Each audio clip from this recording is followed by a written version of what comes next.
Masters Singles, round 2. Table number 1, Steve Gray, Victoria, Bruce Lockley, Tasmania. Table number 2, Don King, New South Wales, Wayne Stubbs, Tasmania. Table number 3, Malu Chanfoon, Queensland, Bill Basilio, Victoria. And table number 4, Eric Matthews, Tasmania, Gary Proctor, Queensland. Once again, 5 minutes practice each. First called person first. Race to 4, best of 7.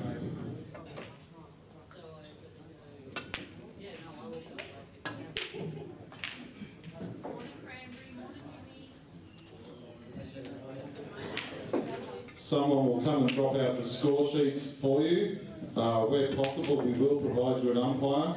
It may not be possible to provide an umpire for every table, so if your table does not have an umpire, we apologise, but please score yourself, and once the match is completed, bring the score sheet back up so we can call the next frame out. If you have an issue during your match, raise your hand or get someone to come out and get an adjudicator for you. Thank you.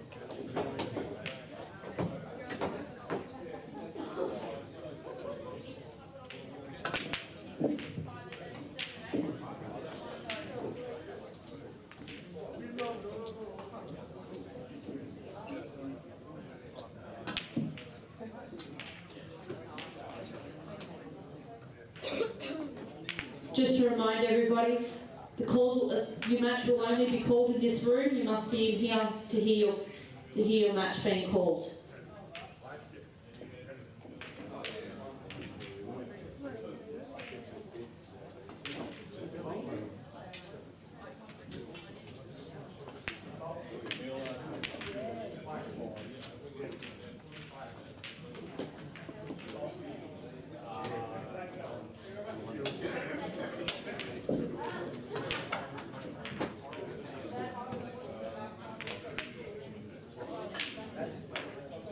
Just a reminder, everybody, that we will be running down the draw.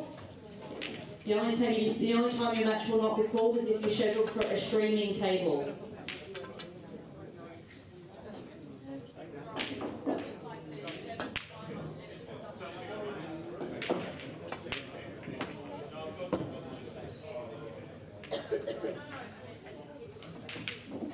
You got it?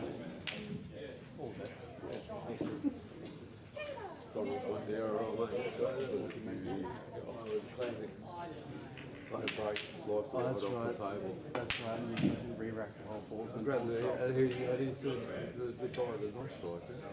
He's on the 4. You know, for 4 balls as well. I'm like, oh, it's 13 balls. So we have to be adjudicated. But everybody's on the same anyway. Re-rack so the guy who's questioned before all his questions after he visits with the smash back. You get his hand shot. Yeah. There was one that's why it cost him.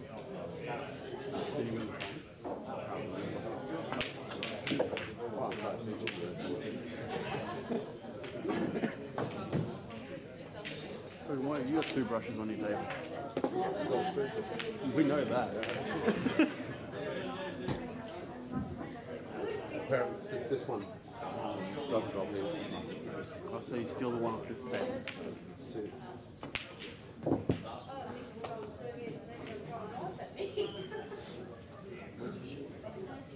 Watch it. Watch it.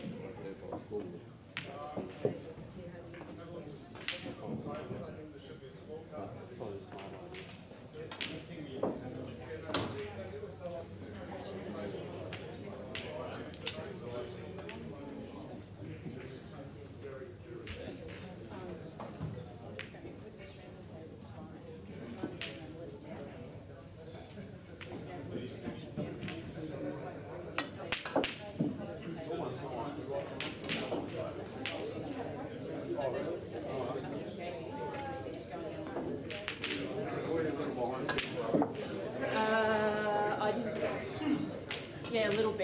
a couple of minutes, not much. It's like it's 9 o'clock now.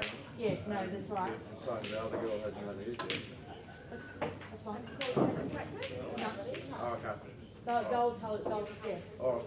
I'm just going to I run down didn't and know, grab I a don't know drink if quickly. that's the time, I haven't actually done time.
Three. Sorry.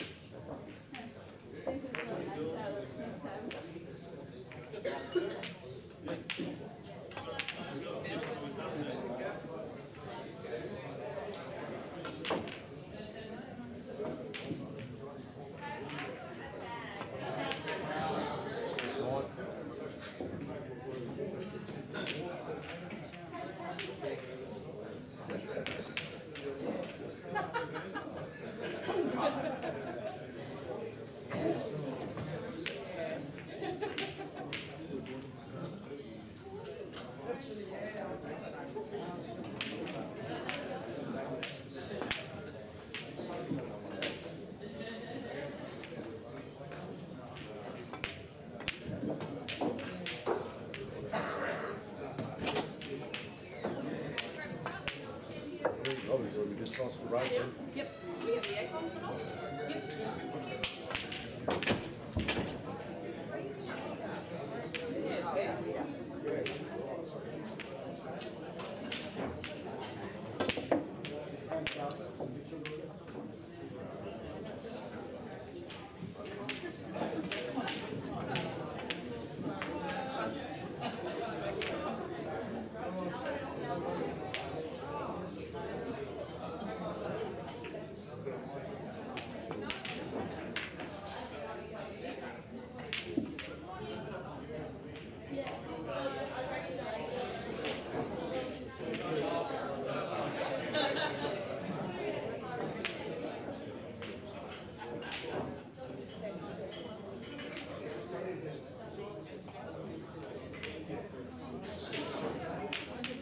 Okay, we're able to call in both rooms, so we'll call both matches in both rooms.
If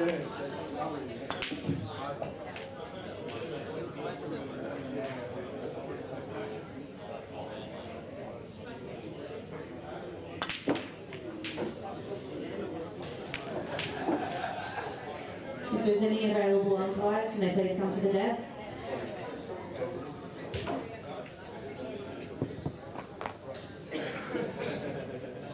Just a reminder, all matches that will be streamed, the matches that will be streamed, you'll be able to know I'll put an asterisk on the draw. If your name has an asterisk beside it, your match, it means it will be streamed. So it could either come on early, but it will be placed when it's available, when those streaming tables will be available.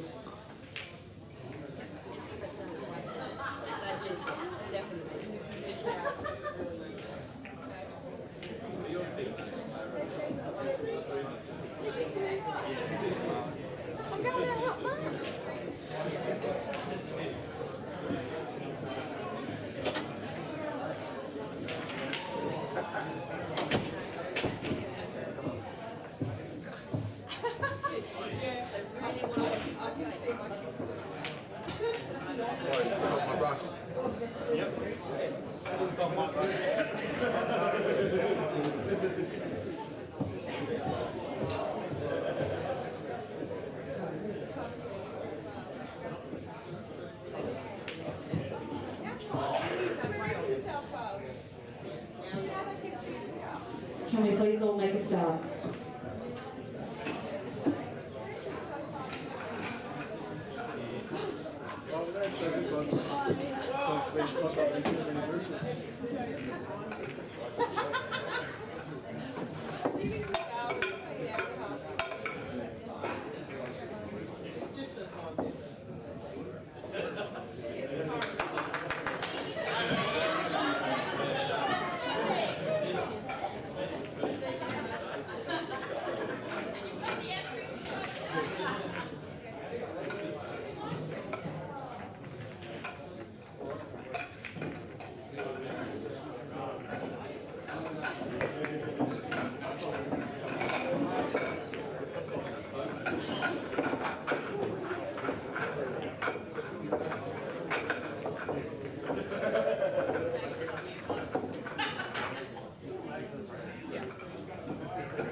Best 7 points. The right first 7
Yellow, in front.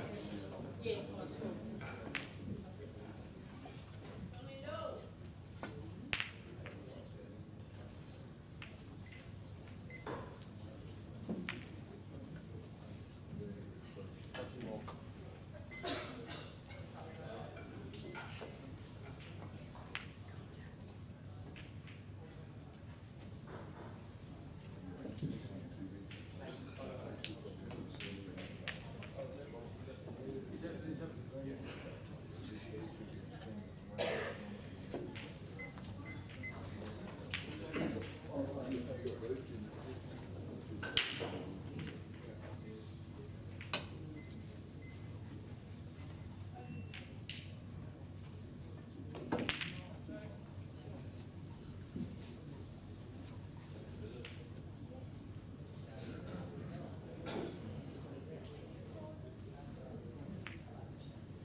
Foul, 2 minutes.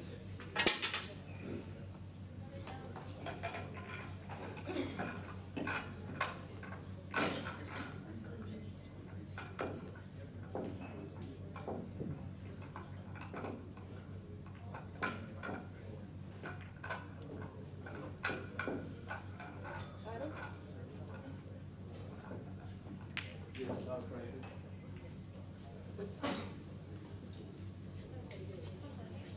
30 seconds.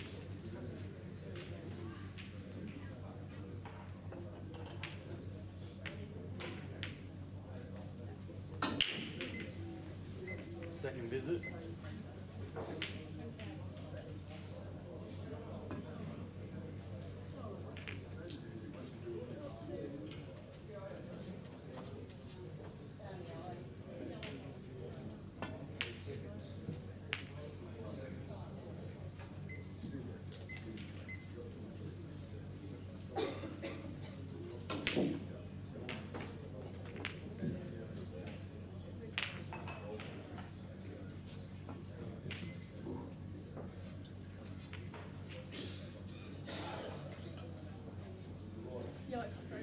No, it's not.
Second visit.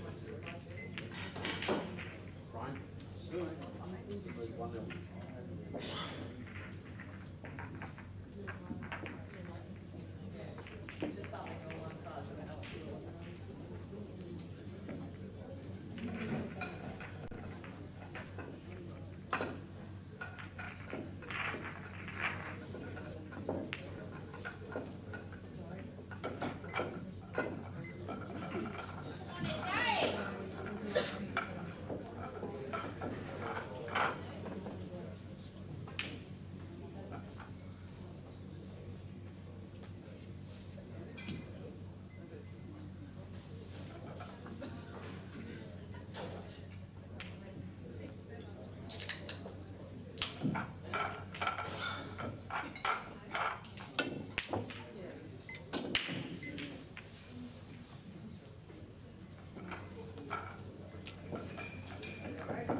Well potted.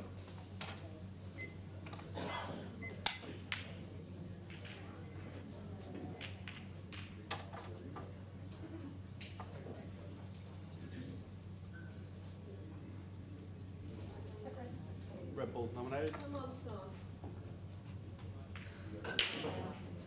30 seconds. That's right, yeah.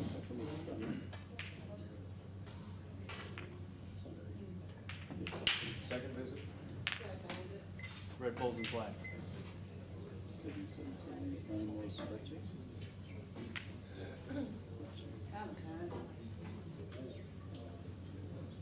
Thank you.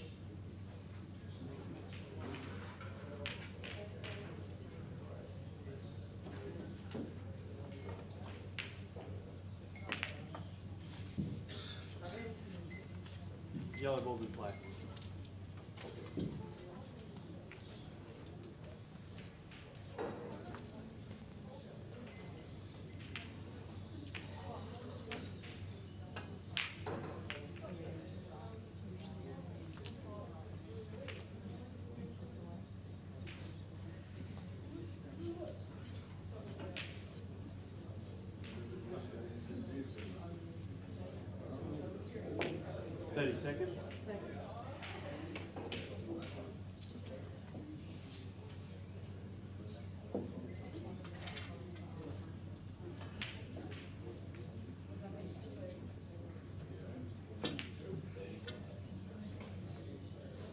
Seconds.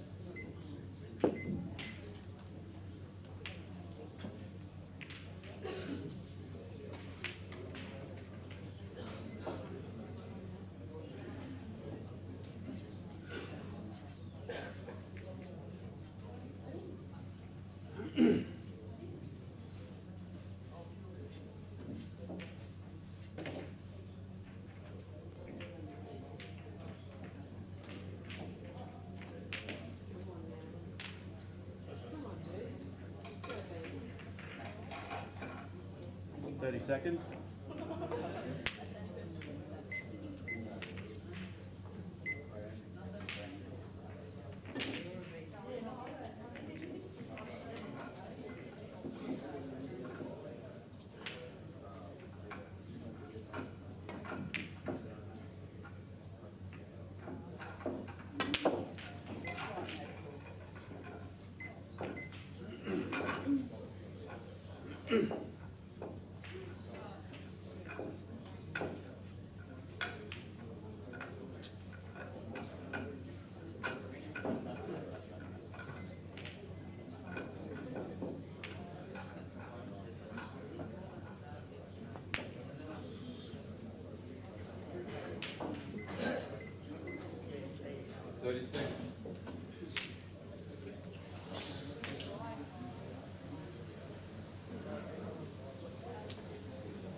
Seconds.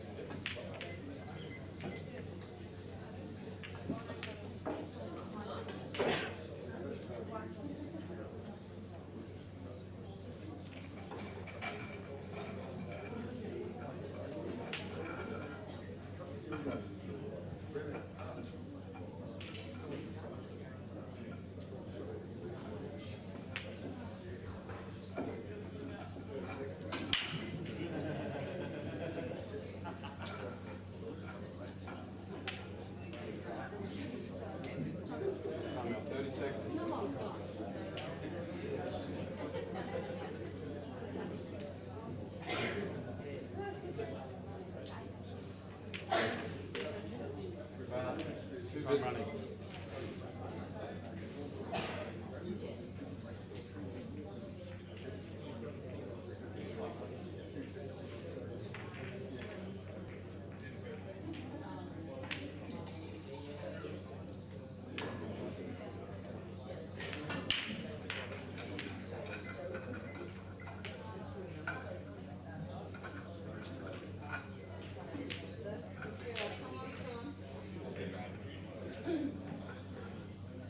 30 seconds.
Open table.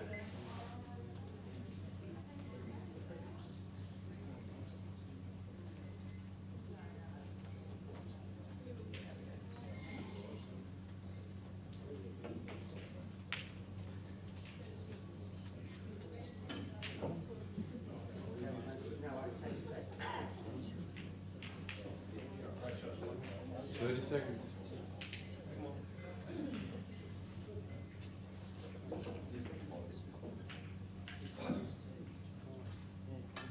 30 seconds.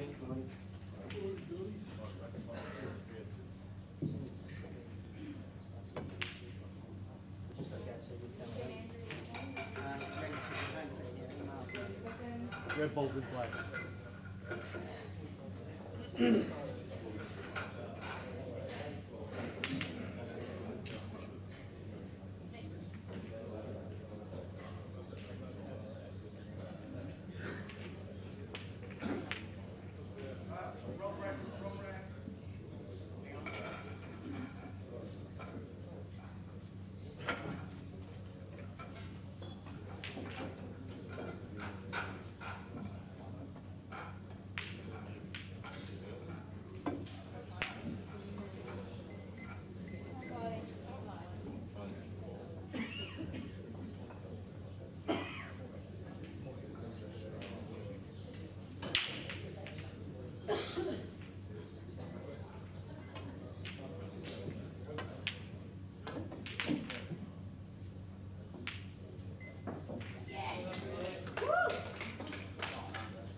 2 visits. Second visit. Come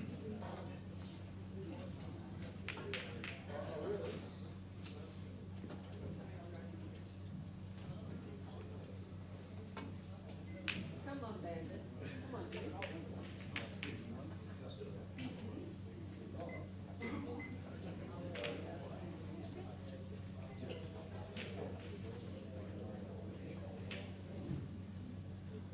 30 seconds.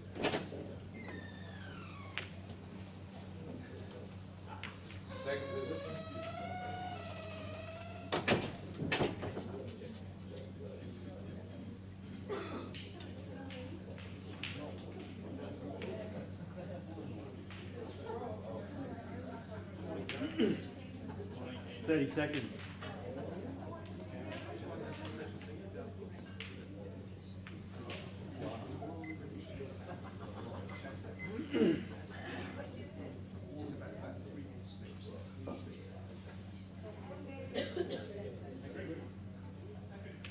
Seconds.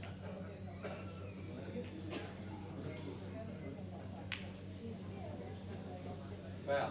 2 visits.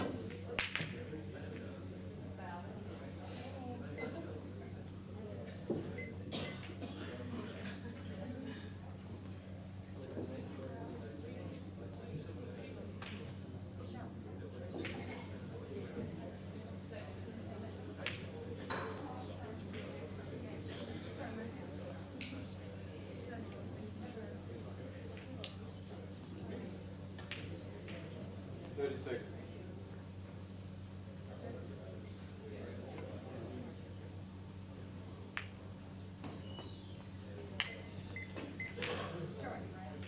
Second visit.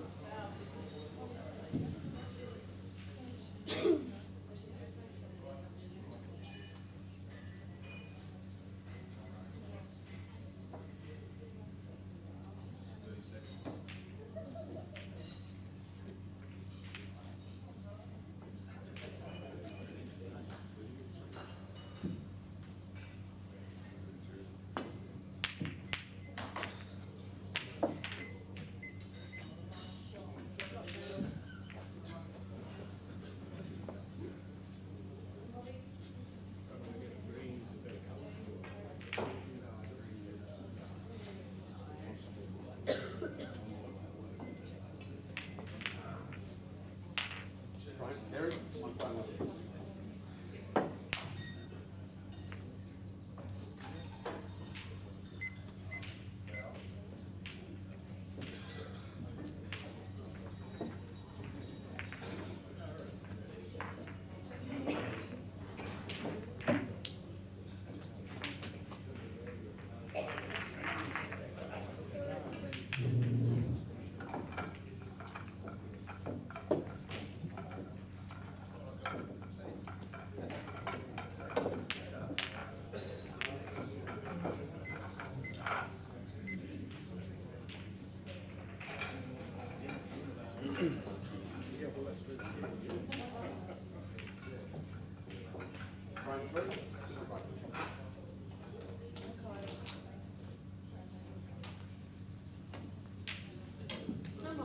Master Singles, round 2.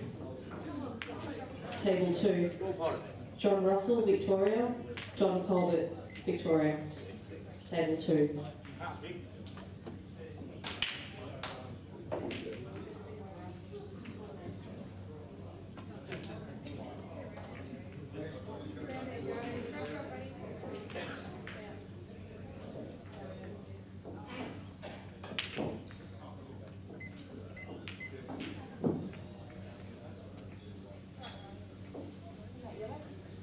Yellow in play.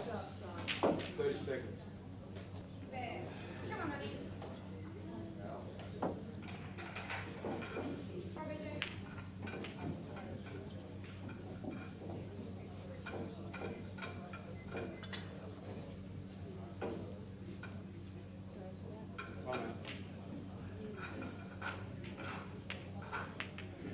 Foul. 2 visits. Time running.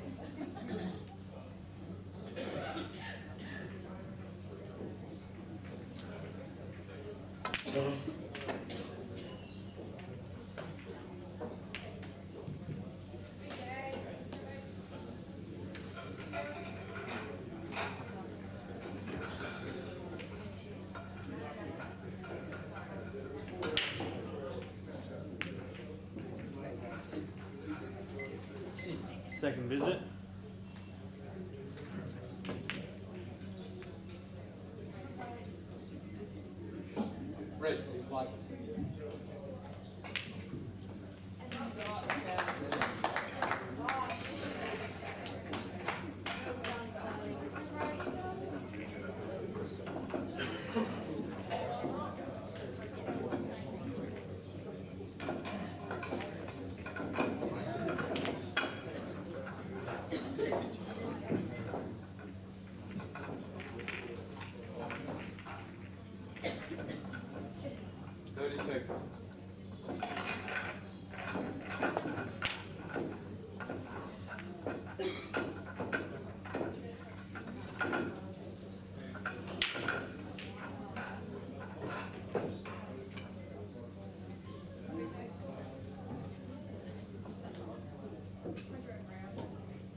Foul. Two visits.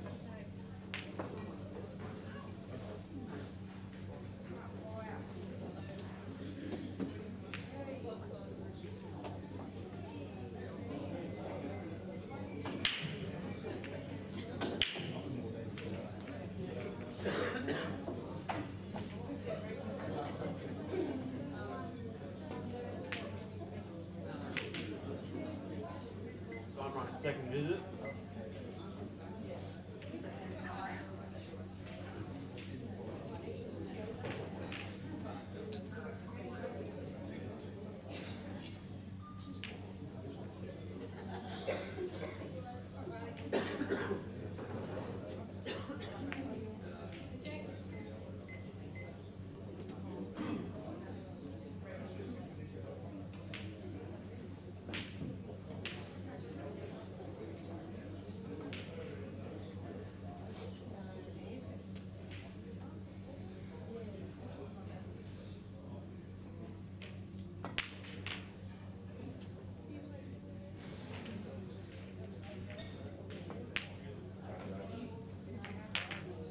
Foul. Two visits.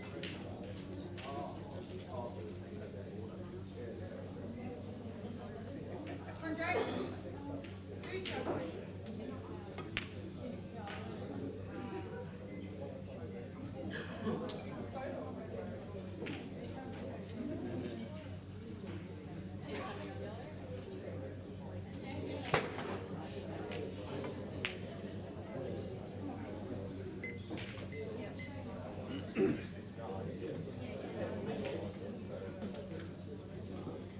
Women's singles, table 5. Marc Gorski, Victoria, Ross Johnson, WA.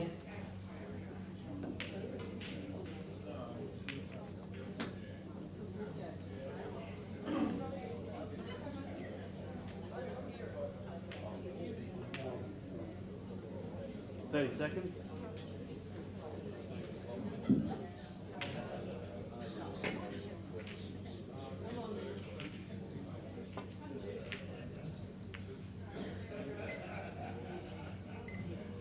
Second visit.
30 seconds.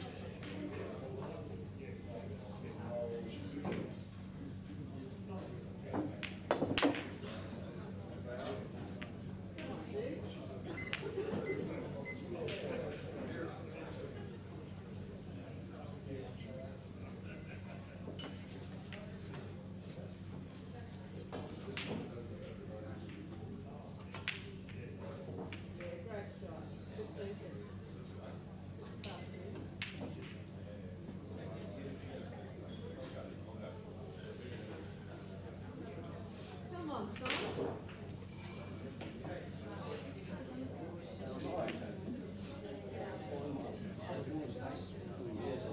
30 seconds. Come on, Joe.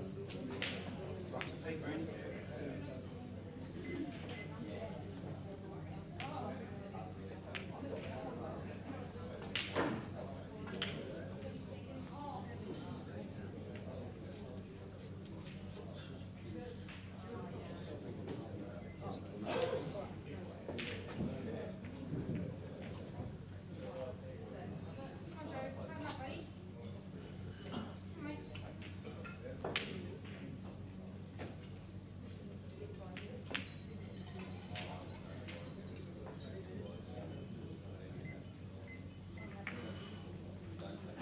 30 seconds.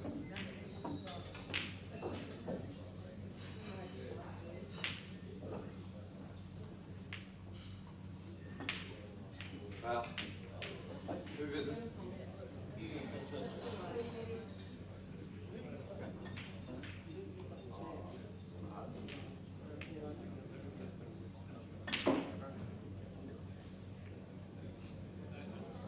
Seconds. Second visit.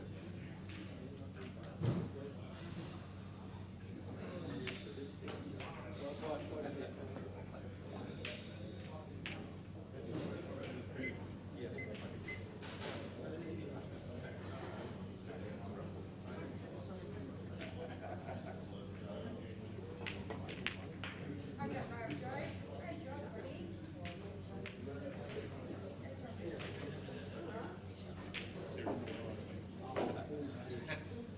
Oh, sorry, mate.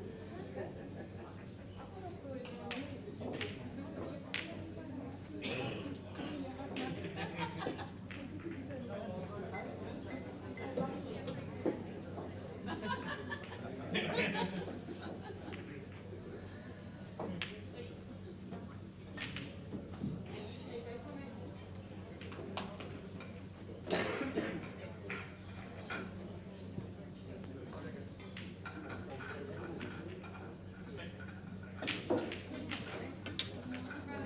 Foul.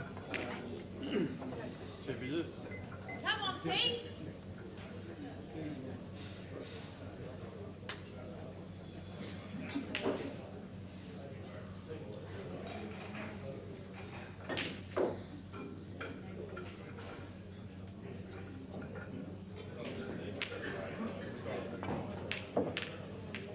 Come on.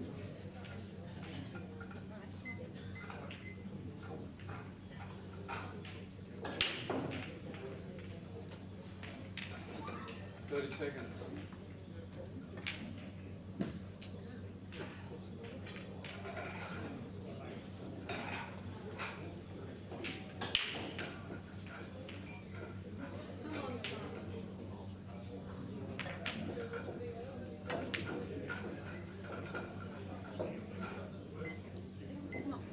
Second visit.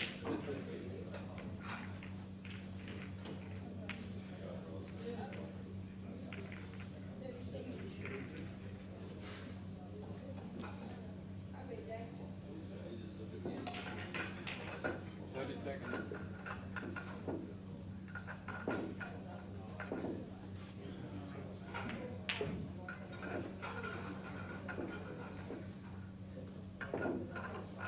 Seconds. Nice play. Shot, mate.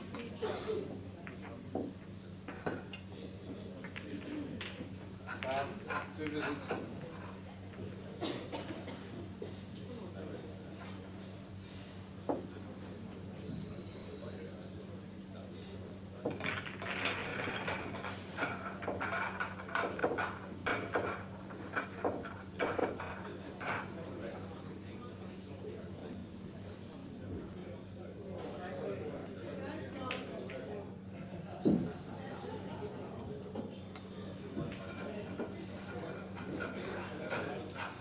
seconds.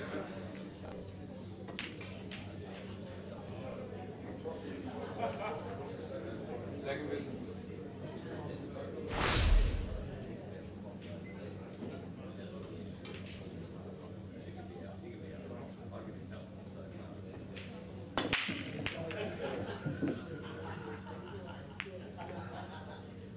Ball spotted.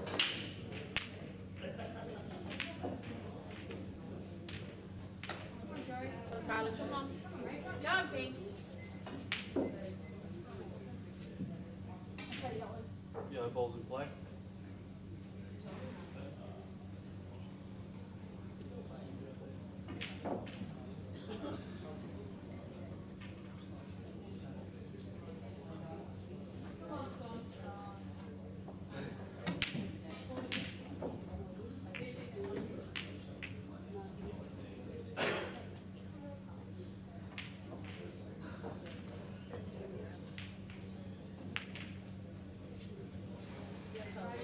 Red ball's in play.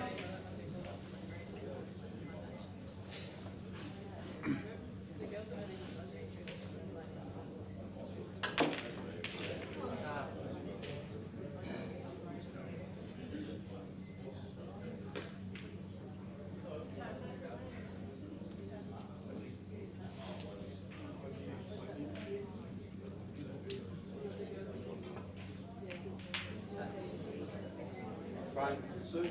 30 seconds.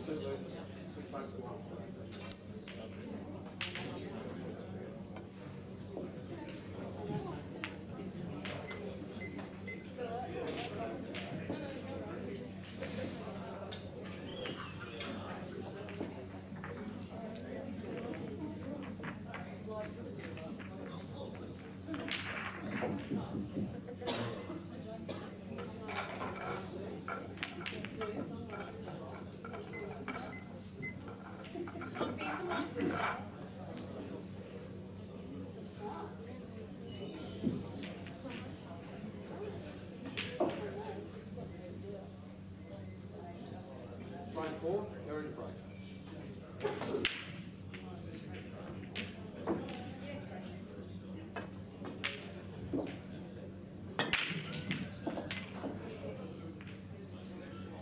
Ball spotted.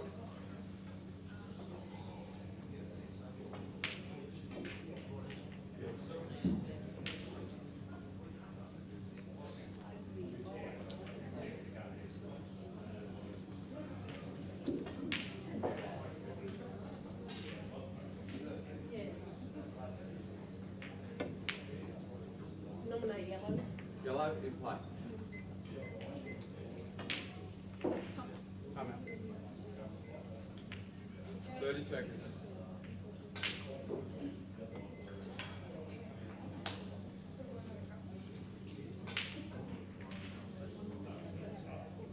Summer.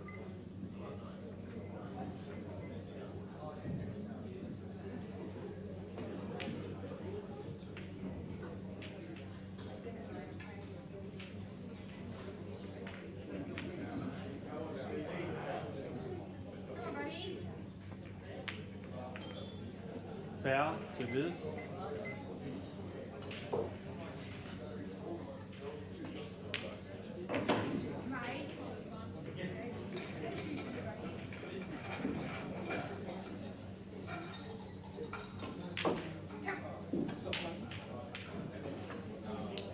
Not frozen.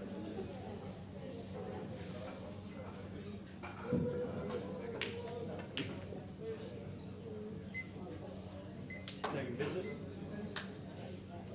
30 seconds.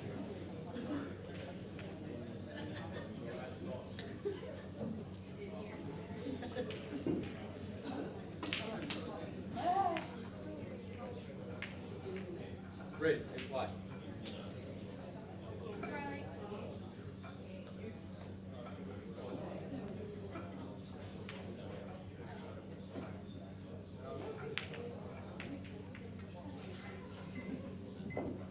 Come pink, come on, mate. Couldn't have it up loud though, everyone was sleeping. Yes. Is that yellow? Yellow ball is frozen.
Time running.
Masters singles, round 2. Table 4. Russell Newton, SA, Lee Bennett, Tasmania. Table 4.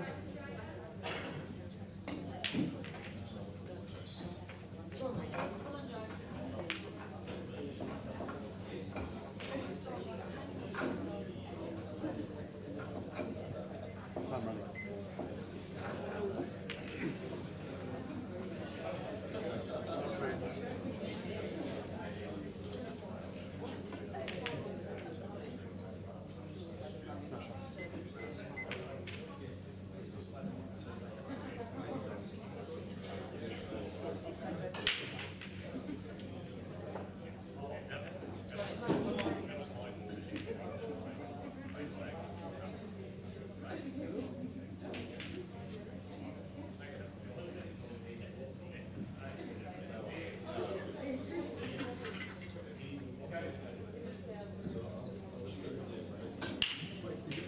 Seconds.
Foul.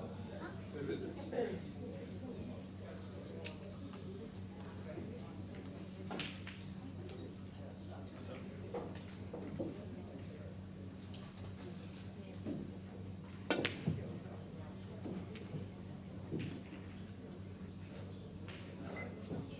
Come on, Pink. Come on, mate.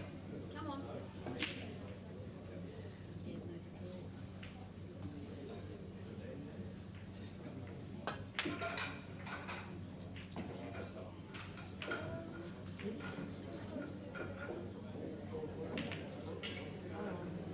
Come on, Pink. Come on, mate.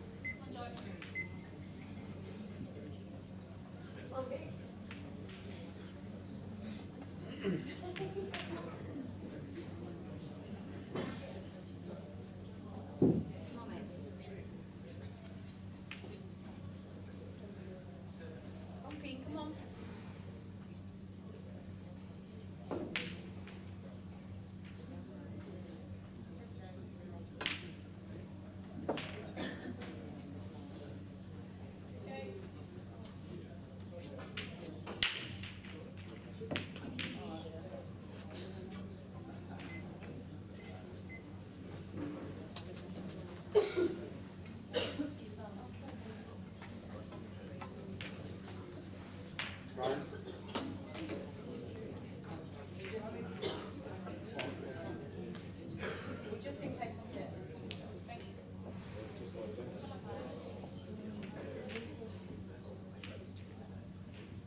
shirt. Laura, big.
Open table.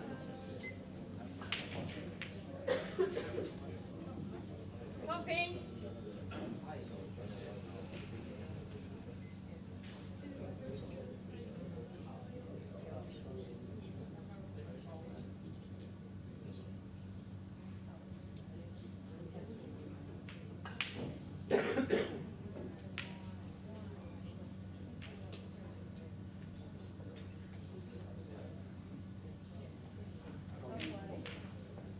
Frame 5 and Sue's right.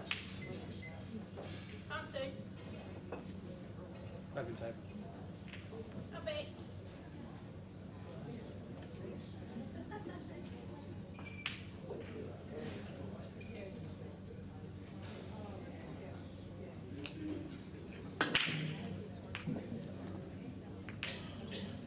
All bottom.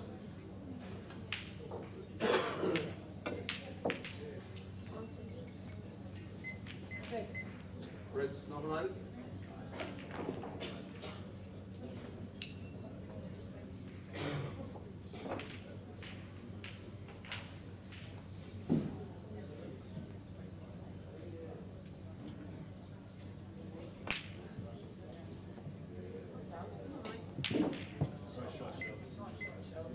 Yellow balls in play.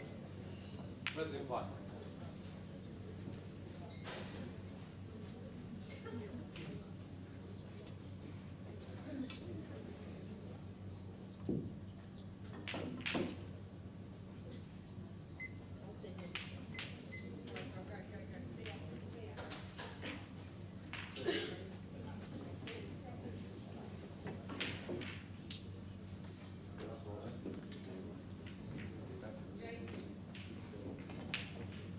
Six.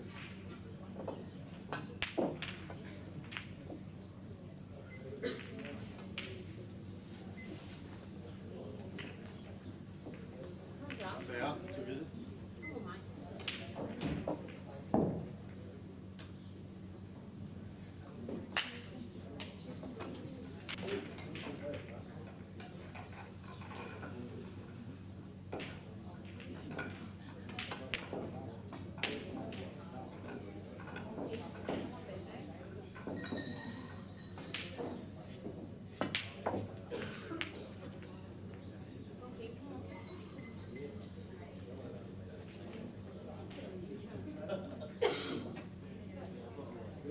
Not frozen.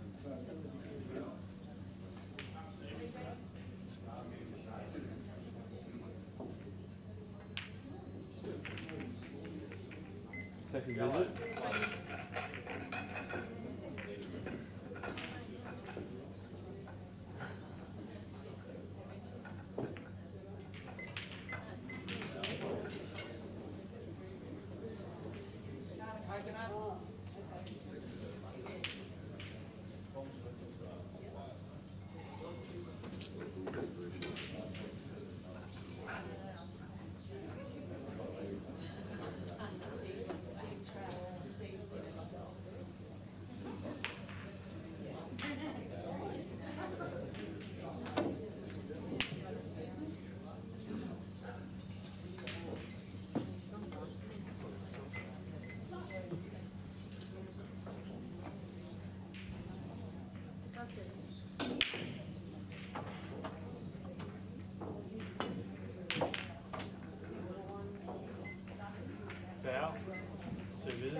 second visit.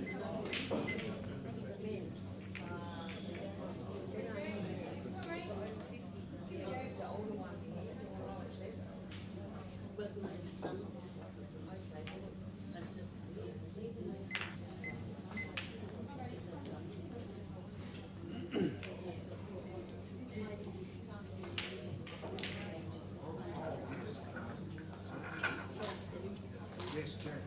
30 seconds. It's around the other side. Yes, come around the street. I'm just about to, I'm going there myself. Follow me. Yes.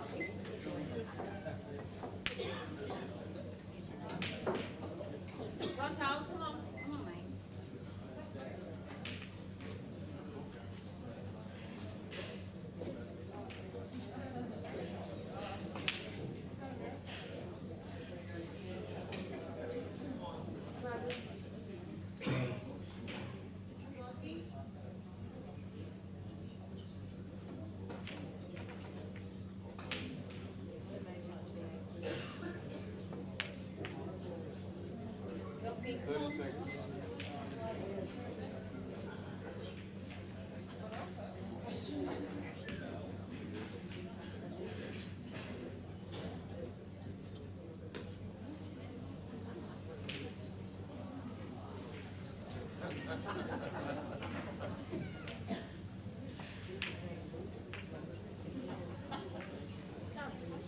Come on, Queen, come on, mate.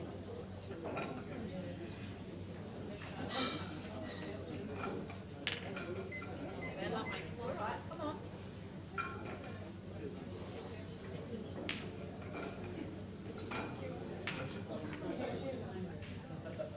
Come on, buddy.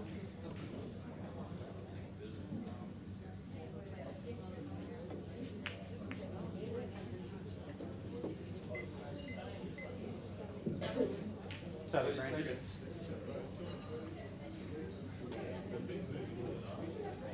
Time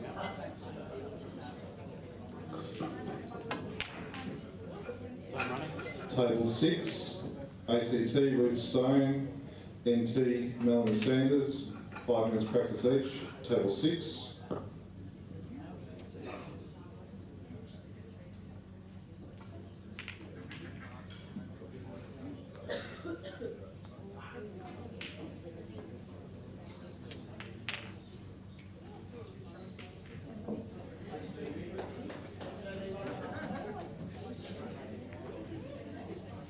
Bow, 2 minutes. Come on, Charles, come on.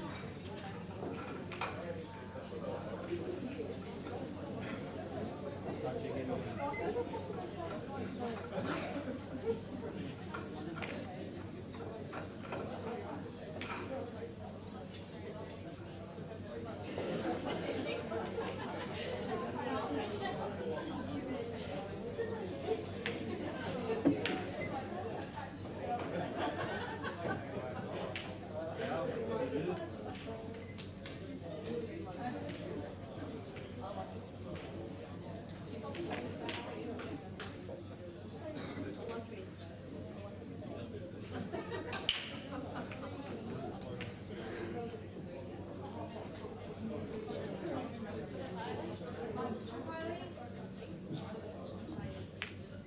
seconds. Right.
Table 1, Master Singles, Peter Kitchener, New South Wales, Sandhart, WA.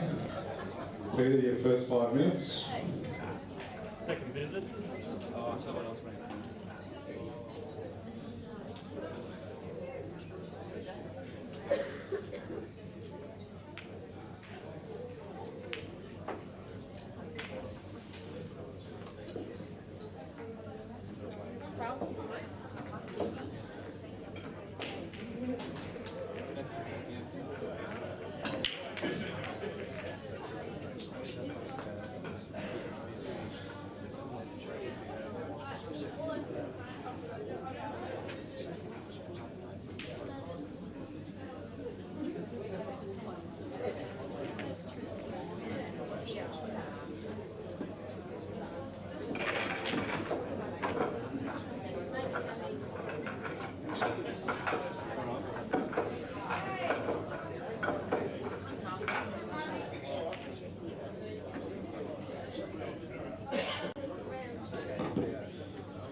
Women's singles, table 9.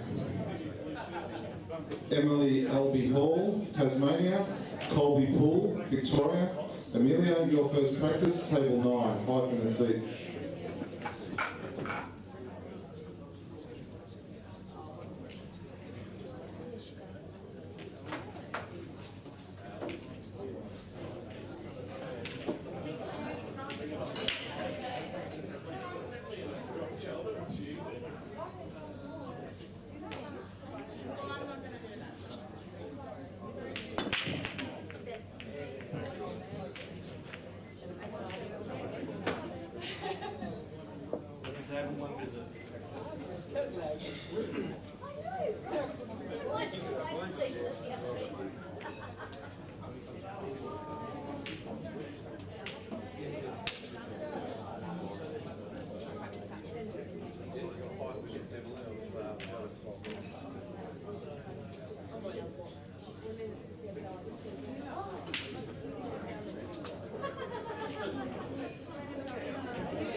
Yellow balls in play.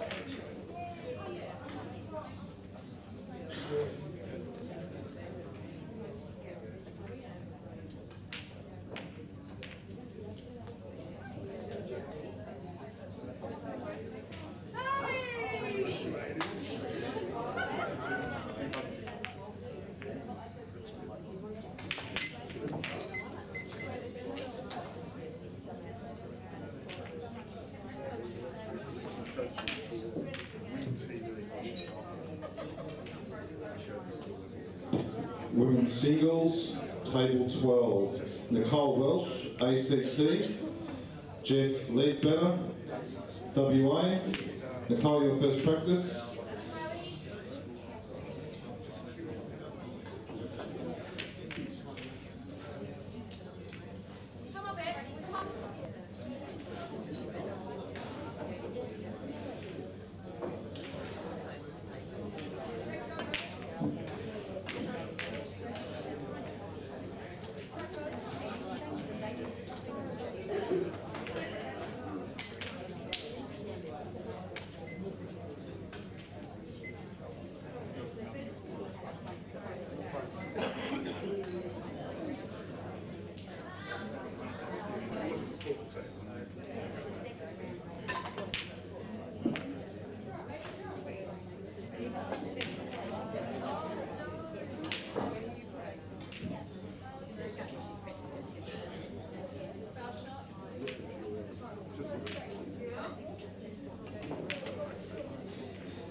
Women's singles, table 7, Sue McCord, Queensland. Kathy Harmon, ACT, table 7. Sue, you have 5 minutes practice first. British.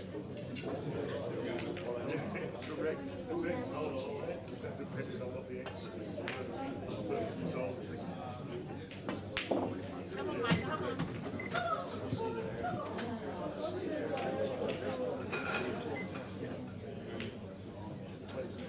I wish you were telling the truth.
Come on, Tyler, come on, Mike.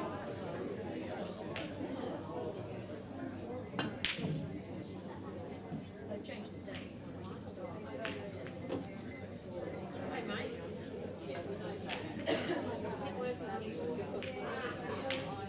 Title granted.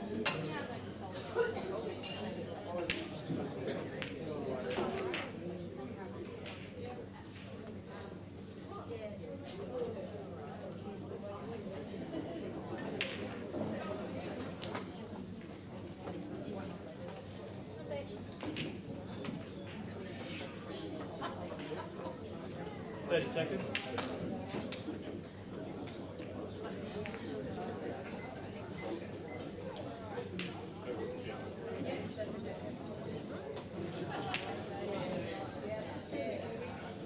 Women's singles, table 14, Jacinta McMaster, Victoria, and Moy ACT, table 14. Jacinta, your first practice.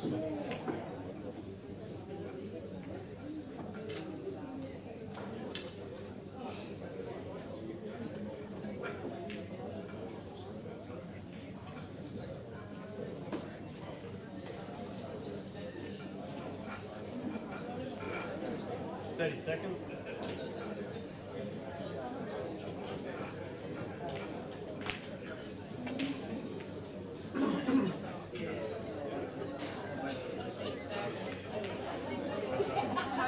Title 3 granted.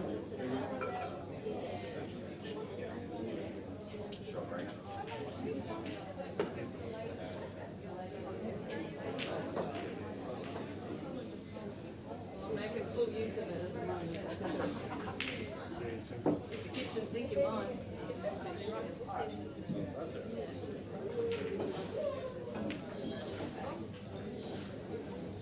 30 seconds.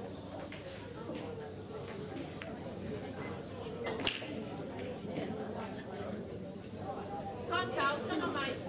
Women's singles, table 8, Mickey McPherson, Tasmania, Tanya Ahmed, Victoria. Mickey, your first practice, table 8.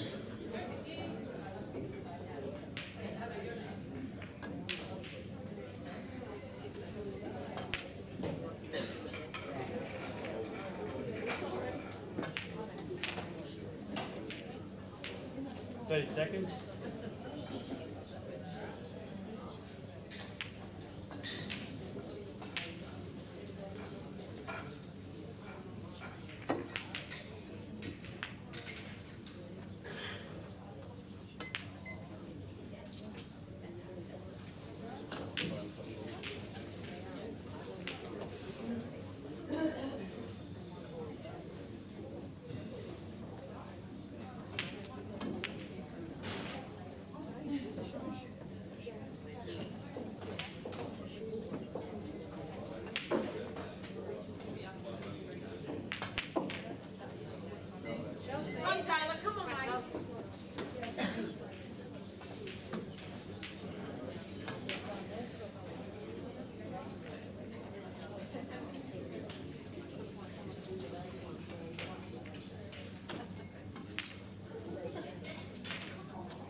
30 seconds.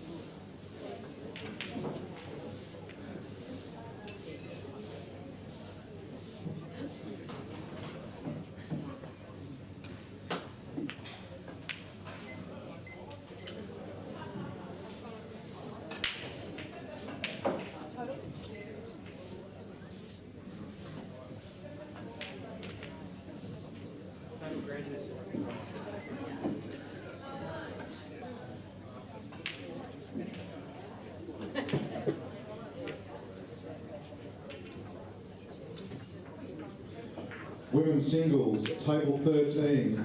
Sue Coulthard, South Australia. Lauren Jelly, Queensland. Sue, your first practice. Table 13. Come on, Taylor.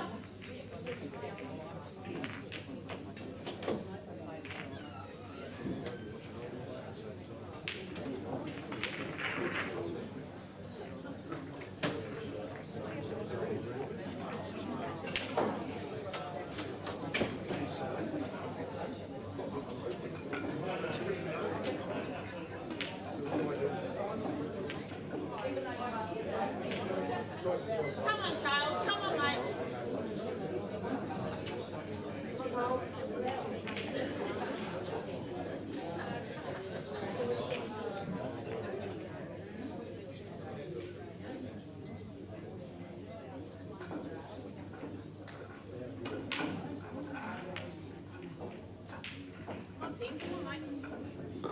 Women's singles, table 11. Tracy Doberlin, New South Wales. Penny Fadulis, ACT.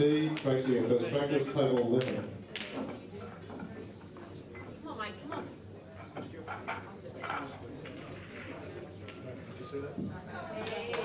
No, ringer.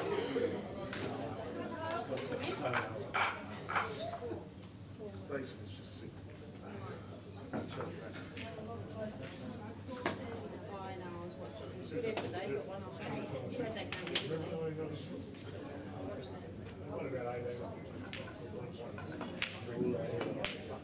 Come on, Charles. Come on, mate. Come on.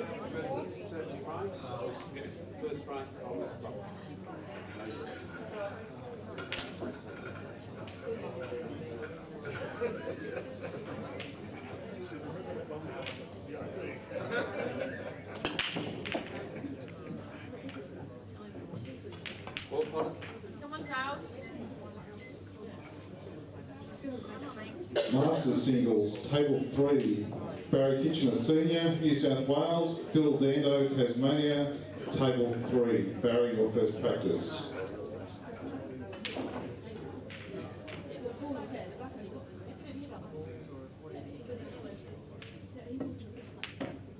Big. That's the way, big. Come on. Hey, the ringer.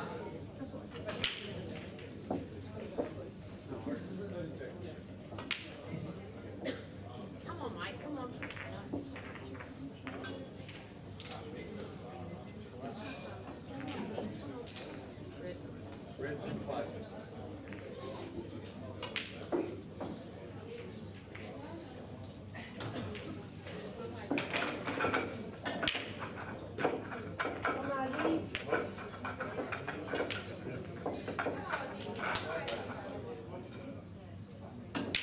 Come on, Rosie. Yeah, title Brandon.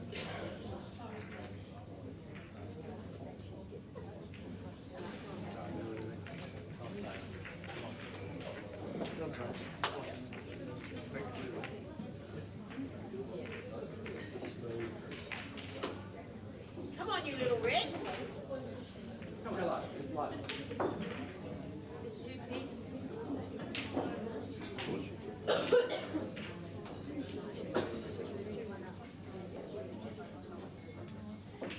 on, the towels. Come on, girl.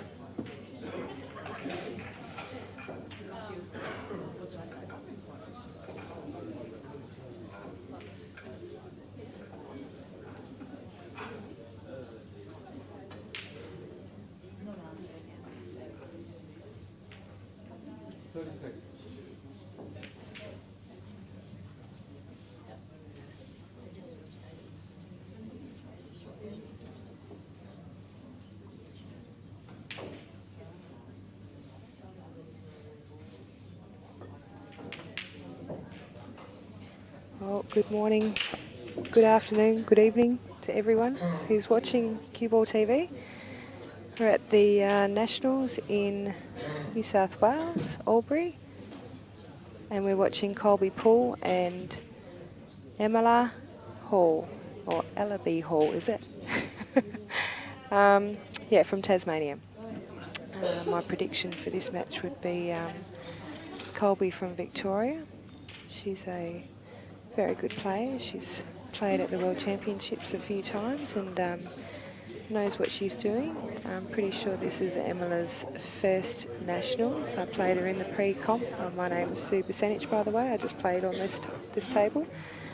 And played Emelia in the first pre-comp. She can pot some balls. She's a lovely potter. I think maybe nerves got to her a little bit in the first comp, but I don't know how she's been going throughout the competition. But Kolbe will surely step up and show her who's boss, I would say. Being an experienced campaigner at Nationals.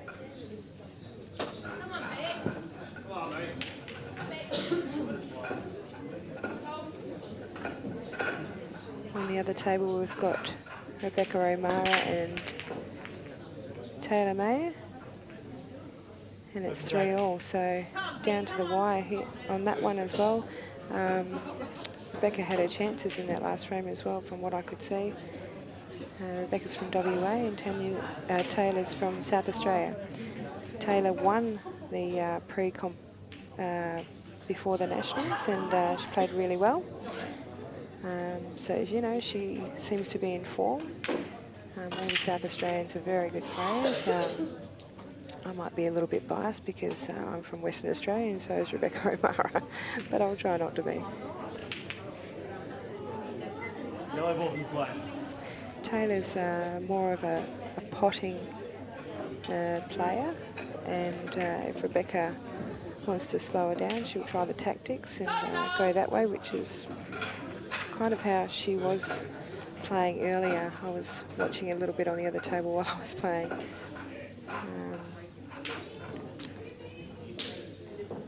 But for Taylor here, you know, it seems like yellows are looking really good. She's just left that one on the bottom rail there on the right hand side, but still got options there.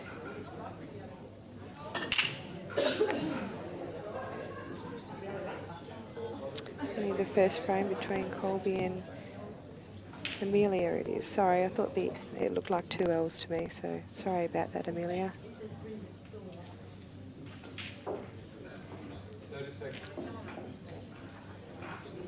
30 seconds. I think Kolbe's just going to try and scare her a little bit. And I'm pretty sure there's a few players that are scared of Kolbe at the table. She's a very good potter, she's a very good player, and she knows what she's doing. It's just rolled in nicely to get position on the one on the right hand side. She might have to take the white ball right up the table though to put the inner red down the bottom left hand side. It's, otherwise she's really got nowhere to go. She needs to try and get position to come down. It's awkward bridging over the ball as well. And she needed to go a little bit further than that. I'm running. 30 seconds. Just would have been nicer to have the red run down to the bottom left hand side and try and get position on the other ball in the middle pocket. Taylor's looking good on the other table. She's only got the 3 yellows and there's quite a few dead balls there for the reds. Rebecca looks like she's in a bit of trouble here. She would have been feeling pretty confident in the last frame with her 2 yellows over the black, but Taylor's a very smart player. She's young, she's only 21, young girl, but a smart girl. 30 seconds. She's been at Nationals a few years now. Hopefully she can get that up the top left-hand corner. She wanted to be a little bit straighter on that, I'd say. Not sure if this is off the break or not.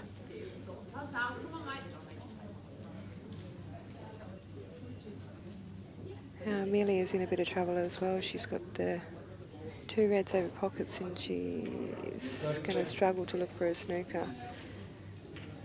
The ideal thing would be to either cover the black or send the whiteboard up to the left-hand side and make it play a cannon, which is probably what I would do. It's not a bad effort, but the black still clearly goes in the middle and top right-hand side there, so it shouldn't be too hard for Kolbe to get this frame.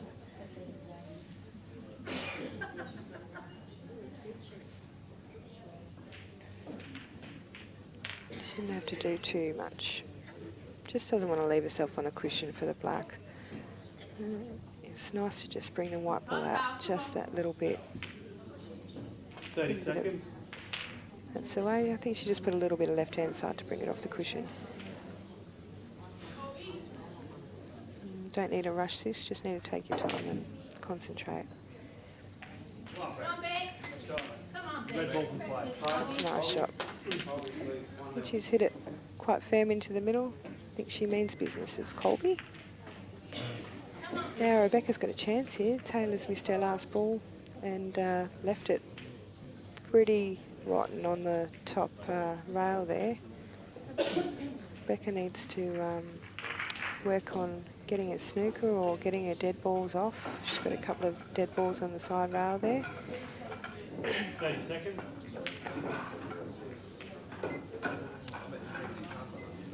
Been struggling a little bit in the teams match with Rebecca, but she's been to the World Championships 3 times, so you know she knows how to deal with pressure, and she's been a top player in WA for quite a few years now. So it's all about confidence this game, and it's very hard to get confident in teams matches when you're going out for one match, you know, one game every hour or so. So it's good to get a hit up. And Rebecca's going out potting balls here, but I think if she can pot this one in the middle on the right-hand side, then she can roll the one up the top and get a snooker as well.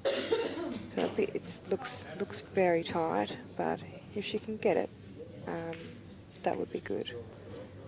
There's a dry back break from Emelia, and Kolbe's back at the table.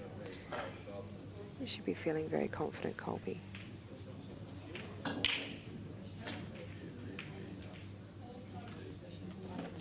$30 seconds. And she's chosen to run the red up, and if she's had a go, she's lucky. It could have ended a lot worse than that, but now she's given a chance for Thayre to get her yellow ball out, and Rebecca's got 2 balls on the top rail now, so I'd say the odds are in Taylor's favour at the moment. She just needs to get that ball out. Rebecca's very good at getting snookers though. She knows how to position her white to get the snookers. Kolbe was expecting that ball. That's an unusual shot there. A really unusual shot from Thayre. That's not what I would have done. The black ball's out in the open, and she's just left her ball dead on the top rail. That's a very unusual shot. I'm hoping that ball wasn't frozen, otherwise it would have been foul.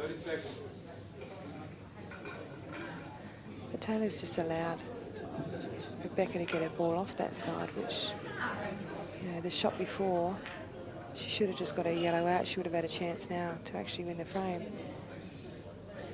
Maybe just a brain freeze. So I wonder what pressure does to you when you're 3-all and it's a race to 4.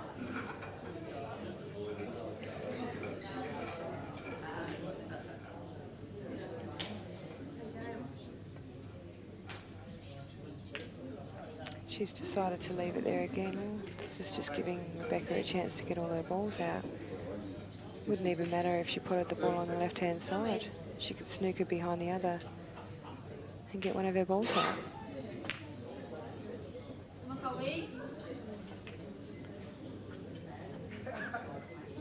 She's got another option. Yeah, some unusual shots here that, I might not be able to see the table properly up there. Maybe both those reds go in the corner and Taylor's just trying to be cautious, but you want to win the frame, you've got to go for it. On the other side, we've got Kolbe at the table now. She's on yellows. Got a bit of work to do. The black's covered by the reds.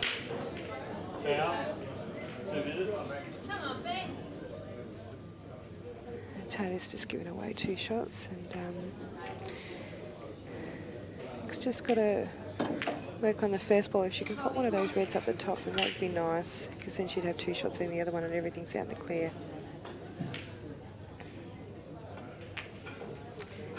And that's a really good shot back. If that red had just gone over the pocket, but I don't think she'll take the chance here of putting these 2. No, she's going to. She has to get this, otherwise it's game over, I'd say. Great shot back. She's just... it would have been nice if that was a little bit more in the pocket, but she can have a go at it anyway and bring the white ball down. Still leaving the white safe because the yellow is still on the top rail, which she should have got out a lot earlier. Well, Rebecca's still got a shot here. She just has to be smart about what she's going to do with this red now and not leave anything for Taylor if she does miss it, and not leave her red ball dead. Things to think about.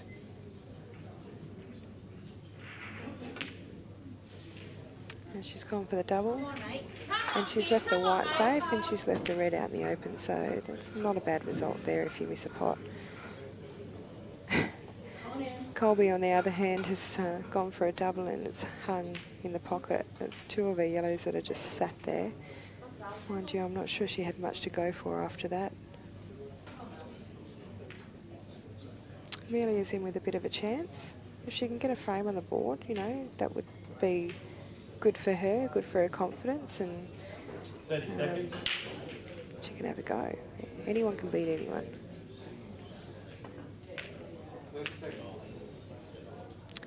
So Taylor's just brought her ball out, which is a good shot. Just to bring her ball out in the open and put the pressure back on Rebecca. And if she goes for the left-hand corner, which is what she's looking at, then she'll probably leave the white safe as well. If she gets it, then she's got a shot at the black in the middle. Just want to go for the pot here. Don't put anything. I'd be just rolling it in. Yeah, she's come out a bit far. She's hit it a bit hard, giving Taylor a chance. Naturally, the white ball's going to come around. It's not an easy shot. She's got to watch the white as well.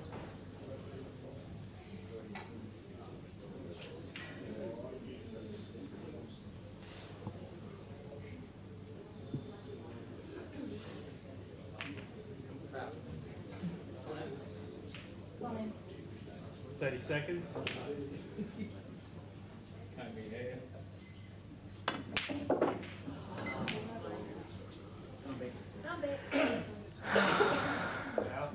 Well, that was always, there was always a chance of that. You had to do something with the white, and it was a really tough shot. Rebecca's just got to finish off here. It's free. She's got the middle pocket.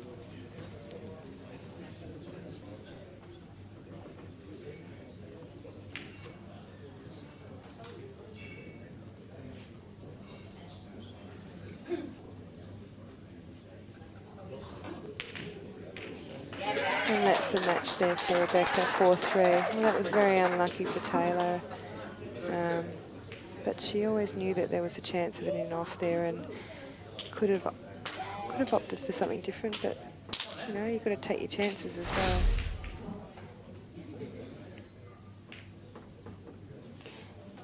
Yeah, I think she's just tried to push that instead of screwing. If she had put a bit more bottom on it, she would have been all right.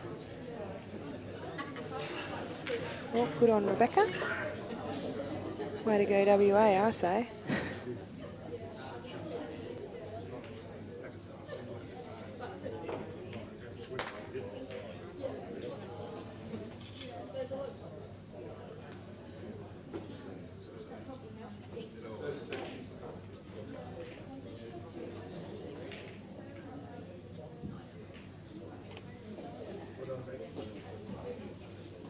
Kolbe's still got a bit of work to do here on the yellows.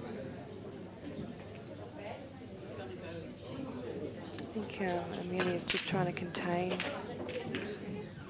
That was lucky for Kolbe there. Emelia's just trying to contain her.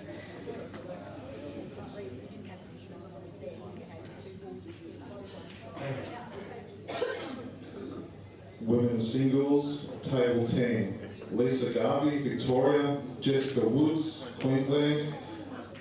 Lisa, your first practice, table 10. So I'm not sure if you just heard that announcement, but we've got Jess Woods from Queensland. And Lisa Garvey from Victoria. I haven't seen a lot of Lisa play, but I have seen a lot of Jess. And she's very good, and she's a very good snooker player as well. Young girl, I think she's only 21, 22 or something like that. I think Kolbe's getting a little bit frustrated here. She's one of those girls that thinks that a quick game is a good game. I agree with her.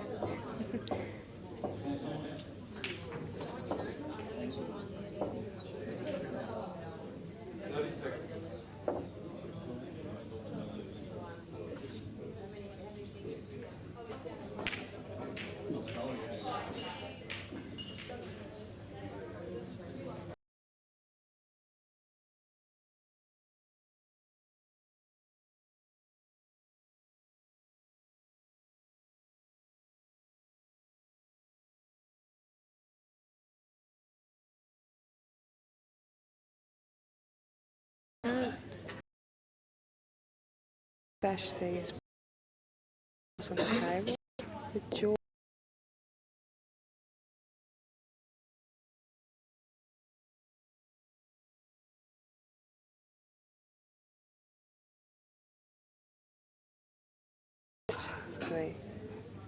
Some I've even seen go off the table, so just have to be careful when you're hitting them that hard. These tables are made for rolling balls in. They're very generous tables, so yeah, should just be playing them nice and easy.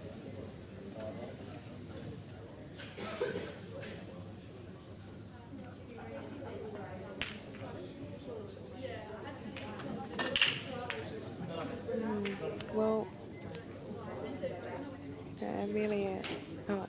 Emelia's just had a bit of a go there, and I think she's opened it right up for Kolbe here, and Kolbe can do the cannon into the middle pocket with the two yellows and probably even get position for one on the right hand side as well.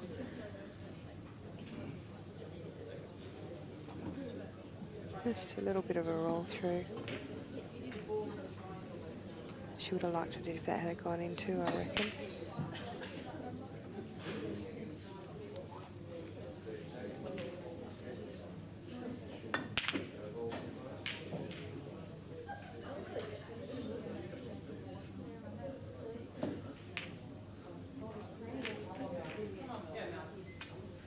So Kolbe's just going to screw back off this middle ball.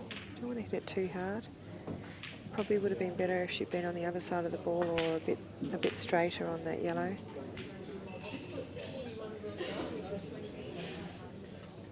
Seems to be rushing it a little bit, Kolbe. I know she's a fairly quick player anyway, but just needs to settle down a little bit and breathe.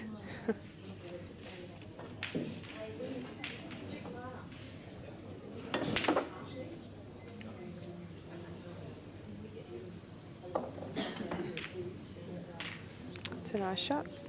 Just needed to roll it in. Another roll in on the black, and I'm sure she'll hit it a little bit harder than a roll in, but I wish. a little bit awkward over the ball, but I'm sure she'll be fine. Change over whenever. There we go.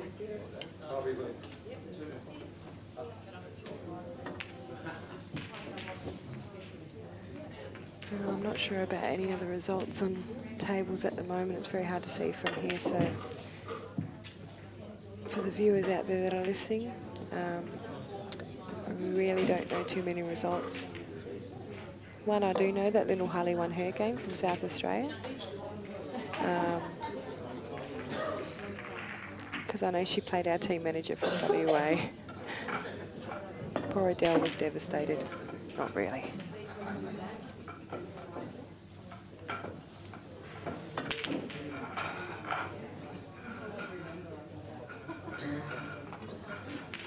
See Marc Gorski's game at the moment. She's playing Ros Johnson and from WA. Marc Gorski from Victoria. She's 2-1 up at the moment. That's about the only score I can see. But Rossie's a tough little player. She's a smart little player. Margie's very tough too. She plays a lot of snooker as well, and she's tough opponent always, Marc. So Kolbe's 2-0 up, and looking very good. But she'll want to get this match over and done with so she can have the day to do whatever she pleases.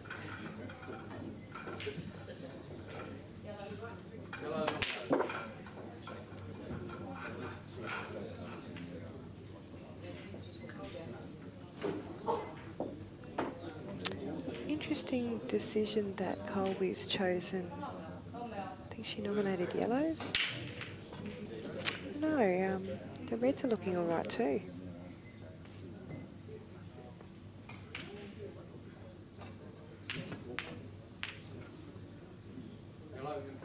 Has she gone far enough for this ball in the right-hand side here? That first ball, she just had taken a little bit more time to have a look at where she wanted to be. It wasn't a hard shot for Kolbe, and she just seems to be a little bit rushed. I think she knows she's going to win the match. She just wants to get it over and done with. 30 seconds. That's what I mean. It's been nice of you. That's Jess.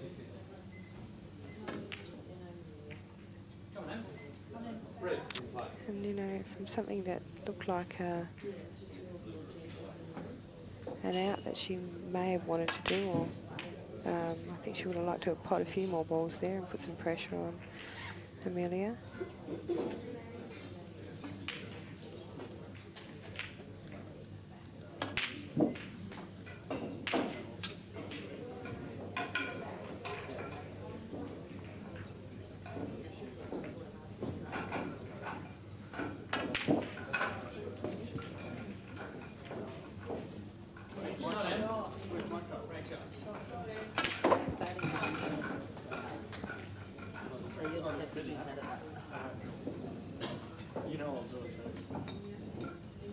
Got a couple of people texting me at the moment, so I am going to say a quick hello to some people.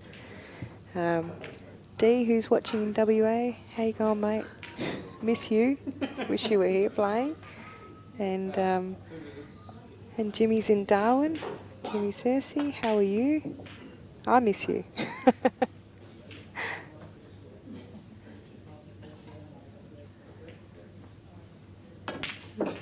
I hope you heard that, guys.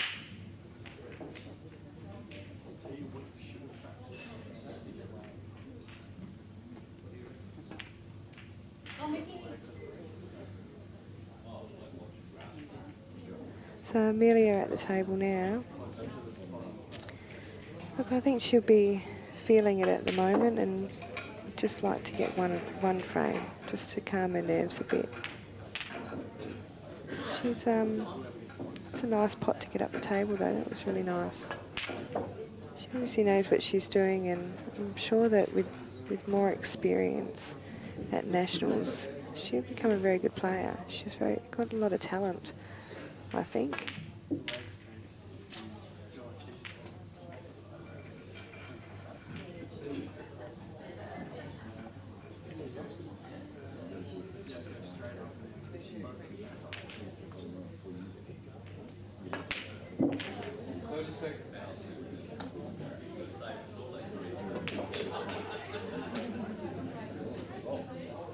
I haven't heard 30 seconds being called on this table very often, so I just think it's nice to walk around a little bit, when needed, of course, and have a really good look at where you want the white ball to be and what you're planning on doing.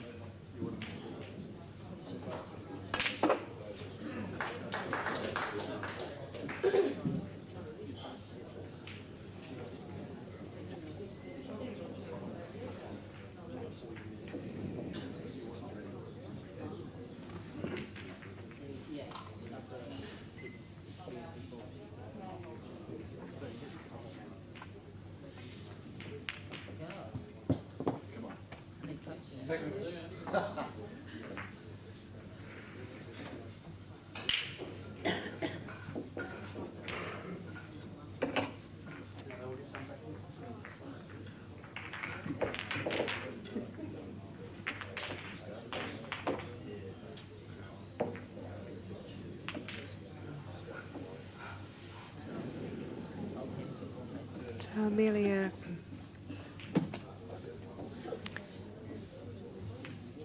sitting that ball. A really good decision because she really didn't have much to go for with the red in the middle of the yellows there. Needs to get that red out.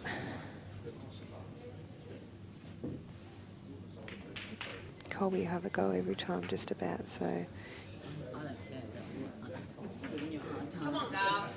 it's having a good think anyway.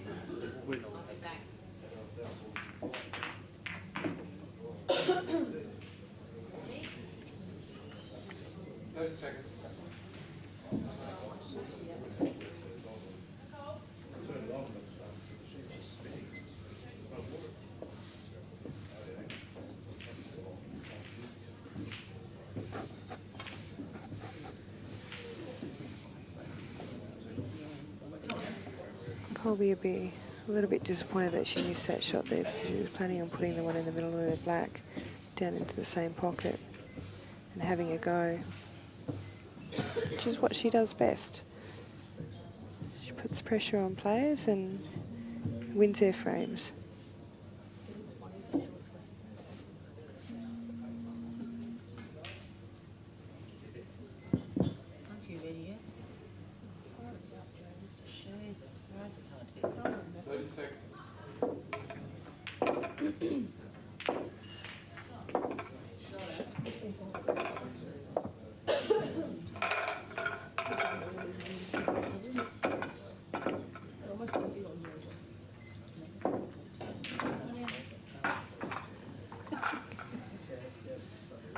So, Emelia, if she's got a shot at this red, I think she needs to take it. Because even if she just gets it out, she doesn't have to sink it. She just needs to get it out and put some pressure on Kolbe. Just keep it out in the open. Maybe leave the white dead on the left-hand side rail or something like that, or even double it back into the red in the bottom left-hand corner. But she can get it, and that was a lovely pot. Yeah, I always knew she could pot. She did some really nice pots against me in the pre-comp. Just very smooth. There's the start of the match on the other table. And it's Jess Woods and Lisa Garvey. Jess is a very attacking player. She's quite a quick player. She's a very, very good potter. And she definitely knows what she's doing.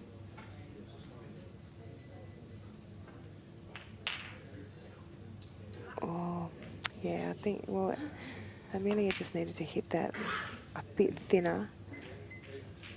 She's potted it too thick and then run into the yellows. I'm pretty sure there was a clear shot at the black in the middle on the right-hand side, so if she had hit that really thin, the white ball would have popped up on a less of an angle, and she may have had a shot at the black. She probably could have even doubled it into the other side as well.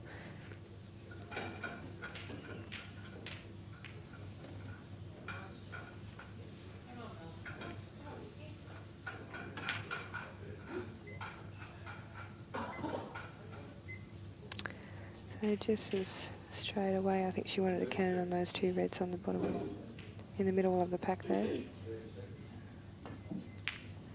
Well, that's a good effort. I noticed with these tables, off the cushion, the balls have been straightening up a bit, so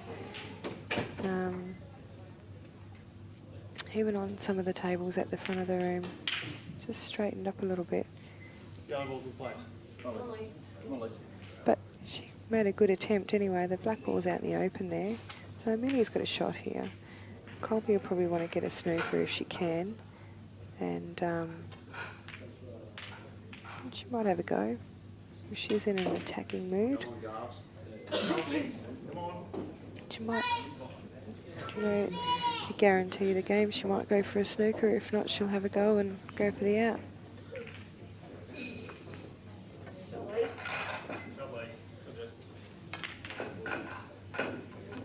Kolbe's feeling confident.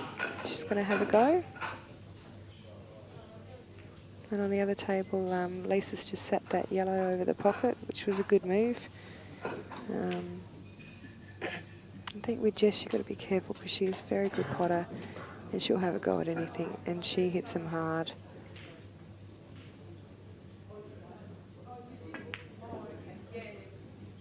Yeah, she's just miscued a little bit there. And there you go. And Kolbe was confident. I'm not sure if she's got the snooker here. She has. You know, that's just really unlucky there because, you know, Kolbe's clearly missed that pot, and Emelia is totally snookered now. But, you know, that's the way Poole goes, and Kolbe's attacked. Apparently it's not a total. She may be able to see just an edge of it. And she walked to the table and looked at it and asked for a total snooker straight away, but it doesn't look like it. It is. Just maybe have an edge.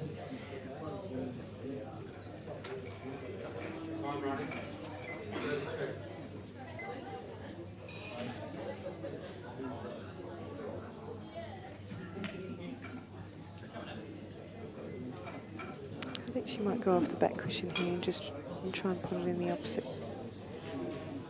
pocket. They take, oh.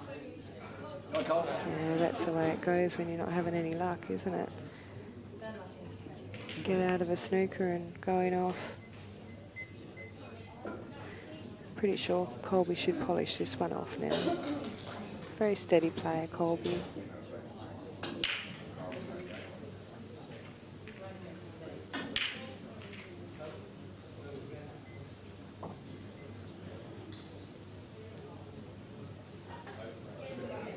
That's the way to do it, just roll them down. She was hoping to still have her 2 shots there. She didn't want to give away a shot already. Now she's going to think about it and make sure of this frame.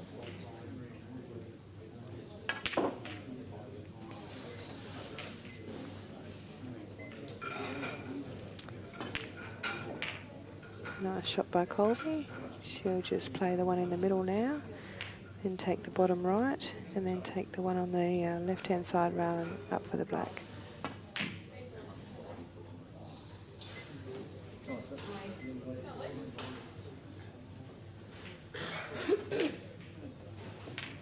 That's a nice shot from Kolbe. I think she just wanted a little bit of safety as well. She ran the white up a little bit further.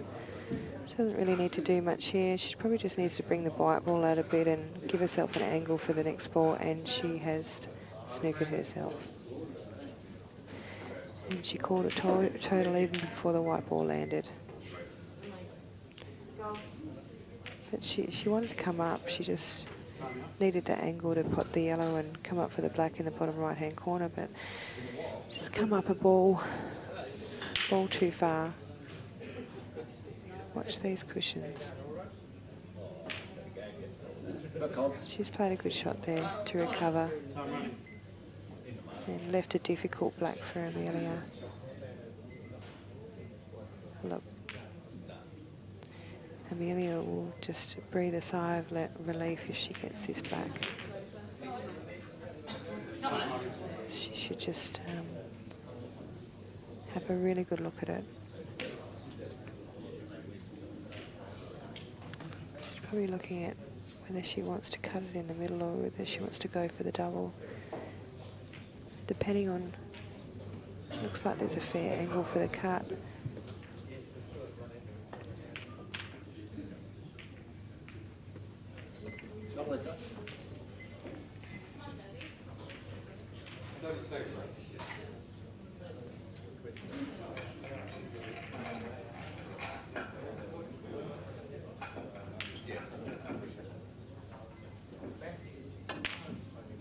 She's gone for the double and she's got it.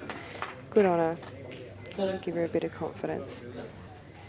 Kolbe will not be happy with losing a frame like that after she's snookered herself. That's okay, it'll just fire her up a little bit more. She'll make sure of it next time. Here we have Lisa at the table from Victoria.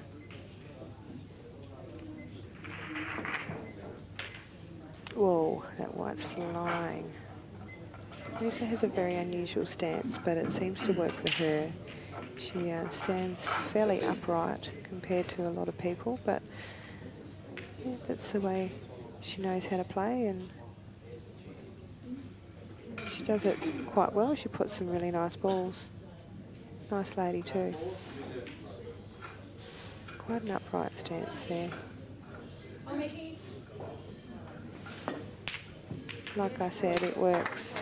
That was a nice black ball pot. So it's 1-0 to Lisa against Jess Woods. On the other table we have Emelia breaking, and she's 2-1 down against Kolbe.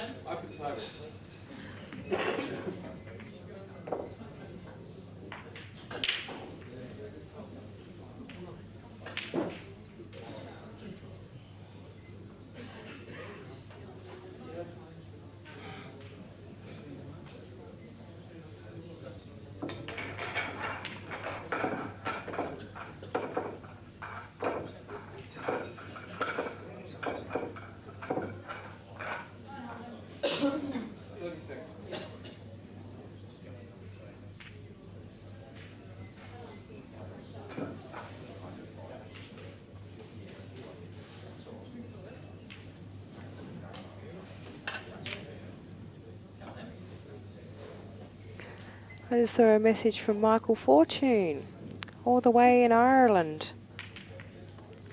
He says, "Hi Sue." Well, hello Michael.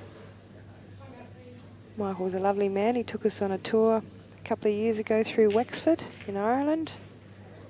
Lovely family and lovely friends. So, hello Michael.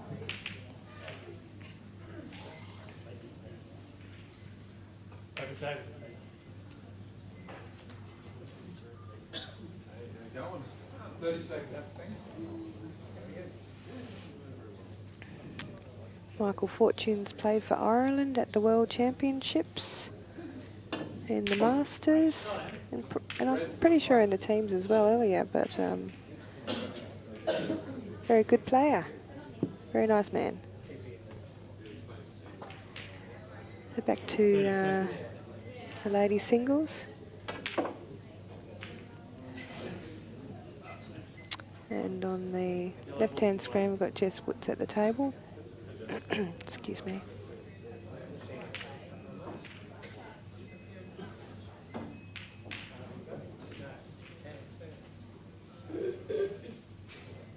Jess will have a go at anything.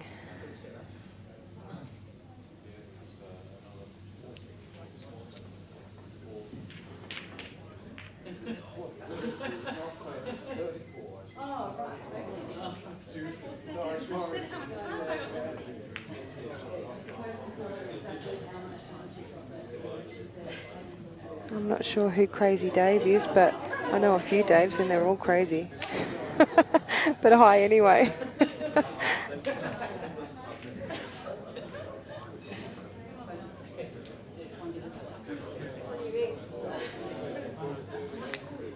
Look, it could be Dave in New Zealand, it could be Dave in Perth.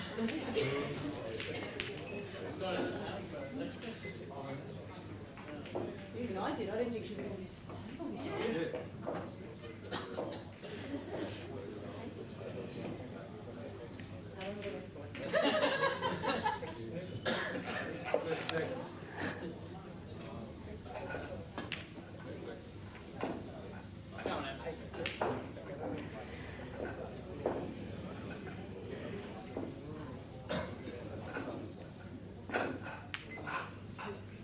That's a good shot by Lisa.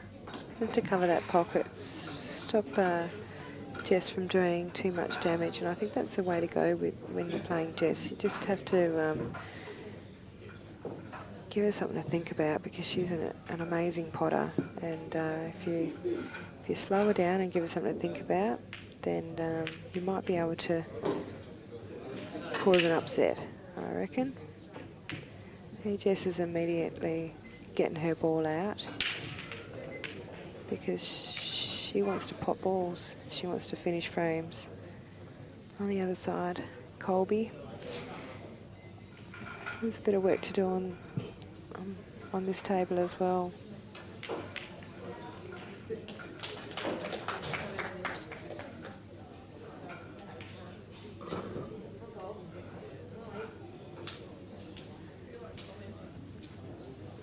Just for the Victorians out there at the moment. Ladies singles, table 12, Christina Saramento, NT, Nadine White, WA, table 12.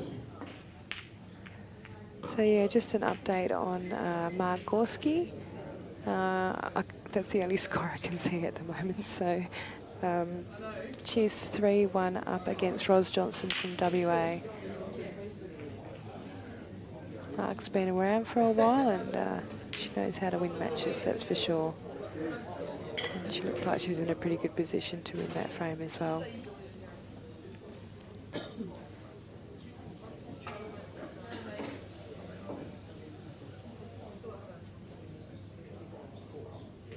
Got a few Masters matches going on at the moment. They've got the Masters singles at the same time as the ladies singles as well. Unfortunately, I can't see any of those scores, but one of our WA boys is playing, and I want to know.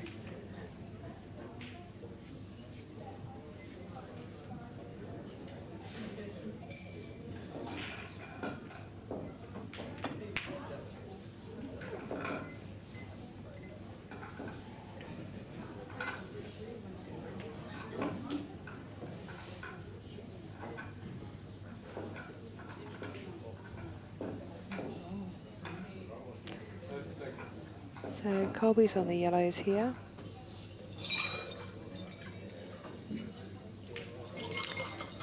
The one difficult ball that she's really got it, well, actually there's two, but this one is one of those difficult balls, and she's got rid of that really nicely. That was a lovely pot. Just held her white for the yellow in the middle to get position on the two yellows near the red. She's just got to work this out.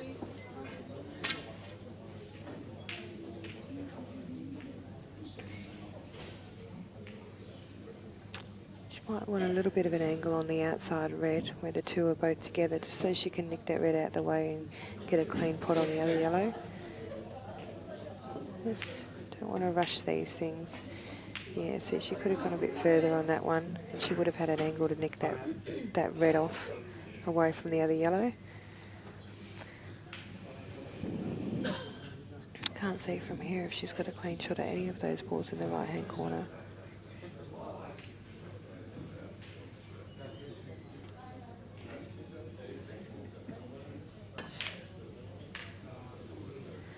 I'm running.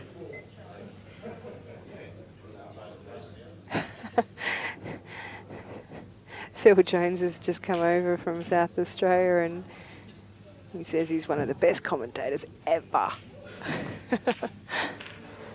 We know you are, Jonesy. Yeah, right. He'd definitely make it interesting. Women's singles, table 14. Julianne Reading, WA. Rebecca Smith, WA. Table 14. I don't know if there's all the people from WA, if you're listening at the moment. Rebecca Smith is from WA and Julianne Reading is from WA, and they're both playing each other, so that's always a bit awkward. And it's really hard to do, especially when you come all the way to the Nationals and have to play one of your team members. It's very hard. And even harder at the end of the match too. So here we go. Lisa's got a shot here. She just has to hit it nice and soft, and that was a nice little shot there, taking it off the cushion first, give yourself an angle on the black. Sometimes angles on potting balls is so much easier than hitting a straight ball. But once you get the straight ones, at least you know you're cueing well.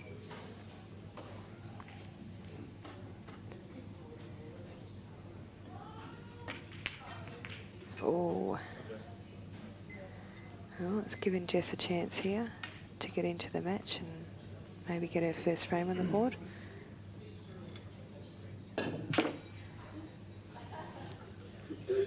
So I think Jess really has to either get a snooker or she doesn't want to leave her a shot because she has got a shot at the top left-hand corner if she leaves a white down here. But yeah, she's going to have got a pot there, keeping the safety in mind. Women's singles. Tanya Matthews, Queensland. Marc Ayuba, ACT. Table 6. So for those of you Queenslanders out there, Tanya Matthews is just going on to play hers. She used to be Tanya Aitken. She's come back and it's really good to see her here. Tanya's an amazing, talented player. I think Jess is just wanting to hold that further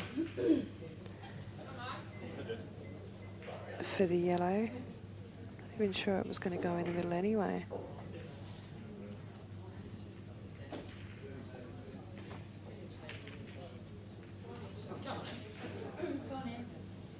So Kolbe's tried to push her ball closer to the pocket, but without leaving Emelia or anything, or not too much anyway. It's not a bad shot actually. Emelia has to either, if she can't see the one on the left-hand side, she has to really run through on the red ball and try and end up just in the middle of the table behind the other red where the black is. It's hard to explain, but she has to try and go for the snooker here on the two yellows by sending the white ball up the table. Just quite a bit of top. That's the way. That was a good shot. And she's got her balls out in the open. She got the snooker if she missed the pot. And she can, she's got a bit of safety there with the black and the two reds above it. So if she can, just watching the other table then. Lisa's had a shot at the black and she's missed it. Not easy for Jess here. She still has to get onto the ball closer to the right-hand side.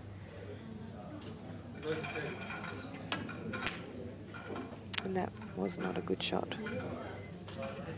Just don't think Jess has found her form just yet. She does tend to rush a little bit too, so she just needs to settle down into her game and take her time a little bit and think about it, walk around the table a little bit more and have a look at where she wants to be with her white ball, because generally Jess is very good at white ball placement.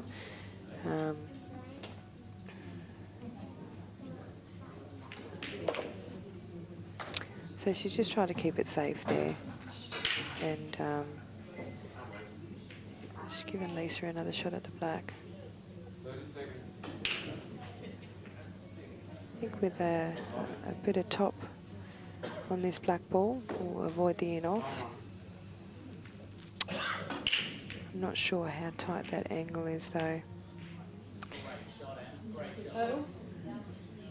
She's got a couple of choices here. She can either roll it and try and avoid that in off though, if there is one. And that's what she's done. She's kind of just tried to roll it in and set it up for herself and try and leave Jess a couple of hard shots there.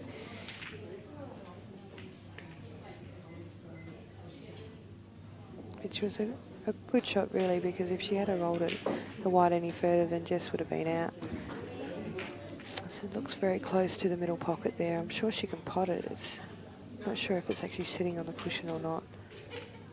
I'm going to put a heap of bottom on this, pot the ball and screw it off the left-hand side cushion and come across for the yellow in the middle. 30 seconds. That's the way. She probably would have liked to come across a bit further, but concentrate on the pot first, otherwise you're not getting another shot.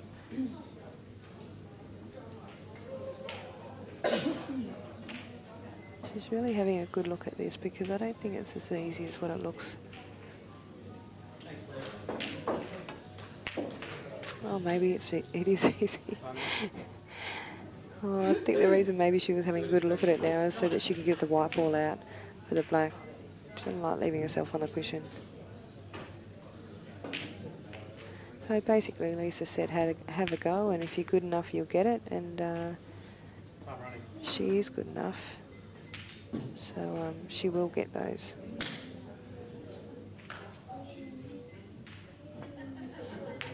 And that's better from Jess. She just has to take her time a little bit more.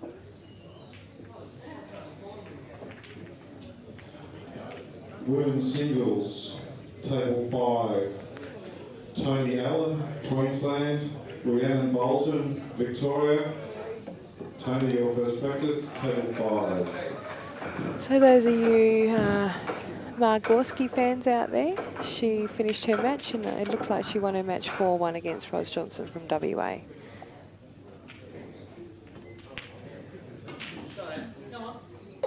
So Emelia's having a go here, and why not? She's got nothing to lose.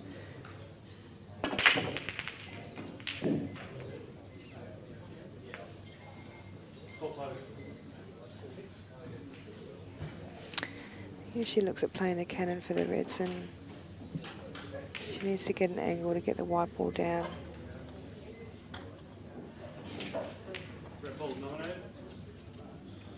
Masters singles, table 4. Gary Bradshaw, Victoria. Rodney Martin, Tasmania. Gary, your first practice, table 4. So she's looking at the cannon here. She doesn't need to do too much, so she just wants to roll it on. Oh, and unfortunately both of them gone through. She really needed that ball to stay there so that she could use it to get down on the black. Now, the black doesn't look like it's going in anywhere at the moment. I can see it from here, and the yellow is clearly blocking it. The only other thing I can think of from looking at it from here is if she can try and get the black and take it off the left-hand side cushion and try and get it in front of the yellow, that might be a good option. Other than that, the other thing she could do is leave the white low. By leaving the white low, she could take the ball off the right-hand, off the right-hand side of the black and leave the white low on the bottom cushion. That would probably be the option that I would do. But she's taken the first option that I've said, and that's not a bad shot because she still left the black on, which is good. So she just wanted to get it a little bit further, well, a little bit in front of the yellow, which is what she's done, and it was a really good little shot there. So Kolbe's under a bit of pressure now, and she needs to figure out how she can keep the white safe. She could go for a snooker here and just tuck the yellow, the white in behind the yellow and kick the black out a little bit, but and try not to leave her even a double on that. That's probably the best shot to do, which is what she's going to do. She looks like she's going to hit it hard. I hope not. Yeah, that was a silly shot. A really silly shot. She should have just laid the white up against the yellow and the cushion, and she would have saved the game. Yeah, Kolbe just rushing, I think.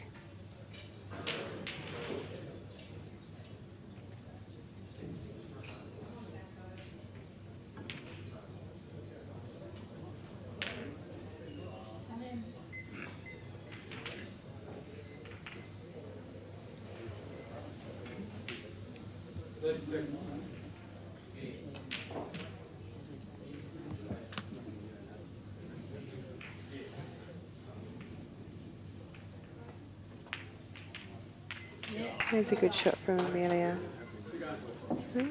She's giving Kolbe a little bit of a scare here, I think. I think, you know, just Kolbe's not thinking it as well as what she usually does. She needs to put the brake on and start thinking a little bit strategic, thinking about where the white's going to go. She's definitely an amazing player, and we all have moments where we don't think as well. And, you know, it's starting at 9 o'clock this morning, so sometimes it takes a little while to wake up. So Jess and Lisa are 1-1. Wow. Wow, that didn't look like it was going at all, and it sat right in the pocket. This is the shot I was talking about here. She had just laid it up. I'm not sure what she was trying to achieve from that shot.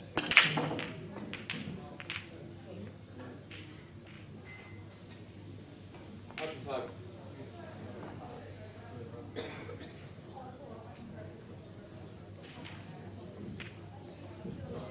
30 seconds.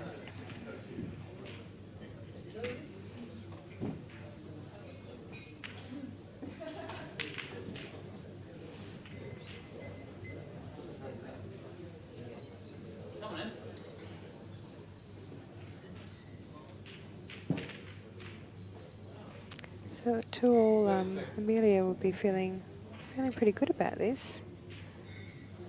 And good on her for having a go, for sure. Just have to play smart and play your own game. I think that's what it's all about. So Lisa at the table now. 1-all with Jess.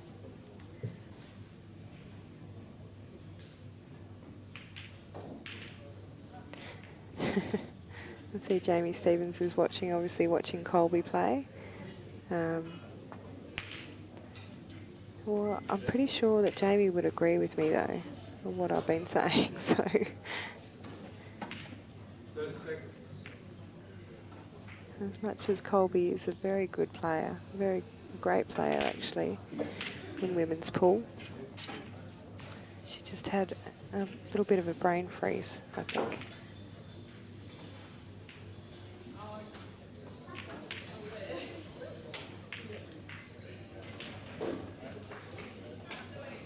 Seconds.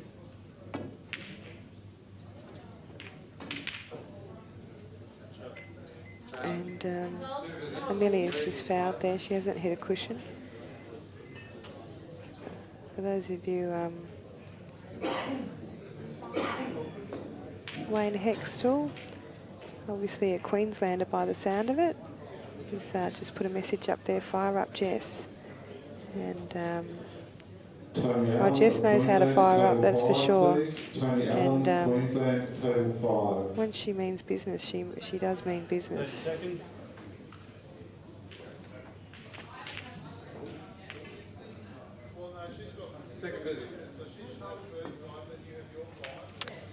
So Kolbe's just had her first shot there and covered the pocket over to the left-hand side. What she really wants to do is find an angle so that she can work on this red ball down the side rail and try and cover that pocket on the right hand side as well.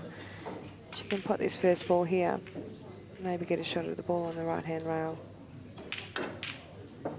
It's a nice shot from Kolbe. Hopefully she's got an angle here to pot the one in the middle.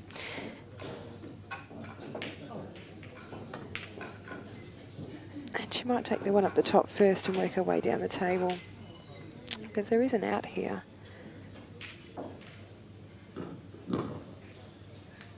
Masters singles, table 3, Steve Hale, WA, Jack Dam, ACT. Steve, your first practice, table 3. She's definitely potting very nicely, Kolbe.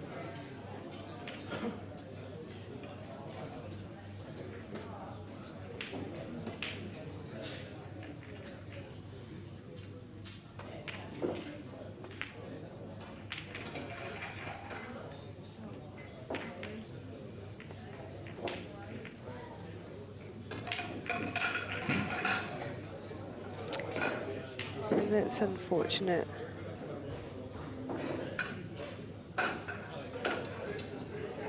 That's unfortunate there for Kolbe. She just didn't come out far enough for the right-hand side.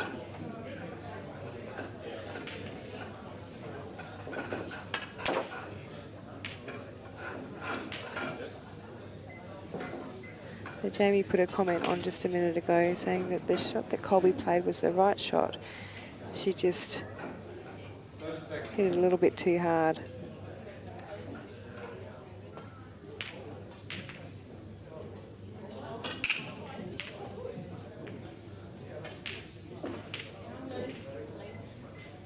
Kolbe's still looking at trying to get on that side rail on the right-hand side. Or maybe even break into the balls here with a bit of left-hand side. Yep. Oh, she had a little bit too much on it.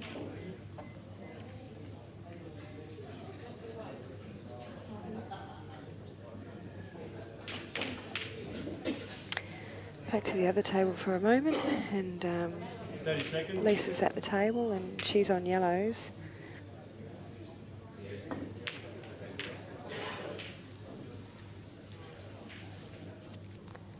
Not quite sure what she's going to try and do here.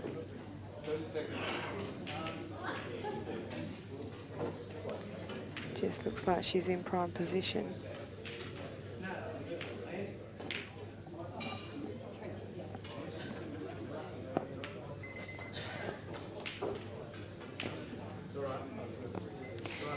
I think what Lisa probably wanted there was to snooker her, just bring the white ball out to the middle of the table, but snooker behind the black and the yellows, or only leave her on the red in the pocket. Sometimes Jess gets a little bit impatient and she will have a go, and I just think you just have to be patient all the time. Now that she's got a shot on the red on the middle of the table there, she'll probably just choose to get that out. 30 seconds. She'll be wanting to go out the next shot, I'd say. So Emelia's playing a smart game there too. And Jess has just tried to leave the white high there. A little bit of a snooker shot from Jess.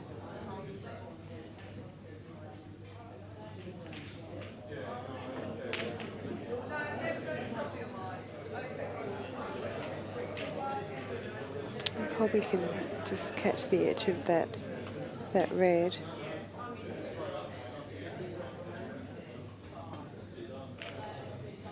Oh, that's unlucky.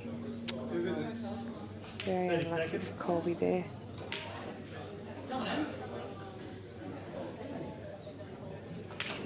She couldn't see much of the ball, and unfortunately, you know, she's still in the game though. The yellow near the red towards the middle of the table there that Emelia's just having a look at now. That's her hardest ball, but she can actually use it. use the middle one on the right-hand side to actually go into it. Just got to be careful about where the reds are going. She's got 2 shots. There's a good angle to actually go into that yellow. Don't want to be moving the reds around too much because you don't want them to get in the way of her yellows.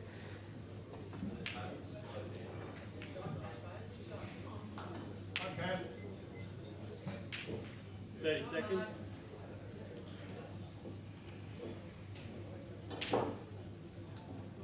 Just putting a fair bit of bottom on it. Or, well, actually, she can still go into it here if she uses the cannon yellow on yellow into the pocket and go into the red and yellow as well. Just making it, you just got to try and keep it simple though. That's the key. Try and keep it simple, even if you use your 2 to get that yellow out. You can use it now, do it now. Wow, I think she hit the red then. That was very close.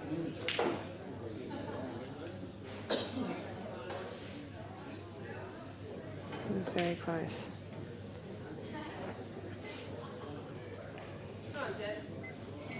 So Jess has got a chance here.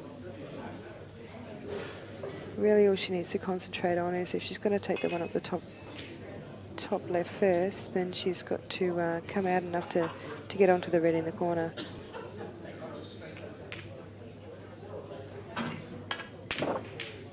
And she's come out beautifully. Really nice shot there from Jess.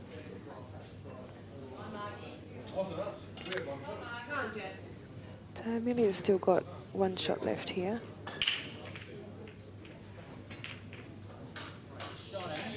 That's a nice shot.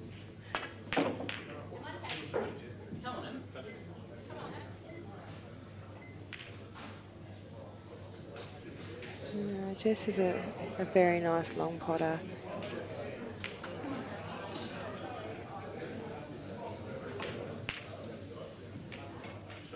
And that was a lovely shot from Jess, especially since she was right in the pocket there. Emelia's just done a bit of a hit and hope there, I think. Obviously she wanted to come out, but by the way that she hit it, I don't think she really knew where the white was coming out. That's why I'm standing up.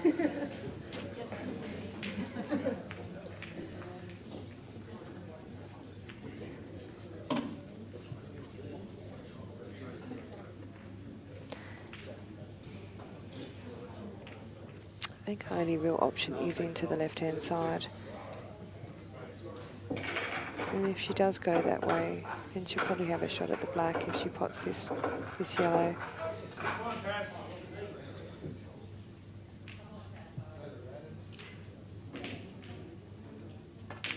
That's a nice shot. She's just hit it way too hard. She could have just guided that in. Yeah, she just hit it way too hard. It's a beautiful pot.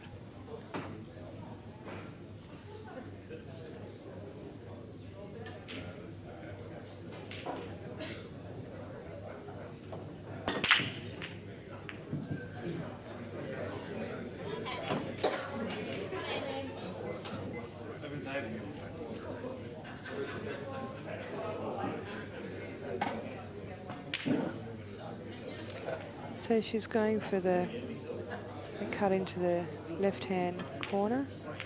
Oh, she's overcut that. Wow. Look, I think she took enough time figuring out what she was going to do. I just don't think she took enough time to actually play the shot. Have a really, really good look at it. Anyway, this gives Kolbe a chance here. She should finish this quite easily.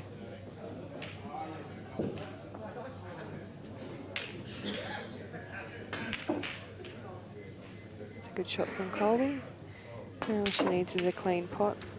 White will be fine. There's no in-offs anywhere. She just has to figure out where she feels comfortable to pot that black.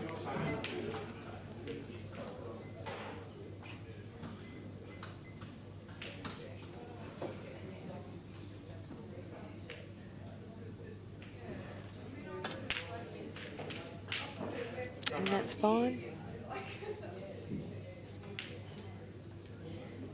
Just have a good look at it. That's the way.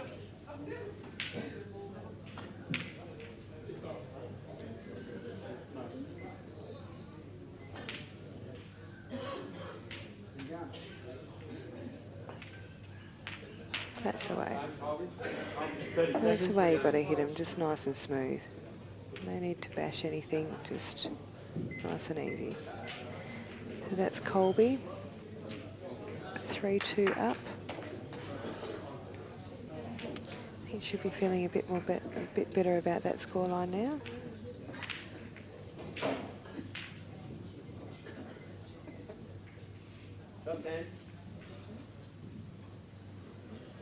Lisa's at the table at the moment.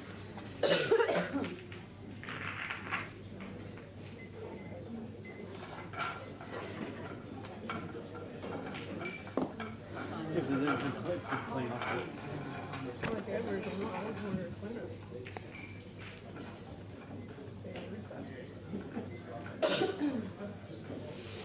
Umpire's just going to clean the white there. And with Emelia to break. Red ball's been potted. It's not a very open break, but it might suit Emelia better than Kolbe.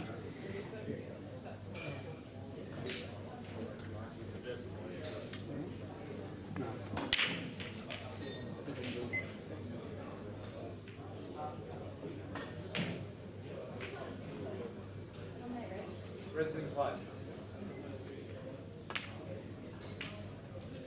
30 seconds. That was a nice double from Jess there.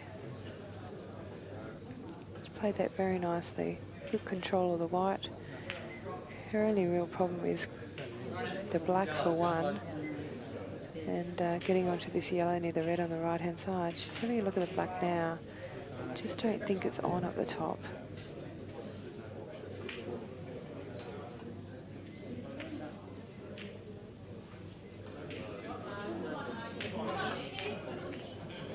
And she's tried to just bring that yellow out there and take the yellow off it so that she had a clear shot at the yellow on the right hand side. It was a good choice, it just wasn't executed well.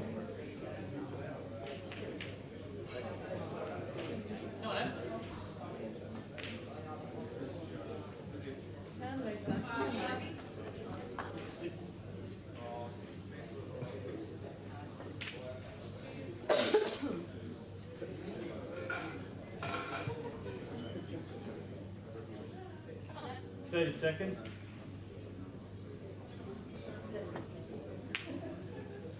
Oh. Wow. That white ball has just hung right up the top there. I can't believe it didn't go in.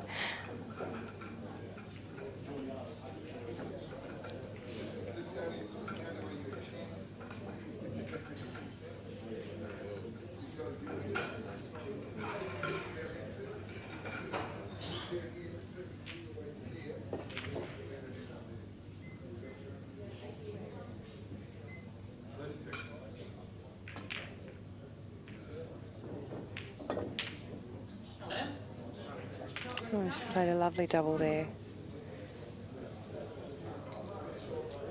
From where she was, that would have been a little bit difficult to do that. She's probably still thinking she's got a bit of safety here in mind because she still has that red over the yellow. It's a good chance to figure out a plan.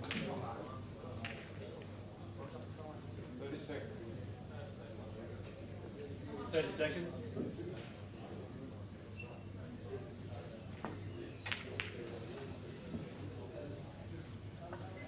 That's not a bad effort there from Lisa.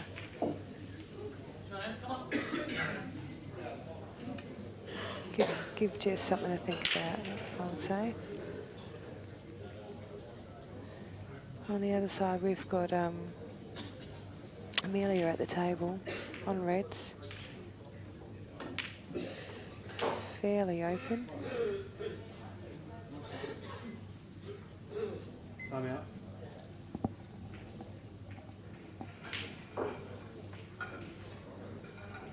30 seconds.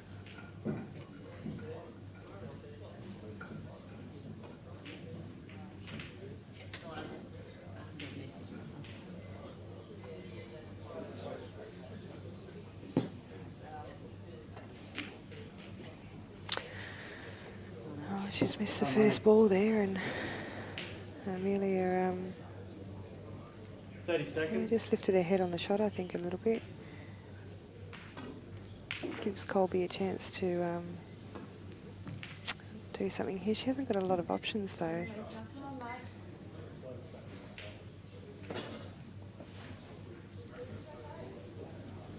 Kolbe's a very smart player, though. She'll figure something out.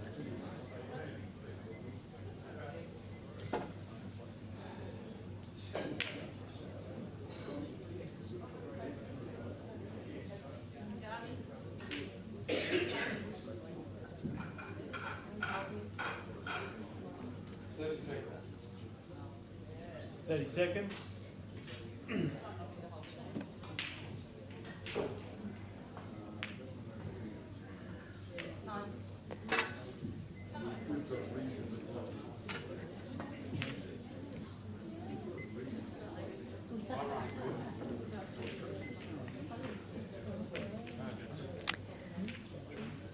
So Jess has got a little bit of work to do on the other table. She's on yellows and the black's still covered up the top left-hand side, and she still wants to get that other yellow off.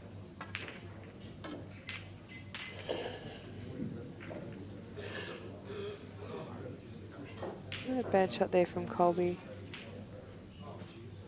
She's covered that red in the middle. Probably unintentional, but might save some time. Give her some time.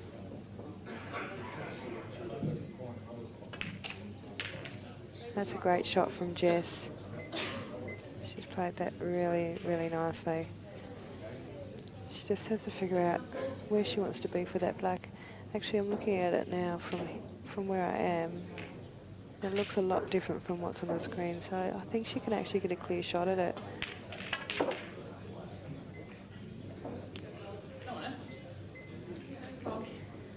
So she wants to try and make it. I'm not sure how straight Jess has landed on this yellow, but where she's looking at the moment, she wants to make it through those reds so she can get an angle.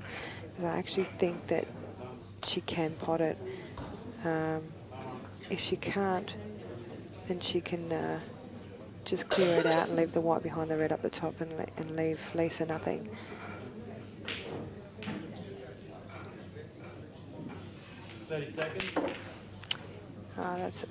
She's just gone too far, but the second option here might be the one.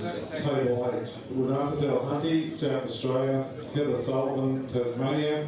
Table 8, Renata, your first practice, 5 minutes.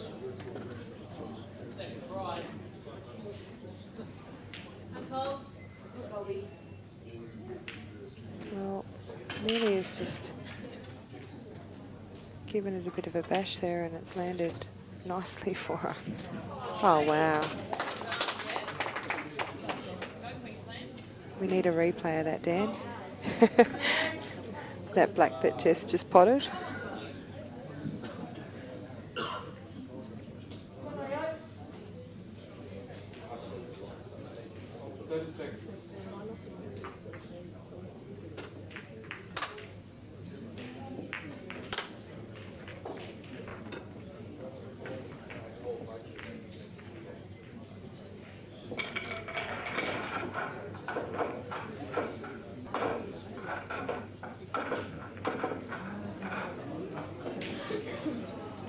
Kolbe's going for a double here.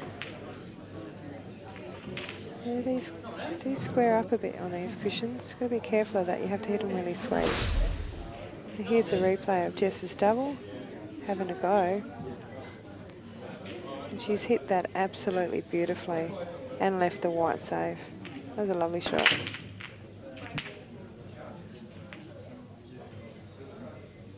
All potted. So Jess is now up 3-1. 30 seconds.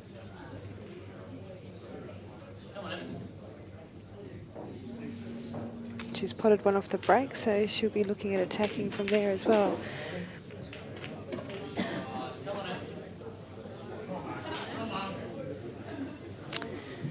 Emelia's looking at the shot down the rail with the red. 30 seconds.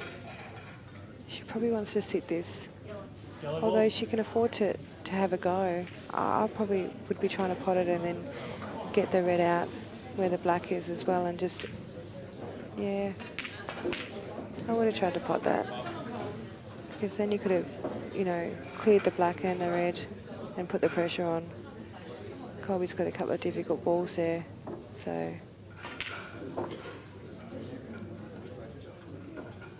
And when there's a couple of difficult balls, it should just get your balls out in the open and then have a go the next shot.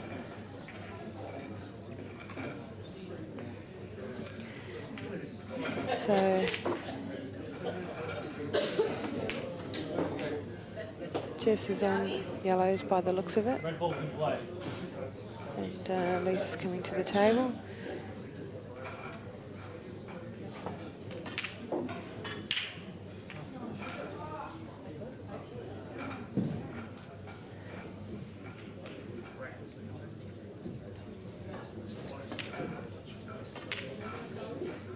That's a nice shot from Kolbe. And she'll just be wanting to either pot the first one and sit the second one or just go for the sit in front of the red on the right hand side. She's still got a little bit of work to do with the black and the yellow on the left hand rail.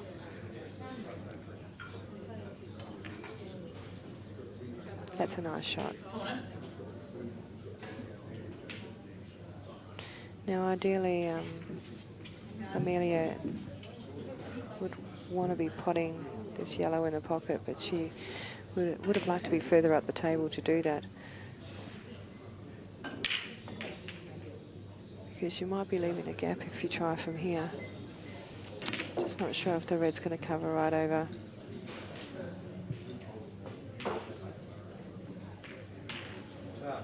Well, she's played it all right. She's left Kolbe a bit of work to do here.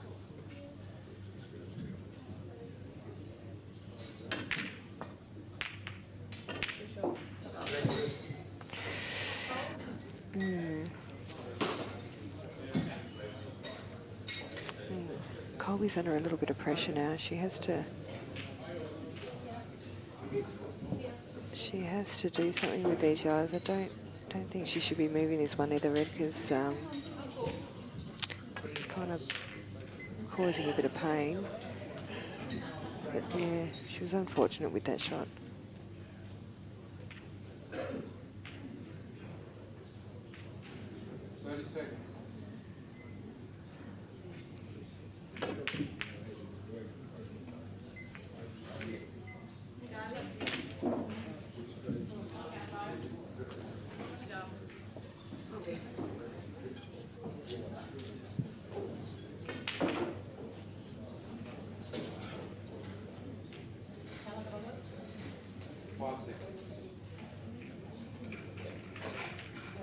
Come on in.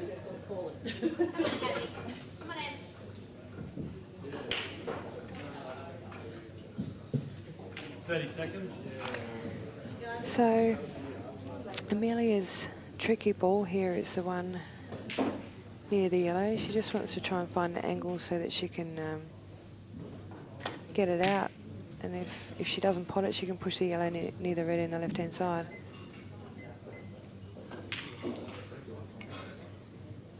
Which is option B, I'd say.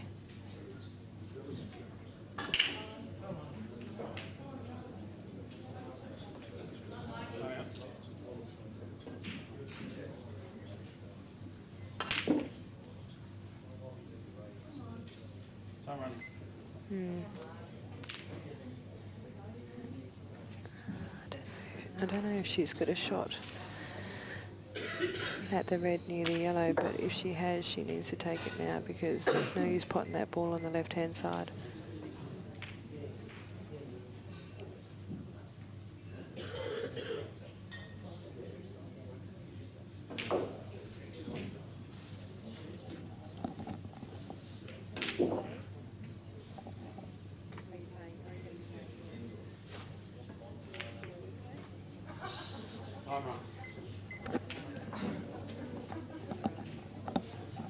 on, Ed.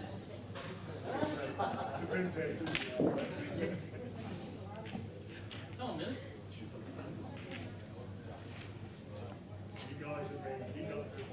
So Amelia's just having a look. She can obviously get through there. That's not a bad shot there. I think she's played that all right.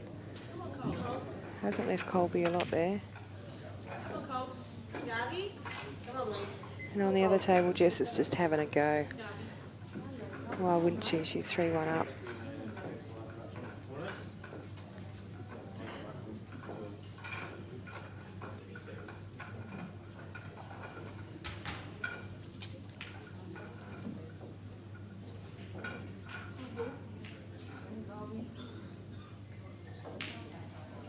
Seconds. 30 seconds.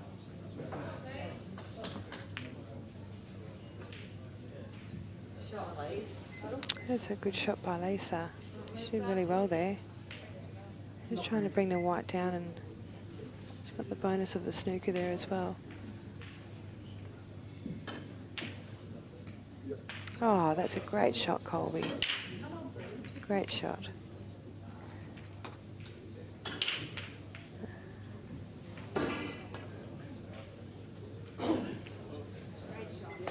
Jess has got out of that snooker off a couple of cushions there. It's just unfortunate that she's landed her yellow dead on the top rail. It gives Lisa a bit of time.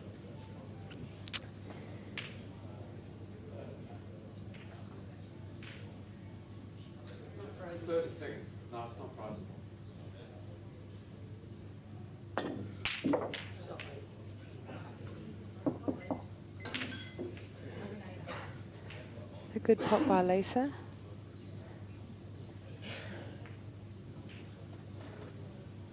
She's going to go for the snooker here. She's not hit that well.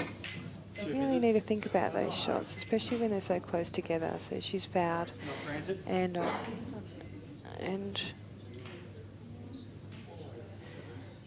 she hasn't left a foul snooker because Jess can hit both sides of the yellow in the middle of the table, or both of the very edges anyway.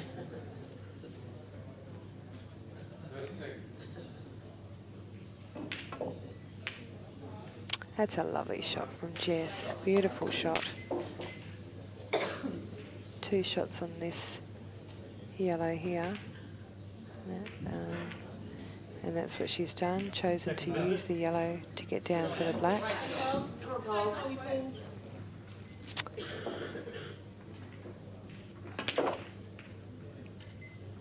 It's a good shot by Jess.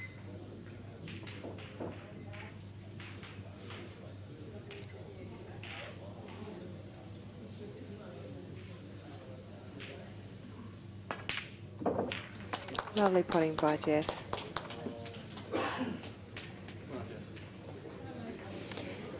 Jess Woods from Queensland, well done. She played well. And wins against Lisa Garvey from Victoria, 4-1.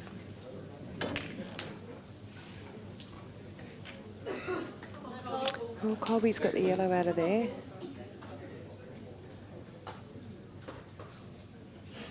I think I don't know if the double's on here, so what she has to do is put the one into the top and then go for the double into the same pot, into the right hand middle. So she just needs to get position. Might be better to actually land higher rather than lower so that she can face it back in.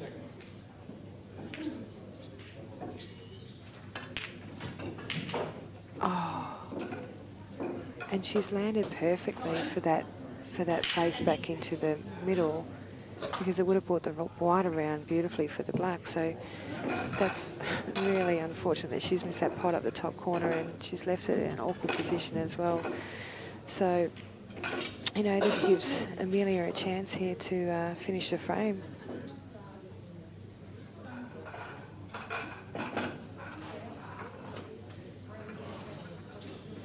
Women's singles, table 11. Cassie Starrick, NT. Julie Lucas, Queensland. Cassie, your first practice, table 11.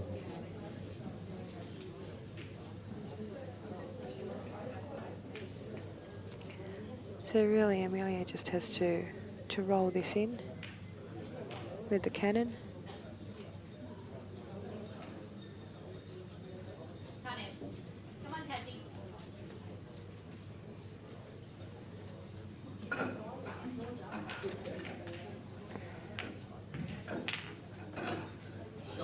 And that's Women's fine. singles, table 10. Katrina Defina, Victoria. Sharon Brown, New South Wales. Katrina, your first practice, table 10. So in a moment we'll have Katrina Defina from Victoria and Sharon Brown from Queensland. Actually New South Wales, I should say. Sorry, Sharon Brown from New South Wales, and they'll be playing on the other table 10 very shortly. Just have to have their warm-up.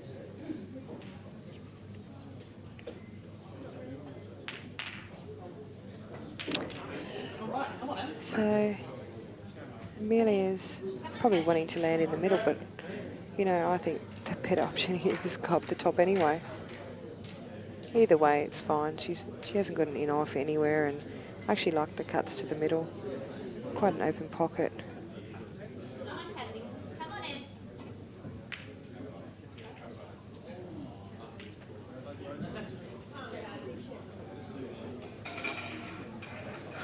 And if she's going to go to the top, she better not bang it in because they jaw. Well, she's hit that at a lovely pace. And now it's 3-all. So, I'd like to ask Jamie Stevens out there how he's feeling right now. A little bit nervous.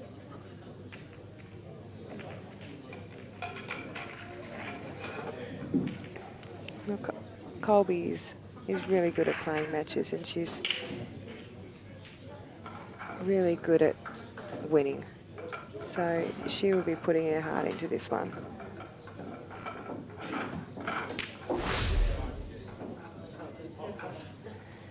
She's got the break, so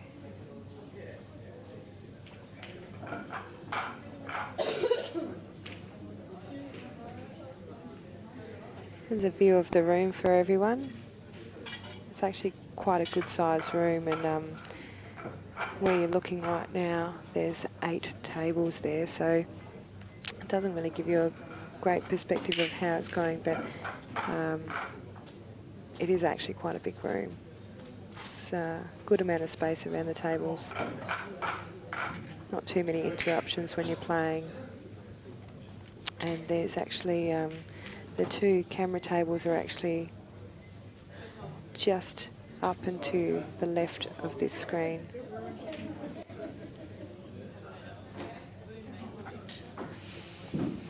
So here we go. Deciding frame. Kolbe broke and has potted a yellow. And much of a muchness here. I mean, the first shot here, if she takes yellows and runs the white down and clips onto the red and the yellow, that might put the yellow over the pocket. Then she's still got to work her way up to the top of the table for the other yellows on the top. But I think yellows are the go here, I think. The yellow in the middle is a bit of a bother.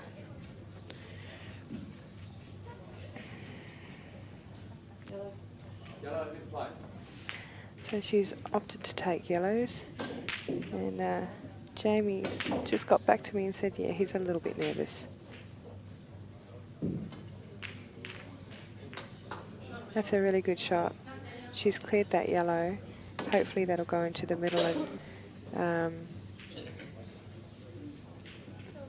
doesn't really matter if that ball's touching the red or not, but she might opt to take the one on the right hand side first, and if she has got a shot at the yellow in the middle, that would be nice.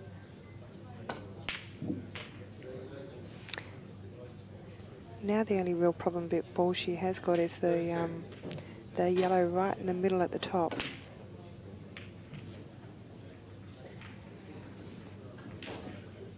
So, look, Kolbe's always going to attack.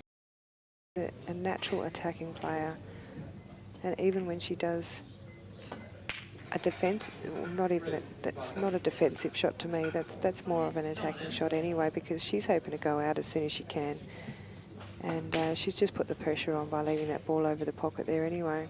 I think it's actually a better option to leave it there.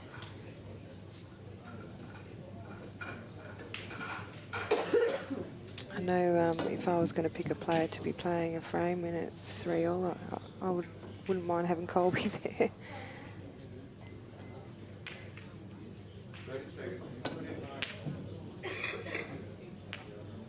But I must say, oh, that's unfortunate. Well, this will give Kolbe a chance to get that yellow off. I'm pretty sure she'll be taking that one first, the one right near the white at the moment. Get rid of both those balls, work your way down to the bottom of the table, and look, I don't think Kolbe will have too much trouble with this. She should be able to do it in this with these two shots. Her first shot, she needs to get rid of that one, and see, that's the one thing that Emelia just didn't want to do, is give her 2 shots with ball in hand, because just giving her a chance to take it away. And she looks a little bit disappointed with herself there. I would be too, knowing that she's had a chance at 3-all. Still not over yet though. So, whoa, you want that to settle down. Oh, that's great. If she's got a cannon on here, she'll be pretty happy with that. And it looks like she does. It's ended up nice. She might have a bit of an angle here. She might have to go through past the reds on the right-hand side, but if she can screw it back, I probably tend to play the more natural shot here and roll it through, but in screwing it back, you got... She's gone for the screw. And the only danger there was that yellow ball coming out too far from the pocket, but it's landed in there nicely, so she'll be pretty happy with that result. She just needs to stun this yellow and into the middle pocket. Just leave the white where the yellow is now, or even roll through a little bit to give herself more of an angle. Oh, that's okay.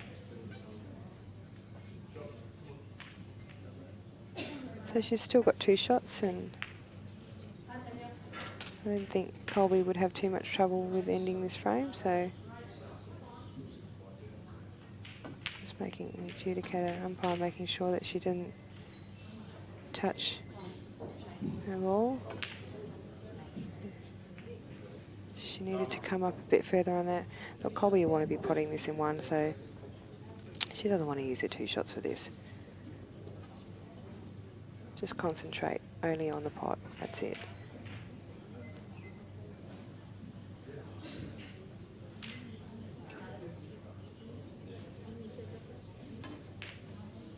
And that's she's done. Well done, Kolbe. A little bit of a scare there for her in the first round, and I think Emelia played fairly solid. I think she played a nice, solid game. She's a very nice little potter. So look, she'll learn from that, and she can still be happy with herself that she was 3-all with Kolbe Poole, I reckon. Her first nationals, good on her. Kolbe, I reckon she'd be pretty relieved about that. But and I don't think Kolbe played her best, but she'll get better as it goes along.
Women's singles, table 9. Stella Kearney, WA.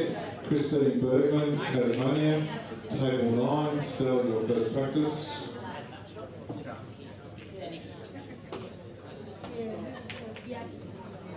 Yeah, you can. You got. But there's a yellow. Yeah. And even then, you had it on.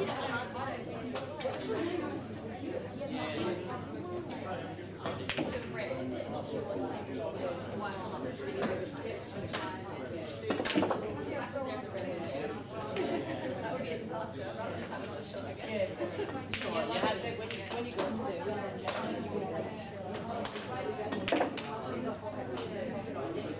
and come up that worst case scenario, you sweep that ball to come back around because you're going to be on the side of the ball, so then you've got the Yellow, yeah, that was huge. the yellow where you landed. Yeah.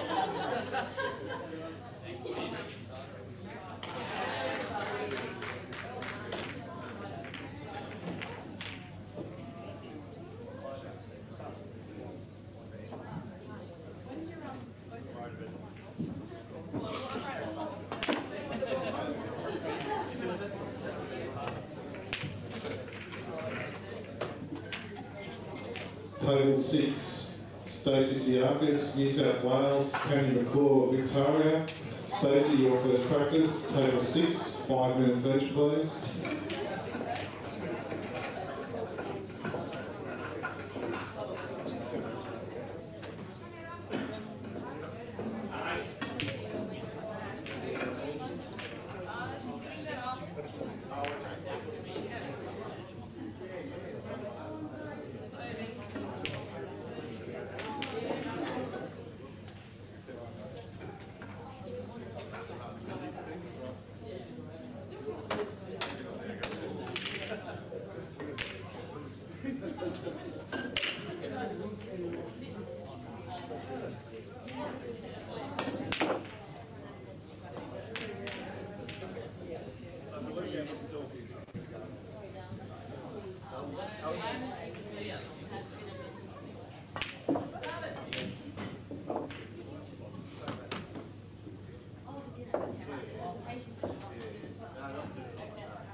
Master Singles, Table 4, Sid Scott, ACT, Jim Breen, Victoria. Sid, you have first practice, 5 minutes each, please.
Okay.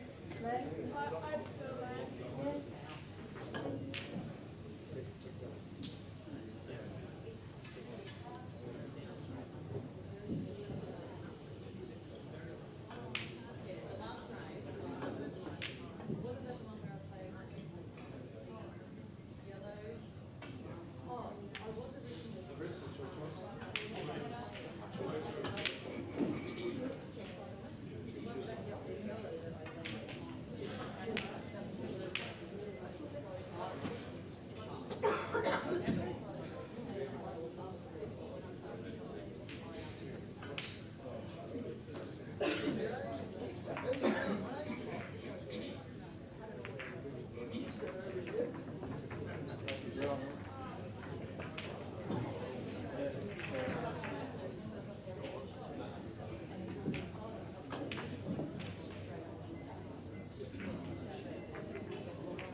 Very good. Christen is 7 go, mate. And Christen is right.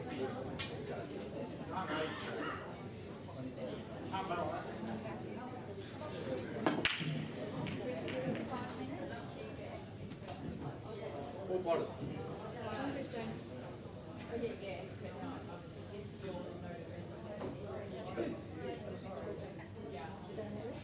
Red and white.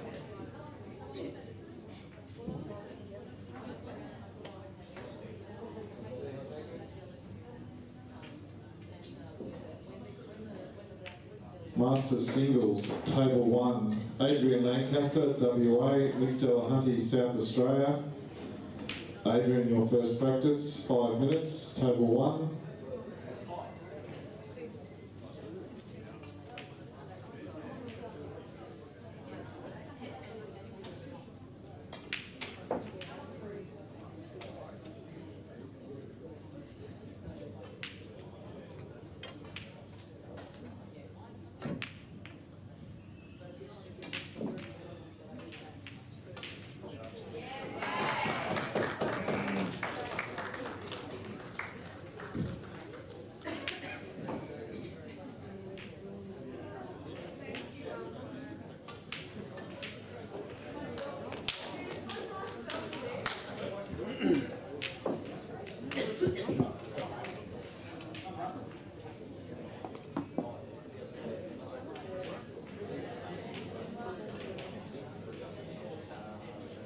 Seconds.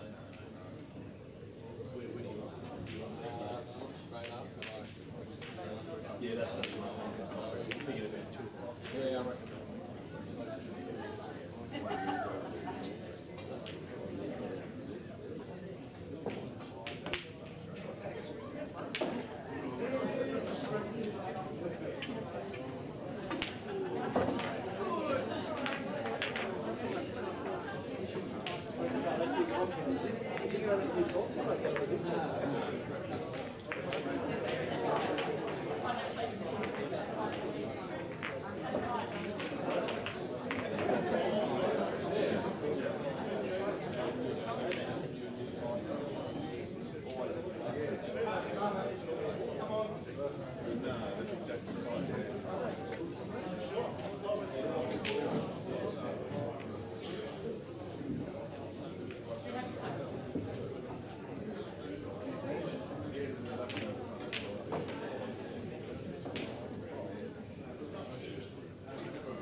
women's singles, table 7, Amy Perkins, New South Wales, Cindy Blackmore, ACT, table 7, Amy, your first practice.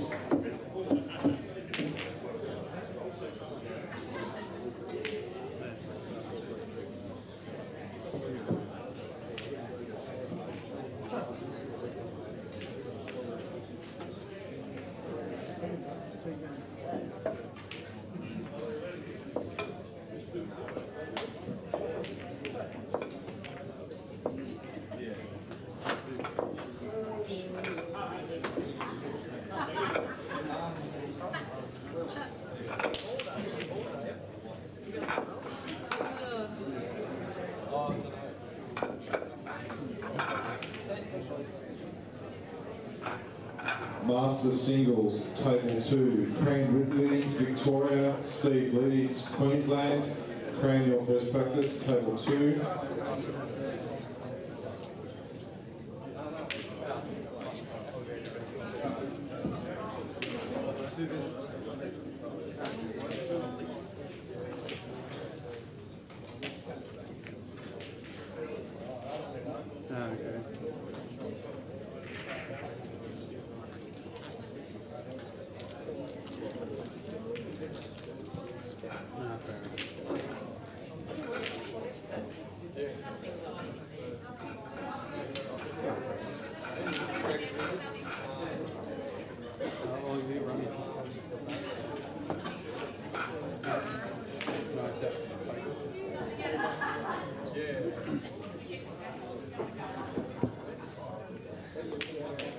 Sorry about coffee break, mate. Yeah, I apologise. break and a smoke break. Okay, I apologise. Formalities again, shall we? So yeah, they said that you guys were going to start when I was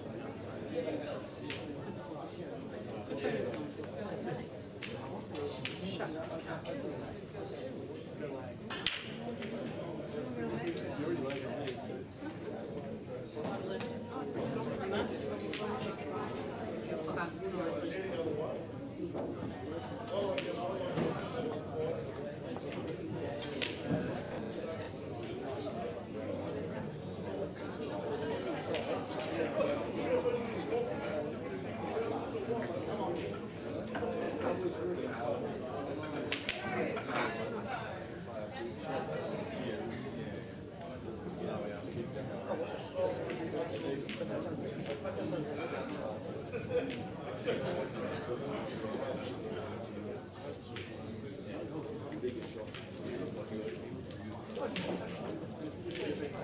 Come on, 30 seconds.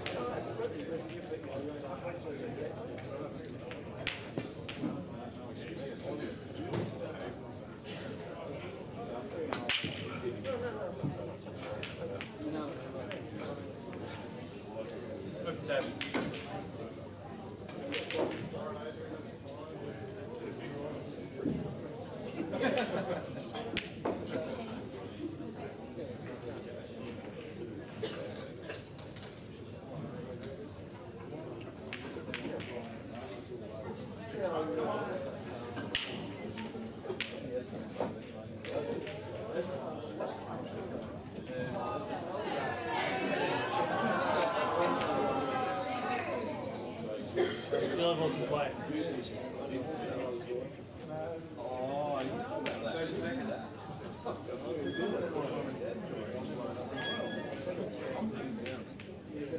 was thinking that's all right. That's all right.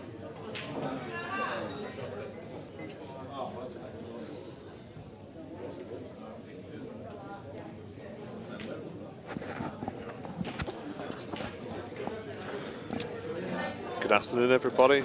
This is Steve Jameson and Nick Howie in the commentary box for the round 1 of the ladies singles event. And on table 1 we've got Sharon Brown and Katrina Defina. And the second table, Stella Kearney and Christen Bergman.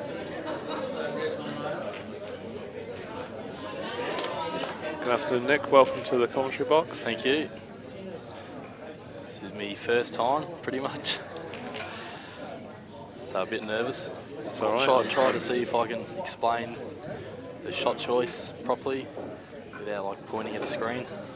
Yeah, typically people prefer any commentary, even if it's bad commentary, so don't worry about it.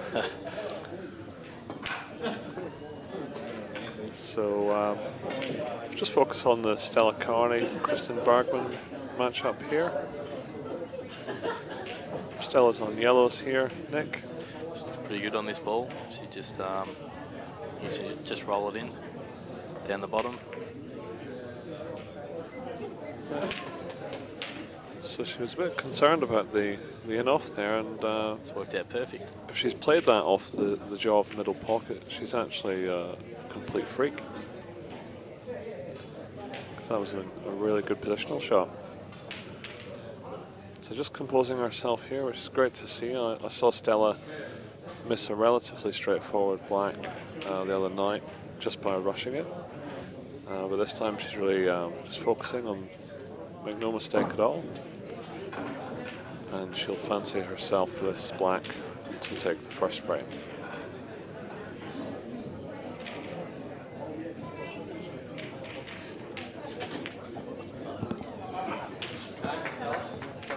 Nice shot.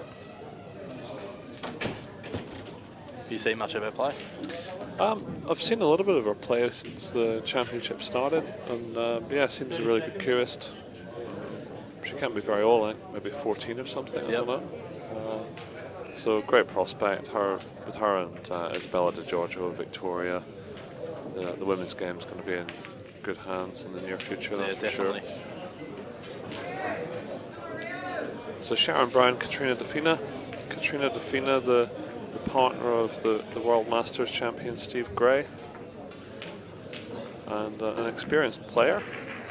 And yeah, definitely on her day she can beat a lot of people. So I don't know Sharon Brown very well. Nick, do you? I haven't really seen a game or seen much of her, but I know she's played for Australia a couple of times, I think. Okay. So she must be handy. Comes from New South Wales.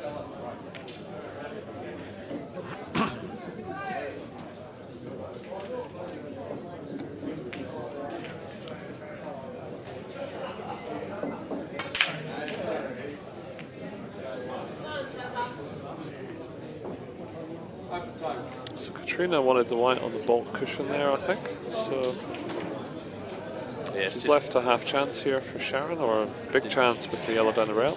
If she can get on that the yellow next to the black, she's going to get on the other side of the table. She can do that. Looks like she's going to play the train here, or the plant.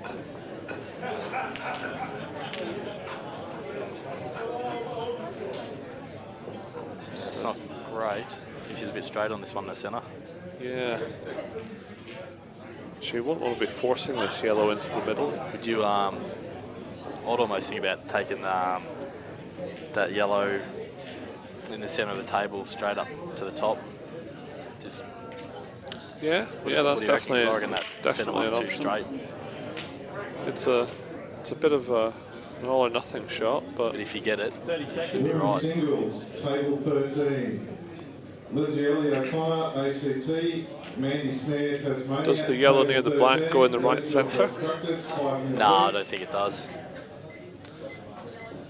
Okay, so that's not bad. Oh, I was misjudging the angle there.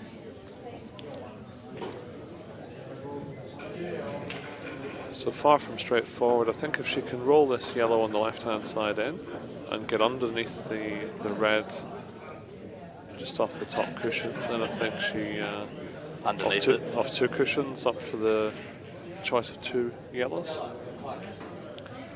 You wouldn't think about coming into the black or just moving the yellow? I don't really want to do that in case I push one of those balls safe.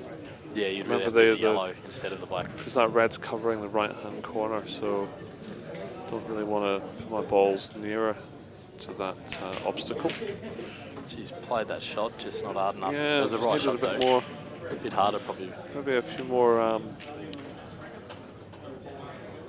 loaves of bread for breakfast this morning. She might have got up there.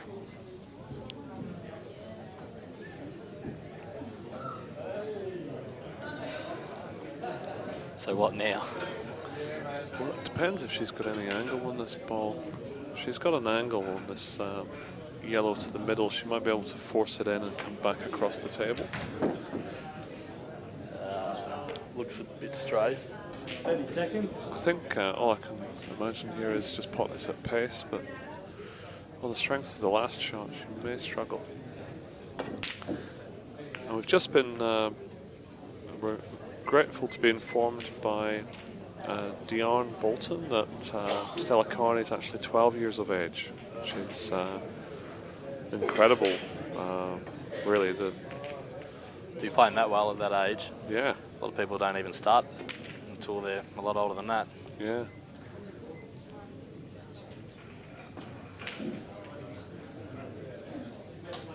Yeah, I'm tipping she'll probably make the open side. Oh, you'd think so. Before she's 16. There's a. I thought she was a bit older than that. There's a tip. So we've gone into a bit of a safety battle here on the Katrina and Sharon match. And what would you do on red here, Nick? Would you have a dip or get the 2 shots? I would just roll that one over the top hole. Although it's Sharon at the table, actually, she's on the yellows. Sorry about that. I wouldn't do that then. So, not do that, or she's put the pressure on here. Not left anything simple. Didn't really have many options, so.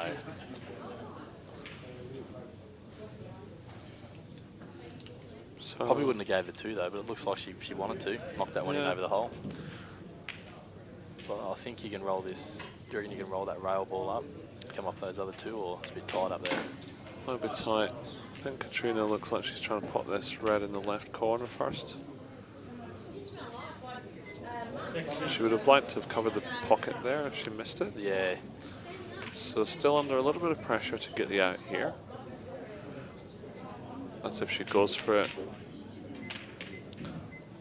She likes to attack the balls, I think, Katrina, from what I've seen of her. I mean, and these tables are pretty good. She should be able to roll that one down. The smart shot there would have probably been just to drop that red she's just potted in and play a snooker just to guarantee the frame, really. Although, actually, she would have just tapped it. So maybe no value in that, actually. So Katrina's on her, just mapping the out here. And on the other table, Stella's on reds, looking to pot out for a 2-0 lead. Nick Young's come into the commentary box, just doing a bit of stretching before his singles game. 30 seconds. Yeah. And yeah, we've commented on the swag of Stella Kearney, the confidence that she has and assurance around the table. So not an ideal positional shot there, but a good pot. And she will be, no doubt, trying to pot this in the left centre, Nick. What do you reckon? I reckon up the top. The top? Top left. Okay, let's see what she does. That is a very good pot. Oh, it's in. What a shot. What a shot. Round of applause from the crowd. Sharon Brown back at the table on table 1 here. A good chance to pot out to take the first frame. Do you just stop this dead and play the black in the centre, or screw back, surely? Yeah, stop dead, I think. Ooh, she's tried to screw back. She's missed the pot because of it. And it's also gone safe, which will take a little bit of pressure off this clearance from Katrina. Yeah.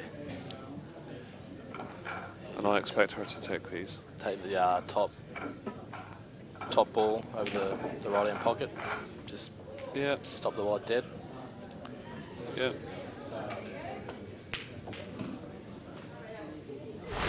Followed through a bit. It's a replay there of the Stella Black. Very nice shot. And a good call from Nick. First time in the commentary box. Yeah.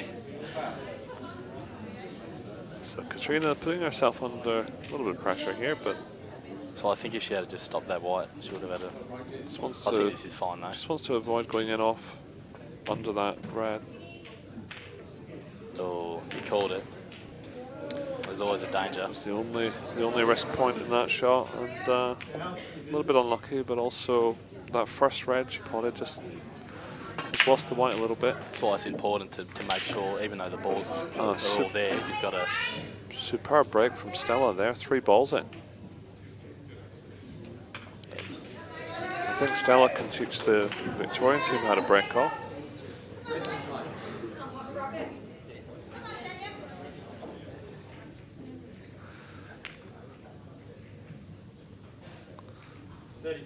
Nice to see Prime News Channel 7 actually in the building, doing a bit of filming as well.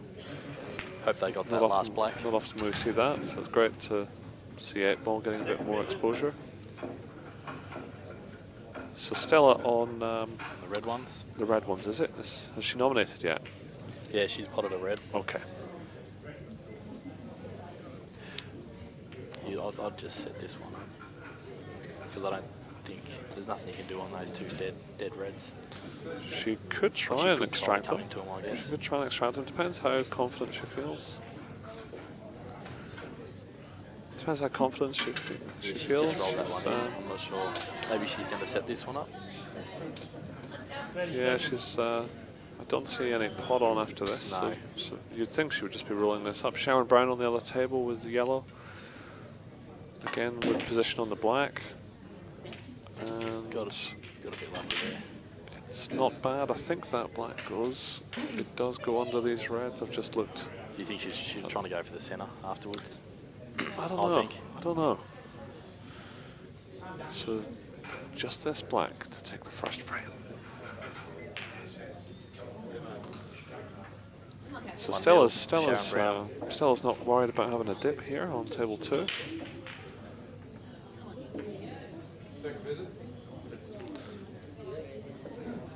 And she's got 2 shots, so that's obviously why. I didn't see what happened there for her to receive 2 shots. Oh yeah, was it a foul break? Okay. Sorry about that, viewers. So that's potentially a little bit unlucky then to finish there. Need to see the shot again, really, to.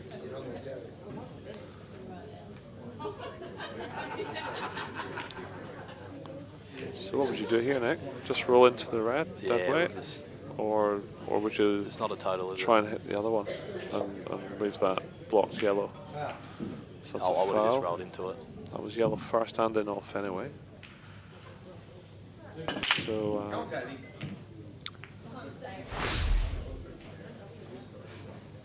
Full potted.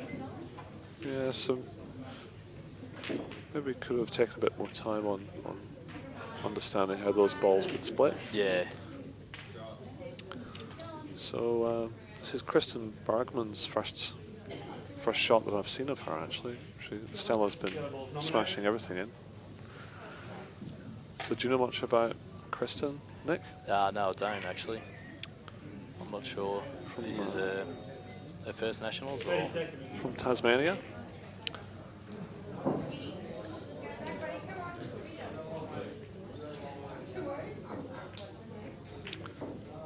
Two shots on yellow here, so this is probably the key shot. And she's taking it really well, yeah.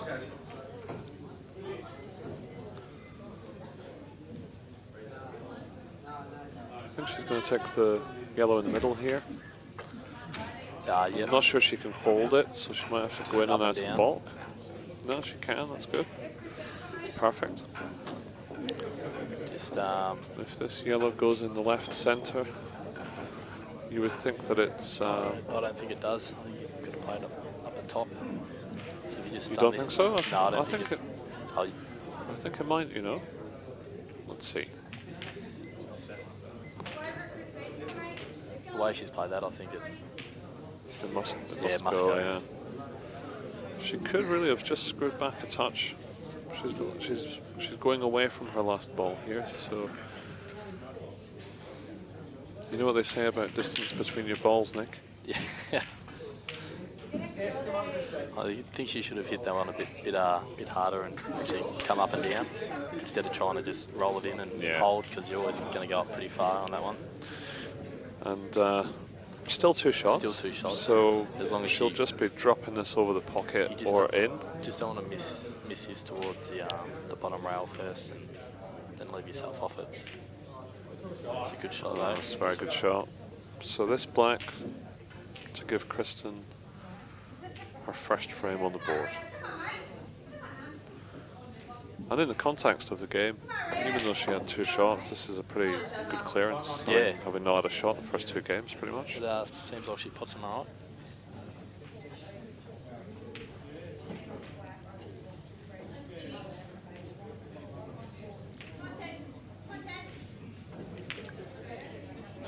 Oh. She maybe could have just rolled that up the top with 2 if she wasn't. Yeah, exactly right. Like Nick. Like sure you can go to the centre, but or it's even just a bit safer to go up the top with 2. Yeah, definitely. So, no doubt Stella will be taking these on. Still on. Oh, sorry. Left, yeah. Sorry, Kristen's still at the table. She's got 1 more left. And that's Disaster. Yeah. And the blacks also still available in the middle. So 2 shots. Interesting choice here. I think bumping this one out is the right one. She looks like she's doing that. So just half a double here. Leave it over the middle. It's a bit pacey. Oh, that's actually very unlucky. She's only just missed that. I'm not sure about unlucky, mate. To be honest, that was a bit hard. Far too hard. Yeah. She's gone full on pot there, but yeah, I think if she replays this back, she would probably see that she could just bump it out and have 3 easy pots. Yeah, I agree. That'll all come with maturity. She's doing really well.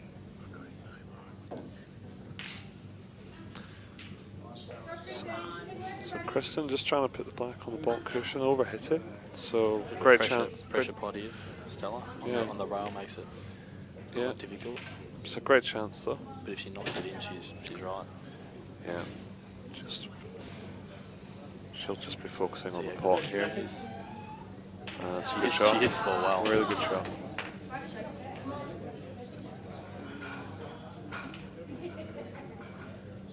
Fairly good rhythm too. Plays at the same pace for each shot. Yeah. That's a good shot. I think she'll go close to winning this title this year. Yeah. Looks like she'd be a good chance.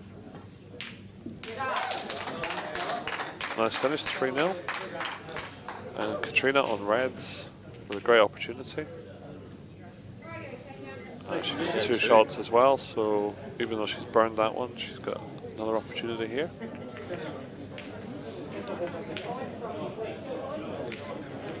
I think she took enough time on that one. She seems to be rushing a bit. She's going to snooker here. Yeah, Christen. It's a good safety, but Katrina's normally plays those acts quite nicely, so she must be struggling out there today a little bit. Once you get your first frame on the board, you can sort of settle down a bit. Yeah. So deliberate foul coming up from Sharon. It was a right shot, I think. Yeah.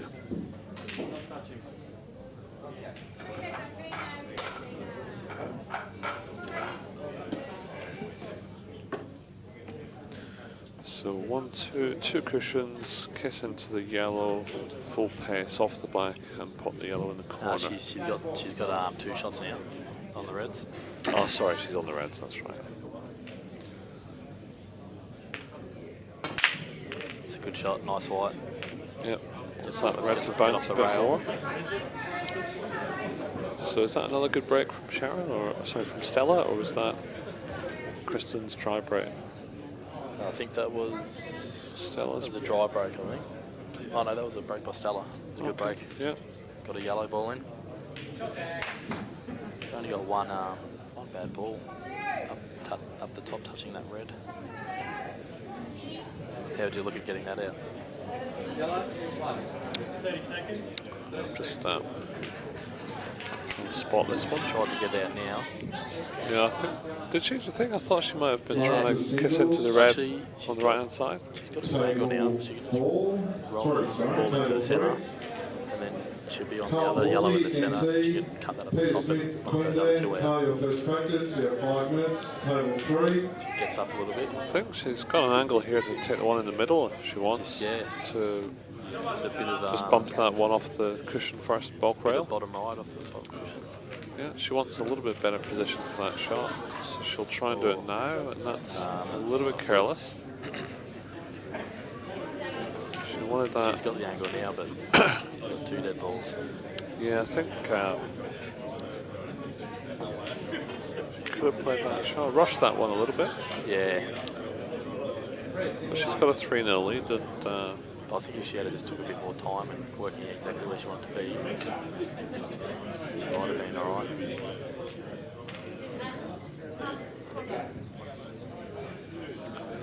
so Katrina on table 1 here with the reds.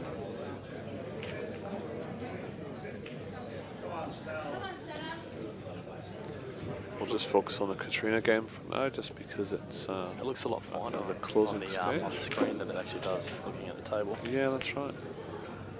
Oh, she's just missed it though. Just missed. So tricky yellow for Sharon Brown, but a really big one. If she can go 2-0 up, she'll be happy.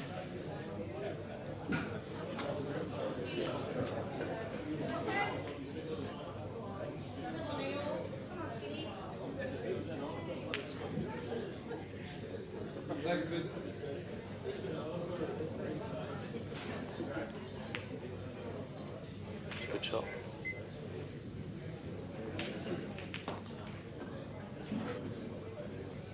Come on, Ella.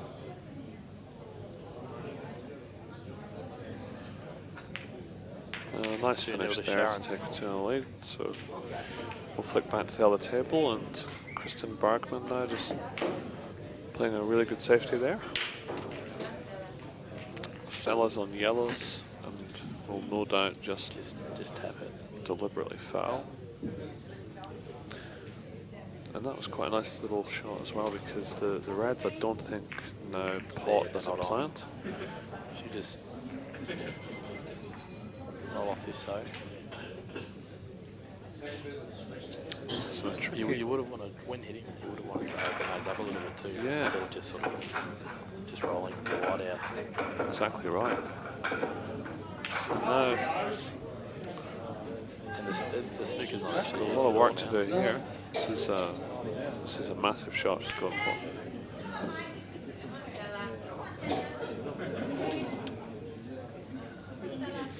She got this yellow down the bottom left. Do you think that goes past? Probably her only shot. Don't think it goes past that red. It could go under the 2 on the right hand side of the table. She's going to play the up and down here, kill another red, which is a good shot. I quite like that. Yeah, that's not bad. Keeps the pressure on. Yeah. And there's no It's kind of 4 dead balls now in a way on the reds. I'm not sure if these 2 balls down the bottom right touching is easy enough to sort of run off the top one in behind them, or no, I don't think it is. That's a pretty tough shot.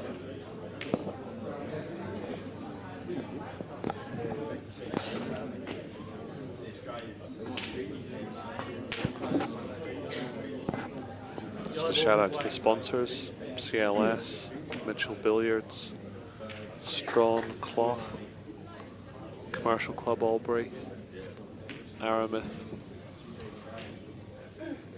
Billiard Balls, Trueline Tables, All-Star Pool Tables, which is John Russell's business.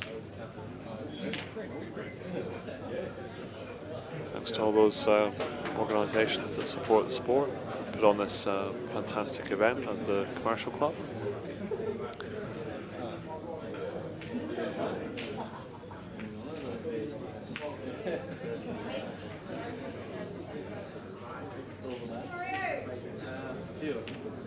So we'll focus on the Stella Christen game for now.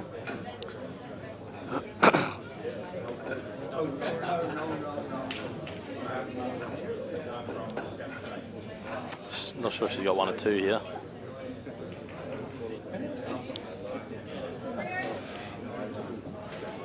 I'd probably just run off that red on the rail she's doing now. Run the wide down and bump those other 2. Just move wants to avoid the in-off though. It's not bad. Yellows are yellows are going to struggle here.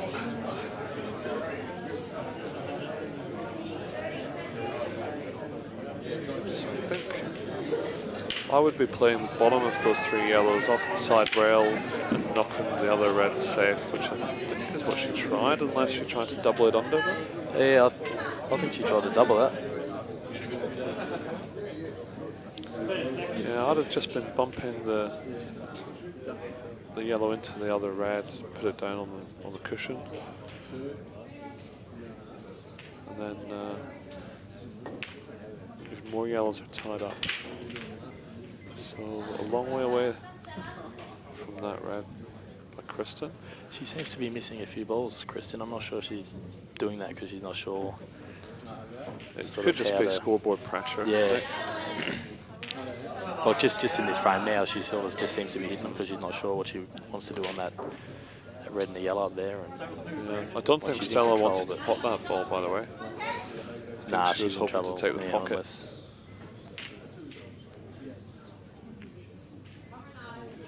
I probably would have rolled that yellow onto that red, gave away 2 because you've still got that red touching the yellow and you've got 2 balls down here that are tied up as well. I thought that was your best chance to win if she had played that deliberate foul then. And you would have tied up your other yellow in doing so? No, the yellow would have been over the hole. You put that yellow onto that red. I'll put the yellow onto the red, give it 2. Yeah.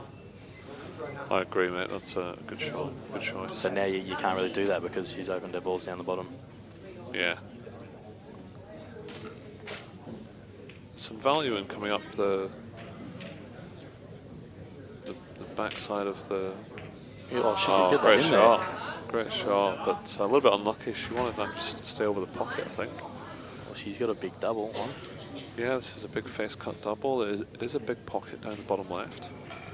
So it's not out of the question if she sees it. No, she hasn't seen it. No. And that would have been probably a very loose shot to play in the context of the game. No, maybe in practice you might play no, that I shot. think you would have. I think you were better off playing it. Yeah. Because like you said, it's a big pocket. You only have to get it down there. Yeah. And if you miss, in a cover the hole in her over. Yeah, that's right. Because everything's on for Christen now. Yeah, she's got a... I think it was worth the risk taking the double. I think she's got a little bit of a tricky opener here. It's a bit harder than it looks on the TV screen. This ball in the right centre. It's a tricky ball, this one on the right hand side, but if she knocks it in. She doesn't like the long red, which is a straight long red. Or she's overcut that one. Yeah, we would have definitely gone for this long red down to the bottom right, but she must not back her cue in to do a deep screw. Yeah, well, if you know you're not comfortable with the shot, there's no point playing it, is there? No. So Stella, 30 seconds. Rolls Royce cue action. It's a nice pop, but where's the black going? Yeah, she played for the black in the right corner there, I think. Off the bottom rail in the centre. It's actually it's actually a pretty good chance with that red sitting there. She's eyeballing it. Looks pretty straight this on. This would be a great shot. Oh, she punched out a bit harder, I think. Would have straightened it up a bit. Good thinking though. At least she's seen the shot. That's right. Not many would, I don't think. 12 years of age. Yeah. Oh, 13. Just had her birthday today. Happy birthday, Stella.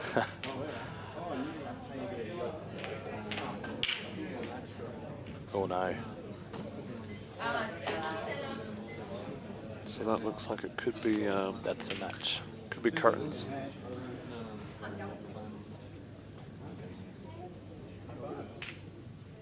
And that's it. Excellent play. Yeah, she played well then.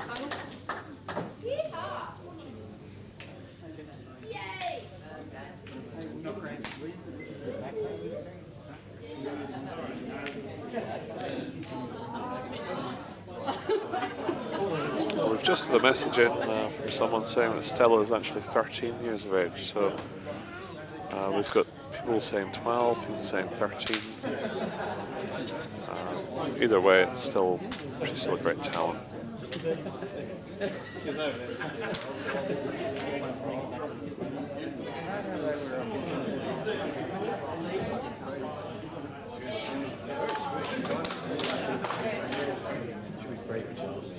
Oh, she's lucky that. Oh, was she on it? About to say she's lucky that didn't drop. So is it Katrina on reds? Yeah. Yeah. One visit? Yeah, just the one. I think you got to get the two here. Yeah. Maybe nudge that one off the side rail and just. It's difficult to get an easy snooker though here. I think off the side rail. Because the yellow is very potable. Yeah, but you still got to get back on the black. Look where the black is. So she's played that shot. So when playing those shots, you want to hit them. You want to keep your ball in play as well. She hit that a bit hard. Yeah. But she didn't need to do anything with the white. So just be careful where the red's going as well. Yeah, exactly right, Nick. That could become a problem ball later on.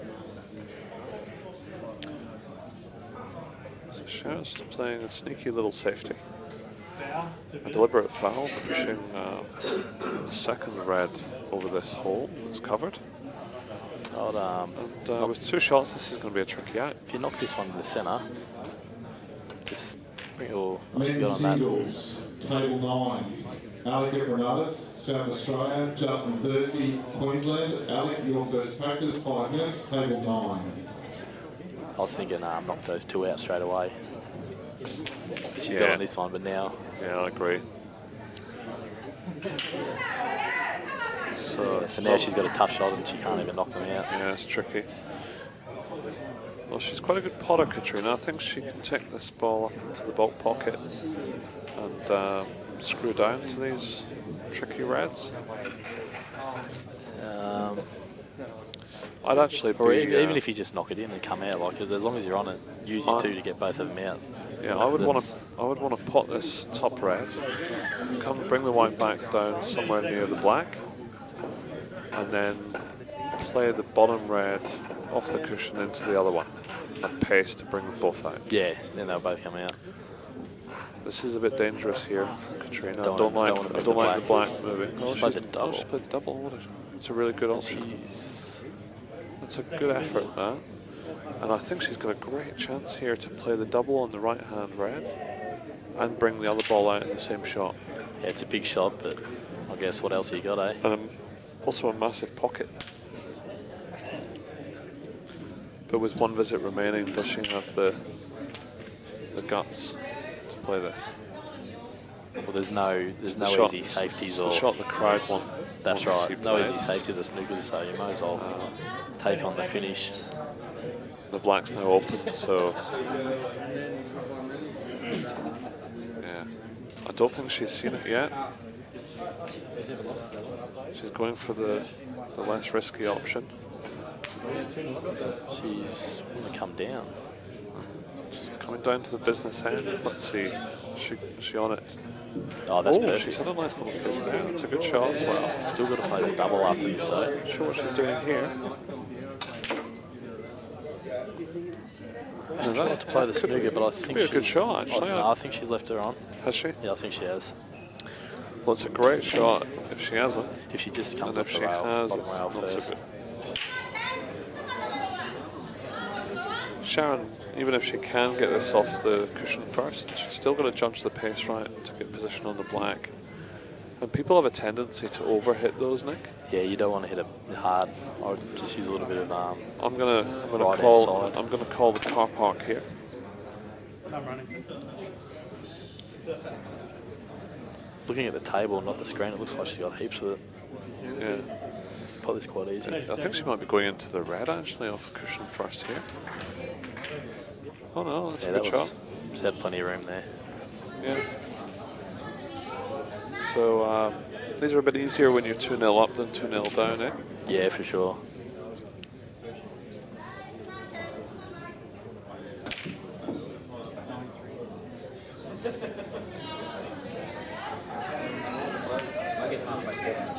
And that's a good shot. Locks it in for a 3-0 lead to Sharon Brown.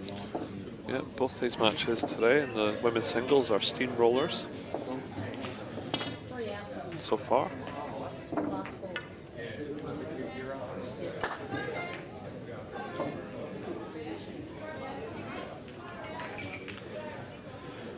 We got Justin Thursby and Alec Evreniadis.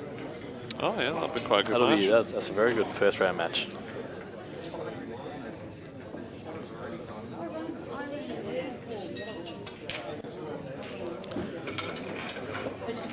Yeah, Justin played pretty well last night to knock me over to get the 12-all for Queensland against Victoria. He's a good player, Justin. I've not seen him before actually, so I think he certainly has. I think he's had a few years off. Great team guy. You know, really gets up and about. Very vocal player. Yeah, you could hear him, couldn't you?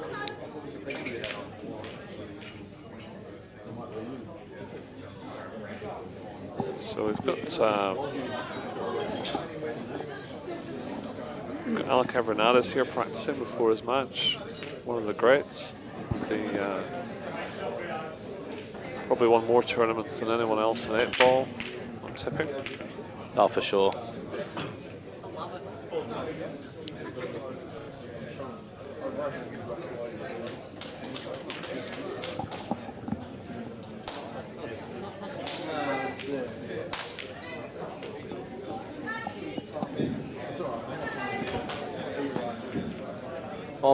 I'm actually going to head off to lunch, Steve.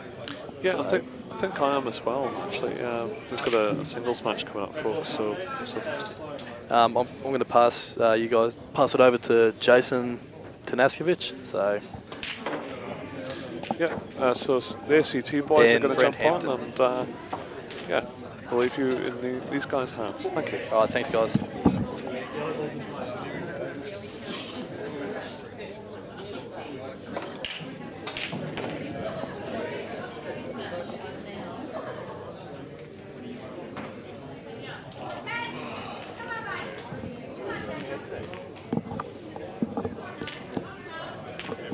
Good afternoon, fellas. Jason. How are you, Brent? Well, thank you. Yourself? Not too bad. So what we have at the table Sharon Brown versus Katrina Defina. Sharon is 3-0 up, and she on? Katrina must be on yellows.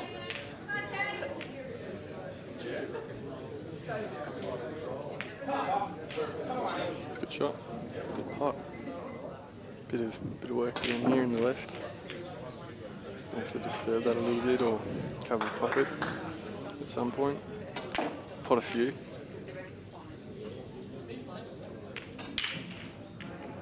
Bit close to the ball, these can be a bit tricky at times. Men's singles, table 5. Gordon Males, Victoria, James Southwell, What do you reckon? ACT, table 5. Gordon, your first. Well, there's Shazzy, maybe got a bit of difficulty with this one on the bottom push, but she can lean onto it, she can cover up into that corner. If the red closest to the bottom left, not the one on the cush, goes, she can probably develop that little cluster a little bit.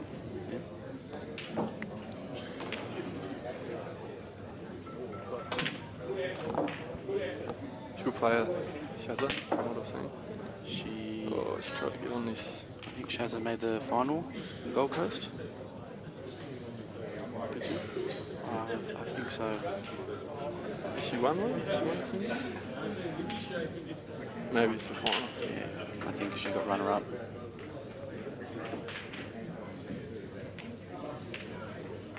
Do you reckon she's having a go here? Yeah.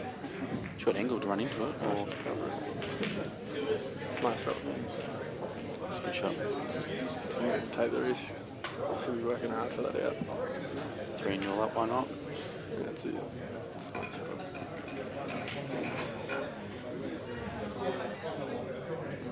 I don't know. Are you any chance of doubling this this yellow on the rail back over this corner. Might be a shot. Might be. You can't really start potting balls too much. Doesn't really do much for that. It's laid up.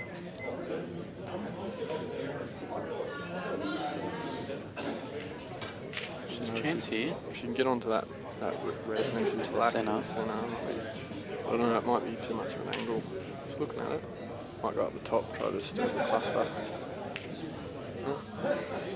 Heaps. It's deceptive. Angle.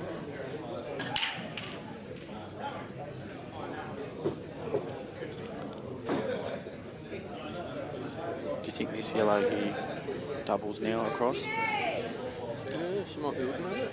Yeah. You try cover it or you try get that red out? I think I'm trying to cover it. Just still not much doing if you pot it. Gotta get up. It's not enough Vegemite. Right line. It was the shot. Still a bit of work here. Do you think she'll... I don't know if she maybe... Yeah, she's going to play this top red onto the other red. Play a plan. Well, no, she's trying to cover the pocket more, I think. She's potted. That's alright. Is this on the top corner? Yeah, I think it does. Might have got away with it. If you can pot this and hold for the one to the centre. Yeah.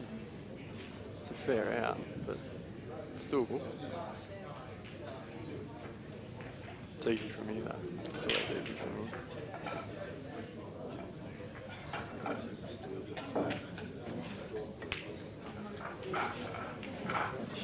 Sharp. Maybe lost the wide a little bit. But double. Take it. Or cut, you still cut it a bit of and play it long. You're playing that last red up the top corner, obviously. Yeah. You can't really do much with it. You just got to roll this in and do your best. You should be able to cut it in and maybe help that you come off that yellow a bit and come out. Bit of side. The start of Alec and Justin Thursby over here. Justin breaking off first. Should be a good first round match. Should be a cracker. She's gone the double. Not enough legs. Justin scratched off the break. Singles. Big break. Look at those yellows. Maybe got that one problem yellow. Top right. Stephen, your first practice. Table 1. 5 minutes. Huge break. Don't want the reds here. Yellows. I think yellows are the ball. Oh, for sure. It's just that one. You can disturb that now, I think. First shot. You might even be able to pot it to the centre. Yeah. Put your white just behind it in balk and go to the centre, get rid of it early. If you don't have to disturb it, get rid of it now. So he's having a look at it. I think that's a shot. If it's, you want to make sure you get the yellows though. Yeah. You don't want to miss it trying to get rid of it. So I guess he's just weighing up the options. You play this one in the middle and run into it. Yeah, he's you still hold on for this top yellow. Just having a look at that. Yeah, and you've still got that top left as a bit of safety if something happens. Just make sure of the pot here.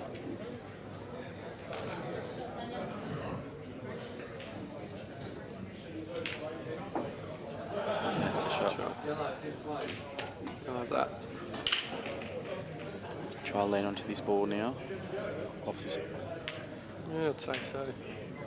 He'll probably just come off one and natural land right behind it. Yeah. If not, he's got a couple options. He's got to watch out for the in off. That's a great shot. He's got the pace.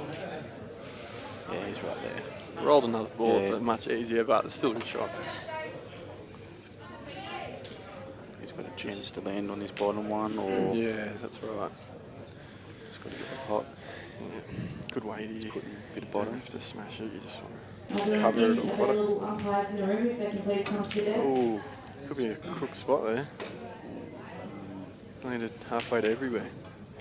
Unlucky. You had these lanes. You had the very far right lane of the table, very far left, and he's landed in the middle of Or it. even probably a ball across it. This one was on. That's right. Looks like Shazza Brown's. Oh no, sorry, that's Katrina. I thought she was on there. Yeah, that's what I looked at. Katrina. First one's always the hardest, they say. Should be hoping to get the first one on the board and get a bit of momentum. Alec's got a chance to go play a 3-ball plant. He's a wizard there. No, just played a safe shot. It's a good shot. Reasonably safe, I guess. I mean, he's given him a starter. It's just 3 dead reds, 4 pretty much. But I think he's going to play. He's going to start to cover this bottom right pocket as soon as he can. Katrina Defina's missed that play, unfortunately.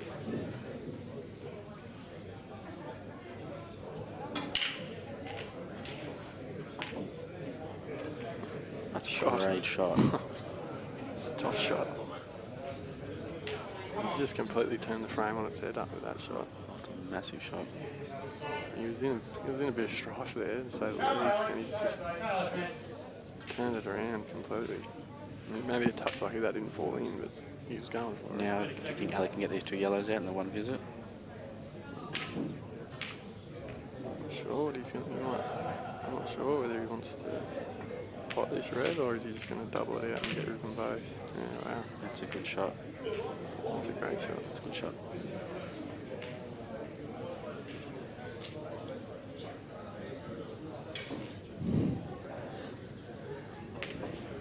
Shaz Brown. About to go 4-0 up. I think it's race to 4. Yes, I think it's a match shot here. Right.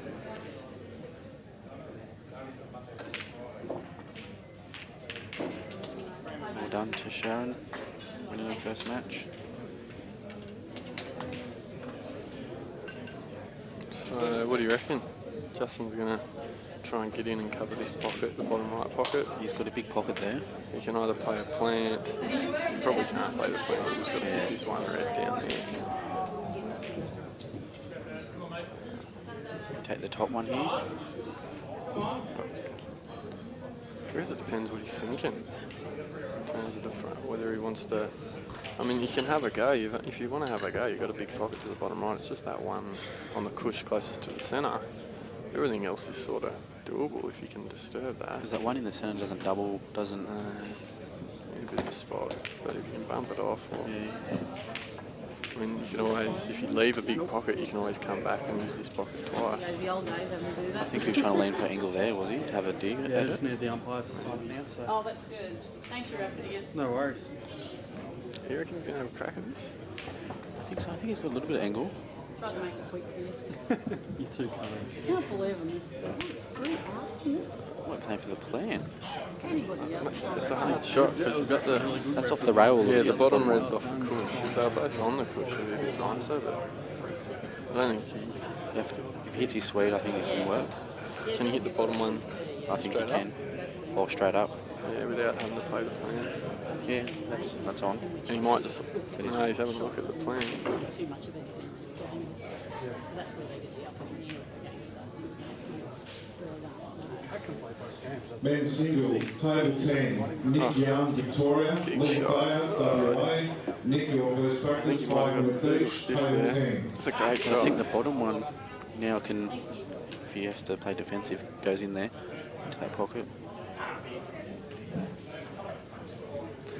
Yeah, I mean, he might have got a little bit unlucky there. The great Gazelle just showed up. I reckon he's come a bit unlucky there, but he can still cover up with that red in the bottom right if he wants to. The red also goes off the yellow in too. That's risky.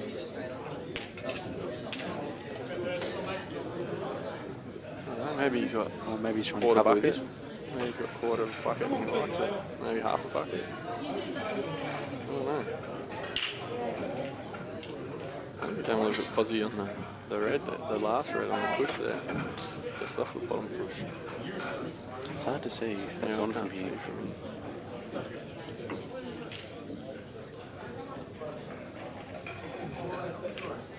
Oh, went park a bus in there. Went all day. How good's our judgment? He's dead set. Park a semi in that, so it's a nice out. Justin, if you can just roll this one. shot. Imagine after the balls he's just potted, he should. This is just a natural pot. Don't have to do nothing with the white here. Just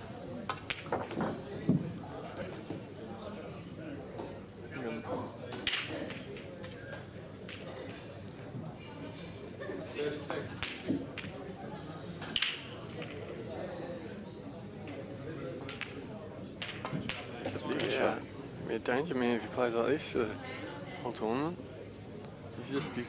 He's gone in off on a huge snap, under the pump big time. One shot he's turned around and now big out.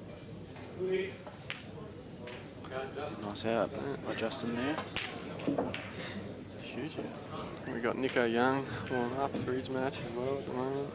He's taking on Leaf out from WA. That should be a good match. Should be a great match. Nicky Young had a great singles last year. He did. He stayed for a year. He's absolutely torn it up. But he went all right in the teams too. Sure did. Had a big year. So maybe keen to follow it up. So you got any tips for this Evreniadis Thursby match up? Give me something. I think it could go down to the wire. The final frame. You don't know on this early one. Anything can happen. It's good to get the first one off the board early though. They're normally one of the hardest wins, the first frame and the last. Relaxes the nerves a bit if you've got any. Some people don't.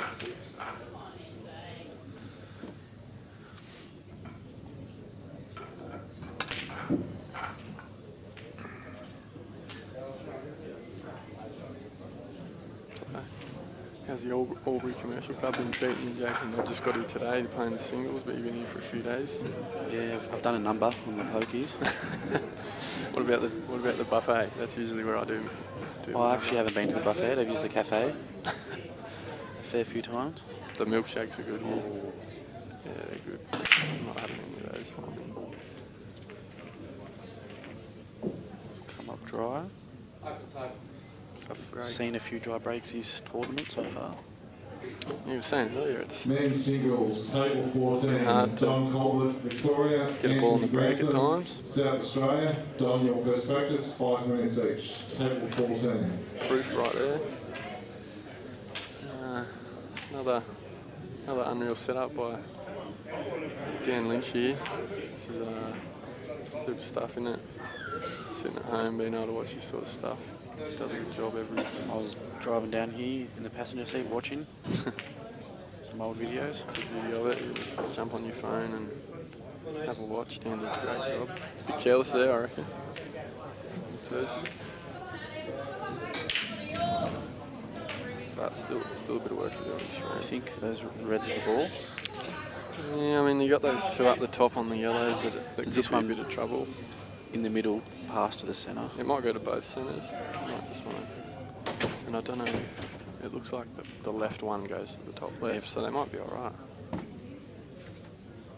And then it's just. I think it does. Actually, they're a bit better than they look. It's more probably the black that I start thinking about before the rest go. So you don't cut into the centre.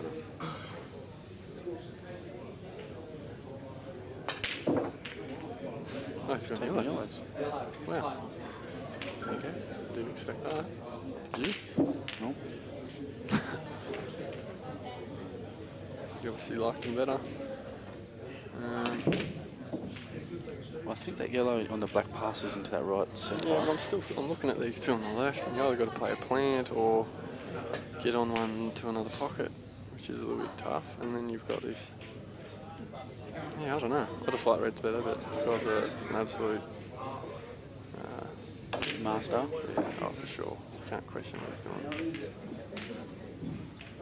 He's done it all. Doesn't mind a plant though. If that plant goes, he's probably out.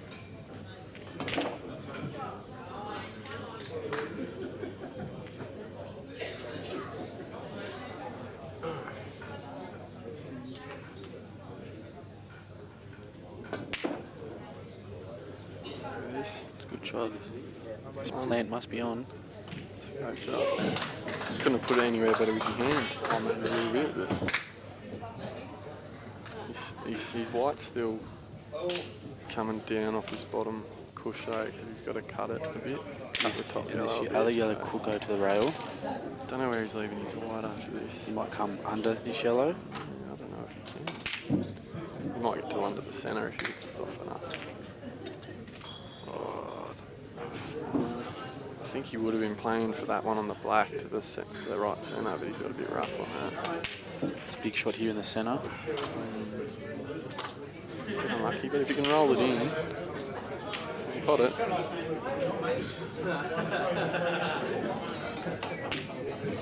Having a look at it now, it's a big shot. Have a good look at it here.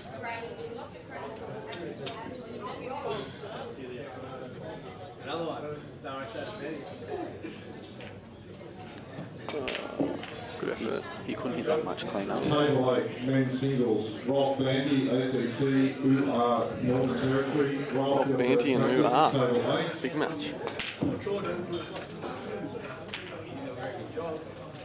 So Thursby sort of got a pretty good chance of me in this match. This is a big opportunity to go.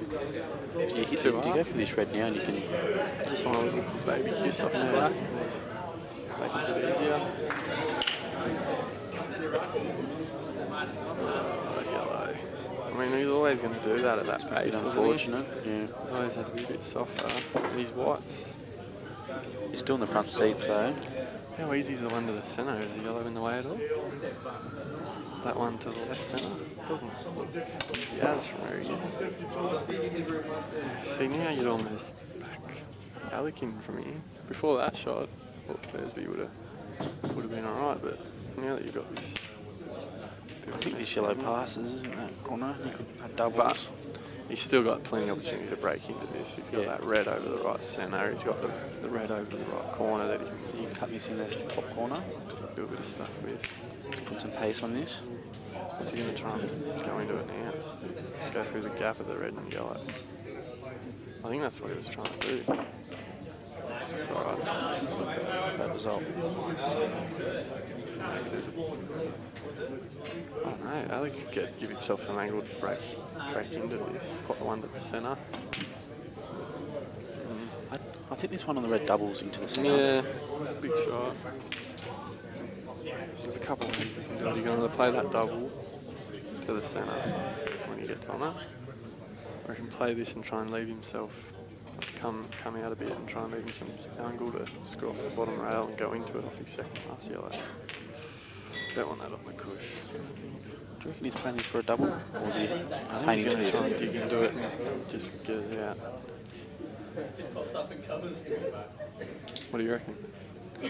If it was me, I'd probably go for the double if it's on. Just slow roll this in and then just give yourself a shot. That's probably the percentage. Yeah, he's not putting any bottom on it, he's doing your shot.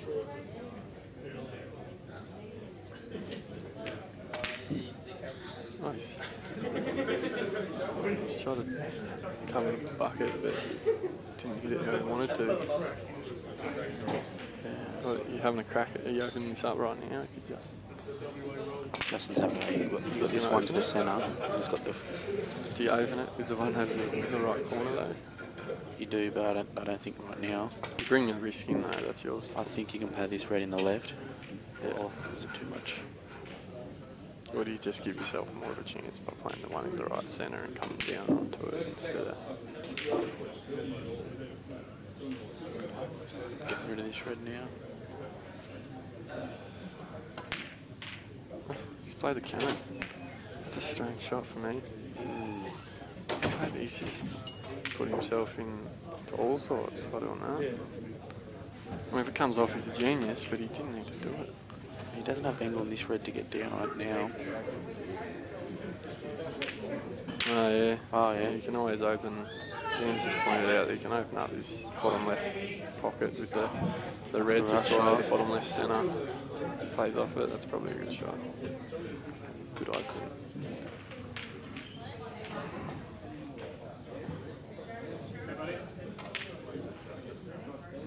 He's sort of halfway there. A few places with that shot. Like copping it deluxe for being on this. Jealousy's a curse. Well done. So he sort of landed halfway everywhere with that one.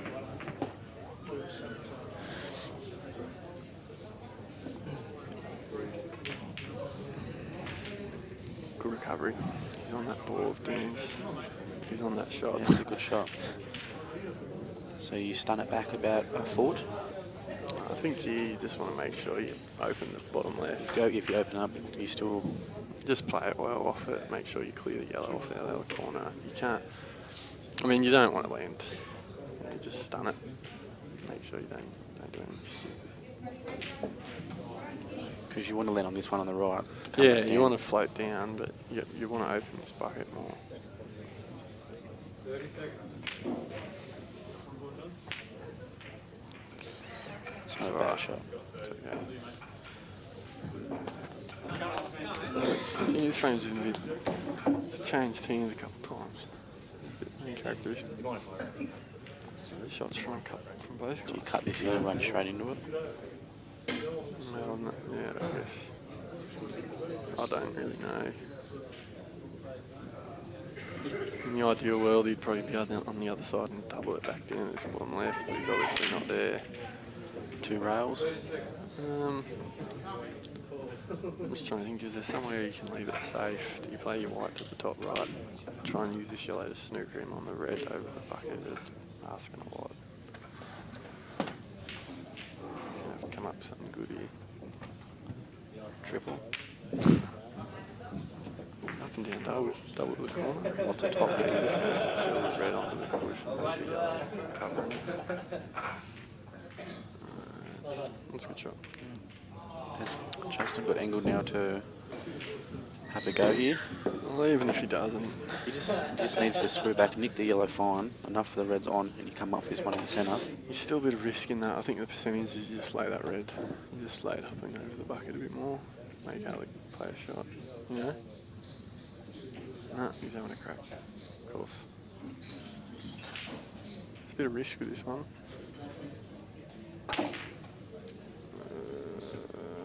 Wow. Pretty sure that's on. Yeah, it looks on for you. We've called the other ones that don't look on, and they've gone in by a mile. This one looks on, it probably doesn't go. So we've got Nico Young and Lee about to start. Nico's break. Clean. Nick's come up right.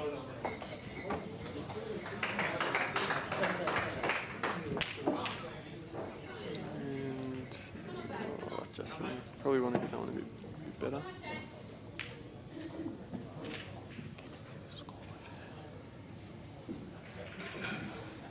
James Southwell's up 1-0 over Gordon Mills. So Lee gets first touch of the table in that match. Just taking the reds. Give it potential to be a good match this one. Oh, Justin's got away with it. I don't know if he's played that to the centre, but he'll have it. It would have been hard to not get on that somewhere. Couldn't get anyone else.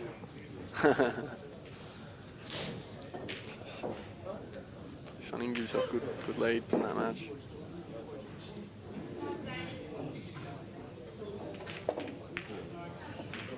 It's a good black and a good leave too. He missed. 2-0. I wouldn't know if I'd call it nerves, but both players played a couple of interesting shots up front. So Lee's made quick work of these reds early. Just a little bit of work to do. You're going to leave this red on the shot. I was going to say you let that one last roll. Yeah, for the black down the corner. So he's tied Nico up with that.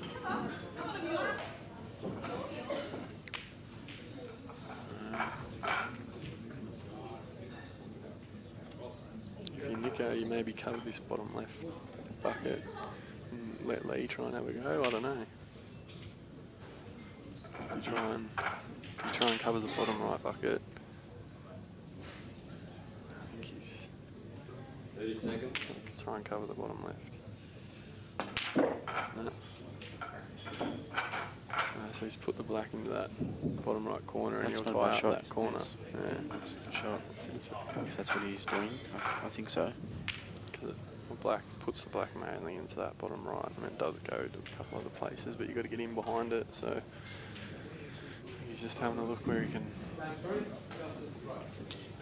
leave it. That's a good shot. He just wants to leave him no shot or You don't want shot off the cush. You don't want to give him a shot on that black because he probably just foul and get that black out. Or was that still too risky? Maybe a bit early. Yeah. Maybe a bit early. Oh, he didn't want that in. So it's a bit hard for himself. So Justin goes dry. Dry. Dry. The only ball that's gone in off the 3 rakes is white in the first frame.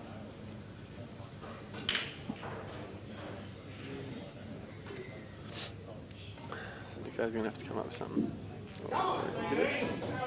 Could leave. It's hard. Left him long. Sort of see what can you do. Gives him a chance to cover that bottom right next time.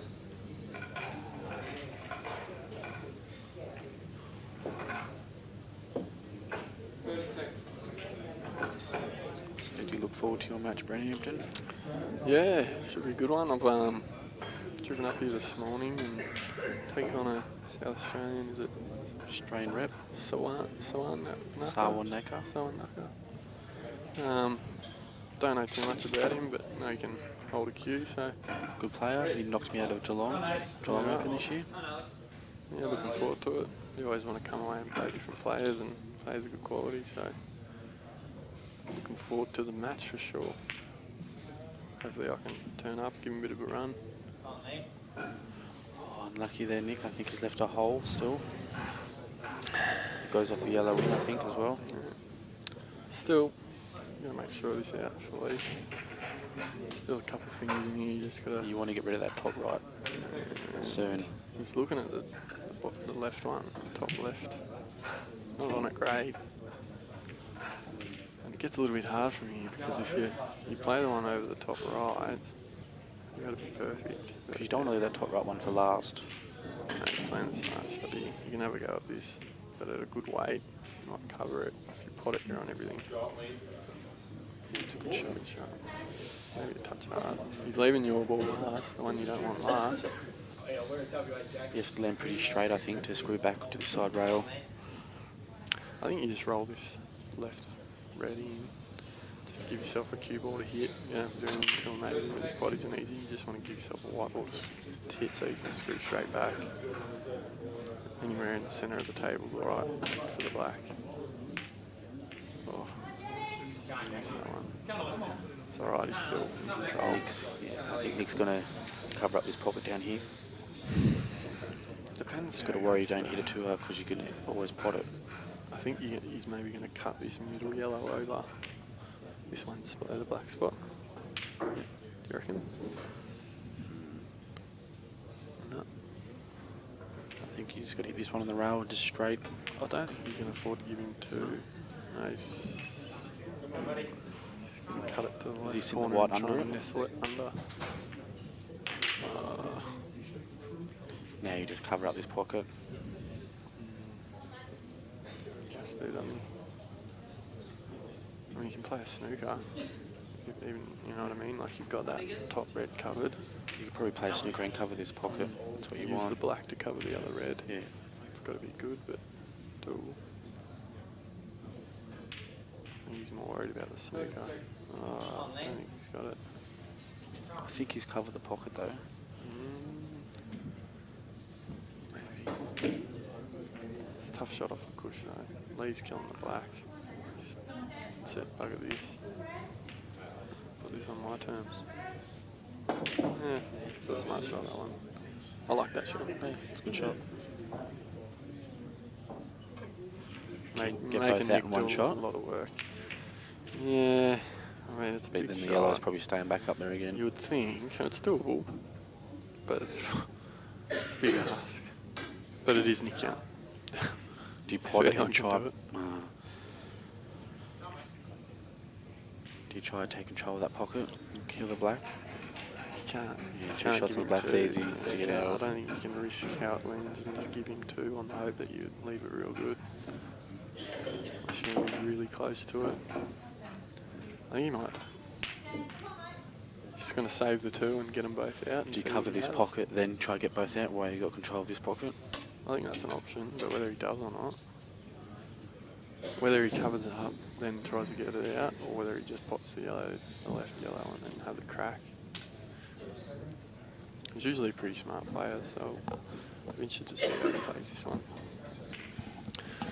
And while we've been talking about that match, Alec and Justin, I don't know what's been going on there. Looks like Alec's played a great shot. Yeah, that's a huge shot. Huge shot.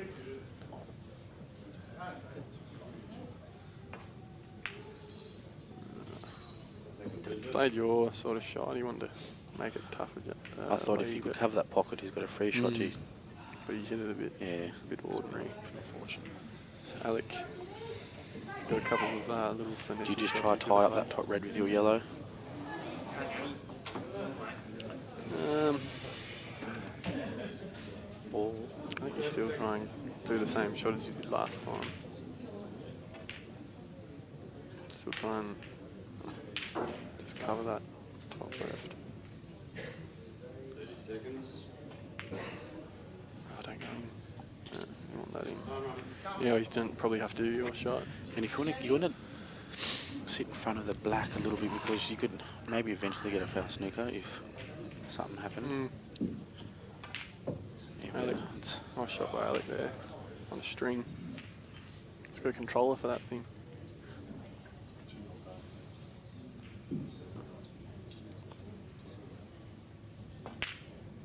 That's a good finish. I think Nico will be trying to just 30 seconds. get that yellow in there and make it hard for Lee, but it gets interesting after that shot. He's played that's a good. If it pulls up, just wanted that white. If that pulled up a foot, not a foot, probably ball, just ball a white shorter, ball even, yeah. that would have been a great shot. He played it He well. has to pot this in one shot. That's not easy still. Nah. Because the whites, yeah. When your white comes down, then you've got to make sure you give yourself. Or do you just waste 2 and snooker him again? Yeah, that's an option. Up, downs, on, but black, yeah. But then he sort of dictates where you're playing at the black from. He's potted in one. He's got to get That's a this good over. shot. He needs it to keep coming. You come off 2 rails down the corner, or It's one of those ones that depends what you're thinking. I mean, you can try and put it over the centre bucket. You can just pump it and try and put it over one of these 2 corners. still tough because the yellow's over the pocket. It's not easy. Yeah. And the white and black can land anywhere. Alec's broke and the white's gone in. So it's 2 balls in 4 breaks and they're both white. So it's one that's tough to get balls here. This black's tough to get out. You could double hit, double touch. I think he plays it off the right. Push, it's just where it lands. There's the double kiss I was worried about. I think he's played it. He's landed on made it. Still a chancey, but not for sure. Not easy, but he'll have it. Definitely have that. Could have been anything, that one. Do you reckon he's playing that double kiss? Intentionally? I don't think so. Might have. Because it could double kiss and go anywhere. It's a good black, yeah, but that's a shot you can play for. But I don't know if in that situation you would, but anyway, it doesn't matter, he's played the black. He's got the first frame on the board.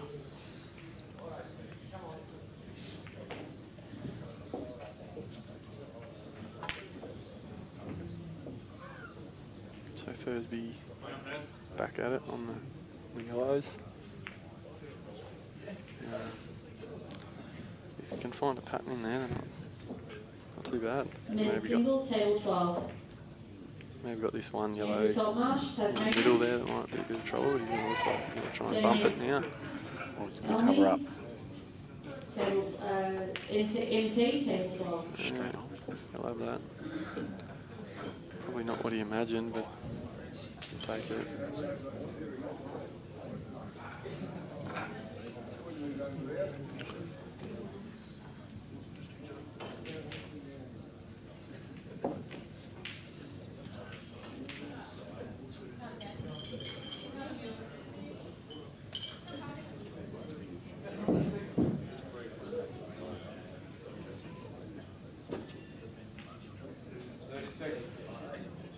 Do you think he's having a go at finishing here? Oh, for sure. Get on this one. Oh, that'll have. I think he's landed on it. He's got it. Wow. Yeah, it's just a good screw. Land sort of to the left of the black spot. Anywhere in that sort of zone, you should be right. That's where he is now. Do you want to screw into the black or through the black? I don't. The black and the red. Or I don't think he's coming that far. You just want to screw it back. Maybe a foot. We wouldn't land dead straight. Oh, it's tough. Maybe a foot and a half. He's just coming back to where he looked at. I don't think he needs to go into anything. Just a nice little screw shot here.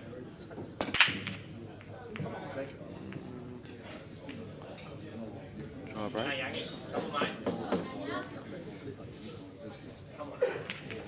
Oh, he's fast. He's potted it. Wow.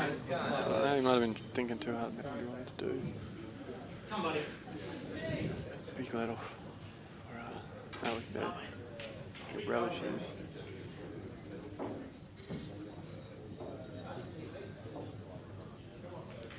So Nico getting into these yellows. Ooh. Hello. Oh.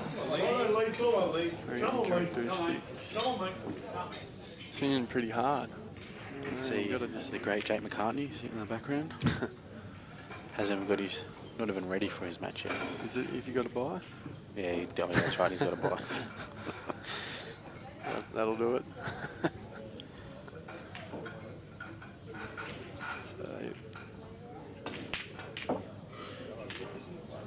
Lee Pot's a nice ball, so Nico's got to be careful in this match. Can't take Lee too lightly. I don't think he will, but it's a very solid player, Lee.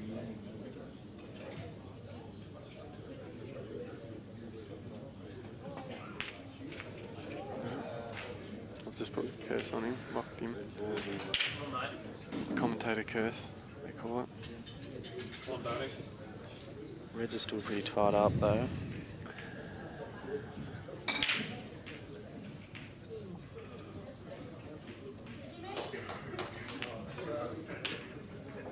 Come, buddy.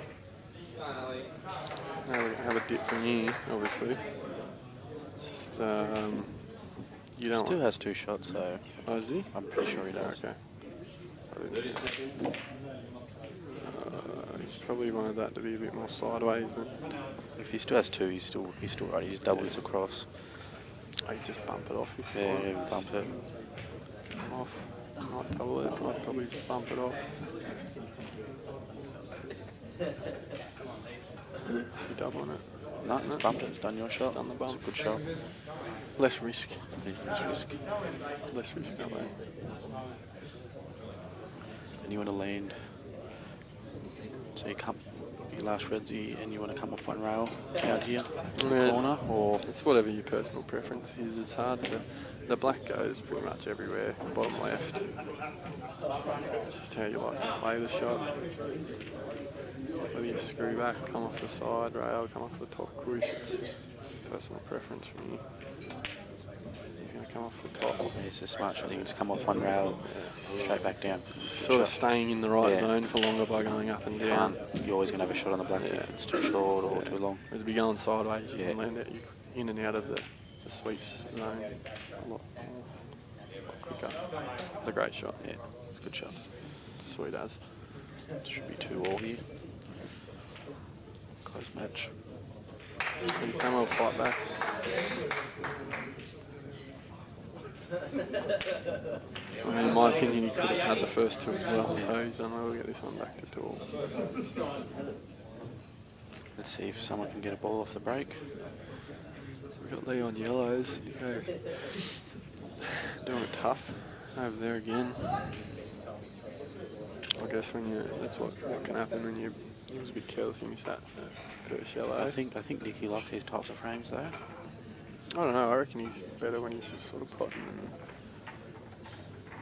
He can play tactically, but I think he's best to watch when he's just attacking. You can get these two reds out, and then he's still got a dead yellow. Or he's trying to just keep that yellow in the pack there, nestled in. I think he was just. Do you obviously have to get this out now? Just bump into this yellow. You push this red.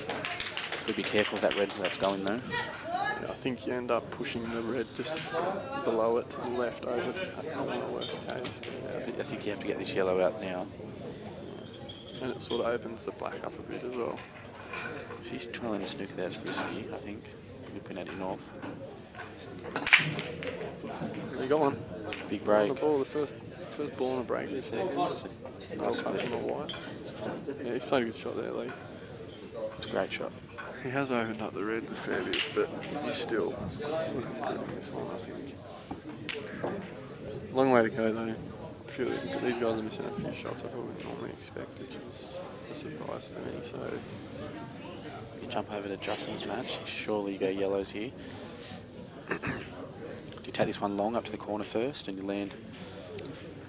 It's a big shot. I don't know, I'll probably clear this one over the centre to the centre. Then do that? Or yeah, I mean, I'll get rid of the traffic down here. He's going big shot here. You pot it. Good weight, covers the bucket. He's hit it pretty hard. It's a great shot. Sweet as, though. It's a nice shot. Sweet as you like. You go trying to get him to work on that back, trying to tie it up, which is the right thing to do. He's under the pump a bit in this frame. Do you land to play that yellow into the centre? He doesn't have that much angle, I don't think, does he? Or he should be on it. He's coming out. Which one are you talking about? This top one. Do you play this one into the centre? Yeah, I think you do.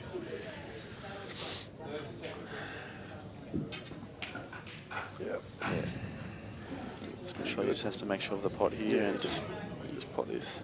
This would be a good out. That first shot was a cracker. He didn't hesitate at all. He hit it pretty Where's his white running? Do you think it's running? Singles, table 2. Delahunty, SA. I think he should be alright. Table 2. If you sneak yourself on the black for the one to the centre, he's got to be careful if this runs into the reds here too. He should be. I think it's just got to hit it firm. Oh, you've called it, and he's hit that a bit hard, I think. I just a bit hard to do it, yeah. Okay. But he got to that. All the others are still open though, so it puts the pressure on Alec here. It's really only this one over the left centre. All the rest are potable. Nick Young's played a good shot there on the reds. Yep. It's a cracker. Doing well to get out of his total. I can't see him trying to get Do you just lay up here and leave the white there, or do you get the black out? You might get the black out. Yeah. Depends. Has he got this corner definitely covered? This right corner? He still has. It's tough out there too, even. I think you just get the black out.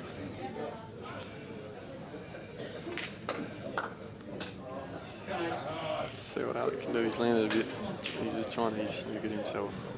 But if he can play this red down into the corner, land on this bottom red, he's got angle to run into that red onto the rail, or? I don't know what he's going to have to. Let's get the white ball cleaned here. Think about it. I think he still just play. What he'll do is he probably plays the middle red of these bottom left 3 to the left corner. Float your white ball down. I think he's going to have to queue over it. He's forced to queue over it. Bring your white ball down to the bottom cush and try and leave yourself an angle with this bottom red to go into it. Maybe, if he has that angle.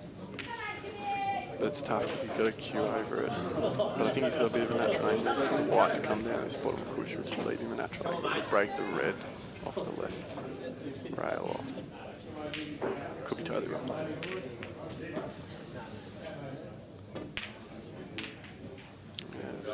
He has angle now to run into it. It's natural. Yeah. Like, he's played it really well. And then you just got to get on something. It's a good chance here. And you might get onto this red you're breaking off to the centre. You've got the other 2. It'd be rough to not get on something, I reckon. But there is a bit of traffic there. So you can't be too surprised. Yeah, it's a great shot. And he's... they're all right. They're still on. Left a bit rough, you know. Yeah. They're still sweet, but he just... For how he got there, it's rough for it to They're only going to one corner now, not 2. And you've still got that one on the cush, which you've got to deal with at some point. But they're there. If anyone can do it. What was he playing the plan? It might. Oh, there you go. He doesn't mind these, does he? He's good at them too, so that helps. Yeah, it's a good shot. Back in the zone there. Crazy.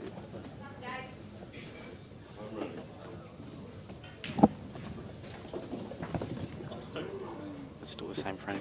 Yep. So Nico doing his best to tie up Lee here. He's done a good job now. He's got that. Do you eventually want to get that black ball down there? Yeah, I mean, before Lee's just going to start putting in yellows now, isn't he? Yeah. Oh. We could go out. It's frame. Oh, yeah. That's a good that's shot. A big shot. Just like I thought he was fouling for a sec. I mean, that's a brilliant shot. And now it's happened, but... You just got to tap this in? And yeah, just, well, whatever you do, just tap it in or come high, but make sure of it. But that's ended up being a brilliant shot. Alex played a good shot here. Do you think he's going to get this out, Shred? You still got to be careful if you're getting this out. It's still. I think he's got too much angle to hold, like try and get behind it. He's going to probably come off the. Or does it double pump it? I think he's going to disturb it. He wants to disturb it. I think he's looking at the double. I think he's looking. I would have thought he's going to try and come off the cush underneath it. You know what I mean? Yeah. I think he's looking at the double here. Lee's gone up 2-0, so he's going to be in trouble here. Oh, he is. He's looking at the straight up double.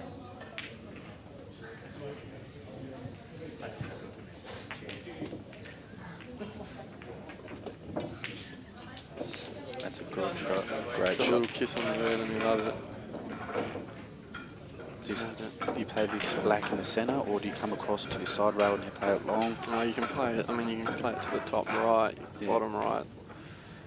It might go to the right centre. I think he might look top right. Does it go between those two yellows in the middle? Maybe, I don't know. It's sort of hard to tell which angle. Men's singles, table 13. Matt Power, ACT, Cran Wrigley, he's got a Matt pull got up. first practice, 5 minutes each, Is he on it? table 13. He's shaking. He's giving a little bit of a head shake there. I think he might have to go long down this corner. Yeah, he's looking at it. So he's... interesting. It's a big shot here. The white's coming around with 5 rails here. This will be a good one. That's huge a shot. Wow.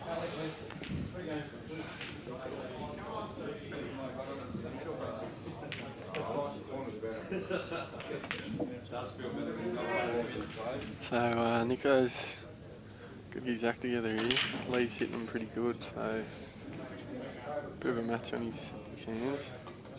It's actually a great match, this one. Nico's not really hitting him as sweet as I've seen him hit him. I just think Nicky's been starting off a bit on the back foot. Lee's been at the table.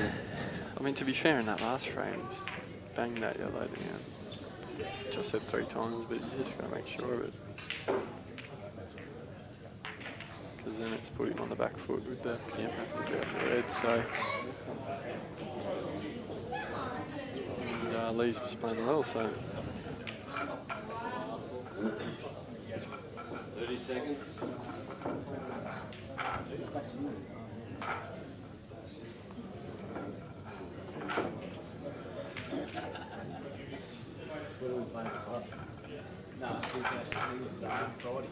He's covering up that pocket. Good shot.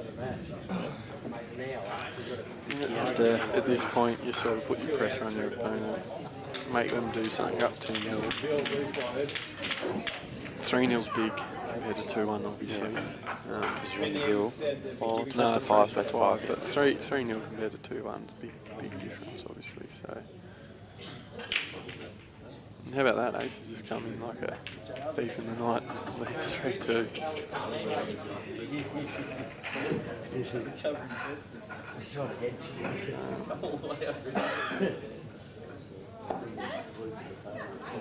Sort of giving it back to Lee and said, what can you do?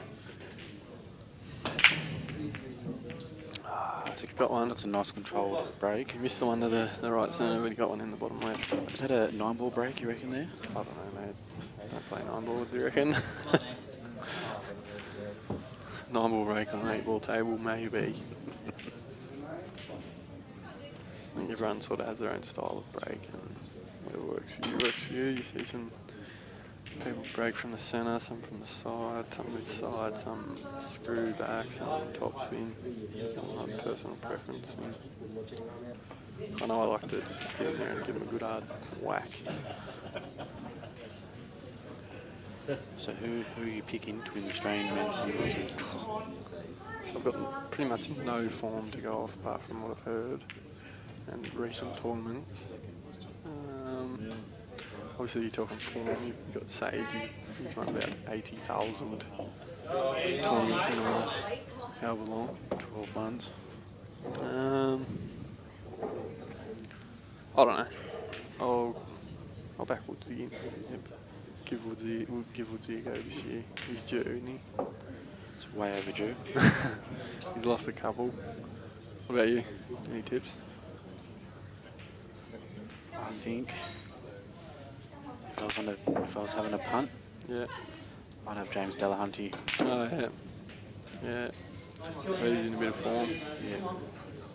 So have a look at the stats. He's knocked in 3 Masters. He's obviously already breaking well. 12. So he's had 6 breaks and half of them in Masters. That's like a pretty good strike rate. So Ace looking to put the knife in here. You still can't write off the people like Robbo. Oh, Jake. for sure. It's one of those things like you got Nunan class still. across the field on the day. You know, That's a great shot there. We reversed that doubled and nudged the black there. Wow. Yeah, I was looking at Ace's shot and spinning on the start. It sounded good.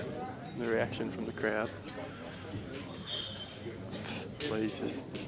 You just roll this in. The red's not going that far over. Oh, yeah. You just make sure you pot it. Alec's going to out here too as well. He's going to play the black to the bottom left. Yeah, he's putting Nick under the pressure big time. Come on, mate. Just go to Alex made a good shot there. Men's teams, table 1. Men's singles, sorry. Table 1, Sarwan Nako, SA, Brent Hampton, ACT, Sarwan, your first practice, 5 minutes each. All right, well, that's I think it's my time to hop off too, off the commentary. So, I'm not far off you. tonight. Thank you. Good luck in the match, lad. You too, mate. And thanks, Dan, for having us. Thanks, Dan. We'll see you all later. Enjoy.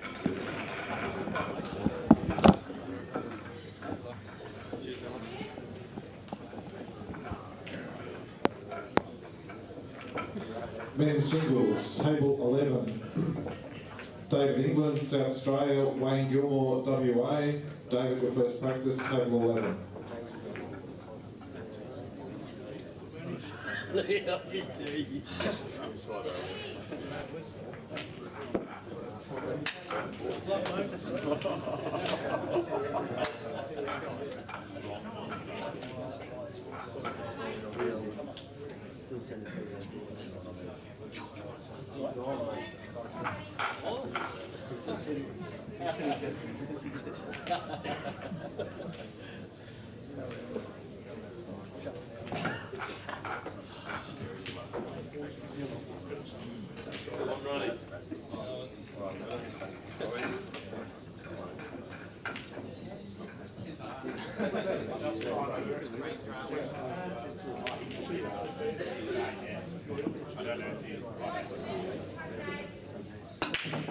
Hello. Good afternoon, everyone out there. Myself, Marc Robertson, in the commentary with Michael Scary here. How are you going today, Michael? Not too bad. I just woke up about an hour ago and down here now and watching some of the singles. I've never actually called you Michael in my life. No. Well, I did that. That's why I was a bit confused. So first round, a couple of good matches here. Justin Thursby, very good player against one of the greatest, Alec Evreniadis. And on the other table, we got Nick Young against who we got over there, Dan? So Lee. Ali Thayne? Thayre. We've actually been watching both matches. Both matches have been pretty high standard, actually. Not many mistakes made. Alec is just going berserk over there. And Nick actually hasn't done much wrong to be 3-0 down. Just a couple of maybe little half mistakes, not much. Justin, the same too, actually. Hasn't done a lot wrong to be 4-2 down. This is the Australian title, though, and you are playing the best. Justin's actually quite a good player. I've seen him over the years. I've been away to England with him, and he's quite a solid player, Juzzy. So bit of a character too. Yeah, he likes a laugh. Yeah, he's an interesting fella to have in your team, that's for sure.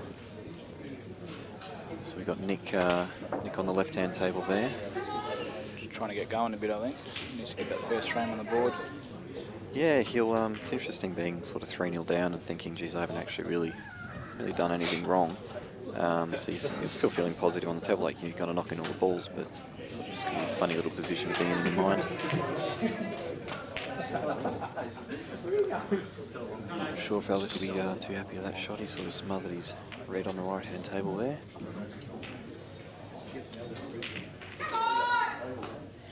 Probably try and pick one to focus on a little bit more than the other one there. It's confusing. Yeah, I'm already having trouble. I'm not sure which one we want to focus on though. We'll watch Nick, see if he can make this comeback. So he's out of position just a little bit here, Nick, and it's all pretty much due to not having a frame on the board yet. If he was sort of 3-0 up, I reckon the position here might have been a little bit. He's played a nice little shot there. Just land on the yellow to the right corner pocket. Don't know if this black goes to the left middle or not. But drift this in or just come off the cushion? I'd play it off the cushion. Better off queuing those in with a little bit of pace. You don't want to drift them in and have the table roll a little bit. Yeah, so I don't know if this black goes to the left middle or not. Might see him play it to the top left corner. No, it does. It goes to the left middle. So it'll probably come off 2 cushions here or screw straight back if he's dead straight. So. Sneakers, come on, Ace. Come on, Still, these are nervy little blacks. Like, it does sneak past the red, but he doesn't have a full pocket when you're not on the scoreboard yet. I'd say this is it. Yes, buddy. Yeah, he's played, obviously seen him play in the teams event. He's definitely looking like one of our better players at the moment, so he will stay positive out there. Yeah, he looks very positive out there when Nick's playing. Just walking around the table, just doing everything right at the moment. Yeah, he's playing well. Even Jamo, his first year, just don't know with Jamo. He walks out there and he just looks good all the time. You don't know whether he's playing bad or good. He just always has this positive vibe about him. Looks really good. Yeah, certainly great from a team point of view. Alec just to make a double here. Oh, he's hit it soft, and it's still new cloth on the tables here and on the cushions. So when you play a shot like that, if it does slide a little bit, it's going to take a little bit of the pace off. So it slid wide and took a little bit of the pace off. He probably had to. I'm sure if he played that again, he'd play that very different.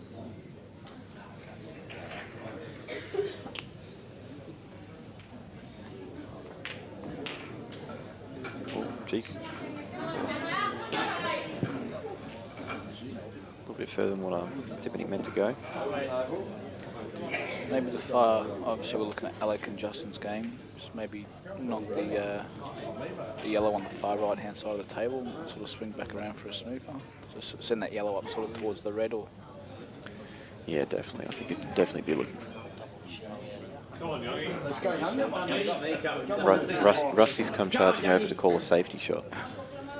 I thought Rusty was going to come over and have some freakish, amazing, cool shot, but it's basically, if you could have seen where Rusty was pointing, that's basically what he was suggesting.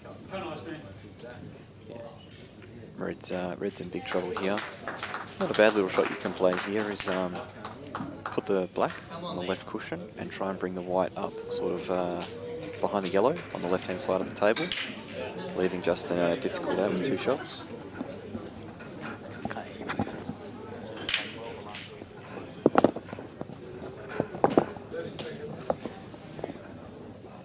Rusty watching the Alec and Thursby match with a lot of interest. I think Rusty and JR had a couple of words while the match was going on, so ever since then I noticed they've had their eyes glued to the table.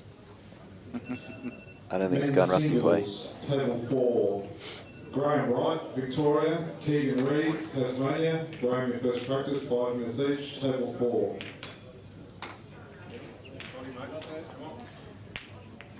Good shot there by Justin. Justin can definitely win this match. He's actually pretty good under pressure, Justin, from what I've seen over the years. Kind of enjoys a bit of the spotlight, really. Yeah, last night when we were playing him, he was playing for the draw, and he's sitting there having a chat, a laugh, or whatever, and you know he's still got to knock in a few balls. He's just out there enjoying himself, which is pretty much what you need to do a lot of the times to basically enjoy yourself out there, enjoy the game. Certainly going to play a lot better if you're enjoying yourself, if you actually want to be out there. Can't feel like a chore. So I'd definitely back Justin to make these with, I'd back him to make these with one shot. So He's got two? Definitely going to bet, yeah. I'm actually not 100% sure, I think so. I think maybe Ace, I didn't see it, but maybe Ace may have rolled up on the ball, on those yellows, and made Justin waste a shot. I think Justin, I think he clipped the ball into a pocket though, I think. I'm not totally sure though. I still back him to make this with one shot, but if he's got two shots, pretty sure the game's over. Just nick the one in the centre.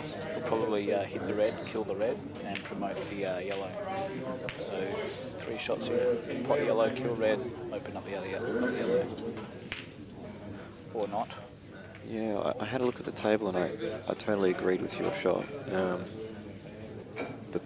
The thin pot to the middle was definitely the right shot there. It could not have gone wrong. Still back him to make these, but that black though, I mean, it's out away from the cushion, but you still need to land on these right. Pretty much want the yellow at the top of the table. That's actually your last ball for the black.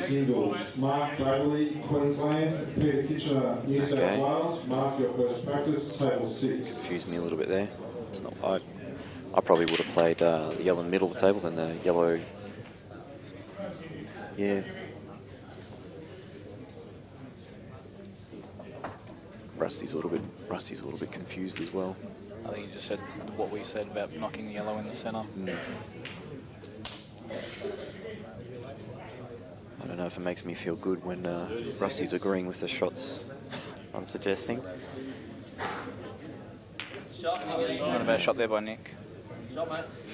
Yeah, he put Red's pretty big trouble here actually. You could do something a little bit freaky here and hit the red in the bottom right. Don't pot it, just try and jaw it and screw straight back into the yellow and reds. Yeah. And hopefully then you've got 2 reds to land on once the bottom left red goes in. Yeah, it's not a bad option. Whatever you do, I think you need to do something a little bit risky, a little bit aggressive here.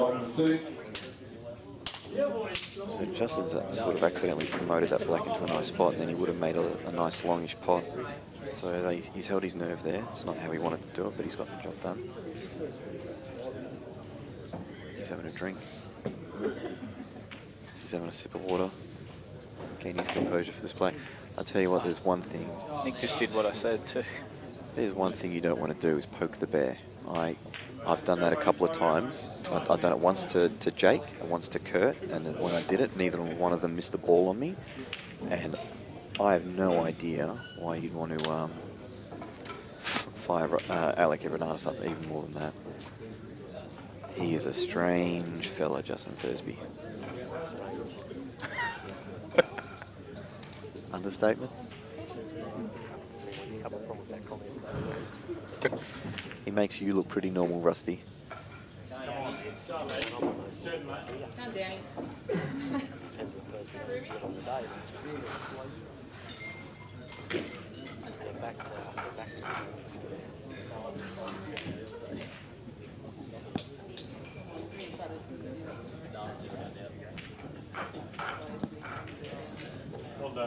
Rusty's got a bit of financial interest on every match in the room, I think. No wonder he's still here. He's not playing. You're actually at the bottom of the draw in the second round. You're not playing till midnight. I think Nick just fouling there and moving the yellow out of the way. I'm a fan of Alex. I hope he's going the out here like he breaks and he's potting out, and I hope he has a very, very easy black and he goes there and takes a big, long sip of his water. Because if I'm Alec, that's what I'm doing in this match. Yeah, but it's important to not be thinking about that while you're playing. Just play, and then if you get to that point, then enjoy doing that, which he has a big chance to do that now on Reds. But these are little mind games too that players play with each other. I remember a few years back, someone taking a few sips of their drink while I was playing. Yeah, I remember that. And it sort of got on my nerves, and I decided to do it back. And except you did it tenfold. Sorry?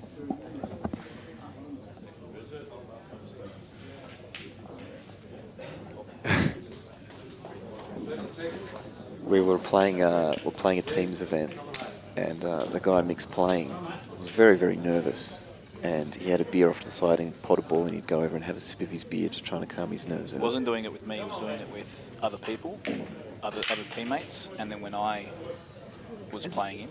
And then Mick goes to play him and kind of wants to show him what it's like, but Mick did it to the point where he was having his beer and he was taking it back to the table, walking around with his beer in his hand, taking 45 seconds a shot. The other guy's fouled anyway. Mick's potting out, taking forever, having his beer. Has a dead straight black with 2 shots, gets down on it, feathers, gets up, shakes his head, walks over, grabs his beer, has a few more sips, comes back, looks at it, has a few sips, puts his beer down, comes back and just rolls the black in. So, probably took it a bit too far, but... that was a few years ago though. Yeah, you certainly haven't matured since then. Certainly not. All right, back to the matches. What have we got here? Come on, Alec. So Nick just fouling again, just putting another yellow. Oh, Nick's on yellow? Well, this is why it's so confusing. Oh, that's right. Dan's even got it on the screen too. Oh, I've never noticed that. Is that new? There we go. Something new every time. We've got all these sponsors as well. This is beautiful. All-Star Pool Tables, Arroweth, True Line, Mitchell, Commercial Club, the AEBF, Pool Victoria, Strawn, if that's how you say it. It is. And CL and S Tables. And of course, Dan Lynch, Cuball TV, the man. Men's singles, nice shot there by Alec. William Cossack, NT. It's just one of these outs where it's just all about the white. You just sort of keep stunning them in. Don't have to do anything fancy. Just keep control and it should be not too bad. Come on, Yogi. Counter So, if we look at Nick and Lee's match, what are we doing here? So Nick's on yellows. Nick's on yellows and it's Nick's shot. And I'm guessing he's got 1 shot. You can play the black down there, or you can kill the black, or you can pop the red. Yeah, you if you can get the black over there, you become, as long as it sort of lands in just even tightish, you go big favourite. I wouldn't have done that. I would have left the white on the rail. Well, or screwed back. The thing about this position is Reds want to remove their balls off the table. And he sort of left him on his last red, so Lee can pot his last red and send the black up sort of towards the opposite table over the pocket sort of thing, so Nick can't put the black onto his yellow potting the red, so not the shot I would have played there from Nick.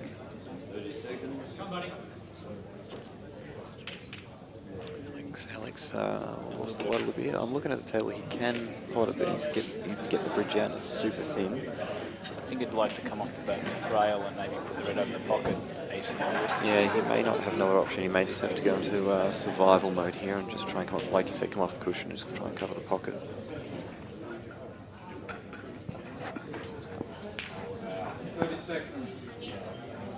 Come on, Youngie.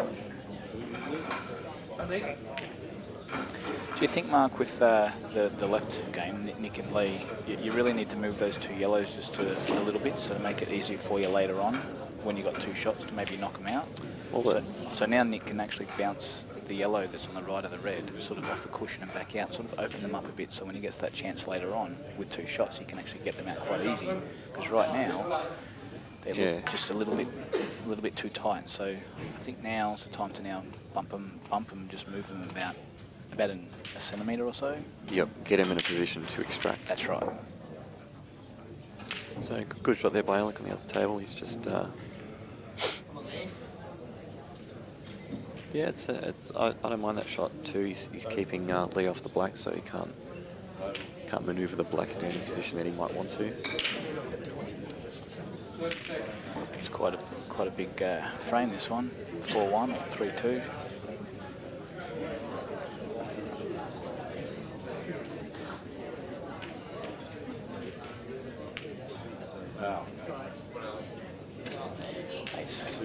Ace can probably come up and down the table now, or he might even be able to come off the bottom rail and sneak up behind the red if he's totaled. But he doesn't want to push the red sort of to the cushion. Although it might be a good idea, because then he can come up and down the table later on if he gets snookered, and then he might be able to pot it. So. Looking at the table, I don't think he's got the angle to come off the bottom cushion. So I think he probably does have to come off the top cushion. I can't see a decent foul he can do. So I think he does have to try and get out of the snooker and just hit the red and put a bit of pressure back on Justin.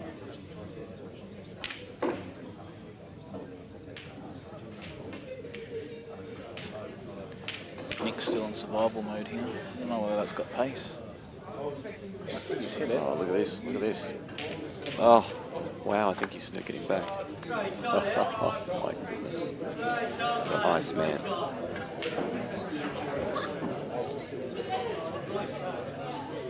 Cheers, Mickey. It was nice to get some positive feedback. Thanks for that, buddy. Nick's got 2 shots here now, and this is where, if he did what you suggested earlier, by nudging them and getting them in a position that he could extract, he could definitely have a dip at the out here. I'll tell you something you might be able to do is get a yellow in front of that black, and then go and pot the red and leave him Chinese. Yep.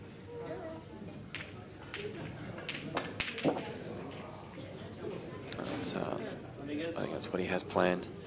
So you can... I think he might actually extract them out now. He must have more. No, he can cover that pocket very nicely. The only problem there actually, he has to do it this shot. He can't do it next shot.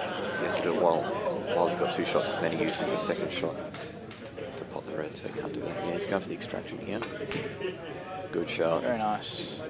Needs a bit of luck. That is horrible. That is about absolute, almost, other than the white going in off, that's about as bad as it gets. He can only pop this yellow to the top left corner pocket. It's the only option he's got. With a pretty much push shot too. He can, he can try and lay a snooker, but that's probably even harder to play than the pot. And then Lee will probably just get out of it anyway. This is a shame, because Nick's played it alright. He's missed it. Nick's actually played. He's actually played an alright match. His mistakes, normally more than 9 out of 10 won't make you go 4-1 down. Nice shot there by Justin. Who actually the whites just landed on the cushion. Might make things a little bit awkward for him.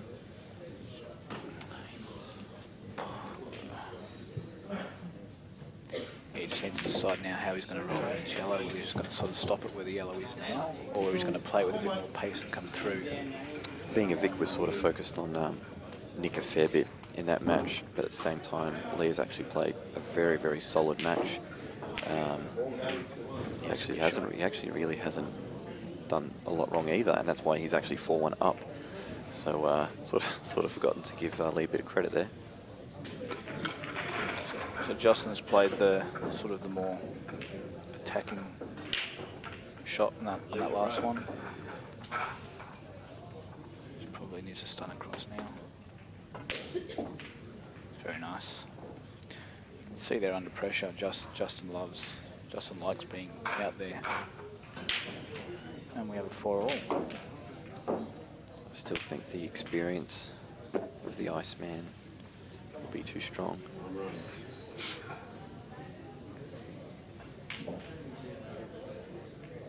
He's got a very sort of close-in, compact cue action. Justin, very...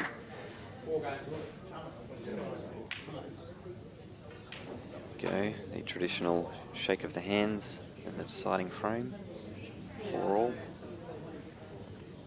Did you play Lee in a money match when we went to WA? Was he one of the guys? Let's go, Youngie. Come on, mate. Because I know you played a few guys up there. I thought Lee might have been one of them. No. I played, I think I played 4 money matches up there. I can't actually remember who I played. I know you played Dax. That's about it. Yeah, I actually can't remember who I played up there. Anyway. I might put you on the spot. I actually can't remember. I can't remember who I played. I played a lot of matches. Oh, that's right, you played Ron. Yeah. Yes. I remember Ron and Dax. Oh, probably wouldn't have hurt to just have a little bit of luck there. That unbiased commentary for Nick. Although this could be a good thing for Nick, because Lee might have a dip here, and if he does fail, Nick's probably looking quite good. Beautiful break by Justin. Well. That was actually a really nice textbook break. When you bring the white over sort of on that much angle on the break, you want it to sort of go to that side of the table around where the white hit on the cushion, so he's done a perfect break there. And you heard that crack too, as the white hit the pack. So, reds or yellows, I'd be leaning towards... Oh, I don't know if that yellow passes to the bottom left corner pocket. Yeah, but it's quite thin. So, the thing is, if he takes yellows and it sits, then I'd be going yellows. I'd actually change to reds now. Yeah. I think they actually do link a little bit better. Like you make this shot and you sort of come up the table for probably the red into the right, yep, that one there, to the right middle. Still a lot of work to be done. But if he can land straight on it and topspin through, then he can play the red on the right-hand side of the table to the bottom right-hand corner pocket and then work his way over to the left-hand side of the table. Yeah, and that bottom left yellow that's near the red, I don't think that passes, so probably why he opted to go reds as well. It's also easy here when I'm just looking at this. You just pot this land there, pot this land there. Oh, James, Stella. James is being very childish. But when you're out there 4-all, that's beautiful. Oh, geez, that far enough? I thought it was coming up. If that went another inch or two, that was potentially the key shot of the out here to actually land straight on this red. That might be all right. I think Justin will back himself now to roll this red in and sort of stun the next red down the rail. Table 5. Come back up the table a little bit. Shane Cripps, South Australia. Nick, how are you, Victoria? Shane, your first practice, 5 minutes. Table 5. It's maybe too far. Perfect. That's not bad, yeah. So Nick with a chance here too. Go and have a drink. It's all right. Go and have a sip. That's okay. Just to compose yourself. Not wrong with that. People don't often do it, but it's okay to do it now instead of on a dead straight black. It's over the pocket.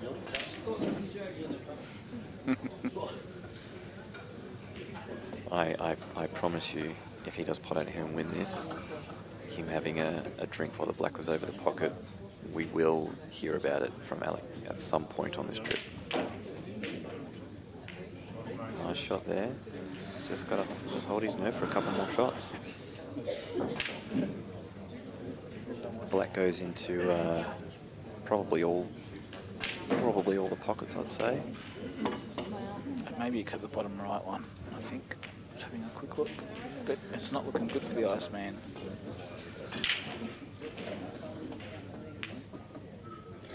looks good. Just want to drop this in and then leave about a half full pot on the red, and then however he feels, whichever pocket he wants to land on the black on, he can pretty much... Good shot there by Nick. Just doubled his dead ball and just a good chance to take this frame now. Screw back too far on this, Justin. Perfect. He's holding his nerve very well here. Dangerous player, Justin. Having another drink. It's hard work out there. Now, do you stun across into their yellow mark, or? No, I wouldn't be hitting any other balls. If the black goes to the right middle, which I think is a very good chance to, then I'm just doing that. I'm just screwing the white ball out a few inches. Yeah, actually I thought he had much more angle than that. It looks like he's got a bit more angle, but I think he's quite straight, so just a little stun out here would be nice. Yep. Let's get over. The ice man will be... Alec actually played really, really well this match. Oh my goodness, another drink. We will not hear the... I was going to say we won't hear the end of this. Alec's having a bit of a talk about it now. We will... 50-50 chance Alex says something to Justin after the match about it. You want to put this black now.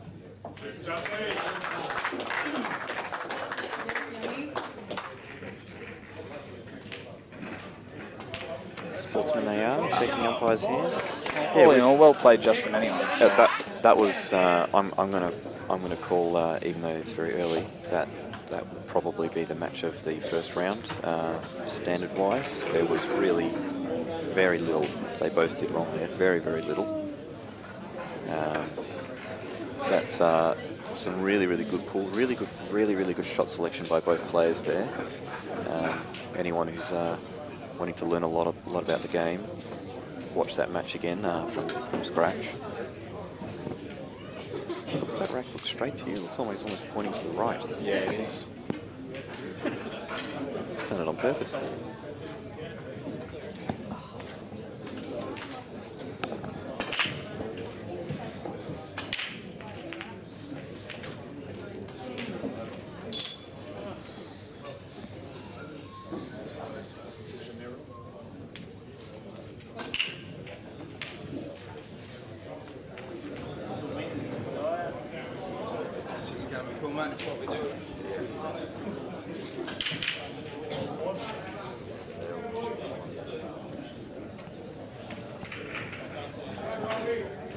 So as great a player as Justin is, there's probably a few people who won't be too disappointed that Alec is out of the tournament. He's always one of the favourites to win any tournament he goes in. It's a bit of a blow too when you're a player like Alec and you know you can go all the way and you lose straight away. You know, you've got to then now refocus again back. That's it. Well, Justin, with that form, I saw him, the bookie had him at about 50s. If he continues that form, very hard to continue that form, but if he can, he'll be a big danger for the tournament. Alright, so Lee obviously on reds, and that's actually I'm sure he's not, he's made a few mistakes, but that's actually the first real bad shot I've seen him play this match. Yeah, I think he played one similar in the last frame, which cost him the last frame too. So I don't know whether it's nerves or whatever kicking in right now, but I remember Alec. He said to me, he said, "Robbo, what are the hardest frames to win in a match?" He said first and the last. So Lee's at the point now where he's trying to get that last game, and every frame Nick wins to stop him from getting that, it's just going to get harder and harder and harder. Obviously Nick's only won one. That's a start. Still playing positive, positive attacking pool out there. We've got Jimmy Rene and Jimmy Della up next. Complete opposite styles of play. I tell you, Jimmy Rene can definitely win this match. I think the balls have got to land in kind of little negative positions, so Jimmy Rene can use his experience of. Get off the table, James. James is still a very smart player, but James will be looking at making the attack all the time. If Jimmy can hold his nerve, I think that's what could bring him undone in this one. If Jimmy can hold his nerve, then he will make a fight out of this. Because you just look at Jimmy's focus, Jimmy Reen's focus on the table every time he gets down on a shot. It's like it's his last shot of his life. It's it can be exhausting to play like that. Come on, mate. Come on, you crap. So Nick trying to cover the pocket there, and no joy. Sorry, trying to cover the pocket there. He was trying to pot it a bit more of an in or over style. So he didn't get the over. He didn't get the in or the over. Good chance for Lee now to take a match. Drift down the table here a little bit. So nice shot there. Perfect. That was actually it's going to help this out a lot. Actually landing right there. So how do you play this now? Sort of just drift down on the bottom rail, or just sort of stun it in and come across? Or? Stun it in for the red to the left bottom corner pocket. Yep. And if you don't land on it nicely, then you've always got the one over the pocket. This is the key shot now. The one over the pocket. You need to get this right, so you can roll the middle red in and come across for the top red in the right centre. So this one shot is going to pretty much determine whether he makes this out or not, I would say. Yeah, I agree. I think when he puts his red over to the bottom right corner, the worst thing he can do is land sort of the similar angle that he's got now. If anything, you want to try and bring the white up a bit higher, but not too high. You're right. It's that looks good. Yeah, looking at that, it seemed very simple, that shot. But if that white went up another ½ inch even, then he'd be straight on this, and then the snowball effect comes in. Yep. And then all of a sudden he's got a dodgy black, or totaled.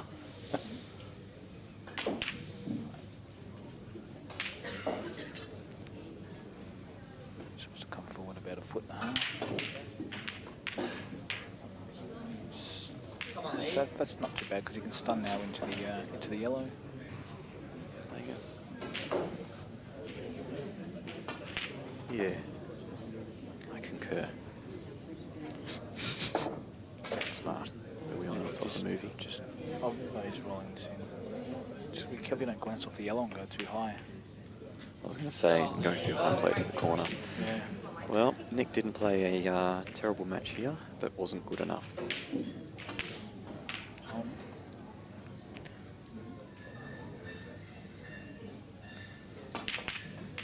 Well done, Lee. Yep, nicely played, Lee. Definitely deserved to win the match with how he played. Just took advantage of how the balls ran and didn't make as many mistakes. Into the second round. Prize money for the second round, about 20,000. If it was golf or tennis, yes. This is Poole. You get a pat on the back. Oh, Jakester.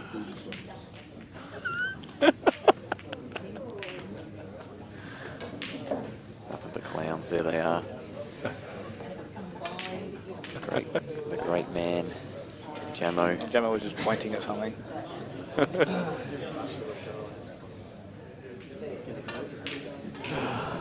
Jimmy Reen is going through his paces. Yeah, I was just thinking that. All right. What were you thinking? The beverage. Back in a sec.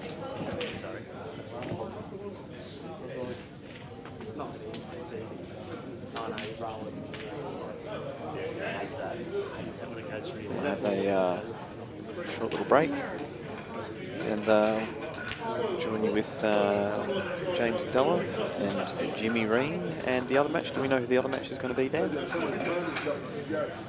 Well, I'm sure it's going to be good, whoever it is.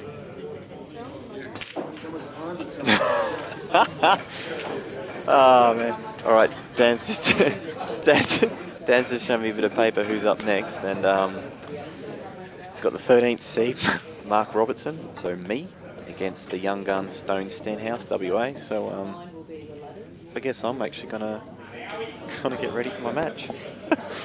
All right, I'll see you on the table. Men's singles, table 10, Marc Robertson, Victoria, Stone Stenhouse, WA. Table 10, Marc, your first practice, 5 minutes each.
Table 8, men's singles, Terry Stevens, New South Wales, Troy Wadling, Tasmania. Table 8, Terry, your first practice.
What is it closest to the blue spot? I just, well, I'm not sure.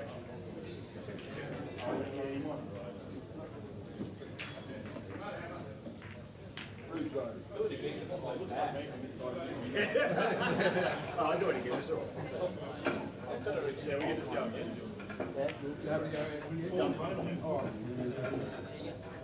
Better this time.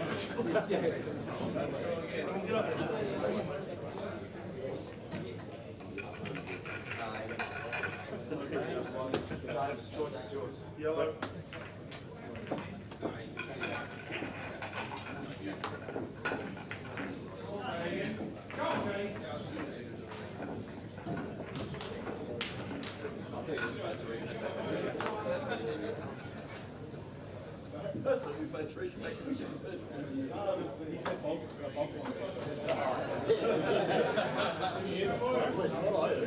I tried my best to shoot her, but that's what it was the first time out. She's landed dead on the board. Alrighty, we have Jimmy Della and Jimmy Rene just about to start. And on your other table coming up will be Stenhouse versus Robbo. And joining me will be JR. How are you, JR? Yeah, good, Mick, good. Start us off with a joke.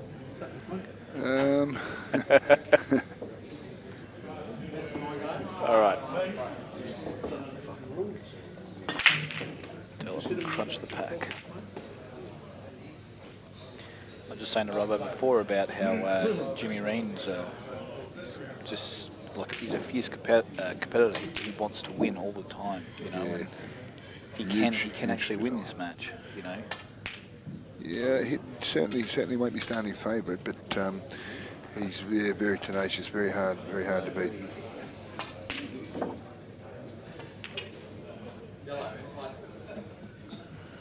So he's opted yellows.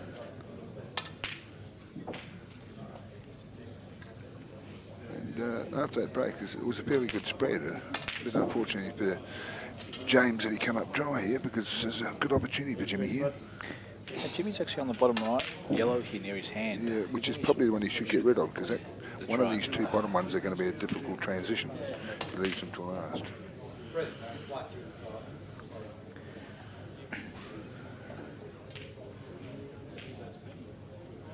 Now the opposite applies. Due to the spread from the break, James has got a good opportunity here. All the reds are on. Just got to get the first shot or two right. Yeah. The trickiest ball he had was the one that was near the black, and he's just opened that up, and I think he's still left the other red that's near the black on still. I'm looking at his facial expressions, I think it's okay. Yeah. It's difficult to tell on the screen here, but yeah, the red next to black looks like it's on. He'll be wanting to get rid of these three down this end of the table if he can. Tell you what, one of these days we might be able to get another camera on the on the side, overhead. no, not overhead, but on the side, looking across the table. Yeah.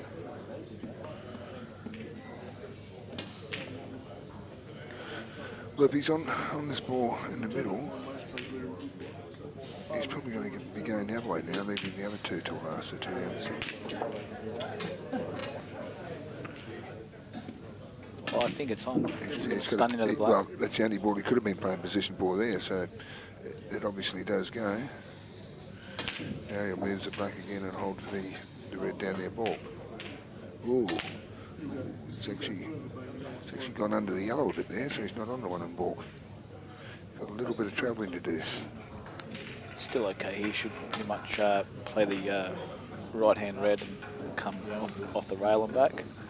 And then he's pretty much going to drift up the table after the bottom left red, pretty much where his hand was then. And then he'll want to float off the top rail, the side rail, and drift down for the black in the right-hand corner. Yeah, well, the black's pretty accessible from just about anywhere on the table, so he doesn't have to make perfect position on it. The secret is, though, not to try and land perfectly on it. Yep. Just try and land on it and then back yourself. Land in an area anywhere near the blue spot's good enough.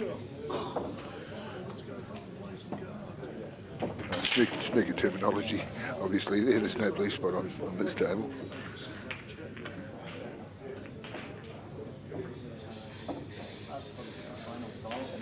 Come up the table here. Ooh, didn't want to hit that. Probably wanted to steer clear of it, yeah. He's still okay though. Yeah. He's going to have to play. He's going to have to play a nice shot here. Maybe with a touch of check. He's playing from a little bit more distance than he would have wanted. And because he's slightly thinner than he would have wanted, now these other two yellows actually come into play. Or the first yellow anyway.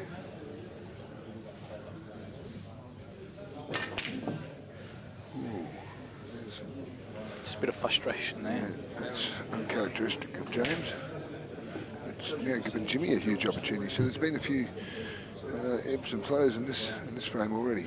I reckon this one frame right here, if Jimmy Rene can take this frame, then his confidence will be up there. But if he fails, then I can't really see Jimmy actually having a chance of taking this match. And I know it's early, but you'd think for Jimmy to win, he's going to have to take full advantage of all opportunities he gets, because James will actually make outs from all over the place, which Jimmy will find a bit more difficult. It's a nice shot, maybe a fraction short. No, he should be all right. To play this, if he's got a bit more angle than we... Is this just a soft stun to hold for the other one that's on that side? Come up and down the table. He's going to have to. He's got a little bit too much angle. Yeah. I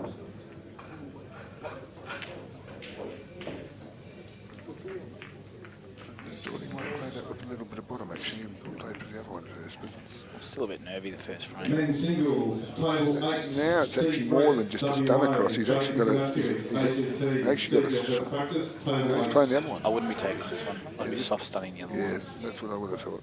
Or soft screw the other one. He's going to try and get the other side of the table too. He's been fortunate. Things become a little bit tricky unless he can pot it. Looks like he could have a touch of angle if he can pot it and screw back.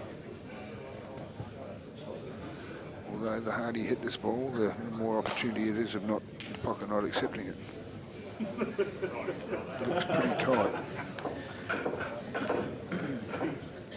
Probably just I think he's playing up the top. Yeah, playing up the top, maybe coming back a fraction. No, that's no good. Come on, Stone.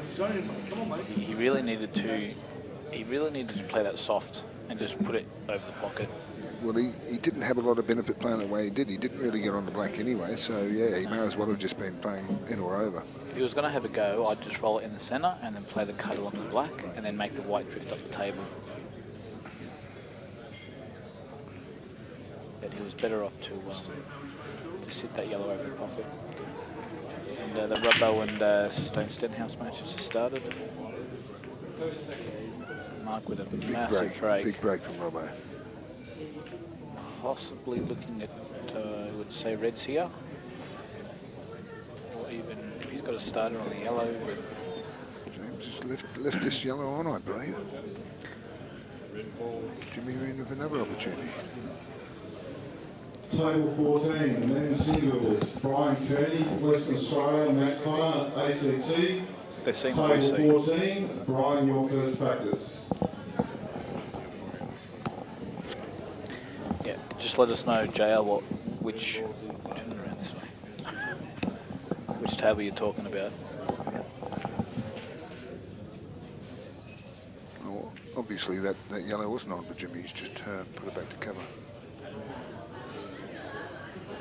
Jimmy Rene could actually play that a little bit thinner and brought the white down the bottom end of the table towards the black, if he wanted to, but...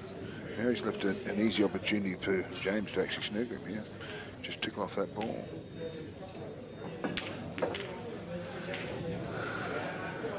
Has he brought the red out enough?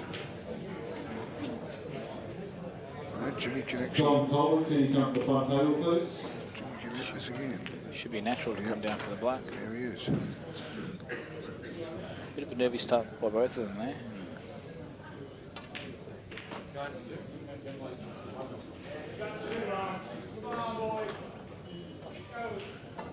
Yeah, so a good start by Jimmy Rene there, 1-0. A win's a win. So Robbo looking at trying to get an angle to either kick this red off or land underneath it. He might even be playing for the double too.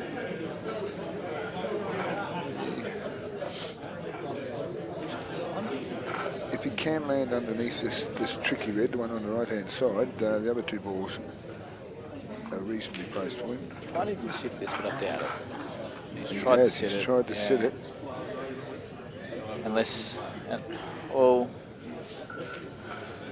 not sure what he's trying to do there, whether he's trying to sit it or not. I would have thought with the yellows where they were, he might have attacked that a little bit then. Or he may have misplaced it too, so miss hit the red. I reckon he was going for it.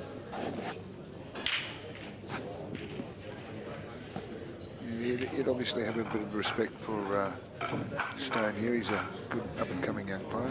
Yeah, well, he played Marc yesterday, and he made a very nice out to beat Marc. So he's already one up on him. So Sten's put this yellow across here because there is room underneath the black and the red, so it's a tactical shot.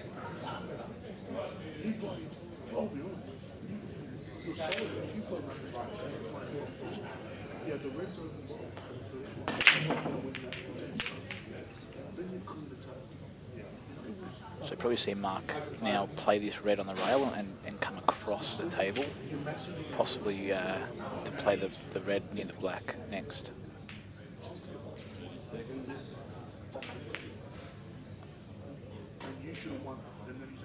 Okay. No, he's playing the red underneath between the yellow and the black. Didn't even think he could hold for that. He's going to be attempting to just dislodge the black a little bit here, but keep both reds secure in the pocket.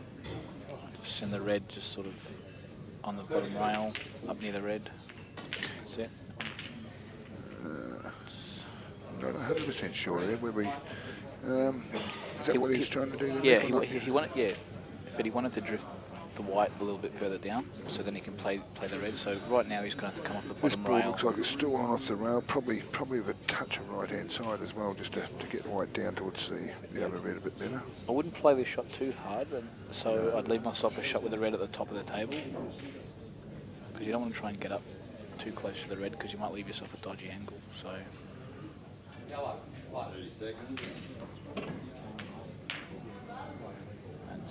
I wouldn't have played it that hard. Yeah. I think that the thought I had was he might have been trying to get past it for it into the middle. No, definitely. Yeah, well, you don't want to do that though. he would have only had to have missed it by an inch, and travels a bit further, and he was straight on it in the middle. But what I was saying was, if you play that shot softer and you end up a foot further down, you give yourself an in or over shot, You've still got the and shot then you roll in the black. So it's pretty much a win-win. So I don't like playing that shot too hard to try and get above the red, which I don't know whether whether that's what he was doing or not. You'd think that because it looked like he did play it with right hand side, and he hit it with a bit of pace. So I would have thought he was trying to get past it, but we'll have to ask him later.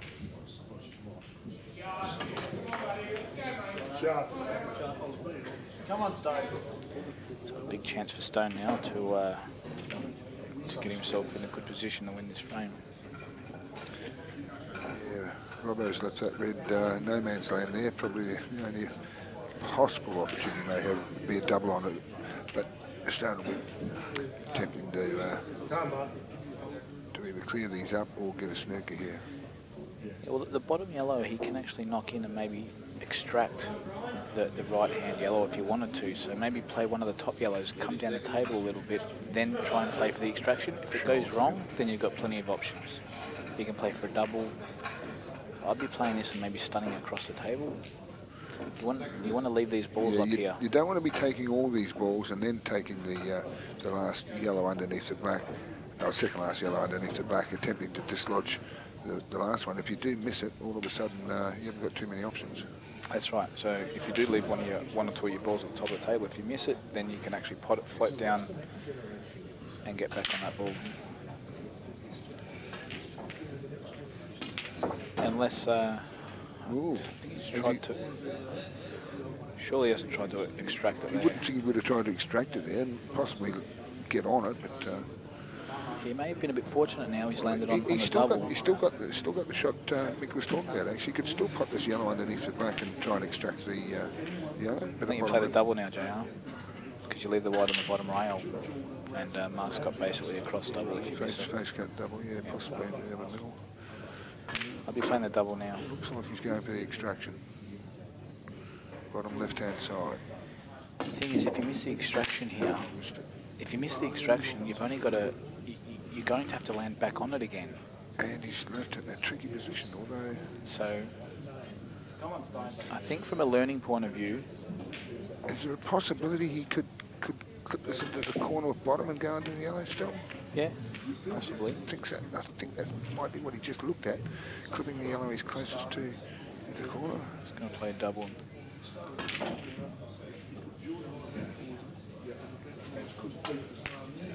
Played it down the road. He's played it well. And if you looked at his body there, he didn't move one bit on that ball, and that's. And the other point was, even if he hadn't missed that, he wasn't leaving Marc with much of an opportunity. So it was basically a shot to nothing. That's right. Got a future champion, I see right here. He's got a lot of potential. This kid. And I'm not sure whether he plays snooker or not, but it looks like he just looks like he would play the game. West Australia's produced a lot of these young players of recent years, but I don't know what's happened to a few of them. They become annoying. They come over here and play too good. There's probably 6 or 8 very good young players from WA that are probably missing this year from their team. I'm not sure what's actually happened to them. See, did you see? I'd like to get a replay on his actually body there, if possible, just to show the people out there how to actually play a shot and have no body movement. So we're going to try and do that right now, and just watch this replay of Stone hitting this black ball in, and this is how he's on all his shots, even under the pump. So just a sec. Here we go. Just watch him knock this in, and he's still. That there is yeah, basically no head movement at all. So yeah, the only thing moving from the elbow down on his Q arm.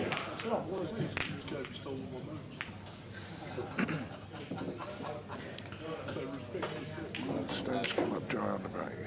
Jimmy Della on the block here. Oh, wow. Jimmy is feeling the bench. Jimmy would have normally eaten that black. That'd be a 90, 98, 99 out of 100, that shot. So a bit of nerves here, 1-0 down. Playing against Jimmy, you'd have a lot of respect for. Oh, Jimmy's got an opportunity here. The yellows are on. The real Jimmy. The other Jimmy, yeah. Sorry, it might be a bit confusing. We've got two Jimmys, Jimmy Rene and James Delahunty, who most of us know as Jimmy as well. So I'll try and stick to Jim and James. Actually, we've got the Jimmy Rene, the Aldi version, and then we've got James Delahunty, sort of more of the Ferrari version.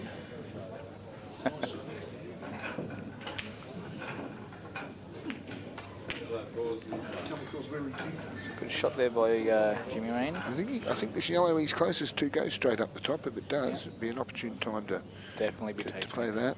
Yeah. And he only needs to stun it and have the other yellow across the table. He's actually gone down the table a bit. Probably play the middle of the two yellows now and come up and down the table if you wanted to.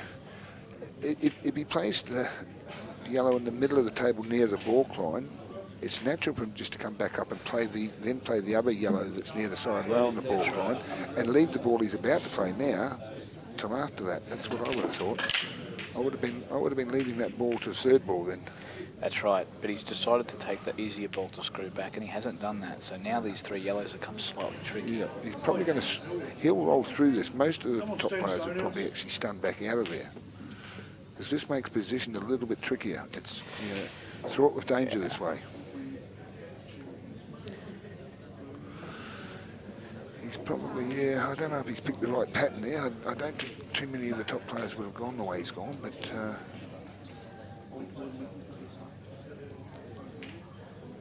Comes a crucial ball now, obviously, with the black sitting up open in the middle of the table.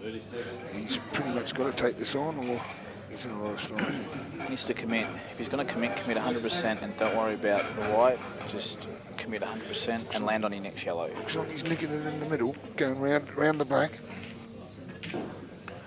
It's a good shot. It's a great shot. Now he's landed fat. Well, pretty good. He has to just run through this, play this yellow into the top pocket and just run through 6 or 8 inches. And a race to 5, if he does go 2-0 up here. Oh no. Jimmy Rene's just missed. And even worse, he's left it dead, so there's no pressure on James at all now. James will just knock this incompetently pot stun. Yeah, a bit unfortunately, but then again, they both missed the crunch ball there and got an opportunity each. Well, you'd still take 1-0 anyway, so no, Della will. Della will take 1-0 out of that. After missing the black, he'd be over the moon to be 1-1. Not too sure how to change the thing. I will leave it alone. I'll wait till Dan gets back. Is that what that game or both? Sorry?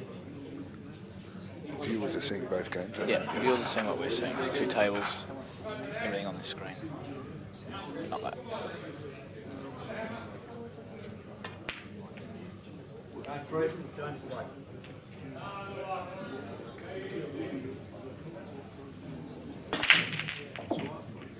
Cracking break. And you heard that crack too. Which He's got a great break as James Delahunty. One of the best breaks in the game. Allows him, along with his ability, the huge break allows him to run a lot of racks. Get cheap frames. Dax Wesley, WA, table 13. Rob, your first practice. The score, yeah. The score is 1-1. Well, Mick, what do you think here? You'd be fancying these reds from here. You'd be expecting James Della to dish out on reds here.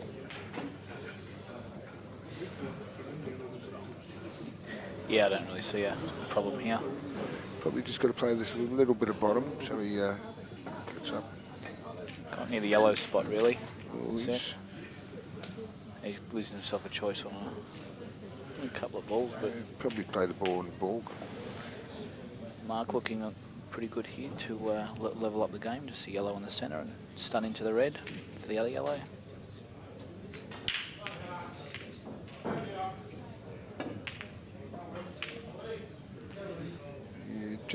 a good shot there. He'll probably take the red that he's not closest to, and once again just come back out off the cushion to be on the other red in the middle pocket. Oh, I think he's got a kick. Wow. Oh no, James has missed another one. This is unbelievable. I've now seen Jimmy Della miss more balls in 2.5 frames than I've seen him miss in some national titles. This is amazing. Mick, what do you think of this? Have you seen Jimmy miss some of these balls he's missing at the moment? That can really only be put down to pressure, a player of his calibre, missing balls like that. Either one, you're taking the frame taking the match too easy, or two, you're actually just having a bit of a bad... Yeah, I think he's got a fair amount of respect for Jimmy. He knows Jimmy's accomplishments, and now Jimmy's missed one.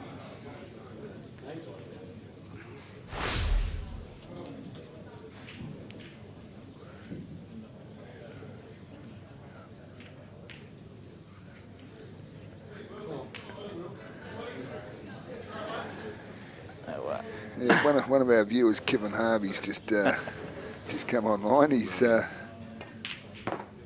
he wanted to know something about the Mad Hatters. I don't really know what he's talking about, Mickey. You got any idea about the Mad Hatters? Yeah, we just took out the. I think we took out you guys, didn't we? Oh, is that what he wanted to know about? Is it? Mick and Kev happened to be one of a couple of the opposition players that just beat who do we play for? The Sandown Park in the final of the Eastern District Pool League. But yeah, congratulations on a good win. But we'll get off that and we'll get back to the real stuff here. It was real at the time. Right, so Jimmy's got a chance now to mop up and take this to 2-1. He nearly snooted himself too, so... Yeah. Just, it's a little bit better. And once again, you'll see there Jimmy knocking that black and stayed down on the shot till the very last second as the white ball was coming around at his bridge arm. So, yeah, all these top players just stay perfectly still on the execution of the shot. Now, Stones here has got 2 shots on reds. I can't... It's still a little bit tricky here, but the way he's been playing... A little bit tricky, but you just about expect him to get these, I'd say, Mick. Not well with that opener. Left a bit of distance here. I think he expected to actually get back up the table a bit further than he did. So what you can do here is now you've got 2 shots. You don't have to actually... You've got 2 tricky balls, and if you can fix them up first shot, well then everything else is pretty basic. Well, I would say you've got 1 tricky ball. At this level, that red on the right-hand side is actually not tricky. So with 2 shots, open up the 2 on the left, and then go game. The two balls down the left side cushion. Stone's actually going to try and keep his 2 here and play a shot. And if you miss it, you're in trouble. So he's missed it. Now, the out's still there, but it's still a little bit tricky. Seems a bit tricky, yeah. So if he maybe wasted his shot before and open up the balls a little bit, then he could roll the rest of the out in. Exactly. So maybe that's probably just a little bit of inexperience, but that's just pretty much a right. good thing. You'll see most of the top players in that situation just disrupt those 2 balls. Then you've got all the balls down the same half of the table, and there's not a lot of movement needed. Every ball is on. Just think of it as having ball in hand. Pretty much. So this is still tricky. He's still got to get underneath this red that's nearest to yellow, but not only that, he's still got to pick up these 2 balls that we were talking about early on. The 2 balls in the middle of the table won't be a problem for any of the top players. I think he can play long JR, play the top red long, stun across to the table and take the red that's on the side rail. I think he's actually looking at a snooker here, just bouncing off one of these tricky little reds down the bottom here and leaving him under the other one. But, I'll tell you now, it would have to be a perfect snooker. Otherwise, anyone at this level should get out and knock that yellow in. So if you're going to play a snooker, it has to be right. There's no... You might be taking it in the middle pocket here, Nick, and just pushing the other red up a little bit. That's a good shot. Well, he's played to get underneath this other one that was nearest to the yellow. I don't think this is the but he's got a tricky angle on it. He's going to be losing the white back up the table and possibly leaving no shot. Yeah, no comfortable shot. The red that he slammed in the top, I would have possibly played the other red and then stunned to the other side of the table to play the red down the rail, and then he could come across and land on this ball. He's still got a little bit of work to do here. If he wanted to now, he might be able to take the top red and roll to the side of the cushion. So, because he's landed a bit dodgy here.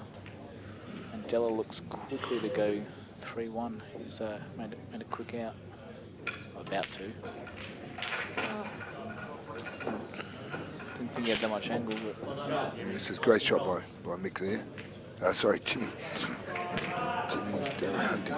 Yeah, 3-1. So you knew Della was gonna run a few racks, but I mean Jimmy Rene could have easily been possibly 4-0 up. Certainly could have, yeah. He's had the opportunities. What you'll find in this match, nothing against Jimmy, but the matches, the longer they go, the more chance Jimmy is of actually winning frames. The quicker the frames are over, the more likely that James is winning. John, your first practice, table 1. Now Stone's found himself in this tricky situation. It was always going to end up tricky after not doing something with these two balls.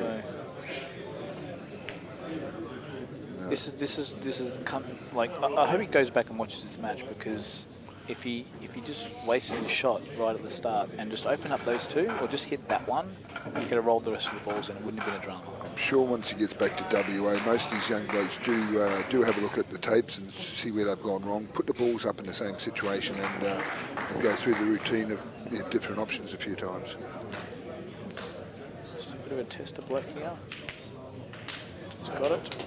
And Marc will be happy about that after getting that kick. So we've got two ex-Australian singles champions here, both Marc Robertson and James Delahunty. In the two matches have both previously won the Australian singles title and be looking to win it again. In actual fact, I think James might have won it a couple of times, hasn't he? I have no idea. Pretty sure. I think he's won it twice. I think he's won it twice. The thing is, Marc won it 3 years back. Yeah, on the Gold Coast, yeah. Yeah, and he went to England after that, so he never got to defend or have a go at defending his title. So, of course, we should mention also that part of the reason he went to England, he was over there managing his brother, who a lot of the Q Sport enthusiasts would know, Neil Robson, who won the World Snooker title only about 4 years ago, was it? 2010. 5 years ago, yeah. So there's Q skills are in the family, that's for sure. They just favoured the other brother. I think it's just a different choice of games. Marc's obviously tried out with the snooker as well, but early doors, Neil just put in a lot more time on the snooker table than what Neil did and become more proficient at the... What Marc did? Sorry. Yeah, exactly.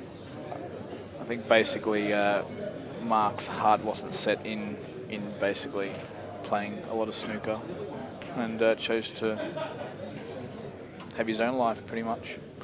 I could tell you a quick story if I can. I came back from England in '96 and I was doing a bit of work at Q Sports at the time, and Marc's brother Neil at the time was only 14 years of age, and he was sitting on the doorsteps at Q Sports one morning when I turned up the clock tables. I said, "What are you doing?" He said, "I'm coming in to practice snooker." I said, "What would you want to be doing that for? You should be at school." He said, "No," he said, "I'm not much good at school." He said, "I've worked out I'm either going to make money out of playing this game or I'm going to end up emptying rubbish tins for the rest of my life." So for the next 4 or 5 years he got stuck into practicing snooker probably 6 days a week, and through that become a world snooker champion. Not a bad story. So I can tell you right now, he's proof of the pudding that practice pays off. There's nothing wrong in emptying rubbish bins? No, scarbology is a very good science.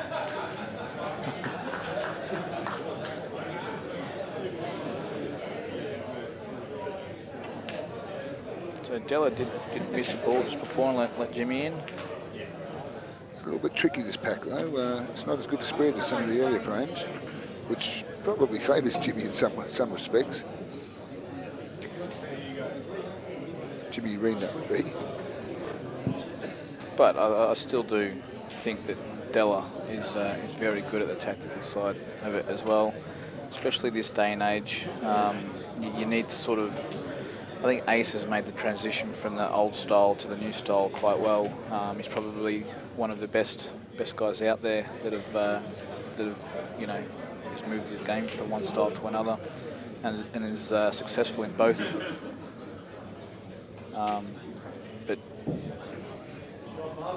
yeah, I think what Mick's trying to say there is in the old days, it was more a tactical battle till somebody actually got in front, and then they won the game. Nowadays, most of the younger players, the attacking players now, go for the win first, and it's only if they get in trouble that then they turn to more of a tactical game. It's more of an attacking safety these days. So basically, rather than play 10 shots to try and win a frame, you basically push the boat out very quickly and say to your opponent, all right, do something now, or I turn favourite very quickly. Yeah. So...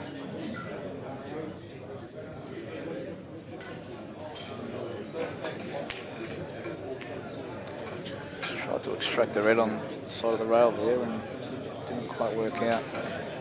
It's got to be careful here a little bit, Marc, because if you have a look at the yellows, if Marc does give Stone an opportunity here, the yellow's in prime position to actually mop up here, so Marc's going to have to be very careful with this dodgy red on the side rail. Well, Marc put the red over the pocket and Stone got his dead ball out pretty much straight away, and pretty good shot.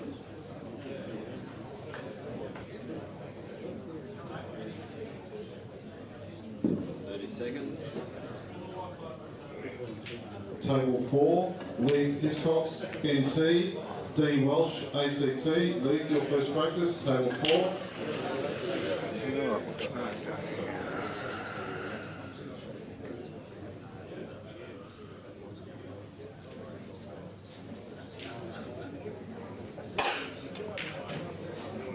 Oh, well, this is what we're talking about.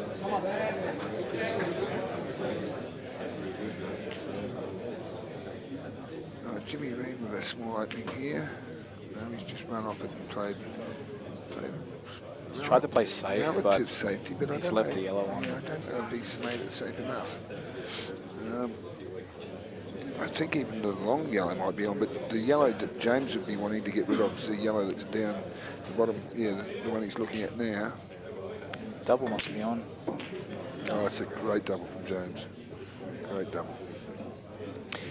Once again, you'd expect him to get these. He doesn't have to get on it into the middle pocket, because he can just pop this other ball, come back up and have it into the top corner, which will then leave him straight on the black in the opposite corner. Pretty much wants to be where the green spot would be on the snooker table. Yeah.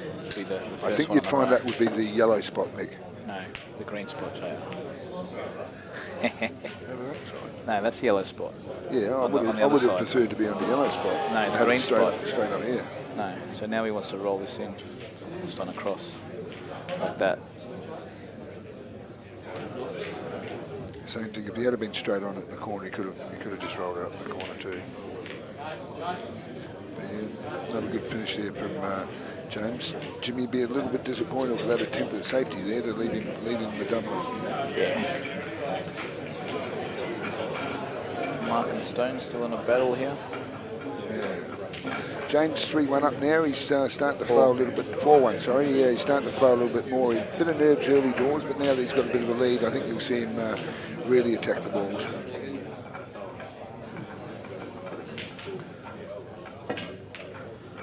Right, Stone's just potted the yellow over the pocket using the spider, but unfortunately, I think he may have snooked himself here, so there's another twist in this. No, he's all right. Another twist.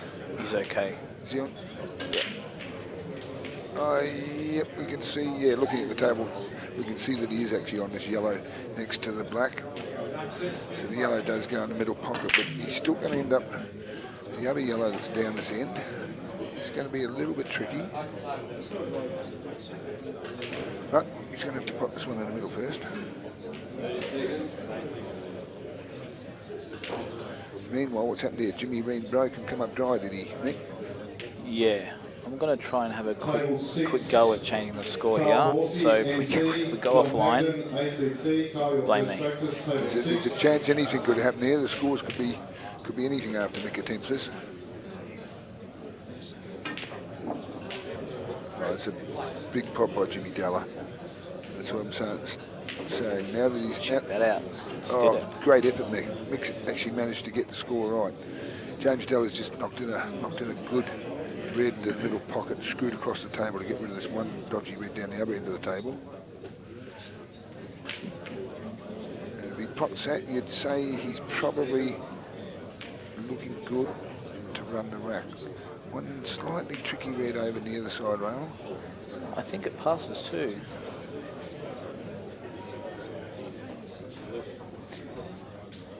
this red passes the yellow, and if it does, he then can use the bottom right reds to extract or even roll in the red on the rail at the top there.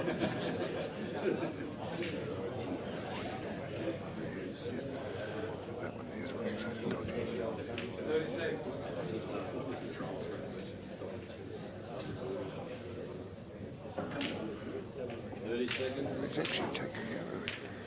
Yeah, I feel, I mean, look, I feel that Della could have possibly pushed that red to the bottom right-hand side of the table there, or even then rolled up the white on the yellow and left Jimmy. Like a strange shot there. I don't know what his intention was there. Try and double this. He's going for broke. He's trying to push the boat out. He's trying to get over that winning line. What he's done here, he's just applied a bit of pressure to Jimmy. He's put Jimmy with a dodgy yellow on the side rail. The rest of them aren't too bad. He's got two near the side rail, but yeah, so he's basically saying to Jimmy, I've got all my balls on, you do some work, otherwise I'm going to hit the finish line.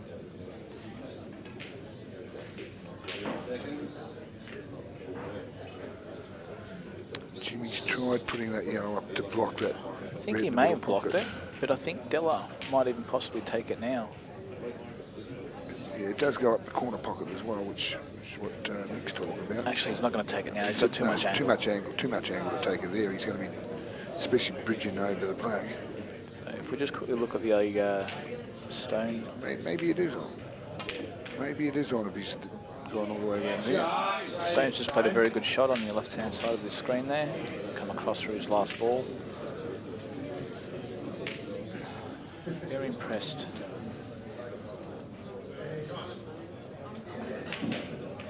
I think most of the punters here would have had Marc Robertson, a fairly big favourite to win this match, but as we've said here, Stone's an up-and-coming player who's got everything to play for. Bit of a tester. He's got this long yellow. He's hit it well. He's knocked it in beautifully and good position on the black. So it looks like he's going to be going 2-1 up.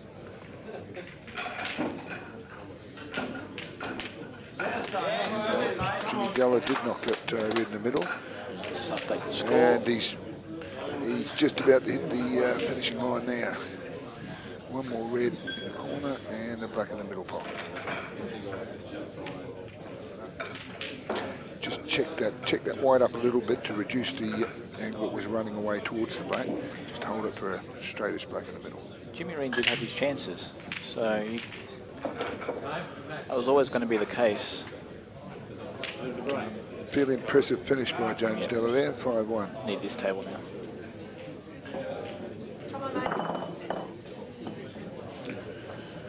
So it's going to be Stone to break in the fourth frame, leading 2-1 against Marc Robertson. Yep.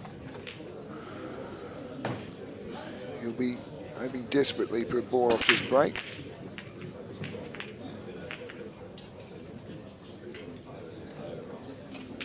Which he's failed to do, so this gives Robbo an opportunity.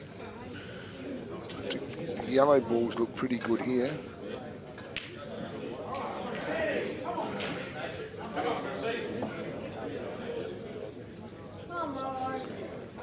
The next match we have coming up on the other table will be Cale Barrett from Tasmania and Greg Caterer from Northern Territory.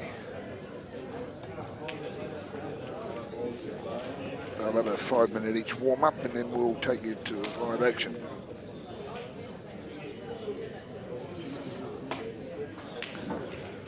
So Robbo's accomplished his first part of the mission.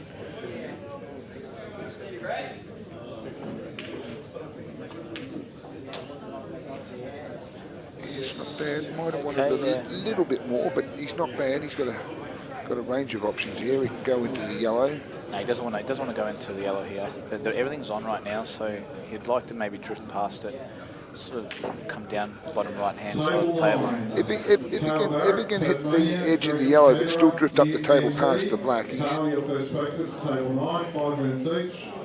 done that way. It's not bad. He's still, all the yellows are still there. I think the yellow that he moved over near the red still goes into this top corner as well. So he could possibly be potting all three of these balls into this corner and then the last one across into the opposite corner. Yes, he's in pretty good shape to do exactly what I said there. He'll just going to kill this red too. He'll pot this and just stun into the red, knock the red over towards the side cushion, but more importantly, stay fairly straight on the second last yellow, sorry, there. Just play it off the rail, come out a little bit.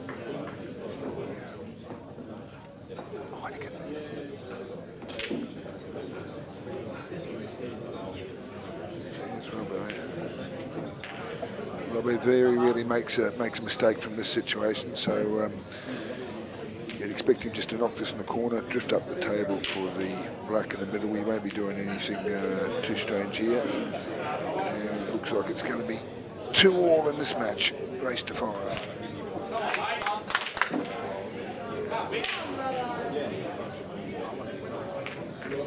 That was a fairly impressive out off. Unfortunately, Stone broke dry and Robbo cleaned up. New South Wales, Cale, your first practice, table 9, 5 minutes each. Next matchup, as we're saying, we've got another one of these young lads, Cale Barrett from Tasmania, another up-and-coming player who pots a very good ball. The future of the sport's looking good.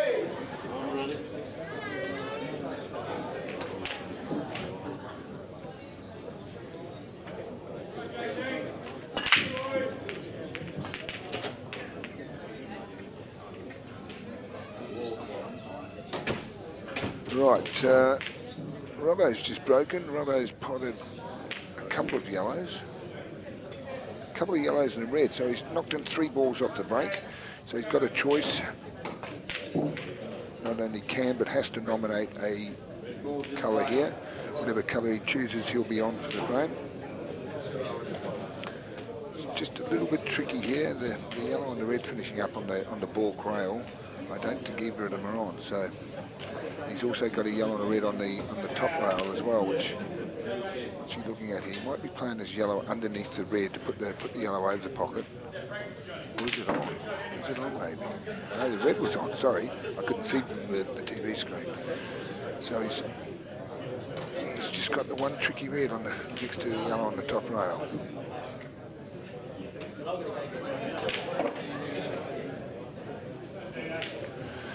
All he's doing here is looking at his options. Harry's going to dismount this red from the top rail. So he's looking at connecting ball, an angle where he can pot a ball, but either go into the red or probably even more preferably into the yellow, which will leave him on the red across the top rail. He might be playing this one first and screwing back out to where he's got an angle on the one near that one to go into it. It's exactly what I was talking about, but I think he screwed back a little bit too far and he's actually ended up a little bit straightish on it. So now he might have to look at the options with the other 2 reds. But he's coming back here. In actual fact, I'm having a look at it live on the table and it looks like he probably has got enough angle. It's just a matter of where he actually hits the white ball to determine the angle it goes across the table towards the yellow and red. The reason he would have preferred to dismount the ball off this shot is by hitting the yellow from this angle, it's promoting the red over towards the pocket, which is obviously going to make the out a lot easier.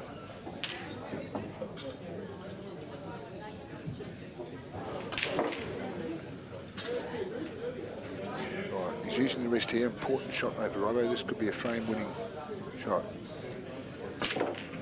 And he's played it to perfection. Absolutely beautiful. Did exactly what I said. Promoted the red over the pocket. The other 2 reds are still nicely up in the middle of the table, so you'd think you'll pot this red over the bar and just drift up the table, pop the reds in the middle pocket, and just get position on the black. No reason for him to do anything other than take the easy ball over the pocket to get position.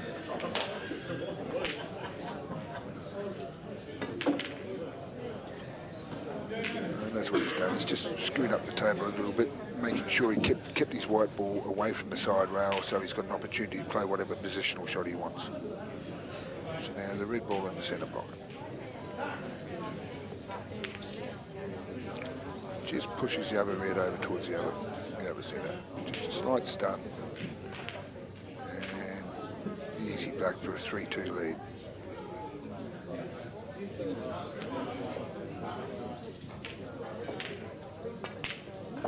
So we've just seen a great exhibition of Marc Robertson there with potting Poole. potting out, running a rack off Stone's dry break, and then breaking and running a rack off his own break.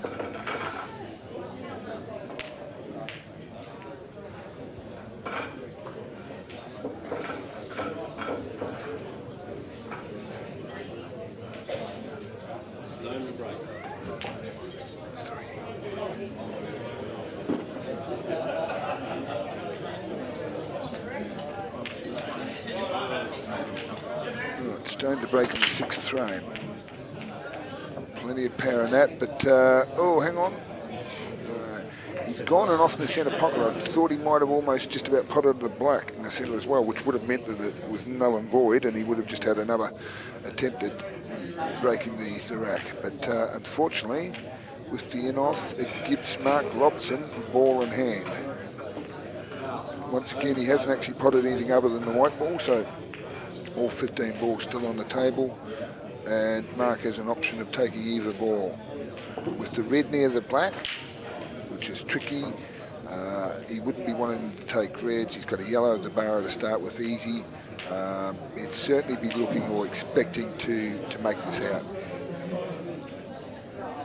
Pretty much all of the top players at this level would be wanting to make this out. They'd expect to get it 9 times out of 10.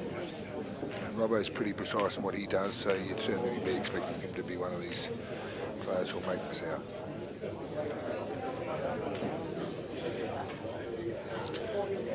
Probably just stun across inside the red here. Yep.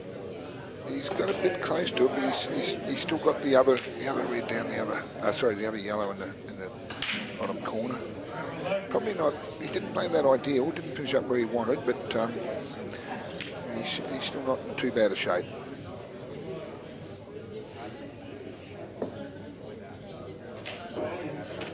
He's just having a look where he's looking at there. That's where he wants to be playing the next shot from. If he pot this ball in the top pocket and just soft stun across to the left, 6 to 8 inches, and be on this other yellow down here next to the 2 reds.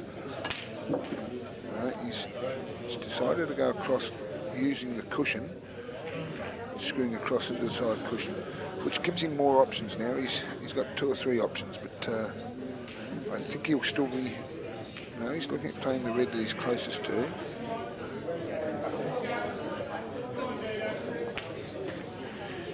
You'll see what most of these top players try and do is get rid of all the balls in certain areas so that their work becomes a lot closer together at the end. There's not so much troubling the white ball. It's easier getting position. You don't have the white ball troubling getting unwanted kisses or unwanted in-offs. So once again, he's got 3 balls in close proximity down here to run the rack.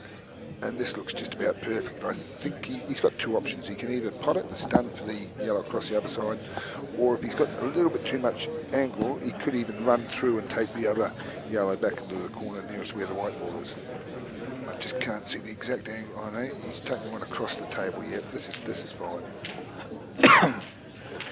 Now he's got plenty of acreage to land in here to be on the black. He really just has to pot this yellow, and he's going to be on the black. So. Did the black land there on the break, did it? On the break, it did, yeah. Mick's just joined us. She's obviously been for a toilet break or maybe to get some beverages. So what you've just seen here, Stenhouse is 3 frames in a row. He broke and come up dry, and Robbo ran the rack. Then Robbo broke and ran the rack, and once again in this 3rd frame, this frame, Stone has come up dry, and Robbo's run another rack. So that's 3 racks in a row where Stone hasn't had a shot.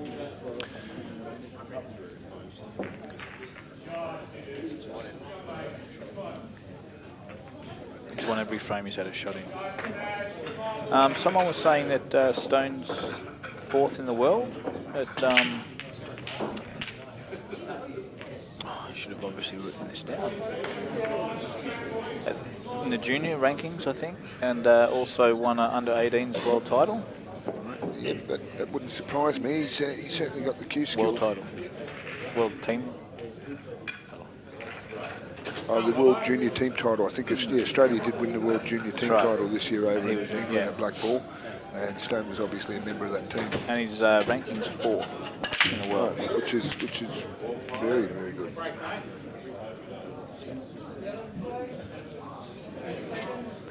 good break there by Marc. So this just shows you how important, probably the most important, a lot of people think the black ball's the most important shot in the game, but most of the top players will tell you the most important shot in the game is the break, because at the moment the difference on the scoreboard is just who's getting balls off the break. Last 4 frames, Marc's broke and got 2 balls, and Stone's broke twice and hasn't got a ball, and hence that's why the score's starting to blow out. Marc's tried to just move that yellow a little bit there. Sort of just half ball it. Just about 95% of the people out there wouldn't even concentrate on the break, and yet, like you said, it is the most important part of the game. What you see all these top players do is they spend all their time in the practice, well, not all their time in the practice, but they devote a lot of time in the practice hall to things they aren't good at. You'll see a lot of them play frames just using the wrist or spider to become proficient with implements. You'll see them practice for a couple of hours just breaking balls. All the things that aren't natural and that you need to put some work into. So that's why these players do get to the top, because they spend their practice time practicing the things they aren't good at to become proficient at them.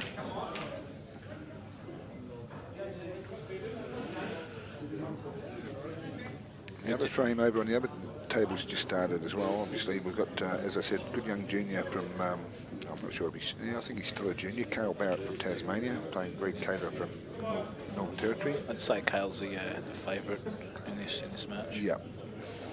Haven't seen much of Greg play. I'd agree with that. Yeah, same likewise here. Oh, and Greg's just doubled a nice ball there. Unfortunately, he's stuck left on this tricky last yellow here, but where the balls are,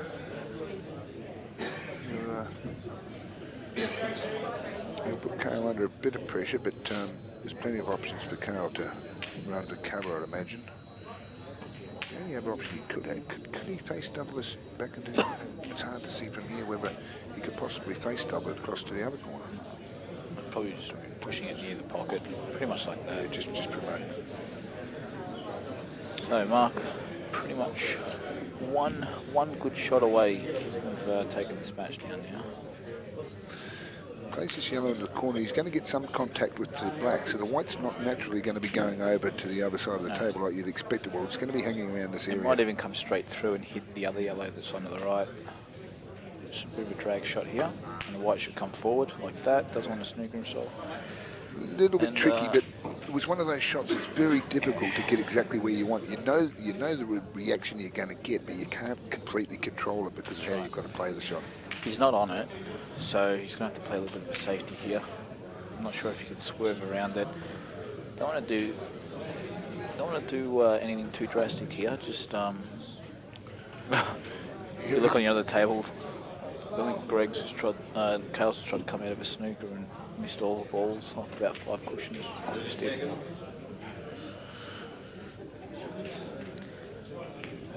going to try and tuck in over there. He's overplayed that a little bit. Didn't want Stone to see these top reds. So now Stone can actually maybe half ball the red near the centre pocket and come up behind the 2 other reds at the top of the table there and put Marc in a bit of trouble. But he's going to have to play quite a good safety. He's also got the option. Could even bring the red that he's playing half balling out. Could even end up being the snookering ball. That's right.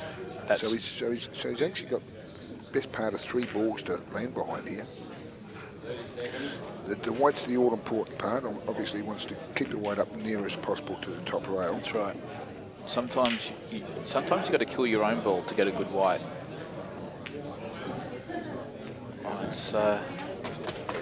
Exactly what I said could happen. I mean, he's actually made slightly too thick a contact on the red, that red's actually come out and become the snookering ball. It was a chance to happen. He did say sorry because he wanted the white behind the reds, and he actually thought he got a bit lucky with that red coming and helping him out. But in all fairness, that's what was going to happen anyway. So, I mean, yes, he apologised, but there was, in a way, probably no need for it as well.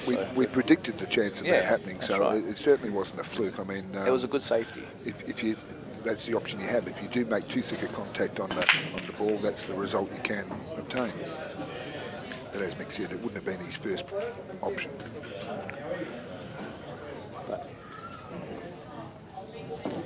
He's tables. Robbo looking to pop this ball, which he does. And a lot of people will turn around and say, how lucky was that? Well, I hate to tell you this, people, but it's not all luck. There is a certain amount of luck, sure, but a lot of that is skill.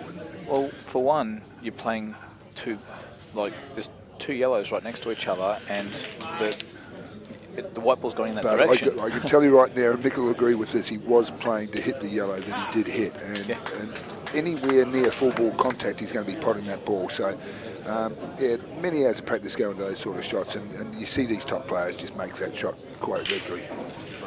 So there it is, 5-2 to Marc Robertson. Just got a bit of a break for now. Well done, Stone. I know you lost, but look, you can take a lot out of that match. I think you did play well.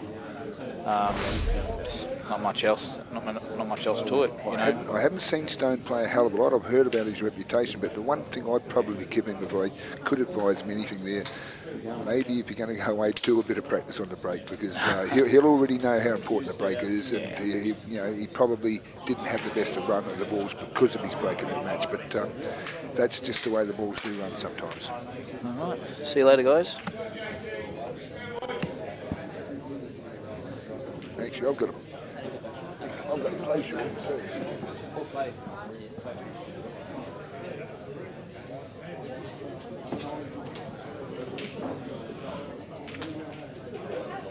Right, so on the only table we've got going now, we've got Cale and Greg. 1-0 to Greg at the moment. Cale about to play.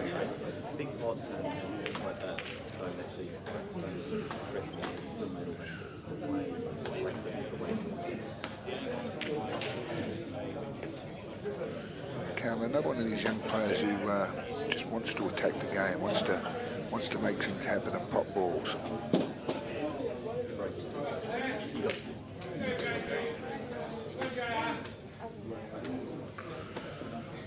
Just missed that. Greg's got a very dodgy yellow up. Doesn't actually go anywhere, the yellow that's nestled in with the two reds.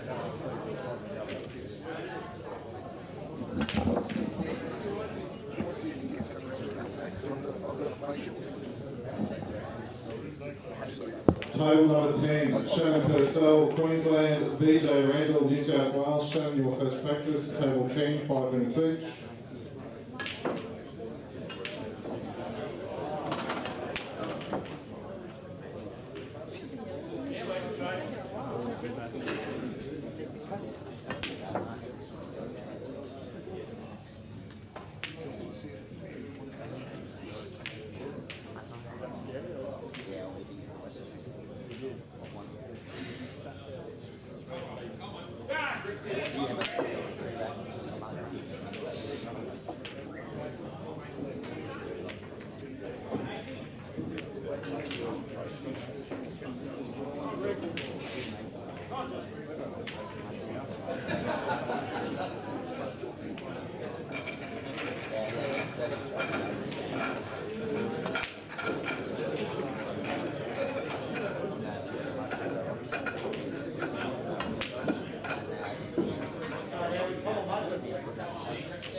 saying. You know what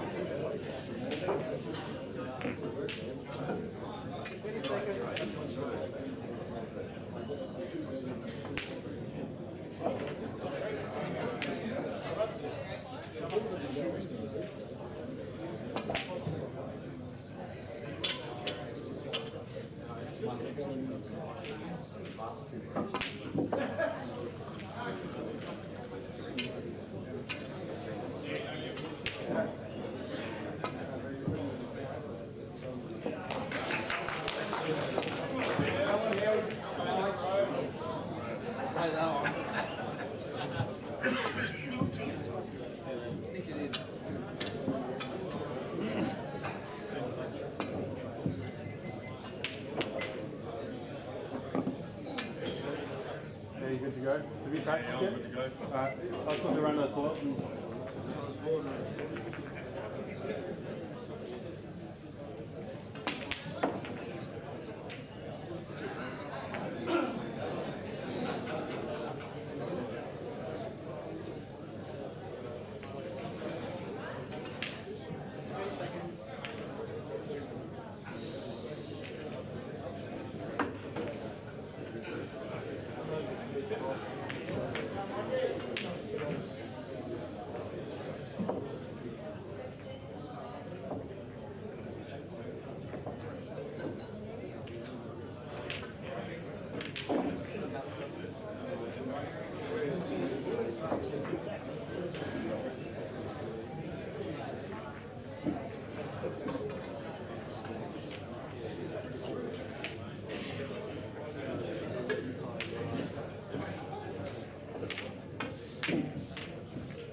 Smoke break after 5 minutes.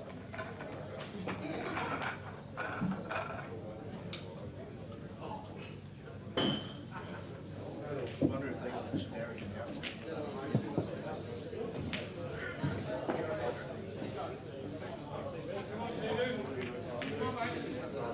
Finish, mate.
Foul to visit.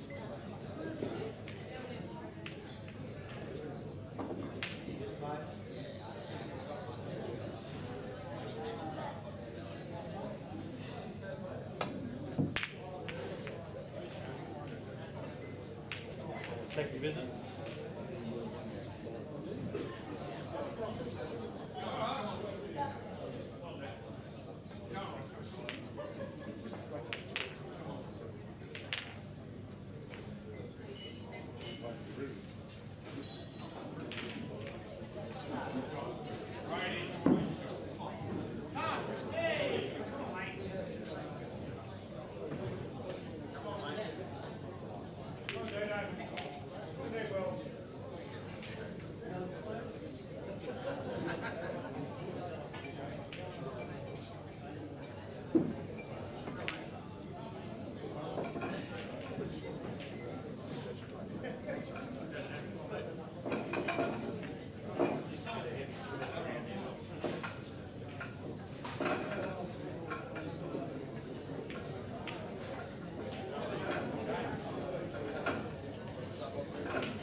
Seconds.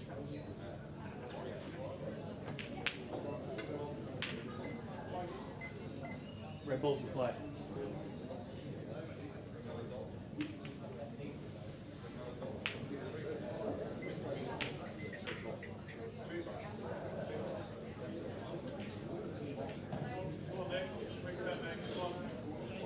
Come on, we said.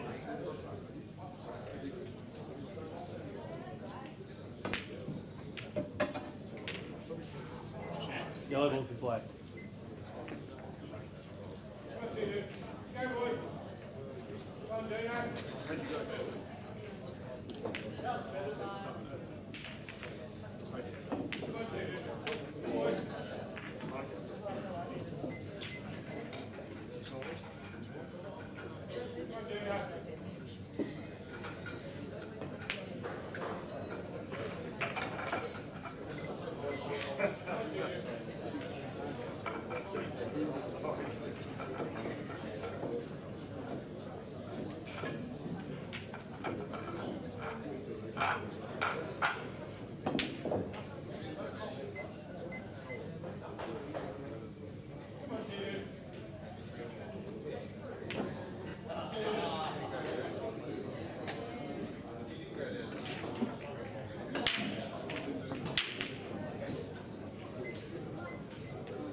Come on, Vijay. Come on, Steve. Come on.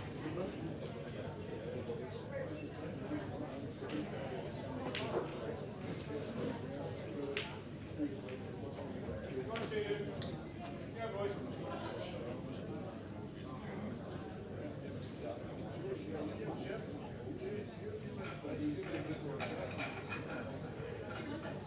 Come on, Barrett. Come on, Steve.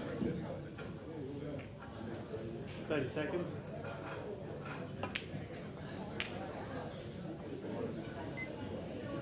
Come on, Steve. Come on.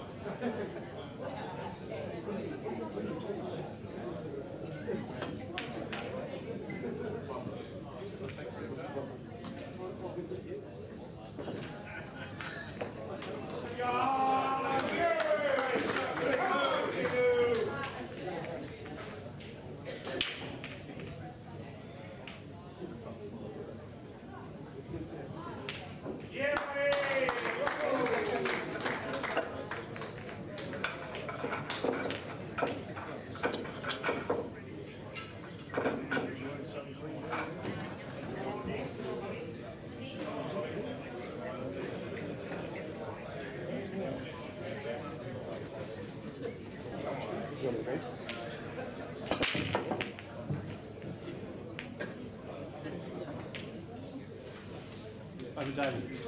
Table 3, Jamie Armstrong, Victoria. Matt Harmon, ACT. Table 3, Jamie, your first practice.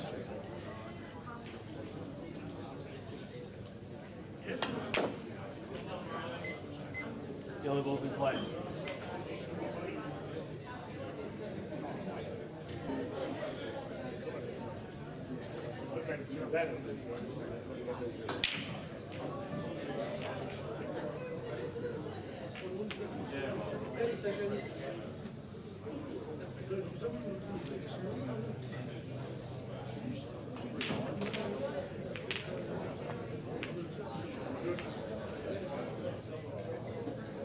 Red balls in play.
Come on, mate.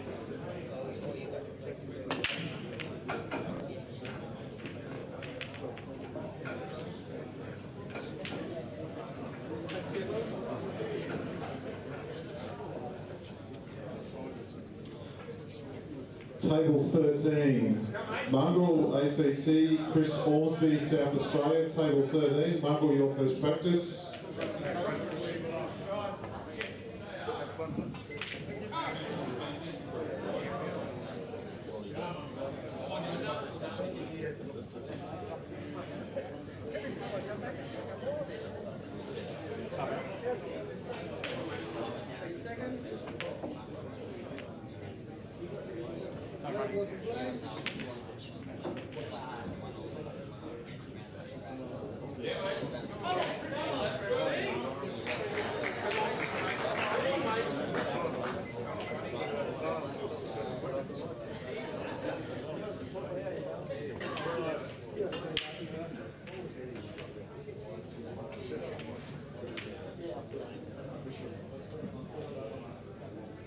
Let's go, buddy.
I'll let them start on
Table 8, Wayne Randall, New South Wales, Wayne Richardson, Queensland. Table 8, Wayne Randall's first practice.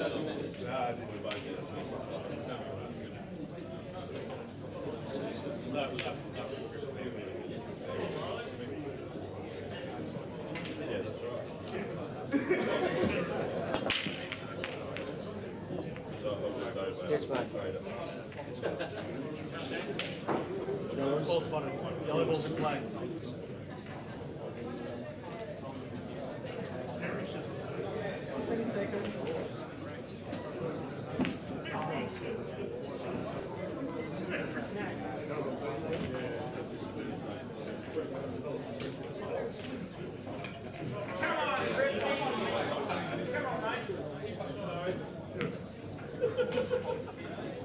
You say I resemble that.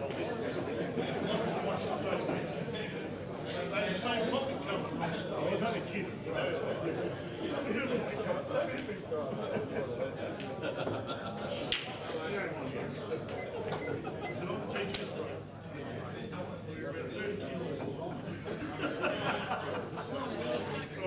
Come here. Come scaffold this one.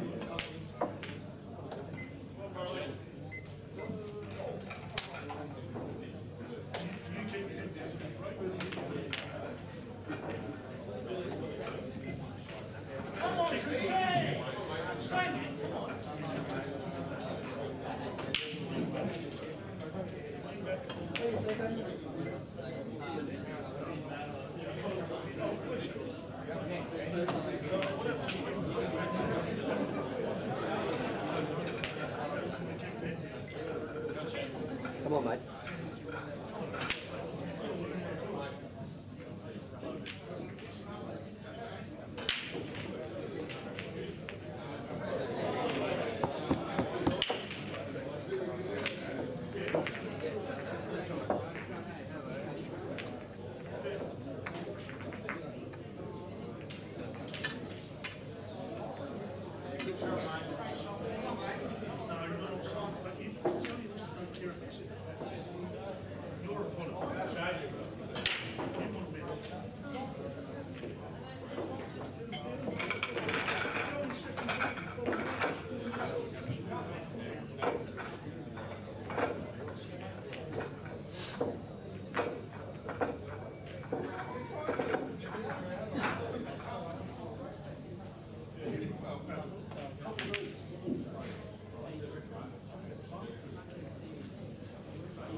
Spotted.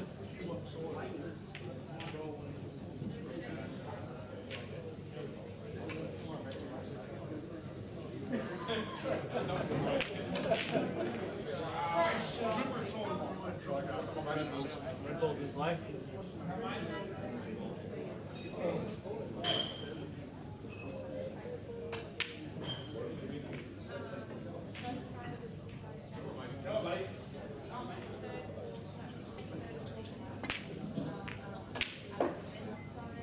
Yellow ball's in play.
Table 5, Jeremy Maguire, Tasmania, Jerry Shadforth, NT. Jeremy, your first practice, table 5.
Second visit.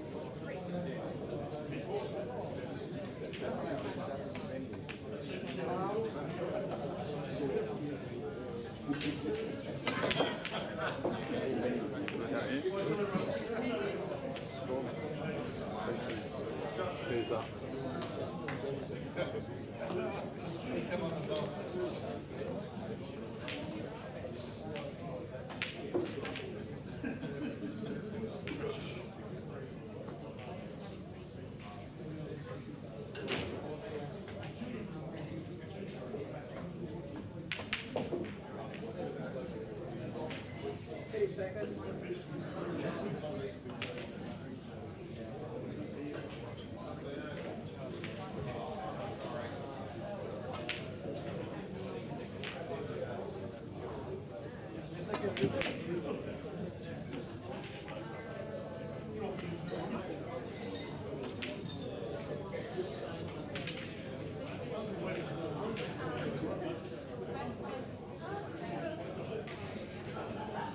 Table 11, Doug Percy, ACT, Mick Delahunty, South Australia, Table 11.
Seconds.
Men's singles, table 2.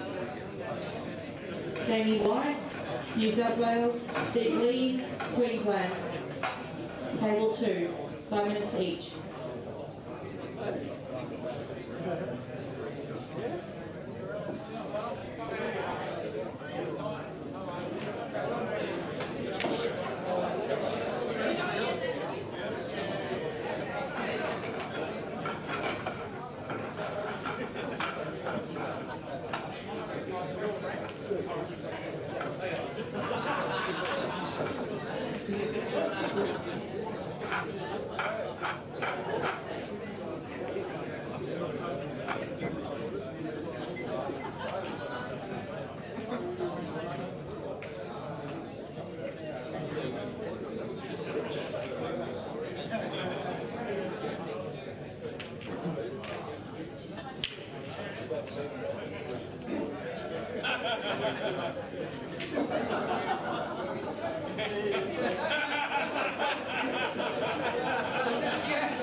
Good afternoon, everyone.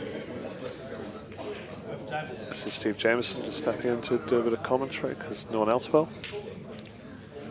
And we've got Cale Barrett in cruise control mode against Greg Caterer. Greg from Northern Territory and Cale from Tasmania. And on the other table we've got Shannon Purcell of Queensland against Vijay Randall of New South Wales / Queensland.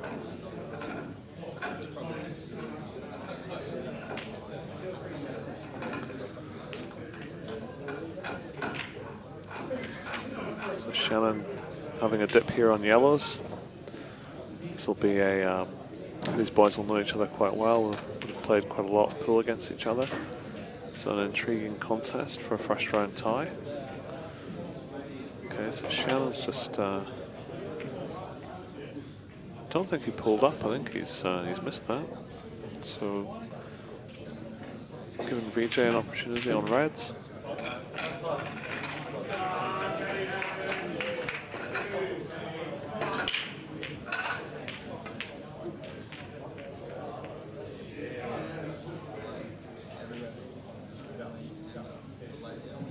Meanwhile, Cale Barrett on his last yellow,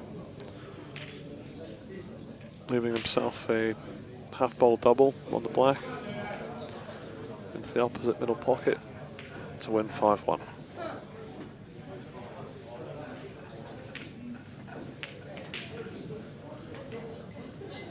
Very good cueist, Cale Barrett. Don't know a lot about his game, but certainly looks like a very good cueist from what I've seen. Not a bright future prospect. And that's a great finish there. 5-1 win. Vijay, back with Vijay on reds. He's going to try and clean up the bulk end first here.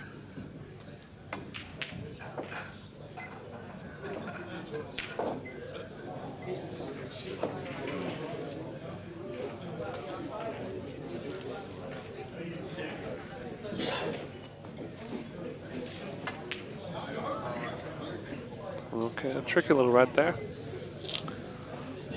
And a great chance for Shannon to take a 4-3 lead. Just a couple of tricky balls on the right hand side of the table.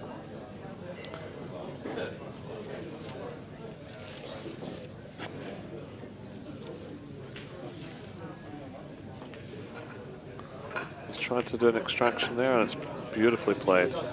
Be very happy with that. And for the viewers, the next matches on are Jeremy Bauer of WA against Ben Nunan, Victoria.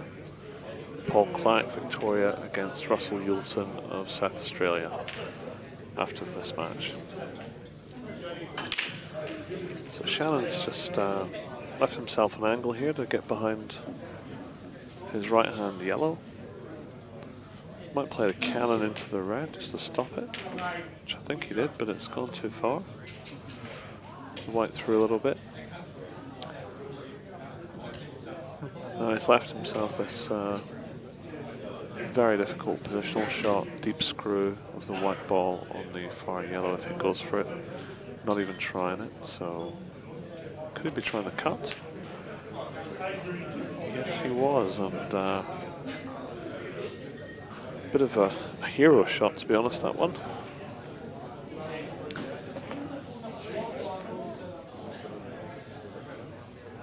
But quite a bit of work to do still for Vijay. He's certainly got the cue power though.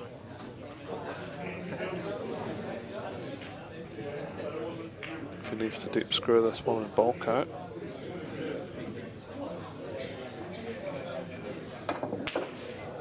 Good player to watch, Vijay Randall. Likes to play exciting shots, likes to play attack and pull. Never a dull moment with this guy.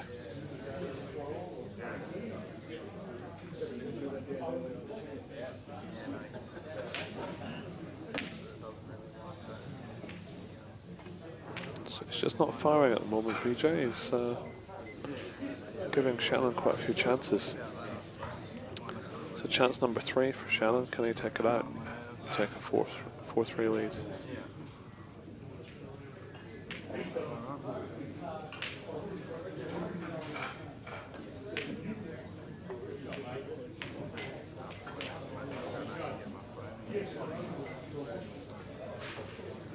So he's on it. It's a pretty tricky long yellow.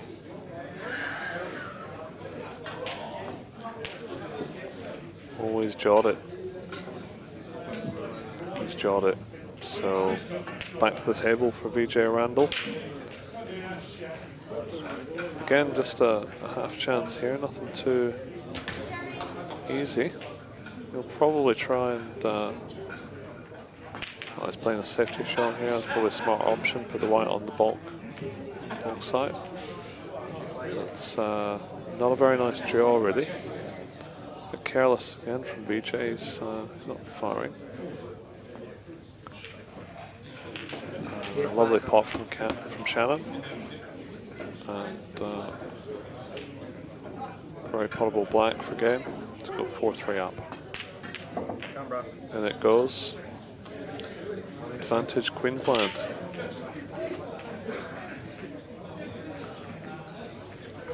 Men's singles, table 9. Jeremy Bauer, WA, Ben Nunan, Victoria, table 9. So Ben Nunan's up next on the other table. Still warming up in this championships, but no doubt will start firing very soon. He's playing Jeremy Bauer of Perth on the TV table. So Ben's always an exciting player to watch. It'll be good to see what form he's going to bring today. So Shannon to break off with a 4-3 lead. And he's got balls in, he's got 2 reds in.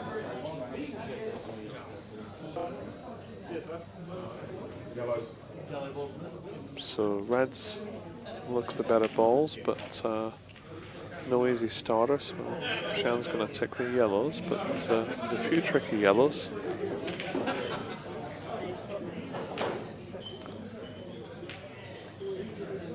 I won't call what Dan Lynch just told me, because it would be X-rated. It's a nice shot down the rail there. Not quite sure how he's going to make the out here. Must maybe just try and drop the yellow over the hole. The one on the rail. Yeah. Just giving himself a bit of coverage there. Saying to Vijay, here you go.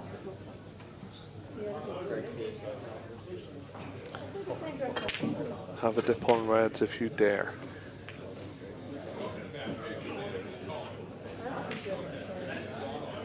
So Vijay just looking at the little tuck-up shot on the left side.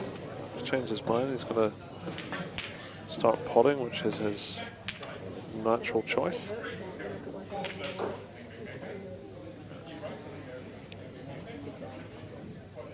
It's a tad high on that red, so you're playing this with probably deep screw with the right-hand side, I'm guessing. Losing control of white ball a bit here. And he thought he was fortunate he raised his hand in apology, but I don't think he's on this plant in the left corner.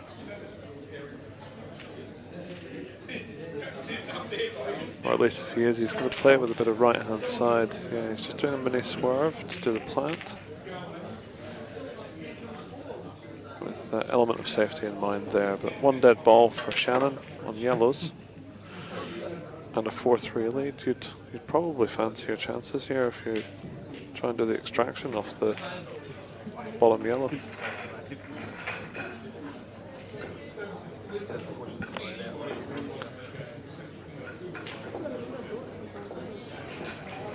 Shannon's really involved in it's a decent containing safety shot there. Very experienced player, Shannon. There's no flies on him. Contributes quite a lot to 8-ball, I've noticed. He runs a lot of tournaments, I've noticed, up in Queensland. Money match events, in penthouses and things like that. Which is all good for the development of the game. Has some live streaming going on up there as well.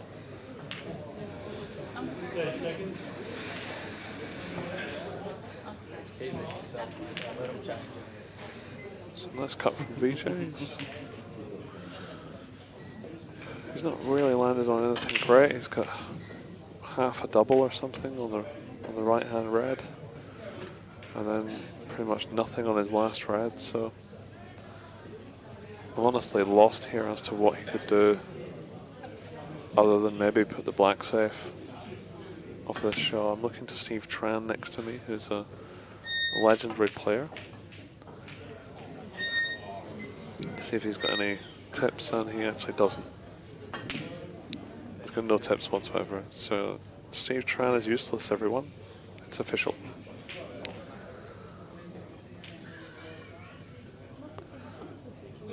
No, he's a great bloke. Pleasure to play with him for Victoria. So Shannon looking at thoughts of plants, but he's played a little safety shot and opened the door a little bit for Vijay. He doesn't mind the odd big shot. And it really wouldn't surprise me if he has a dip here and tries to extract the last red off the ball cushion. Be a pretty massive shot, but if he can connect with it, it's going to have a chance. And there it is. That guy is that good.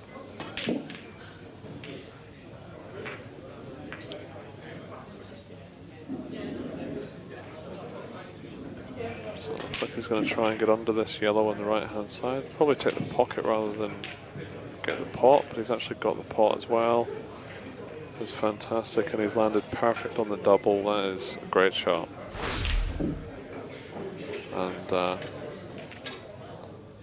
And that's the replay. Nice extraction. And if Shannon, yep, and he smashed the double in. Great shot. Shannon will be regretting having missed that chance to take the match out.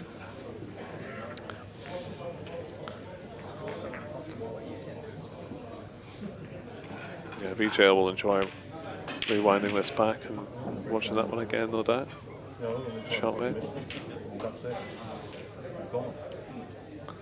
James Meckiff umpiring there from Victoria.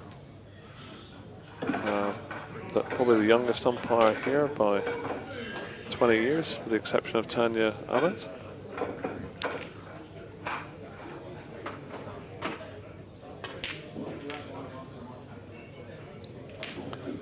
Ben Nunan just warming up there.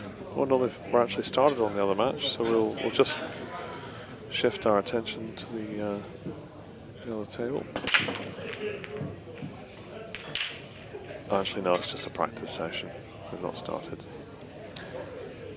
So 4-all in this all Queensland / New South Wales tie.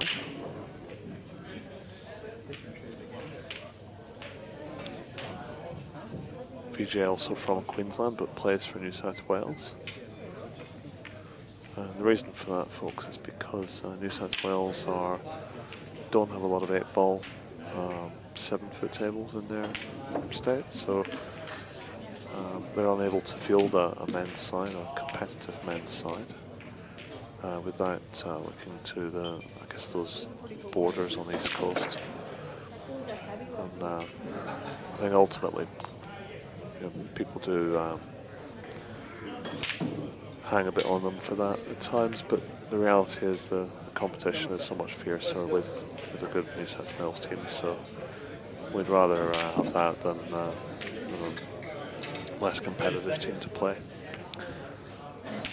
So Shannon on yellow, pretty good opportunity. Just a couple of tricky balls.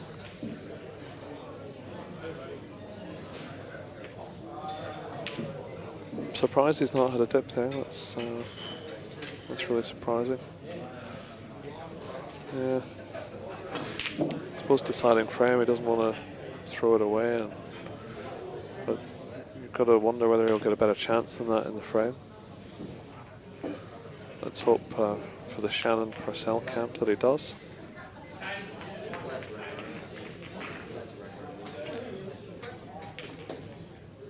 So can he get through to this yellow? He's played a lovely containing safety shot there.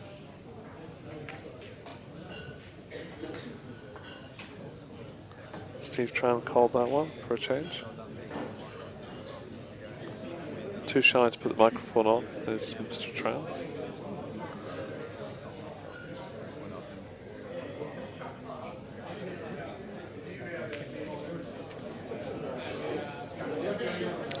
So Vijay on red's not quite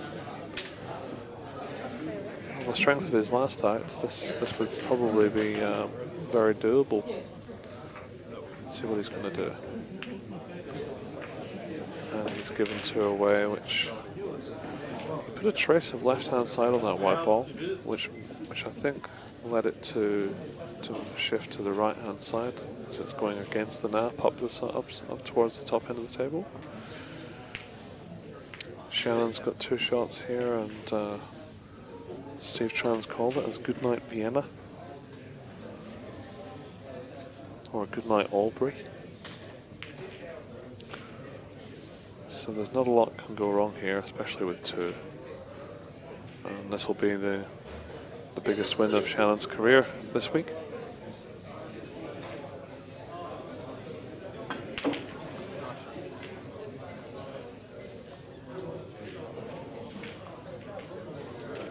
So a mini upset there. Well, a lot of people would have expected Vijay to get through, but Shannon, accomplished player himself, and a very experienced player, and yeah, a bit of a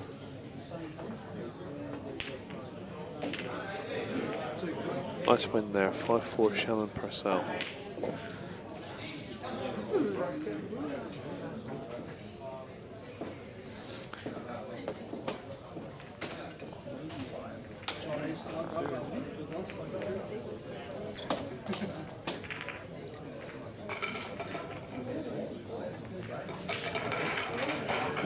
Just a mention for some of the sponsors: All-Star Pool Tables,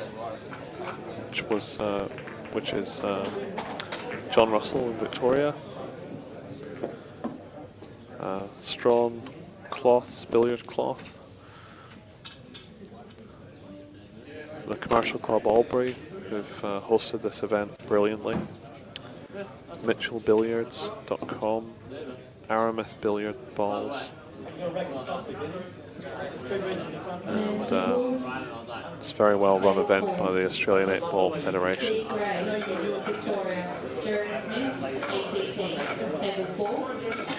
Jessica Woods just come into the commentary box, the Queenslander. Snooker player slash pool player slash future world women's champion apparently. So here we are. Ben Nunan, big time. Lovely break off. He will eat yellows up for lunch here in about 3 minutes, or actually 30 seconds. With Ben, he spends quite a bit of time mapping the out after the break off. Probably spend about a full minute here. He'll decide every position shot that he's going to have, and then you watch him, it'll be literally bang, bang, bang, bang, bang. All gone.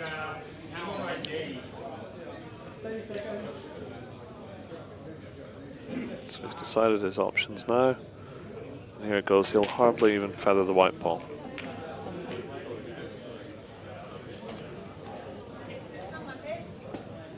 The one on the right hand side is just a little bit tricky. Probably just roll this in and take it in the middle pocket.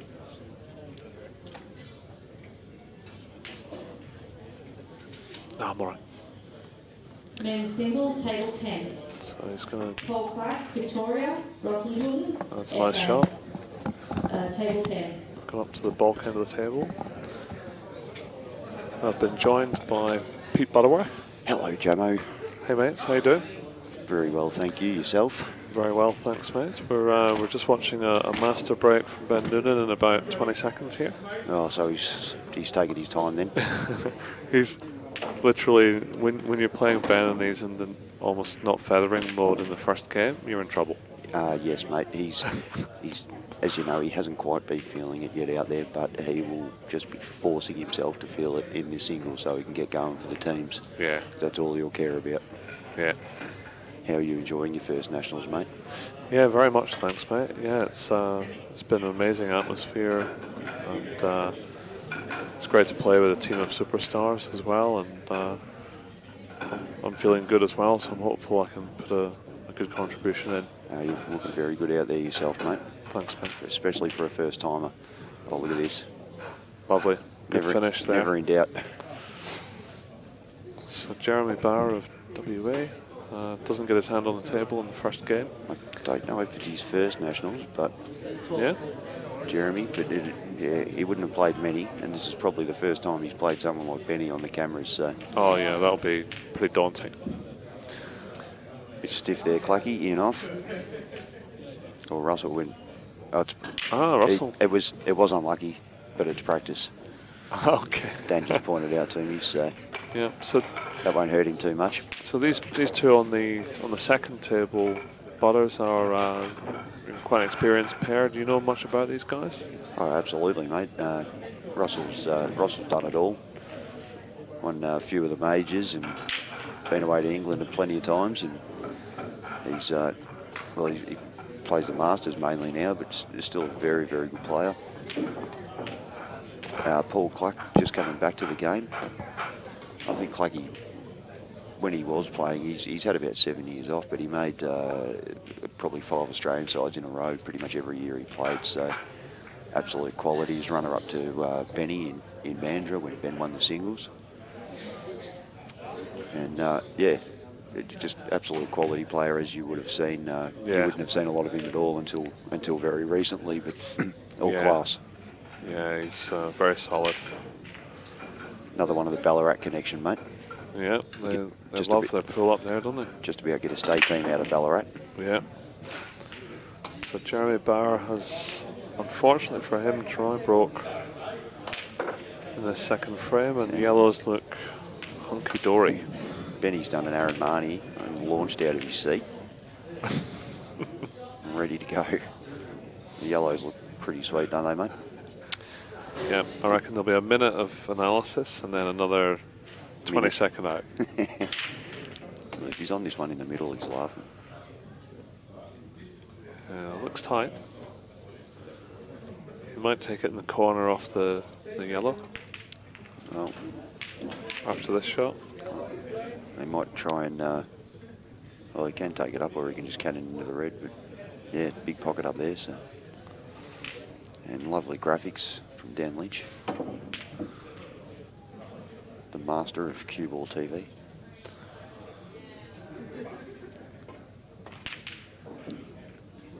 Nice and clean, he's looking good. Yeah. So just drift over and maybe play to just touch that middle yellow and take the one in the corner. Yeah, thereabouts, or as Jamie would say, just float across there.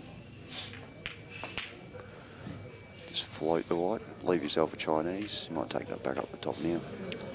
Yeah. So he's not hampered. Yeah, he wants to leave this one on the bottom left to be his last ball, I think, for the black. He'd probably just double the black. Oh no, it's out a fair bit. Yeah, it might go in the middle.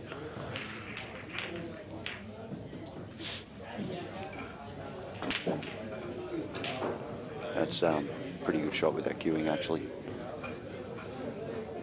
Yeah, he's still in good shape here. Playing this shot against the nap, Pete, it's you'll have to put quite a bit of left-hand side to hold this for the middle, and the nap actually takes it to the right. You're playing against the nap, and you may just run through the gap, mate. A lot of players don't actually know about that. Oh. Well, he's decided to play it with his right-hand side, which he was playing for the one in the middle, and just lost a tad of position there. I think this does still go, but it's very tight. I caught it a bit thin. Natural position though, which is good. It does go. He doesn't have to do anything with the white. No.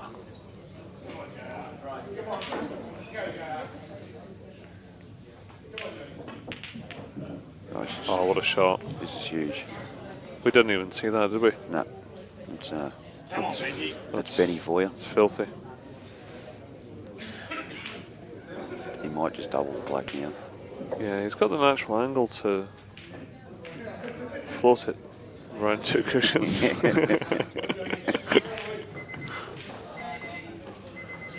Sorry everyone, Jamie's just punched that word into our heads that many times.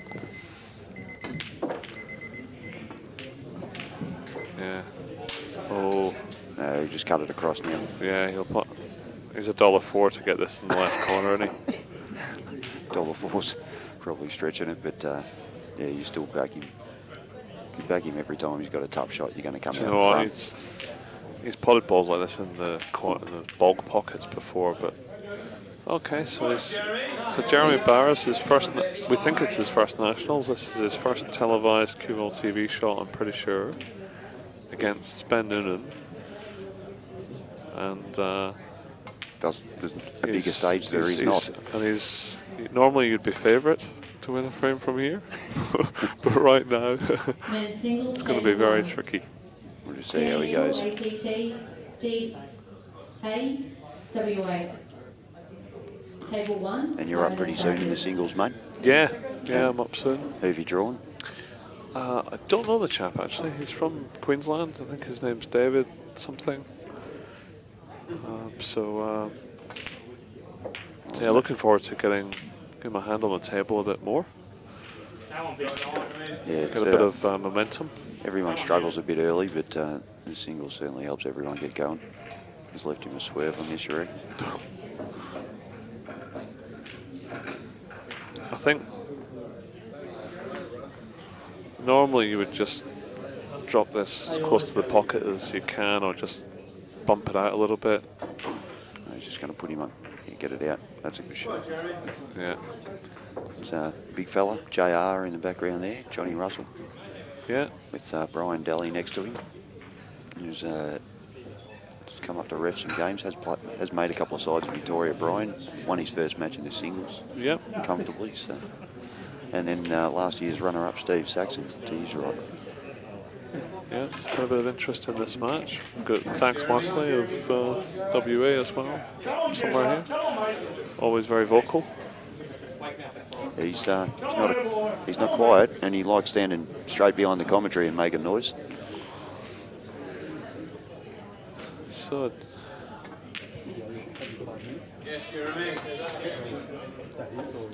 And there is the Clack family on the left, watching Poole play. Yeah.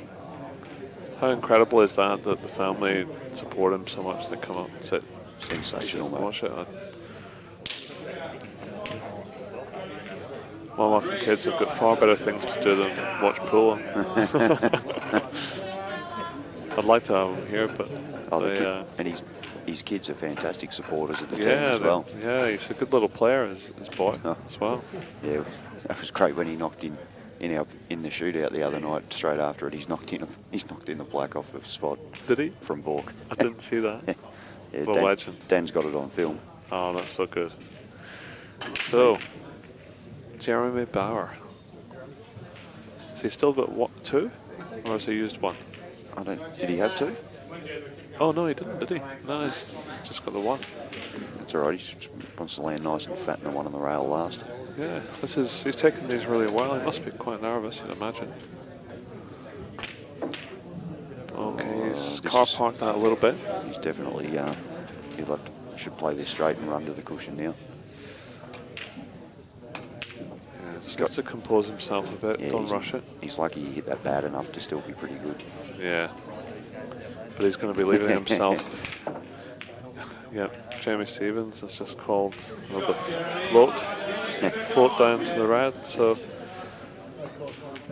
these I'm just going to invent.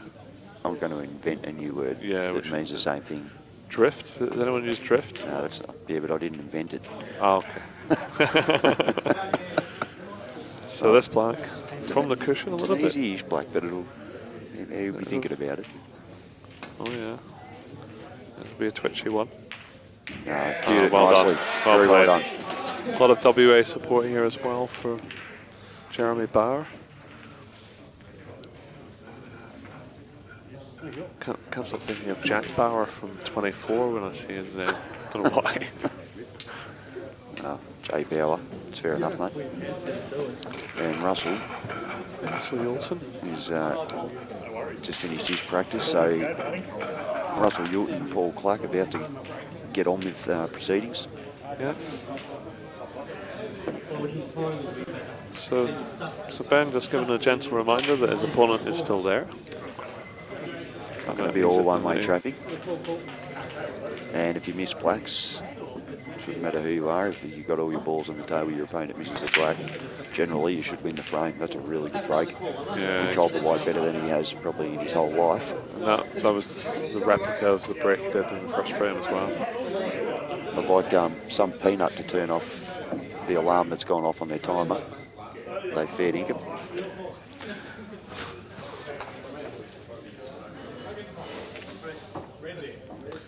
You've only got the one thing to control, mate. When the timer goes off, stop it. Yeah. So we've got... not rocket surgery. So I'm thinking, my instinct red's here, but they're both okay. Yeah, yellows good. Yellows are the better balls if you can clear that middle pocket. Yeah. I think the... Yeah, but the reds, they're all on. Yeah. So he's already mapped it out in his head. Yeah, that's what Benny does, as we know. He takes his takes a bit of time before his first shot, works it all out, and then picks up the pace. Unseeded in this event, Benny, because he hasn't played a lot in the last few years. Yeah.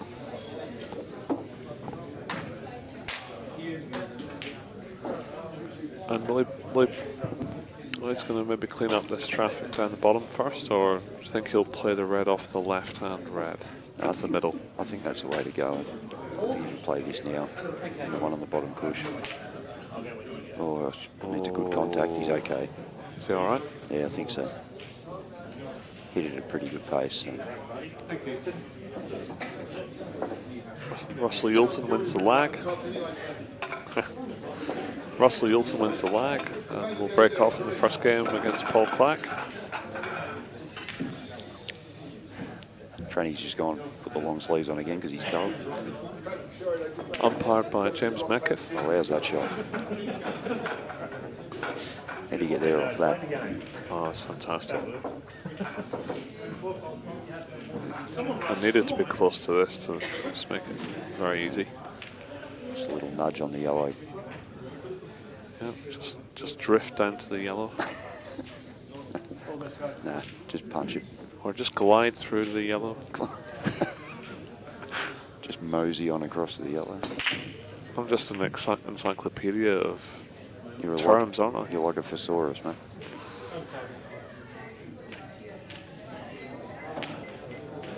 Punch done. Yeah, there was no floating there.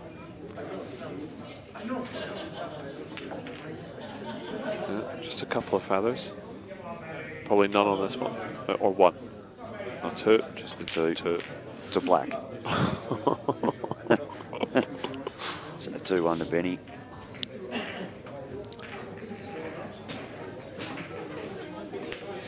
Yeah, Ben won the biggest pool tournament for many years in the Western National in Perth this year, or Mandurah, at Miscue's pool room. And that was it a $40,000 event, Pete? It was, mate, yeah. 12,000 first prize. That's a bit lucky there for Clacky. It's a good result. Yeah. Should get these yellows. Yeah, great event. Ron Kelly's done a fantastic job and will continue to do so and build the tournament, and it will grow and grow and could turn into something very special. Yeah.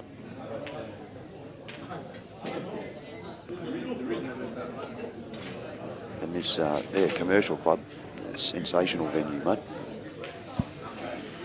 Commercial Club Aubrey. Yeah, it's an excellent venue. It's got everything. He's just steered that one, Clacky. Yeah, that's not like Clacky. I think. Do you think it would have been a while since he played a singles match on cameras? Oh, I'd say it's been. Yeah, It a may long not time. have ever happened. And also against probably one of his arch rivals back then. No doubt they would have been playing together a lot. Russell would have been in most of the teams that Clacky played against for sure. Yeah, so it's a great starter from Benny there too. Russell's missed that one, so. Well, that's a great result for Clacky. Yeah. It's probably not a bad thing that he's come off that shot and tried to steer it, because he'll focus now. He won't lift the head again. Yeah.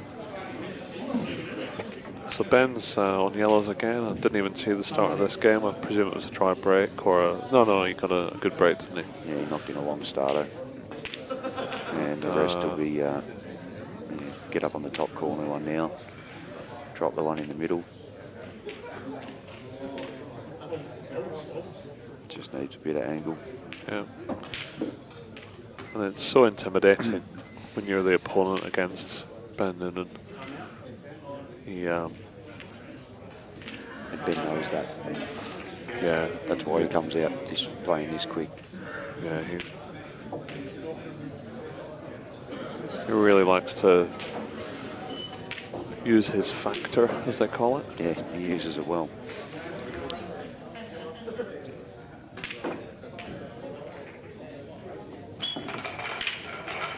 Oh, it's another loose one from Clacky.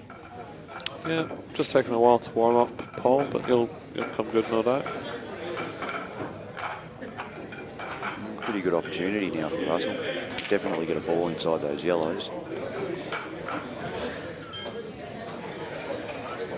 I'm just going to take a toilet break, folks. I'll be right back.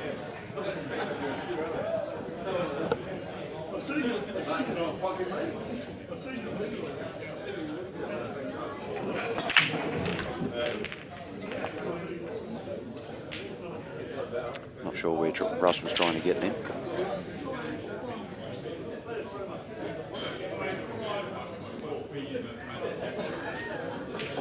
Benny's got a ball off the break.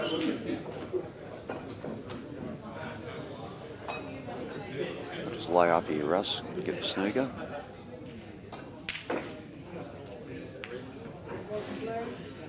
Yeah, it's not too bad.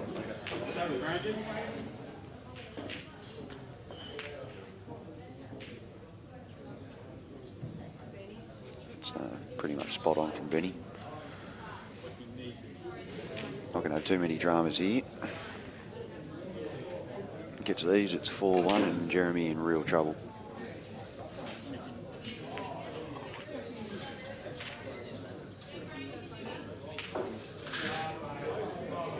it's a beautiful shot. It's going to be a little bit tricky to get out if he's straight and hampered by the yellow, but he should be able to cue it at least half the ball. Yeah, he's fine. It's gone a bit wrong, but he's still okay. Tried to force his way out, but no joy.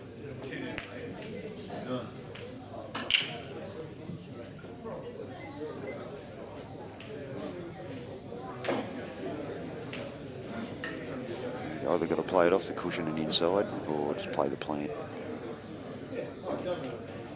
Funny angle to play the plant, you'll be running straight towards that other red. No, he's on this down the rail.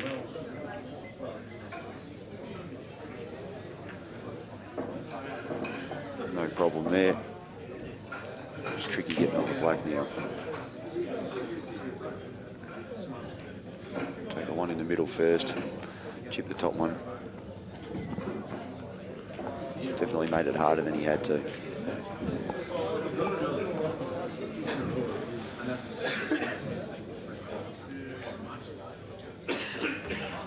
Bit of a stretch for Clacky here.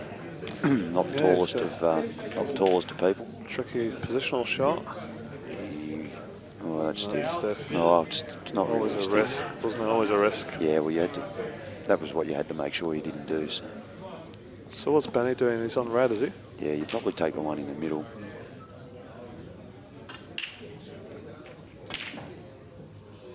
Oh, what a shot! That's awesome. What a shot! Yes. Can we have a replay on that, Dan? That was an incredible shot. Or maybe it was, or it might have been easy, but we didn't see it at all. Funny contact on that. And he's got this half ball black for game. Doesn't miss them, mate. And 4-1 Ben. He's flying. Going to try and get a replay, folks, on this shot. Here it is. So I suppose it's obvious when you see it a second time, but it's very few players would have picked up on that. It didn't matter anyway, that ball, but it meant he had room to get down there on that ball without it being in the way. So Russ has made this a bit awkward, so he might be laying up. Shot to nothing. Yeah. Oh no, he's got two. Got two. Definitely not a shot to nothing against himself then. Oh, should be no problem from here. He'll just glide this up to the black spot. Glide it is.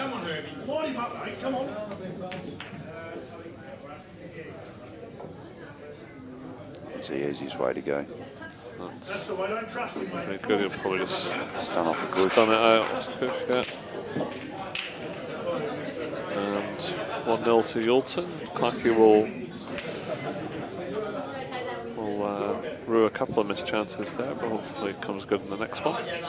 Come on, Jezza. Come on. Clacky will be fine. So Jeremy Barr, 4-1 down to Ben Nunan, and they've been playing for about 15 minutes. I'm exaggerating, it's probably about 40. I think that might have been Jeremy's last shot. So, you know you're not travelling well when Benny gets to possibly 5-1 without a toilet break. Yeah. Don't tell him I said that. Well, just look where Buffer's pointing. JR, he'll tell you which way you go.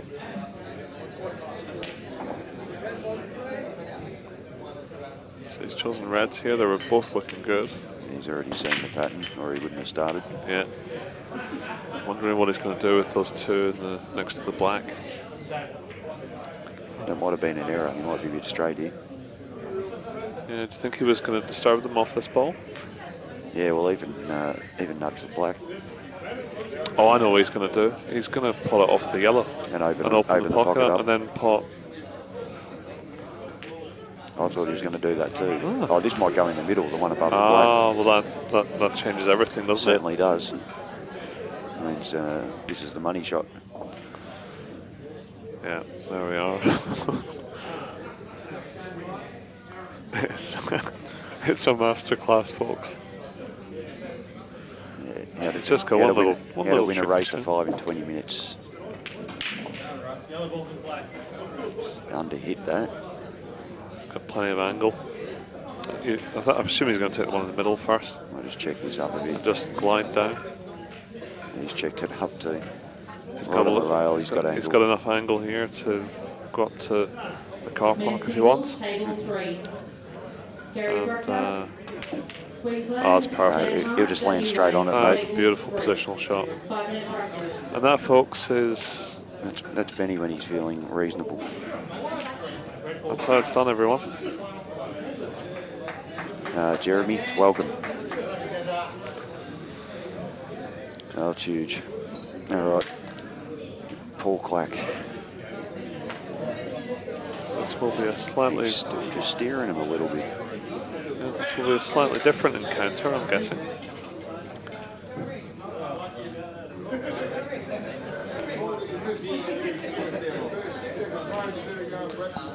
Also, I suppose a little rivalry with South Australia, Victoria happening. A little rivalry. A little rivalry. Yeah. So that's a little rivalry like Russia and the US during the Cold War, mate.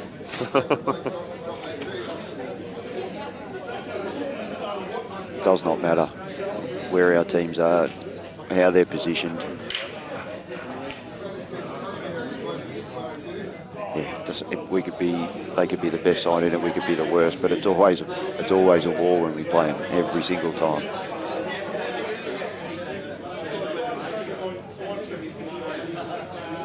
And Russell just missed his cannon on the yellow. Yep. So changes the complexion of this out somewhat. Although the top yellow may go in the left corner. Well, that was a pretty bad shot because he didn't need to be anywhere near there. No. So they're both just struggling to get going a bit.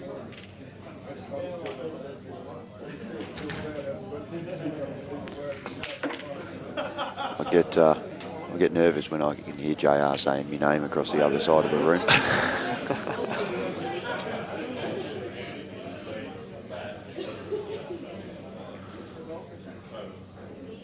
This is not 3 o'clock in the morning. This is true. This yellow's got to be close to going, doesn't it? Yeah. Going to run the angles. Oh, no, enough at all. Men's singles. Less the angle off the reds, right? Emelia-Hall, Tasmania. Amelia and Dane Van Kempen. Queensland. What a guess. Table 11. 5-minute practice. That's a bit rough for Em. She came over to the Worlds with Sarwin. Yeah. She's better half, and she's a lovely girl. Yeah. She was a great help to us over there as well. Oh, good. And became good friends with quite a few of us. Yeah, that would have gone. And she's ended up playing Kolbe, who she ended up good mates with over there in the first round of the ladies, and she drew Dane in the first round of the Open, who she became good mates with over there. So bit of a rough trot.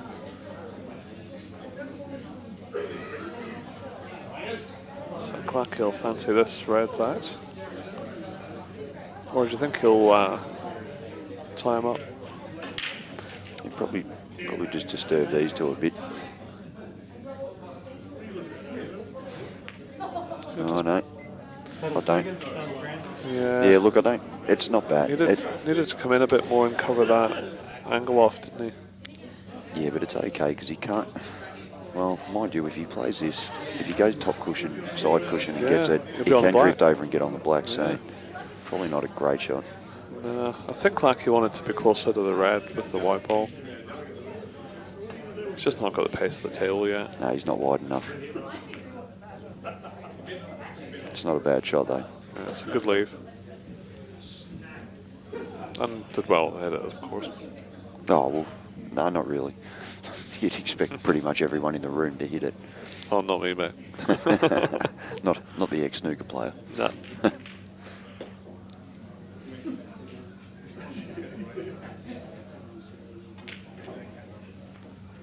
So, all depends on what Clacky's, how much he's got here.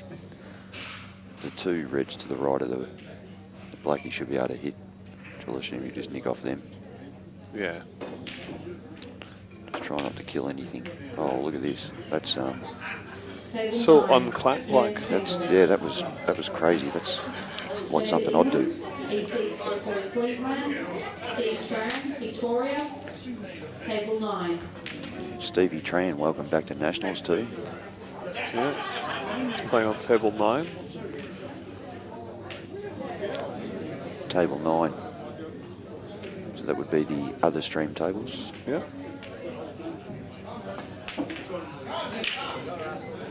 Oh no, it's the one next to us.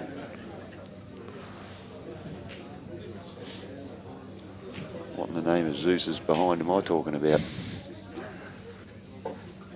So, should be fine with this black. I'll tell you, this is some weird mistakes there, because I know a lot of people watching cue ball TV wouldn't have ever seen Clacky play. As I said, he's been out of the game for 7-8 years. But there's a couple of really uncharacteristic, shot selection for starters and execution. He is absolutely a class player. So he must be a bit nervous, and he'll be kicking himself at the moment. Yeah, he's made less mistakes than that in the whole championship so far. He's been good.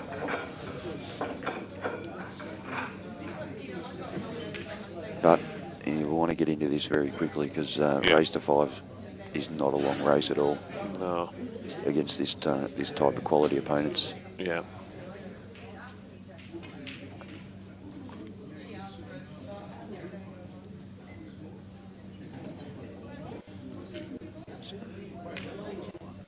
So the streaming table, we've got Stevie Tran. West Courts, WA, Ryan Green, New South Wales, table Good break. 12, 5 minute practice. Not an awesome spread, but he got one and he's in the open and got options, which is all you can ever ask for. Yeah.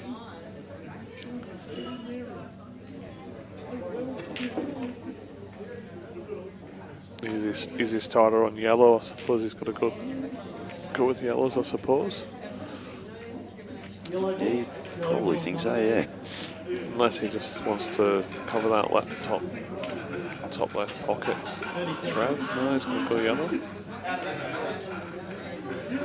He'll want to have a go and he'll want to get him, because he knows as well as anyone what Clacky's capable of doing. Yeah. So he'll want to. If he's got a chance of getting a frame, he'll want to step on him while he's down. Absolutely. If he lets him back off the ground, he's in trouble. Yeah. Well, and after saying that, he's covered up, which is, I don't understand that cover up there. You've left him on the ball you covered anyway. Yeah. That made no sense to me at all, that shot. I can only imagine he wanted to be closer to the red with the white ball, mate. Yeah, I didn't get that one at all.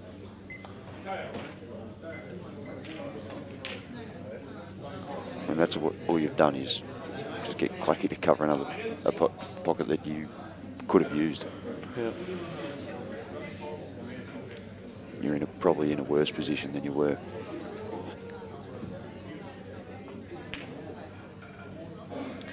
I'm going to try and cut this back in. He's probably looking to see if the red actually goes. 30 seconds. Because if he can straight into it, should be hitting it high enough to not pot it though. Yeah, he's cutting it back.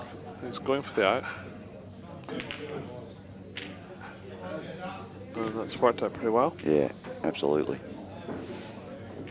Get on that dead one now. Well, not dead one, but the top left one. Right, sorry.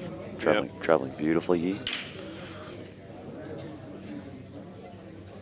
The conversion to his last yellow, though, the transition, where does that come from, Pete? Well, you've got to get in. Got to get in behind these. You can almost take the one over the whole second last to get on the black. I reckon he was trying to do it then. Yeah. Still got a double here. Or it still goes in the middle if he's behind it. You'll still be able to cut it, yeah.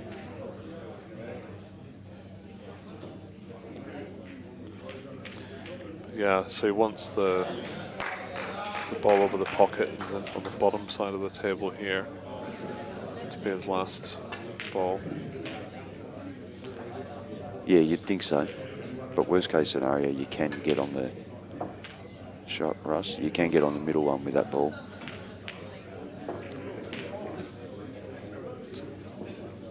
There's actually a pretty big gap to land between those two reds next to the black. Would he consider playing the yellow off the red onto the yellow? No, I don't think it goes. I just glanced over. Oh, yeah. I don't think he's got the angle for it. It's touching the red ball. Yeah.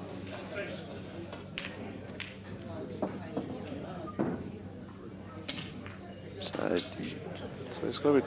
There's nothing great about getting position off a ball that's hard in the pocket. Nah, it's very tricky. He's almost going to have to get on the last yellow from the ball over the pocket, I think. Let's hope he can cannon the red on the right-hand side. He won't be tickling this. He's overhit it. Or come to. Oh, tell you what. I reckon he's got away with that. I reckon he was trying to land side cushion, but yeah, he's landed in the gap. There's no way you'd try and land in that gap off the cushion. Yeah. He's not. I know Russ. He's not crazy. So he's actually all right here, isn't he? He's got a natural angle to glide up to the red. It's still tricky. He's played that really, really well. Yeah. That's a fantastic shot. Yeah, very good effort. Yep. Just a little stun back a few inches and like in the opposite. Oh, tell you what. He's used every bit of that middle. All right. 3-0 to Russell. 3-0. He's pumped up, Mr. Yulton. Yeah. Time to do something, Clacky, before it gets away from you.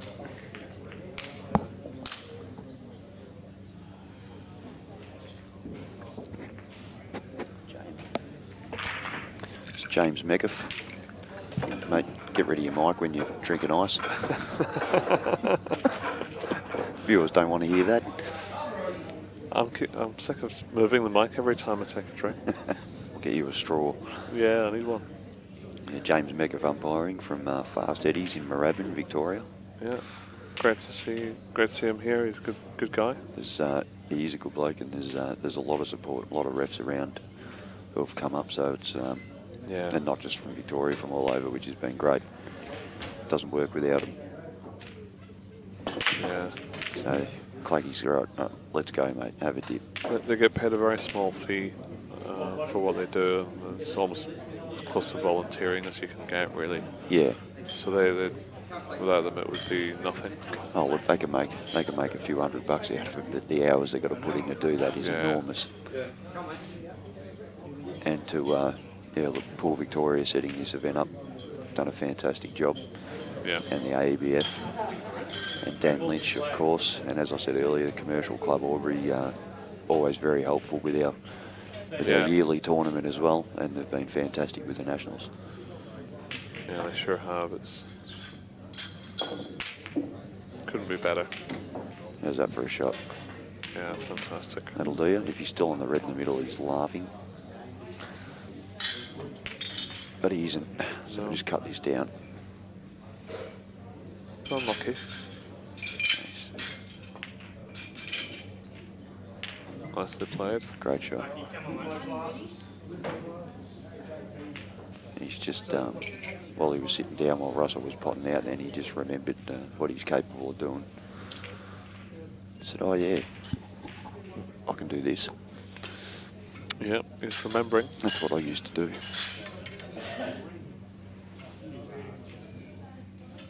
There's a decent kiss here. Didn't get a great one. Don't think he's on at the top. No, this is tricky now. There is a bit of a gap between those two, so he may be, but he's almost forced to play the cut, isn't he? Either that or, oh yeah, Yeah, actually, there's not Or much a else dou- apart or- from or a across the double. table. Nope. It's wide. That's Oh, it. it's pretty lucky. Well, it's lucky it didn't go in. Yeah. Wouldn't have liked a positional shot in the next, off that red in the corner from there. Russell's just eyeballing the double here with the big pocket. Not if it's that close to touching, he's not. No. Clucky would have been in serious trouble if it was his shot still. That red, that's a tough shot for tall people. For Yeah. anyone under 6 foot, that's really tough. Yeah. So Russell basically did all he could and just make it harder for him to get position on that ball. Yeah, just stay in the frame. So he's actually in a little bit of trouble here, Paul. There's no hiding. No. And whatever he does, it's even if he covers the bottom right here, it doesn't do much. And all the yellows are on basically.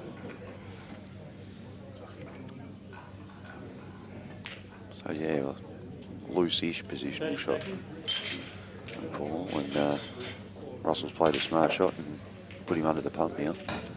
Under the pump at 3-0 down to race to 5.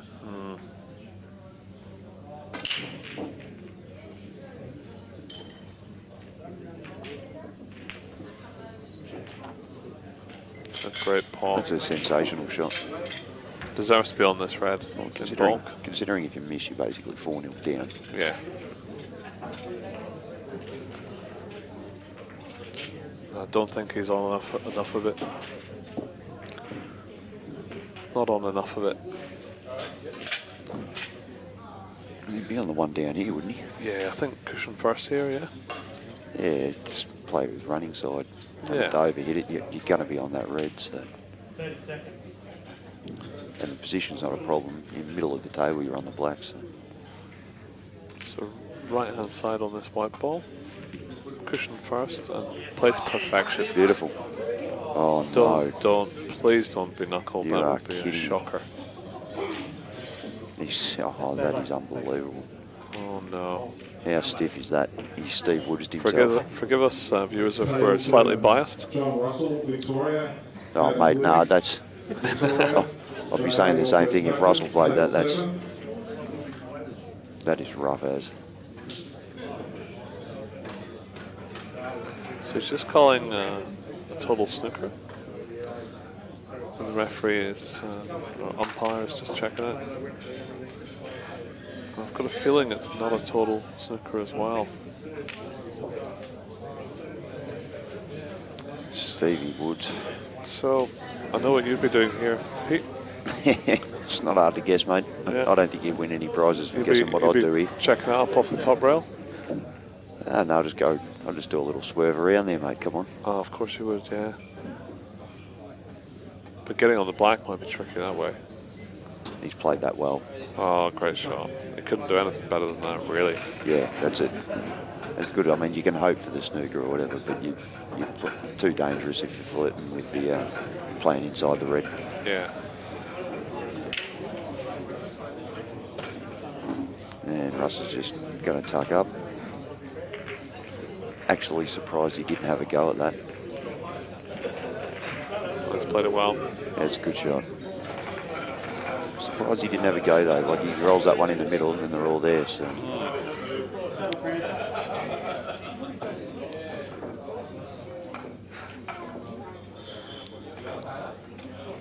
So it's pretty tricky to get out of here too. And there's not a lot of. No, I'm not. You can't really play a creative shot here. No, I can't see it. I'm just trying to see if is there a Nunan special? No. He's got to play the same shot, but off two cushions again. But it's just a lot tougher. This is good. What a shot! That Everyone. is a sensational shot. That deserves a replay, I think, Dan.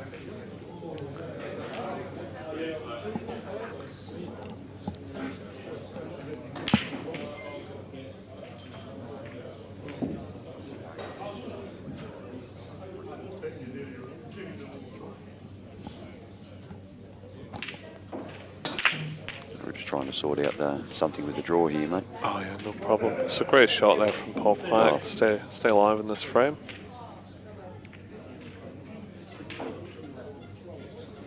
So, just got a message from the family, mate. Mum and me brother, and they just watched Benny's match and just said, standard.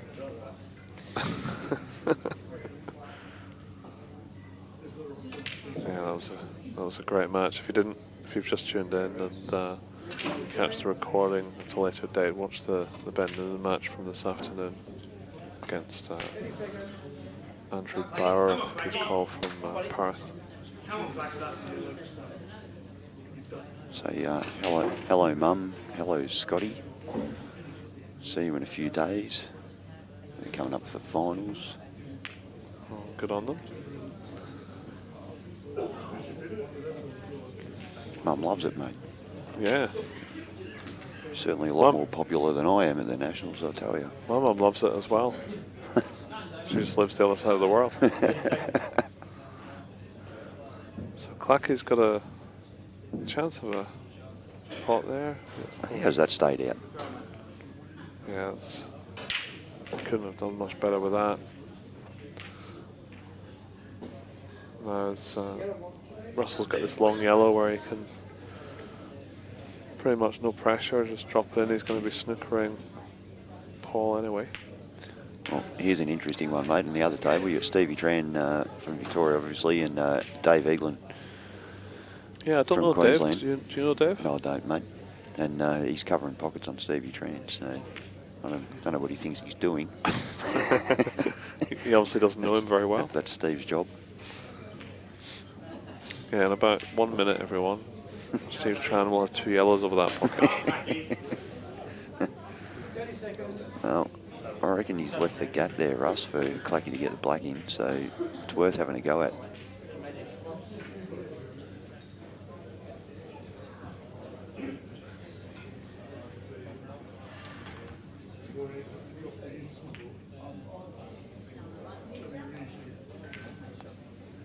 So Clacky needs to produce a miracle shot here, and he's not far away from that. That was a really good effort. But unfortunately, it's 2 shots to Russell, and very likely a 4-0 lead. Insurmountable lead, almost.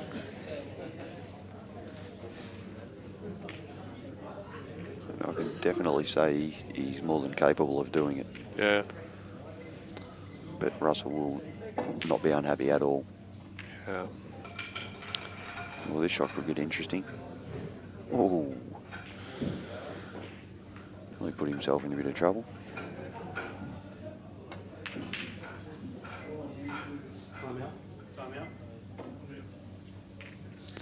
This is called timeout because the cue floating out of the air there. Dave Eglin's he's got his back to the other table. I'll tell you what, I don't know about that shot. Trenny can actually get this in the middle off that other yellow. Yeah. There goes his dead balls. While Dave's still got a dead one of his own. And the yellow near the black goes in the corner, do you think? Yeah. He's just getting a bit out of shape here, Russ. Just under-hit a few shots.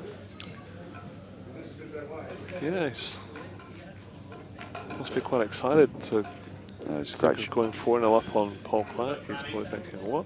He wouldn't be disappointed at all, no. He's taken it the long way. Yeah. That was the right shot. Yeah, that's a good shot. So it will be 4-0. That's a great defensive shot from Trenny there. Yeah. He's just overhit that. Didn't want to stun it. So football snooker there. So Dave from Queensland will be looking to put another yellow up towards those reds. We've got a few Vicks up in the open at the moment too. Yeah. We've got our own world champion, Stevie Gray, having a hit. Yeah. And Johnny Russell playing another Victorian, Adam Blooming. Oh, yeah. That'll be a good match. Be an interesting one. Contrast of styles. Certainly, yeah. They certainly don't play anything alike.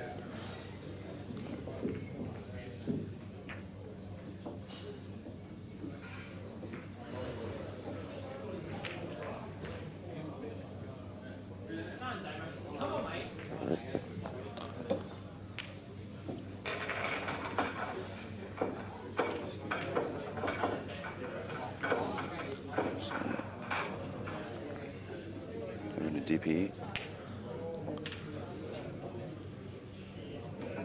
He's got the 2, has he, Trenny? Yeah, I think so. I think Dave went in off the yellow near the middle pocket and Right. sent it down the rail. Well, it's not a bad result for him then. Yeah. Steve's a master at this, though. He'll make short work of this, I reckon. He is. Very precise. Very precise, and he's just landed short. It's all right. I'm not quite sure what his plan was there. They want to get these 2 on the right out straight away, but he's worried about putting a red if in the process of doing so. Looks like he's on reds. Red balls in play. Well, it looks like he's got one trouble red, but it may go. One at the bottom of the pack. Tranny's going to try and play this yellow off the red, I think. It's a great Jeez, shot. that's a good shot. That's a really good shot. If you can get these other 2 out now. Should be, well, not the ball game, but the first leg of it. Yeah, so you'll be trying to hit this full in the face, but half ball onto the yellow. You want to watch that other red too. Yeah. You want to shoot that straight across the table.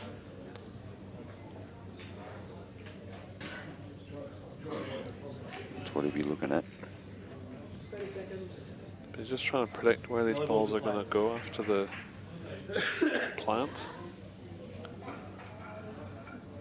Still got 2 shots, so he's just going to try and extract these balls.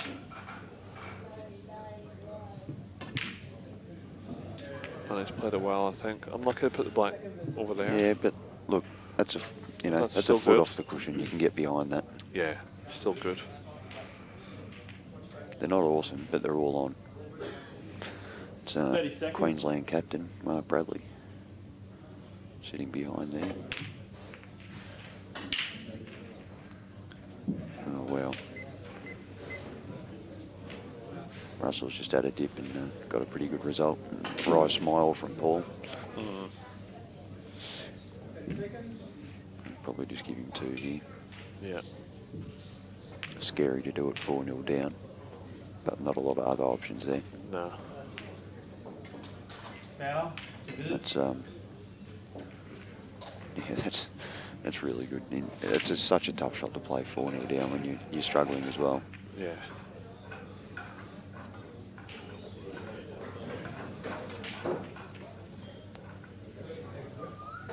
So Steve Tran has used one of his shots. He's going to play a tricky little positional shot here, come in between the 2 yellows or off the cushion. Oh, he's played it really well. Jeez, that's a good shot. That's a superb shot. That's a fantastic shot. And what a result. Yeah, it's couldn't be better. Well, Clacky's left Paul bugger all and he's reverse double long, 1 up and down off his ball. So, so pretty good shape now. Oh, Trenny. Missed the easier one. It looked just like a straight pot to me. I'm not sure why it was. It had a fair bit of angle. Did it? He planned it to come off the cushion and out. Russell knocks his double in, which he didn't. Oh, look at this. Oh, where's the white going? Ouch. So. You'll know that was a good opportunity to win the match there. Yeah.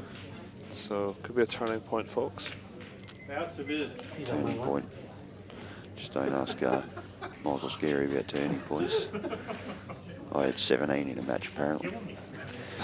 I think it was 2 a frame for the last 8. So Dave Eaglin with golden opportunity to take the first game.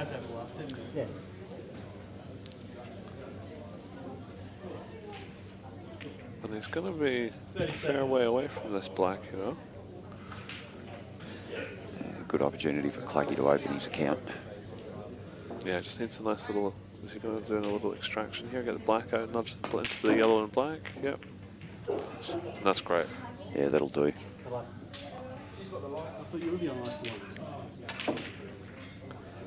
So it's an interesting way of playing it, but it's not silly when you got 2. Obviously likes a double.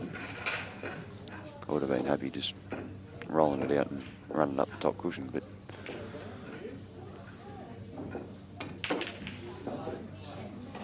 It's a bit stiff. I don't think he needed to do that then. No? Oh, he's got the plan. Time out. Certainly having a crack. Still has the 2, doesn't he? Yeah, he does. So Dave Eaglin with 2 shots on this black. He looks like he's hitting this hard. When really just has to bump it, and that is not a good example of what to do with 2 shots. Oh no, he had the 1 shot. Okay. I was thinking he had 2 shots myself. Sorry, folks. There's no way I would have played it and run it up the top.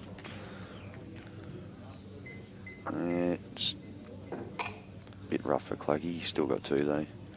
So he'll probably try and nudge this. Yeah.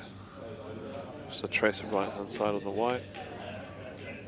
Second visit. I think he was playing the pot there.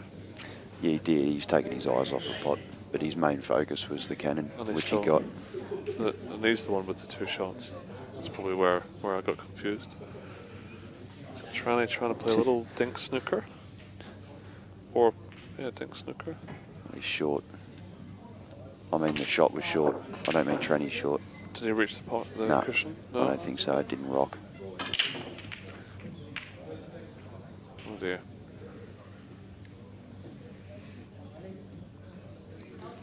So, it's a great shot, Cluggy.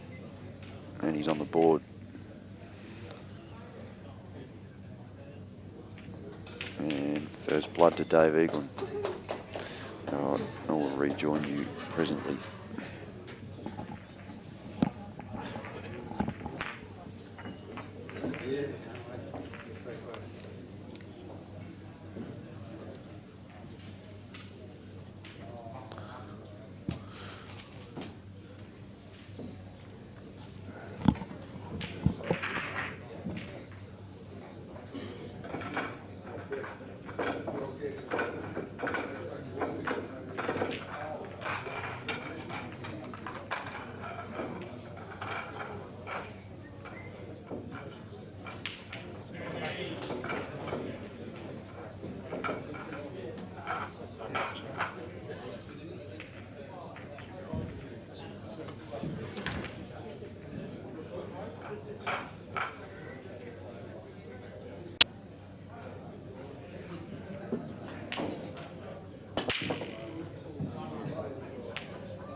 Red ball's in play.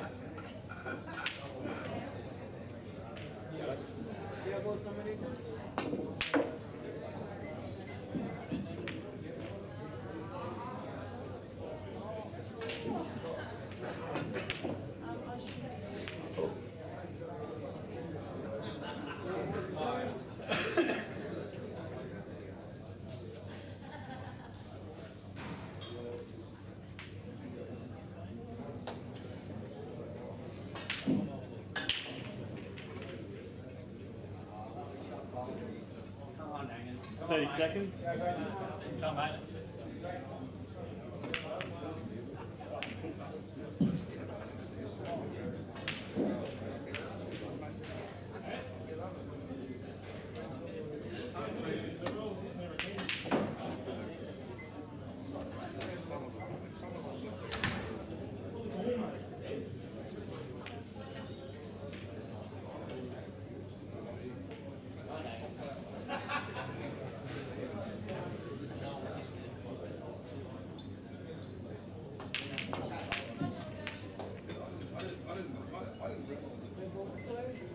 Yellow ball's in play. Hard shot to Masters, mate.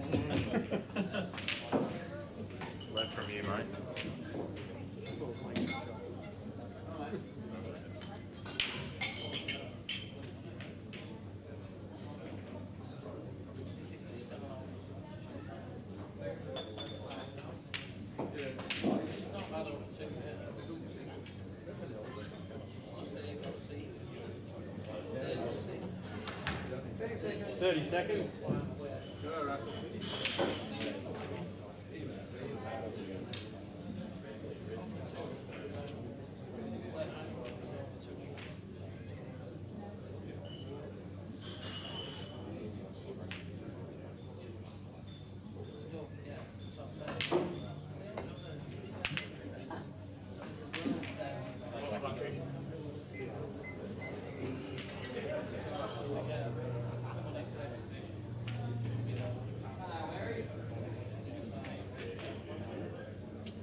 seconds.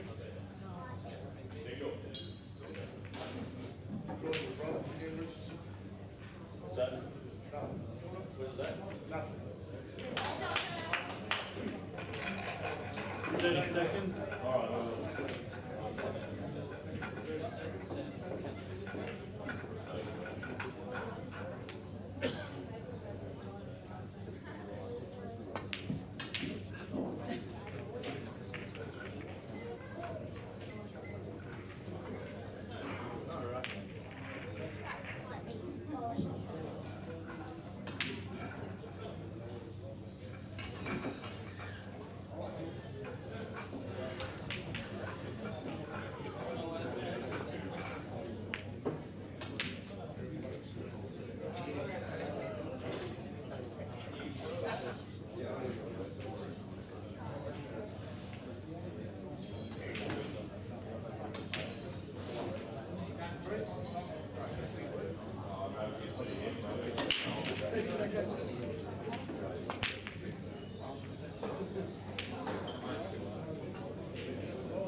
Thirty seconds.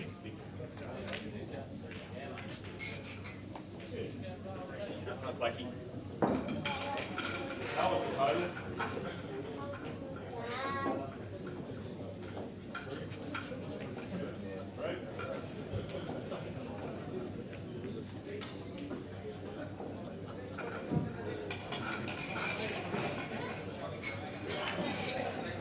Next running.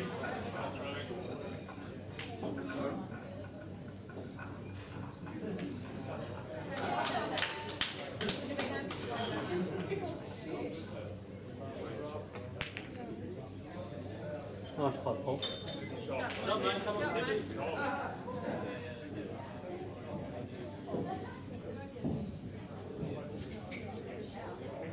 mate.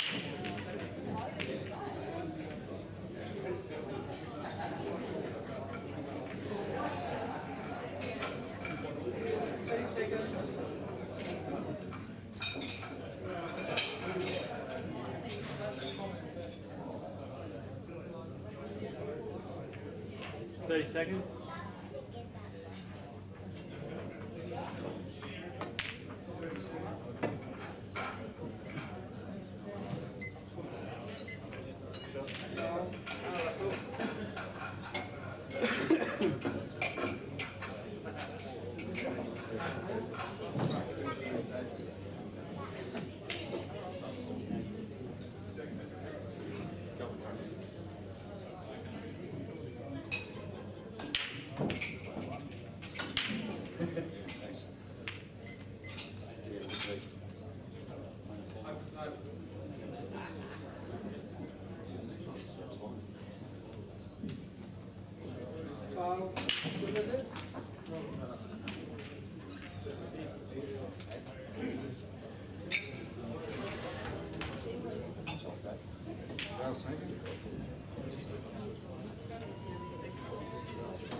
Seconds.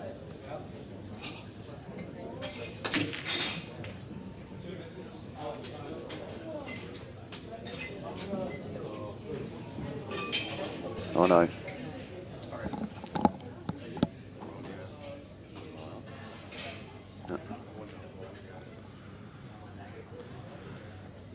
All right, Dan had turned the wrong microphone on. It's a very, very rare error from him. Russell's in pretty good shape here to close the match out.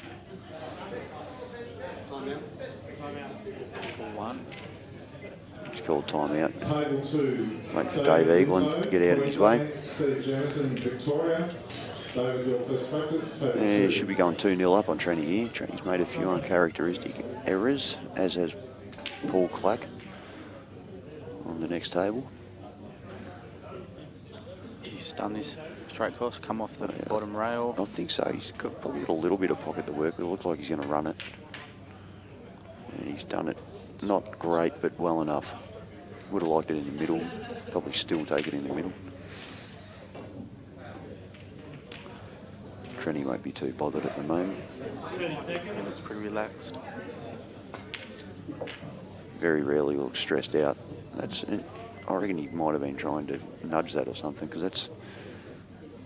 You were never going to get much better than where he is, and it's a bit awkward. I thought he was just going to roll it in and play that one into the centre. So did I. It looks like he's going up the top, Dave. Legs. Has he hit it? Yes. Just.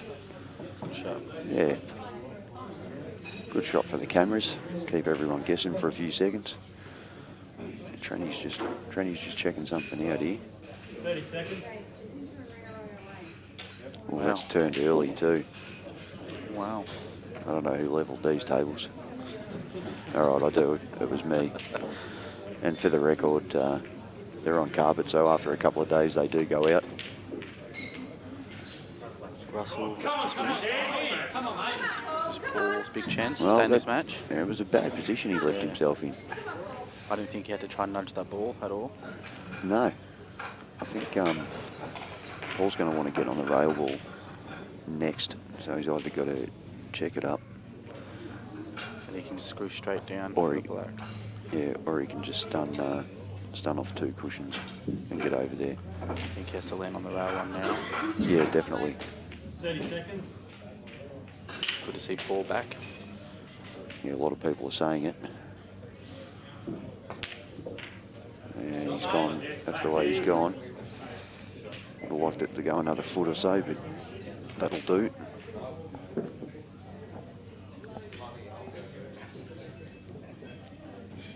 Marc Robertson and Paul's family in the background. Robbo had a good win earlier in Stone Stenhouse.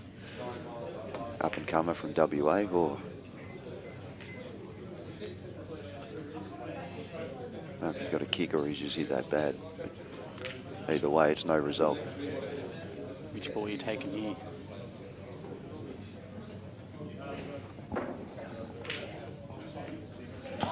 Do you go the one that's open? Come off the rail and back on? Yeah, for sure. Yeah. Just run it.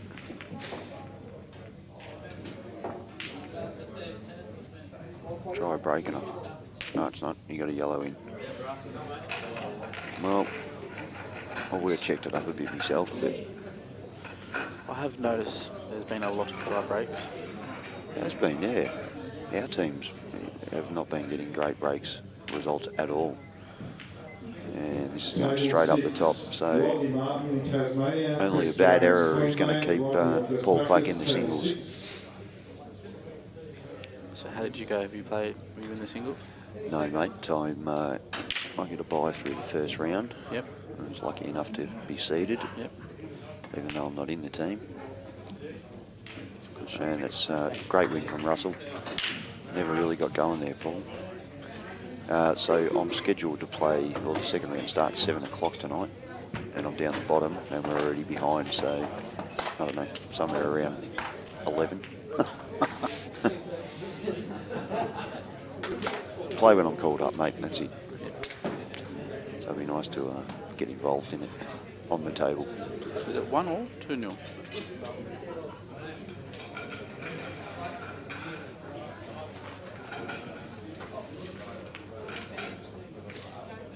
Yeah, it is 2-0. It looks very good here, Stevie Tran.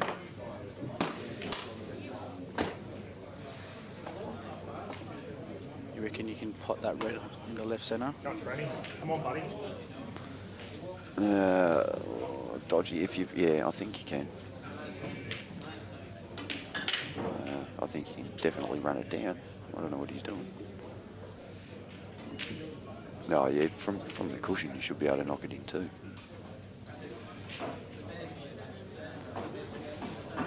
So Jace, I just noticed your name on the draw earlier. Tanaskovic. Yes. I don't understand how so many people have an issue pronouncing it. Well, if you actually read it from the first letter to the end, it's pretty simple. I'm really struggling to find how people go wrong with it. Mind you, our Mr. President. He didn't say it too bad, actually. He did pretty well with it, yeah. But he did call Clacky Paul Clark. So, and in previous years, plenty of people still call me Butterman. Table 14. Thanks to Joe. Tolly Ayuba, ACT, Purcell first practice, table 14. So where do you think this white's going? Off the side rail and back over? Yeah, I reckon just get right on the side rail.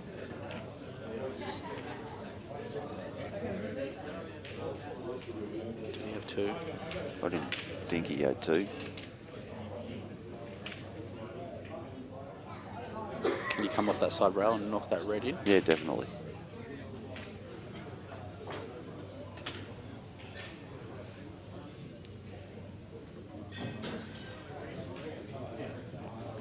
So I don't know why he had 2 shots on Marc. We must have missed that.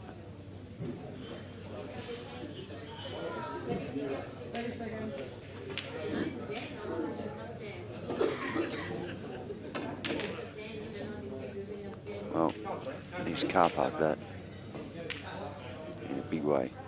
I don't think the cut's on now. No way in hell. Can't see. I don't know how he's going to pot a ball here. As he goes 2 cushions. Unless he stun off this red in the middle and try to screw across into it. But, low percentage. The chances of being on it afterwards, even if you get it, are too slim. What about play this red off both the yellows?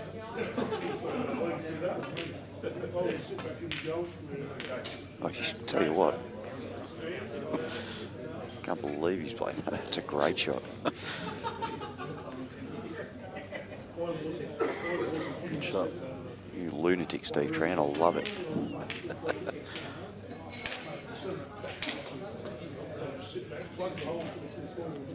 Pretty big shot to play at 2-0 down too.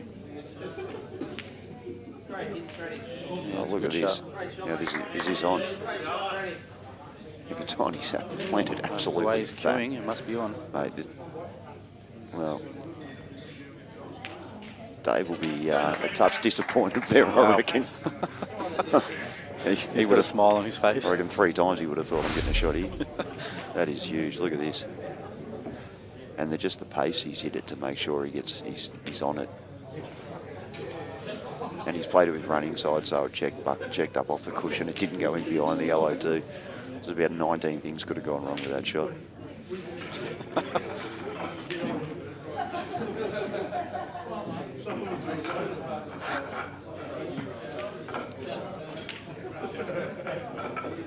Stevie Tran playing for the cameras. Thank you, mate.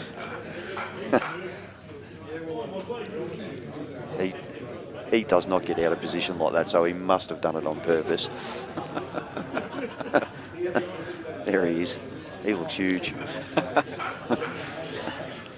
Camera adds 10 pounds, I reckon. I reckon it's added about 400.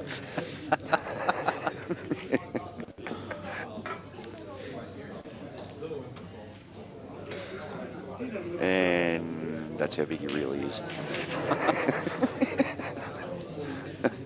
Must be cold. He's got the long sleeves out underneath. Yeah, he's always cold, Trenny. And it's great to see him in the Nationals. Like, he's only been a few times. Yep. He makes the team every year if he wants to, because he's just a fantastic player. And he's legendary as far as one frame pool goes. He's won more knockout comps than Ben Cadeau, I think. He plays about 8 nights a week. Serious, mate. He's amazing. He plays in Geelong, which is an hour and a half or over an hour from Melbourne. Yep. And we play in Moorabbin on the same night, which is another half an hour the other side of the city. And he plays his best of 3 in Geelong, and then drives across and plays the other league with us the same night. Wow. Yeah. So he's keen. He's a freak, and the second place is about 45 minutes, 50 minutes from where he lives. So yeah, he's keen as.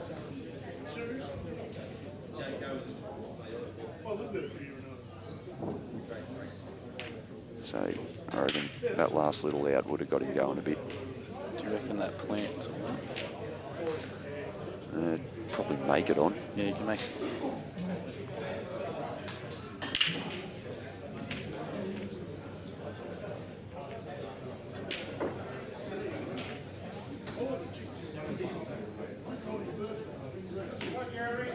Just needs to get nice and high here. Something he's not particularly good at, getting high.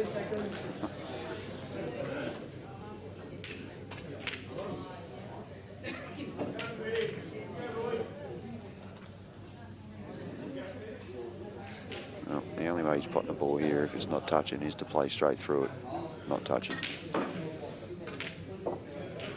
Tranny had a quick look, popped up, so there's no way to be touching. He would have looked for longer. Is it touching? Surely not. Must be. Just gonna get this yellow out, I think. Who's that mongrel giving you a hard time, mate? Yes, he is.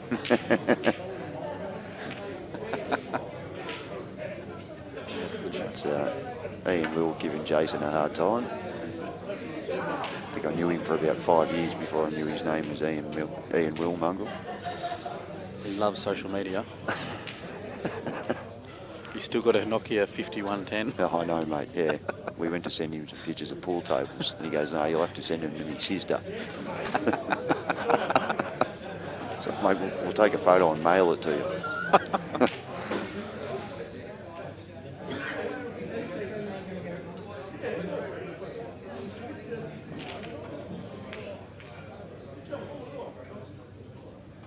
No good. Well, why didn't you just nudge that and leave this hole covered? Was there really a lot of value in trying to cover that hole anyway?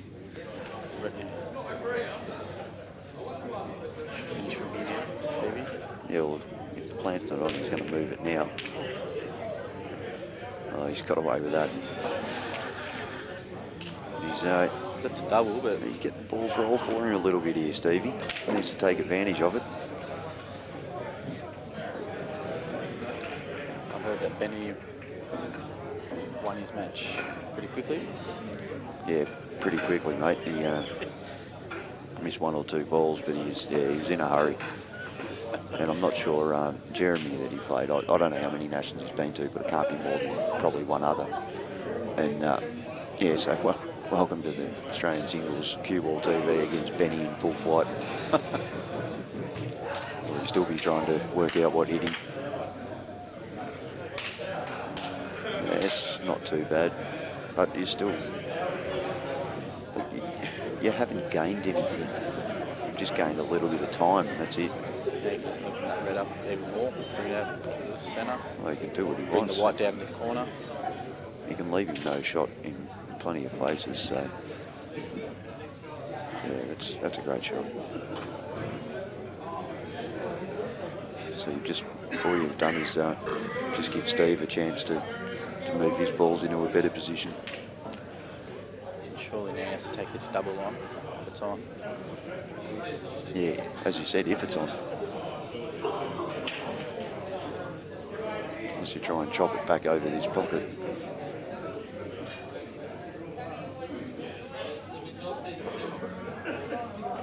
He's in trouble here.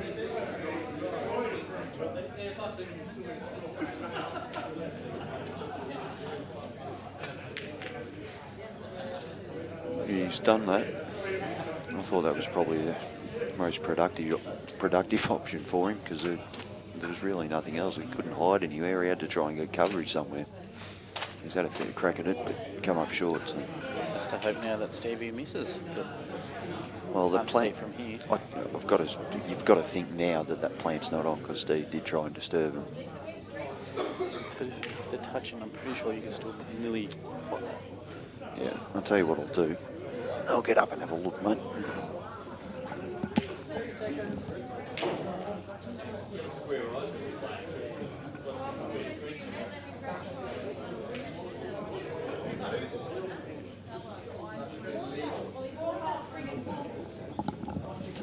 Got to force them a long way, mate. Yep. They might be too close to the hole to do it. But, shot. well, that's perfect. Yeah.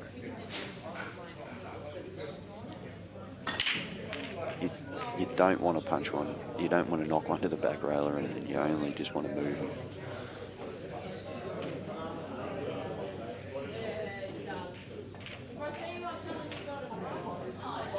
That's what you didn't want to do.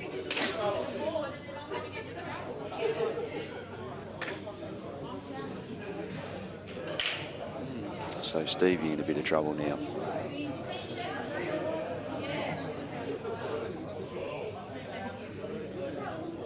You might just try and tuck up in behind it, nick off it.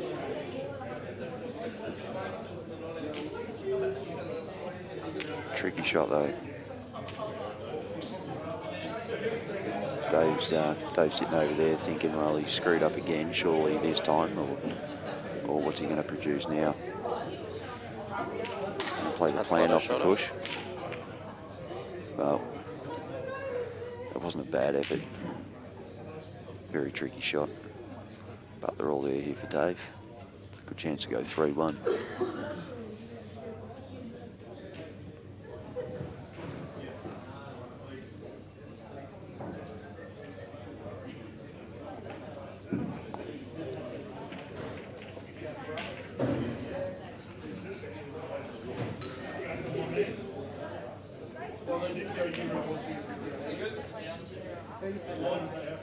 Just to force this a little bit. Yeah, he's a little bit straight. Doesn't need to do too much. Oh, he's tried to pinch pocket. And he's got away with it a little bit. Still cuttable. Oh. It's tough. Very tough. Yeah, positional value is pretty low too.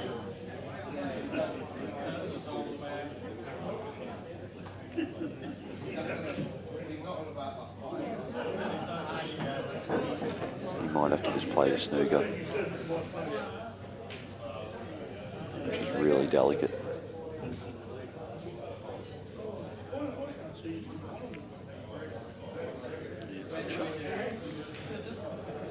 If he's got it, that's a great shot. Might be on the one in the left middle.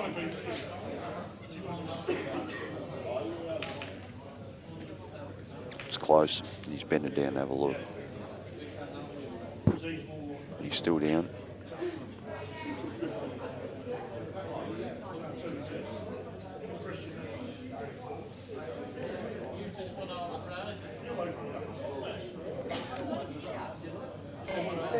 Yeah, good shot from Trenny. Put him right under the pump now. I don't think that yellow in the centre's blocking it from cutting in. Could be. Looks like I think he was lining this up to play it up the top. Oh, I'll tell you. Oh, thought it looked like it was going to stop behind the yellow for a second, then it just didn't slow down for a foot. If that yellow glanced that yellow, that was going straight in. Yeah.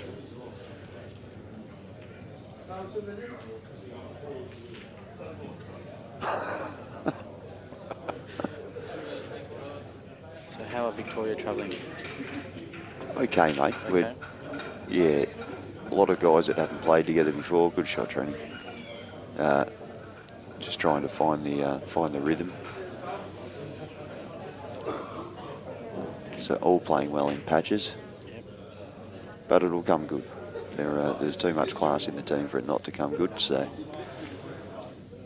And yourself, mate, ACT? We're actually going not too bad. Knowing that we're not getting wins, but 10-5 up against SA to lose 13-11.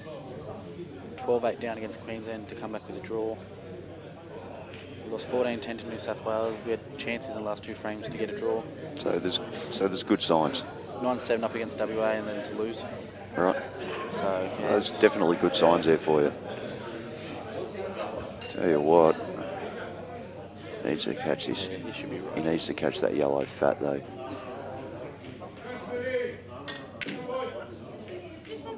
He's tried to stick. He's worried about catching it, not catching it.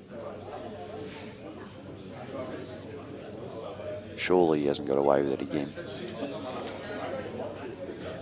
If he's got away with this, it is unbelievable. Surely not. Just looking at it.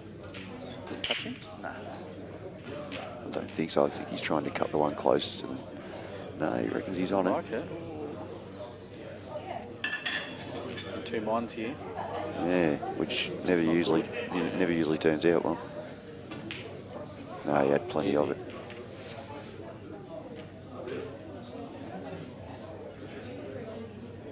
Yeah, Tranny will be,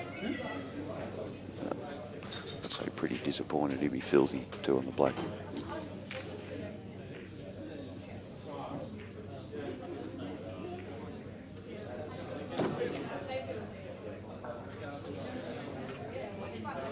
There's your name there, mate.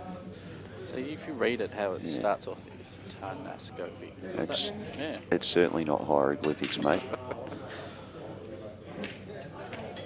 Well, I think Aubrey this year they'll go on Jason, whatever it is.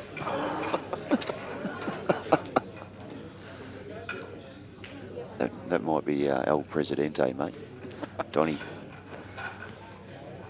Mungle's got an alcohol beverage in his hand. Oh my God, must be for someone else.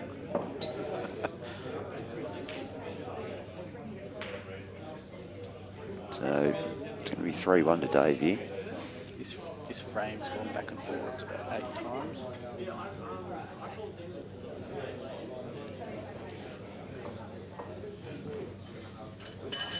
There's still a fair few matches going on.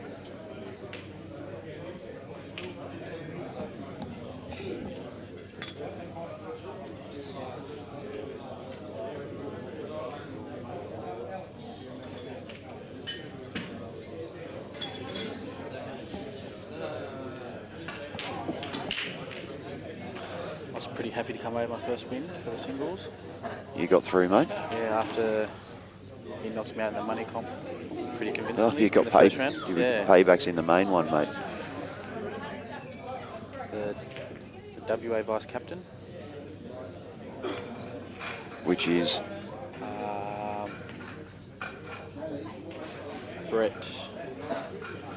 Steve Brett. Yeah, Steve Brett, that's it. That's a good win, mate, yeah. He's very solid.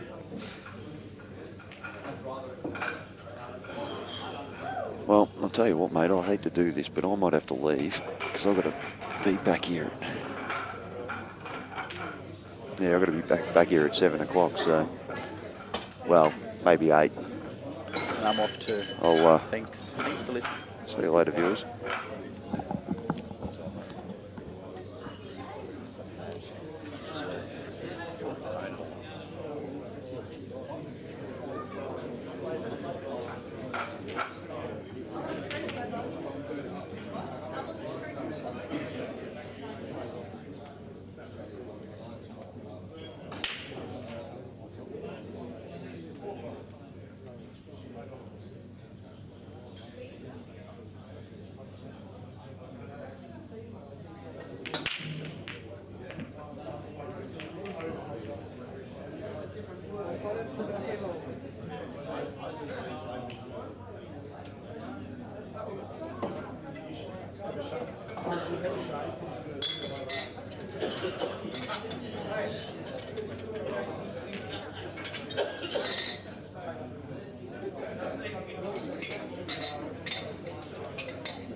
Table 9, Justin Sage, New South Wales, David England, South Australia. Justin, your first practice, table 9.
Player changeover, Justin.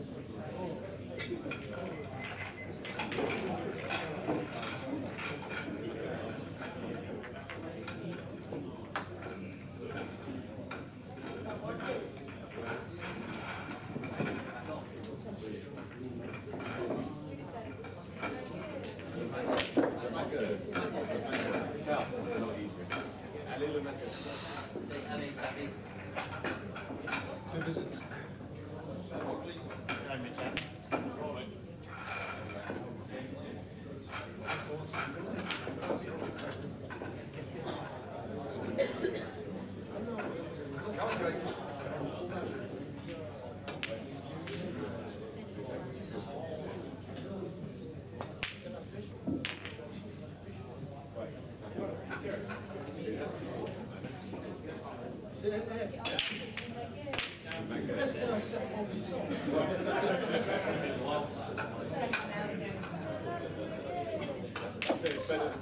difficult, to be honest, I think.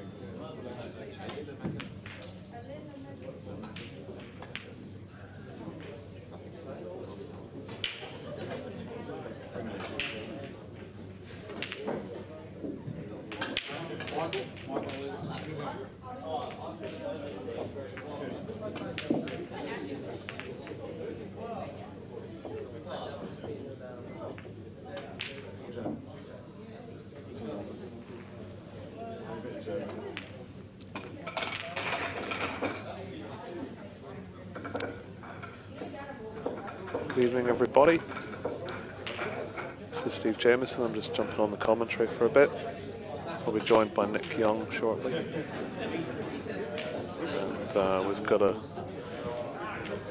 couple of interesting matches here. So Michael Scarry, Victoria versus James Southall from ACT. And on the other table, about to start, we've got Dave England, originally from Victoria, but now living in South Australia, against Justin Sage of New South Wales, but playing for New South Wales, originally from Perth.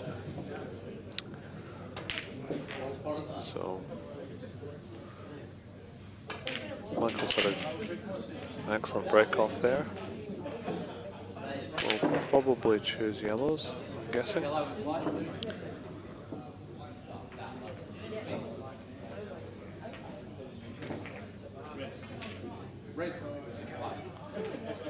And I think Mick is 2 frames to nil up. Yep, he is. Changed his mind to go reds, which is an interesting choice. Obviously fancies the double on that left-hand red. Other than that, all the reds are potable. So just this tricky rail ball here. Just to float down for the one at the bottom.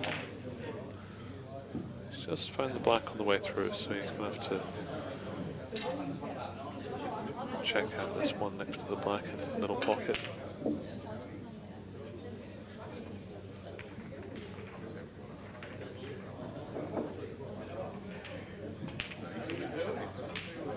And opts to play safe. Really good choice of shot there.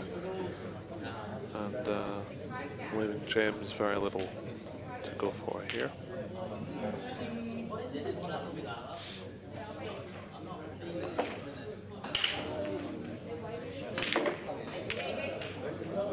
James just plays a decent containing safety shot there, puts a little bit of pressure on Mick to pot a difficult red, and I think he'll go for the one closest to bulk into the far right hand bulk pocket as potentially an in or over shot. While he seems to be ramping up his action, he might be punching this in. May change his mind as the yellow's near the pocket just to roll this in, but sometimes tricky on these tables sometimes to know if it's going to drift at all, so probably punch it in. And that's a great pot. Lost a little bit of position there, but it should still be okay.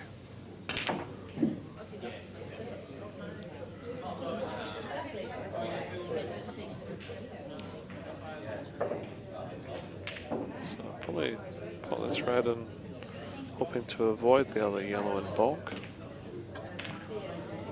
It does successfully, that's a great shot.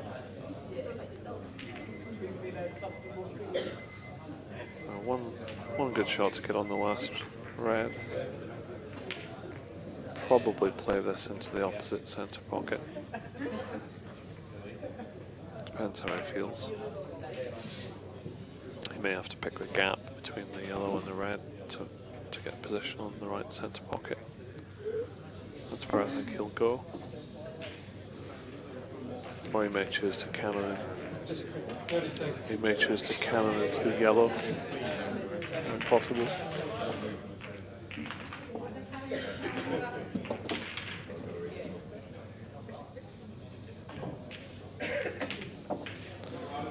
Okay, so he's gone a different way.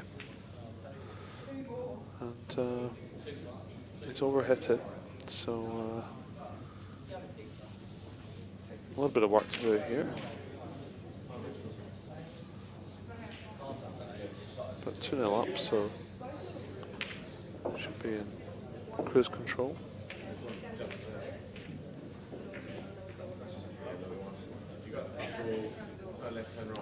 So he's going to screw this in and try and come off the top cushion and back up for the black to the left corner.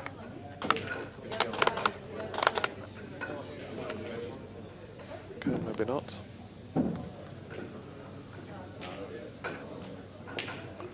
With that red landing in the middle of the table there, it's a little bit tricky to get a snooker behind or get a snooker on, so we'll be happy with that. As having missed the pot, he'll settle for where the reds landed. 30 seconds. So James just plays a good little safety there. A little bit lucky not to leave the red on. Don't know a lot about James Southall, but I think the team from Canberra are playing pretty well this year, so he must, I'm guessing, be quite a good player.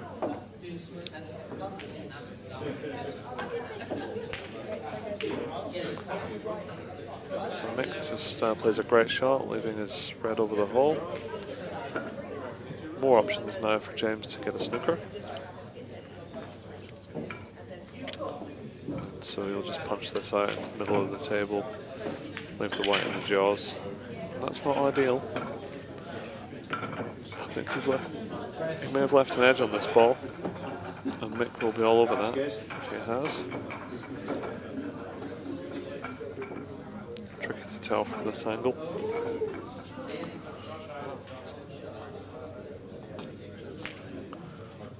Oh, he's played a great shot there. A little bit unlucky not to get the pot, that would have been pretty big. Peter Butterworth would have been happy with that one. Although that would have been a standard shot for him.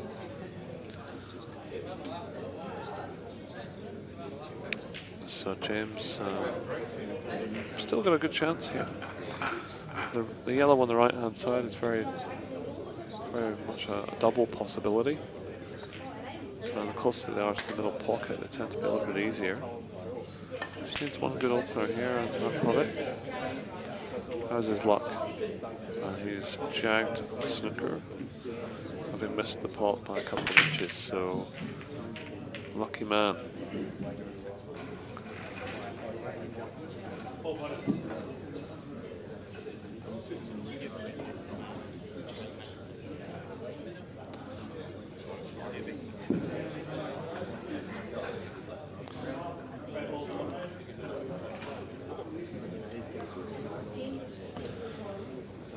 So, Michael looking at putting this black over towards the red. Which I think is probably the shot. He's actually going to have a go at the up and down with a bit of side, left hand side of the white. Looks good or not? Yes, it's. Oh. Got excited there. I thought that was going in. So James with a tricky one now. This is tough. This is called being in jail. And Michael, just a little drop in for the black in the middle. Just needs to make sure he doesn't overhit this. The last time he played a shot off this cushion, he just overhit it a little bit. And that's pretty good. So I'm being joined in the commentary box by Nick Young of Ballarat. Chamo, good to be here, mate.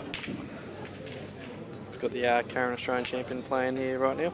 Yeah, and he's looks like he's flowing, is he? He's flowing now. Yeah, he's had one speed bump, otherwise flying. James Southwell. You know much about James, do you? No, I don't. No, he's not really had many shots, so I've not seen too much of him. But the ACT team are playing quite well this year. I think he's probably a handy player. Yeah. Well, it's not exactly the perfect draw you want to have, is it? Playing the current Australian champion. No, that's right. It's, although there's not many handy draws if you look around the room today, there's challenges everywhere. Yeah, the standard here is so high.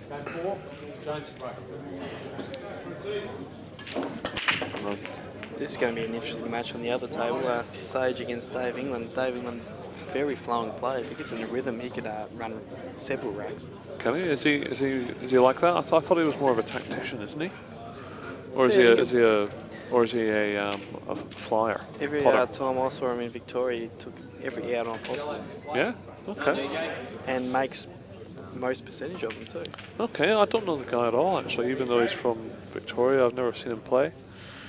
It's like it's good to see him at the Nationals though, because I know he's been working really hard at his game back in SA, and it's finally good to see him get rewards for effort. Yeah. And I think he's shooting really well on the team stats too. Well, I think with a name like England, he's probably a really good player, I'd imagine.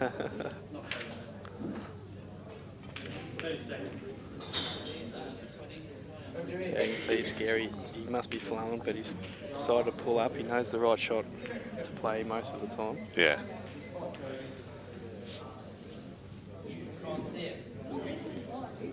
I've just been watching the Dave England game there. And looks like he laid a snooker, did he? So all my aggressive has gone out the window, hasn't it? Well, it's a pretty good snooker too. He's cut off the up and down. Yeah, I don't see an escape route. The only option is the masse, I think, really, or put a yellow safe or put the black on the red. But that's not easy. Tell you I think he'll play black off the red, though. What do you reckon? Or black up towards the red, what do you reckon? Off the bog cushion. Yeah, it's a big shot, but saying that, Dave's got a lot of yellows to cover. Actually, just seeing the angle, he can play the black full in the face, yeah, off the 3 rails. But oh, hello! Didn't see this one. Push a yellow. Yeah, that's a good effort. I was going to say you can nearly play the white or 3 rails and have a crack at the red if you wanted to, but yeah, the position on the black was nearly no guarantee. So I think if he could have his own weight, he'd have that yellow a bit further over, because it's still very potable there. Dave's got a very gettable out here. The double's not that difficult on the left-hand side. And if that goes in after this shot, then... So you think try to move this yellow straight away? I'm thinking, yeah, double the one on the left, just get rid of your problem ball. And then if you can cannon into that yellow, which is what he played. It's a bonus going in, isn't it? That's a bit unlucky, I think, because this looks a bit tight. He's such a good putter though, Dave. He will back himself 100%, no matter where they are on the table. Yeah. So I think he's going to just drop this in the middle and stay on the yellow. Oh no. Great shot. Good shot. This is a danger game for Justin. I mean, he's one of the top seeds, but no one is easy. But I wouldn't want to play Dave in the second round. Very strong.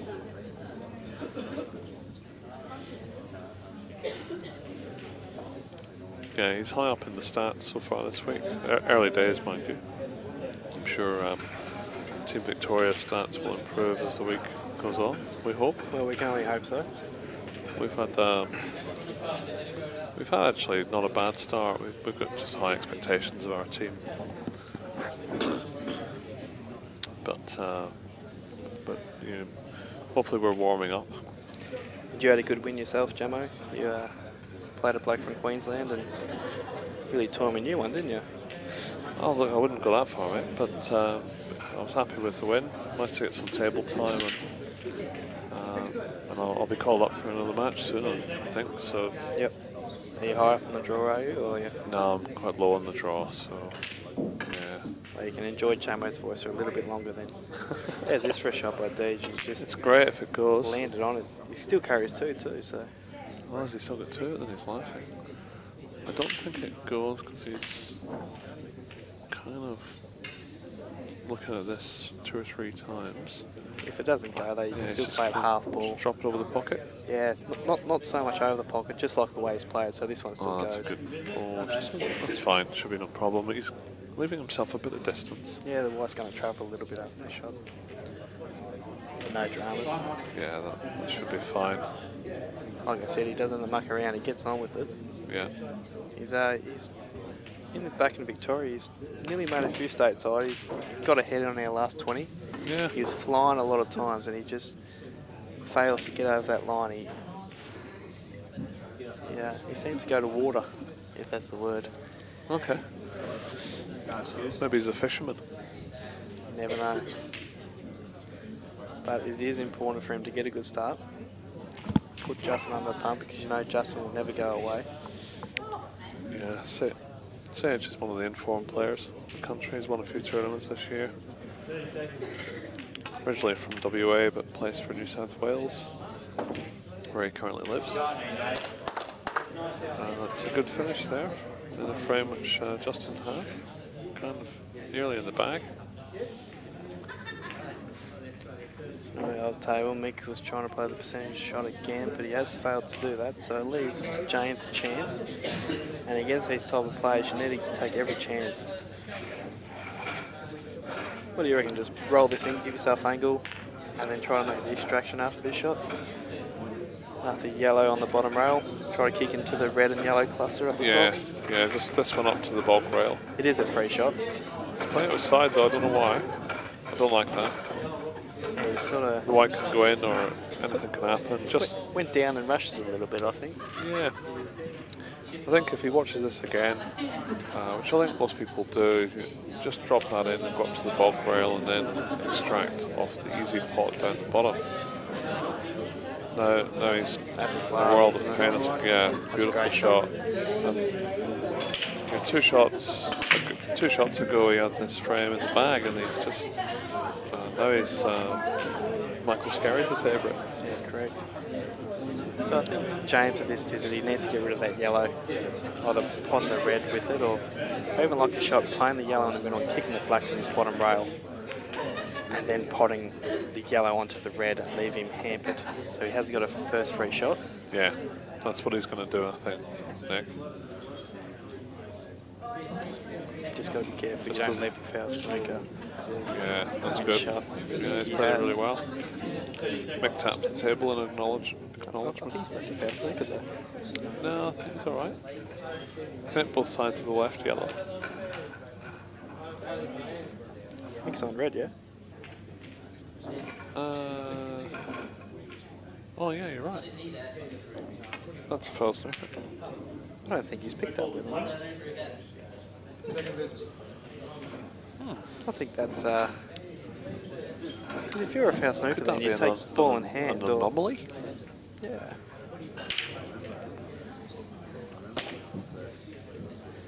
So he's gone for a strange kind of markers there. It's very strange by Nick. Usually can pick up on them. It's a pretty basic foul snooker to see. Maybe tunnel vision. Yeah, strange one there. We'll have to ask him afterwards. So James in a little bit of control here. Mick obviously wanted that red up near the black, so it looks like a very good shot, actually. A very good safety shot, I think. And there is that little gap inside the yellow and red, so I'm sure Mick will just be cutting this across, just getting a little bit closer for the next shot. Do you think so? Or do you think he'll go for the extraction here? I think you just need to waste one shot here, just get it over there. Yeah. Keep the pressure on. Yeah. But now I reckon James is forced to have a crack at this out. If you can pop the ball that's closer over the hole on the right-hand side, keep yourself on the bottom rail, and then you can pop the other one up that end and try to screw into this red and yellow, knowing you're always going to have a shot on this black. I actually liked playing the left-hand yellow into the top left ball pocket with left-hand side. And trying to extract it with my ball over the hole as insurance.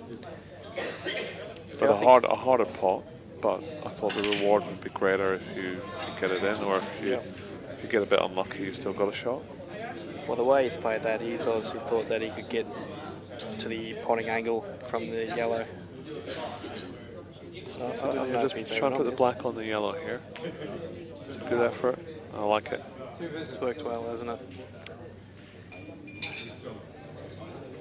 I'll tell you a nice little smart shot here is if we can pot this red, Let's get the red over the black. Pot the yellow and get the white on the left-hand side rail. Yes, it's a foul snooker, but you can't actually nominate the other red. So you can't pot so you the can't red pot over it. the hole, yeah. So take the pocket, but don't leave the pot. Is that what you're saying? Saying that would be a foul snooker again. It so would be, yeah. Scratch that. So a very interesting tactical battle here. So Mick's giving him 2.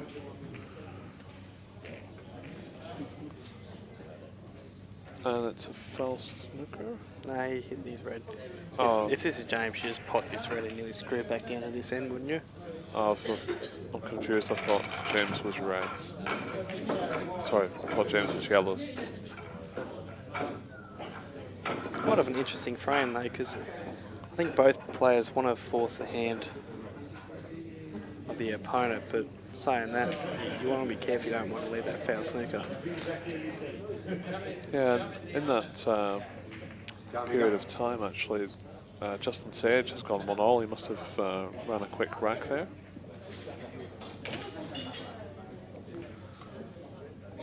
So Mick's got 2 shots here, right? Yes. So Second visit. I wonder if he's actually went for the pot then.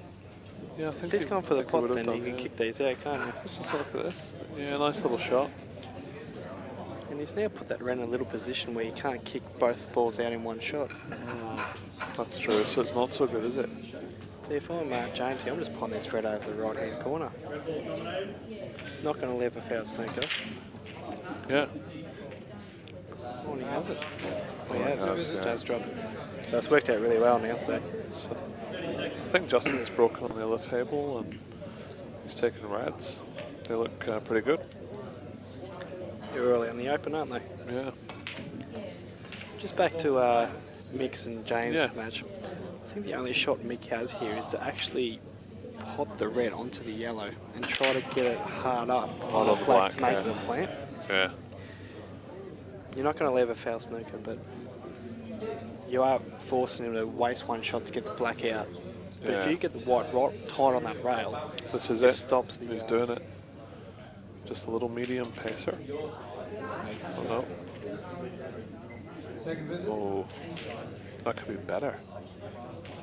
You might be able to get the white touching the black.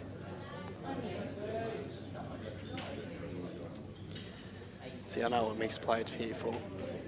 He's played for that next time James fouls, it's going to be a foul snooker. And that is very, very smart. Yeah. Because he might be able to get to the shallow, but you're not going to get on the black. But if it's a foul snooker, can he nominate yellow and hit the red? I think wherever James leaves the white on this table, it is a foul snooker. And can Mick nominate the yellow as a red and then do the plant? Maybe you might have to play this white just half an inch direct to the right hand pocket, if that makes sense. So that's a foul snooker. Is that a foul snooker?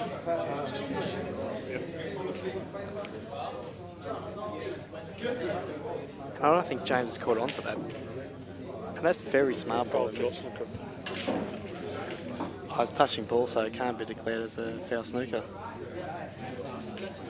Wow.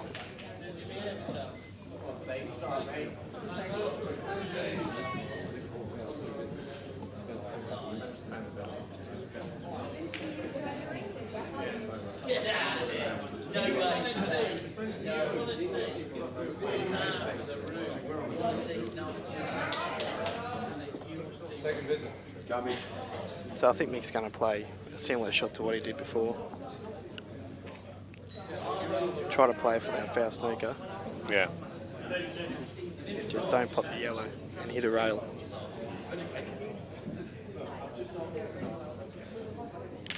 Oh. It's a shame. It would have been nice to have seen how that played out if it didn't go in. I'm actually interested to see that shot, last shot James played, if he was planning for the touching ball. Could well have done, in which case it's a great shot. Here I think just full in the face on the black. Yeah, you've really got to give this a bit of pace. Sometimes you don't want to be too cute with these shots. You've got to... It's a little punch. Oh, hello. It's worked out okay, I think. I don't know if this is a gimme. Looks like a fair gap though. Yeah, I've seen people miss these last night. Well, he's alright. Cushion first easily goes in. It gives him a little bit of confidence. On the other table, somebody's on the black or yellows. No, it's Justin. Is he on the black? I think he is, yeah. I think this is off the break. He dished up the reds. Where are you going to pop this black? I think the double's not on. Possible treble. Is I'm it actually worth just trying going to to roll into it, yeah. Okay. Yeah, he's just rolling. Get the pressure on. The only thing about that is Deej has got these two yellow balls in the middle of the table, and it's quite easy to get a snooker. So yeah, he'll be all over this, and but saying that, after that he'll probably choose to just roll up on the black again if he does get snookered. Yeah, but true. I think Deej might be attacking these. But Deej will have moved that yellow by the point that Justin moves that black again, and if he moves the black, it's very likely to go closer to a pocket. Yep. Still quite very much in a double position at the moment as well. So DJ will just want to push this one down and get a snooker on, I imagine. What about just flicking off these two yellows in the centre and trying to get a snooker behind in the jaw? I don't like the in-off possibility of that. Yep. It is a chance, but he's just going to do the little... Oh, he's going to screw it back. Oh, wow, he's played plenty. That's a great shot. Yeah, nice shot. And now they're all there to have a crack at, aren't they? Yeah, so you're right about his attacking style. I thought it was a grinder. Yep. You got to be careful that you pot this. You don't want to leave a big hole if you miss that shot. Oh, it's not about jaw. Very confident player, just gets down and has a crack.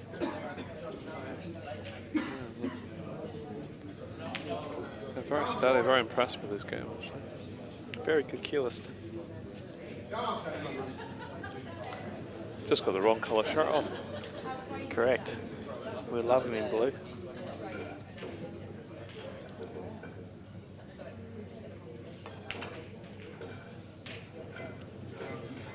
It's a little bit straight than I think what he wanted. Sure is. Some value in just dropping this over the hole, in fact, but... There is, but do you want to leave a player of Justin's? No, you don't, but... Oh, that's well done. Super, isn't it? Look at the lovely shot. Perfect, just to roll this in and land right behind the black. Just Dan, no fear. Dan, can we replay that shot? The Dave England last one. So beautiful position and just straightforward blank down the rail. I'm just going to try and get a replay. We'll watch the black first if we can. Excellent finish. And this, we did say one of the keys before this match was Dave has to take all his chances if he's going to be able to beat Justin, and so far he is doing that. And it's the one on the rail after this one. So this shot here. So we're just going to get a replay for you shortly. 2-1 to Dave England. Here it is, quite a straight ball down the rail, and he stuns it in beautifully to come up the table. Couldn't have give landed himself any an better. angle on the yellow. It's going to give him a lot of confidence. And we got the great James Mack of umpiring here. Yeah. He's earned his money this week. He certainly has, although still fails to get to the bar to get a drink. but a good guy, nevertheless. Look at that crunch by DJ. That is a massive break. Look at this. Balls everywhere. Yeah, I wish I could break like that. It was funny, I was playing him in the teams yesterday and he broke and all the reds went to the bottom half of the table, all over the pocket. And then the black just trickled in. And then when he re-racked me again, he came up dry. It's amazing how many times that happens. Table 5, Dean Welsh, ACT, John Pagden, ACT. Dean, your first practice, table 5. So I think you taking yellows here, or you want reds? Looking at these, I'd probably be going red. It's a nice starter. That was not easy, and if he missed that, it was still open table. This bloke's got so much confidence, unbelievable. And now he's on and out. Yeah, I'd probably be taking this red in the middle of the corner. Up the top, yeah. I think I like these in the middle, though. I don't mind checking them off the right-hand cushion. But you can nearly play it in the middle with a touch of right-hand side to hold for the red up the top. Because I think the red up the top is the hardest ball. Yeah, he needs to get rid of that quickly.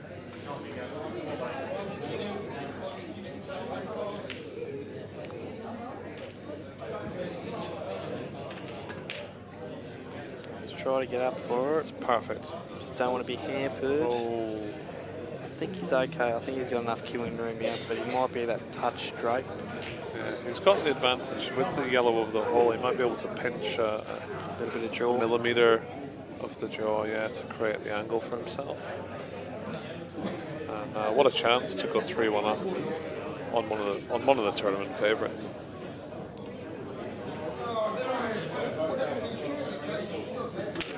I'm a bit surprised he didn't take the ball off the yellow there, just to move it away from the pocket. Just get a little bit nicer on this red. So this is the key shot now. You've got to play this red on the rail and try to screw back into the yellow off the rail. Well, on the strength of the last rail shot he played, this should be no problem at all. As long as you keep still and cue it. A lot of players will hit this a little bit harder, but if you can just cue this. I like to play these with a bit of left hand side. Well first. Okay, I think he may not be on. He may not have been on it. I don't think he's on any of these balls here. He'll be hoping to be on the one in the middle pocket. If he is, then he's laughing. Just needs to drop it in, and I don't think the red goes up the top. The one closest to the black does. No, it doesn't. The way he's lining it up, though. Yeah, it looks like he's on this. Great shot. Use the yellow to hold. Yep. Yeah, it's all working out for this guy at the moment. Just needs one more good shot to get on this tricky last red. It's just times like this, though. You just need to pull back and just make sure. Yes, there's only 3 balls on the table, but just back yourself and make sure of this out. Yeah. Yes, you're flying and you're in a bit of rhythm, but you just have to make sure of this shot. So screw back into the yellow is my thought process here. And it was Dave's as well, but he's just understunned it. Or underscrewed it. Yeah, I wonder if the option was there just to play with right hand side and use a bit of rail there, if he had a little bit of angle. Because he's played for weight on the white there, he hasn't played for an area. Some players like to use a bit of rail. I prefer to go by bus myself. Oh, a bit stiff to going off. So $2 that Justin goes out here with 2 shots. Yeah, you can't see him missing these ones. Sort of all linking, just pot stun. Nearly taking the ball over the hole first. Get that out of the way, because that's actually a bit tricky to get in position from. Just watching Mick there, he's get a straightforward out. He's put the yellow, second yellow on the rail. So he's going to have to... he might pull up here and just play a little delicate snooker. Yeah.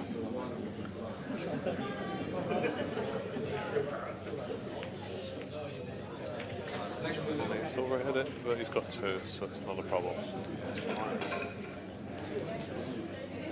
So these 3 balls for Michael Kerri to go 4-1 up.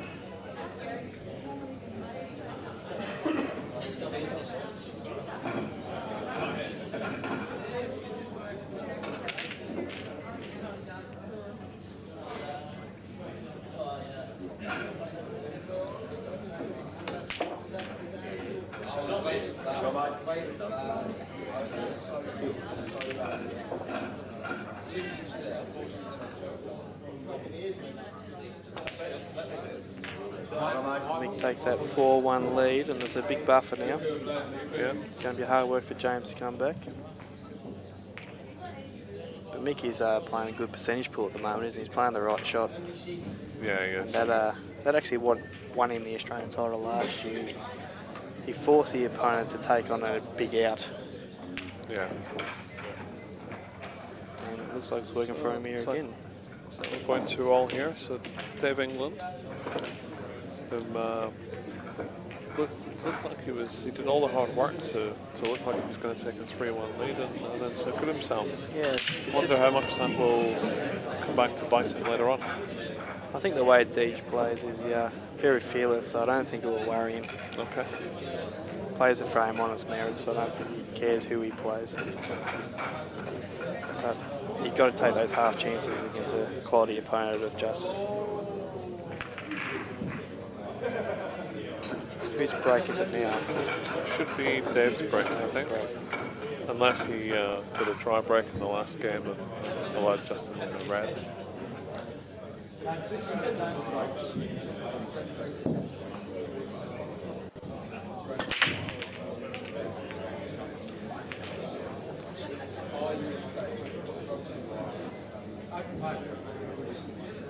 Just had a walk by Nick Howie, the famous player from Victoria.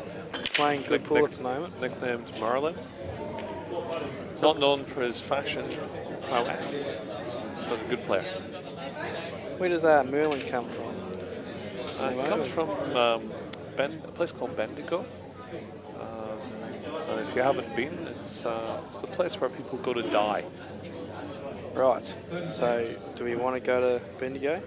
Not really, no. No, okay.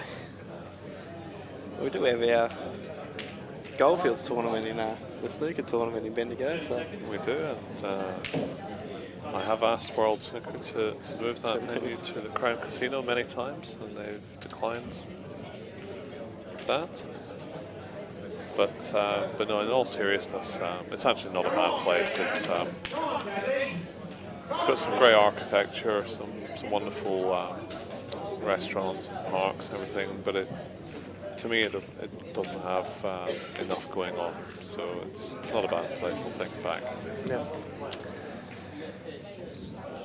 So Justin's on the yellows here. They all look on, but just a matter of navigating that wide again. Yeah. I think if you can play this yellow up the top left and top into this red, just kill it. You're going to leave yourself angle to pot the one down the rail next, which is played.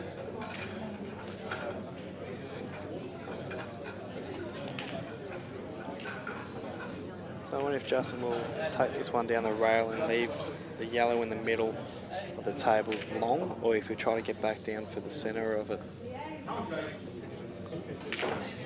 Or you might Yeah, I think he'll drop it in and come up for the left centre pocket. Although he's looking at playing it in the corner for some reason. He might even decide to give it a little bit and try to get the white central of the table to give himself options for any three of the yellows. Yeah, but the more pace you put on these, the more risk of missing. I wouldn't take that risk personally. He's played it really well. That pocket must be a bucket. I know. They've cued it perfectly, Nick, I reckon. Both very good cueist. And he's even so nice now, he can play this yellow in bulk, and it's pretty much a perfect angle just to top that second last yellow down. What depends if both these yellows go? I think just the bottom of the two goes. Could be wrong though. If that's the case, it makes it a little bit tricky to get back down for the black. You've actually got to land on a 5-cent piece. Yeah, you do. It looks like he's lining up the trickier yellow, so the inside one goes. no dramas now. So it's shelling peas. Yeah, just make sure you get on the top half of the table here. So Mike Scary has just won 5-1 against James Sobel of ACT. Well done, Michael. Yeah, I think he's sort of been struggling a little bit in the teams, hasn't he? He hasn't quite found rhythm. And Justin a bit short there. Yeah. But I think the singles today for Mick will do him a world of good. Yeah. I think it'll help. He's a player that builds on confidence. Yeah. So what do you think of this shot with Justin? He's left himself in a bit of a no man's land. It's a bit ugly, isn't it? Like, I don't even think the cross double's on now because he's going to hit jaw. Can he do a face cut? I might have to ask Nick Howie, Marlin. I wonder if Marlin can tell us if this double's on, face cut double on the black. He's confirmed that the jaw is in the way.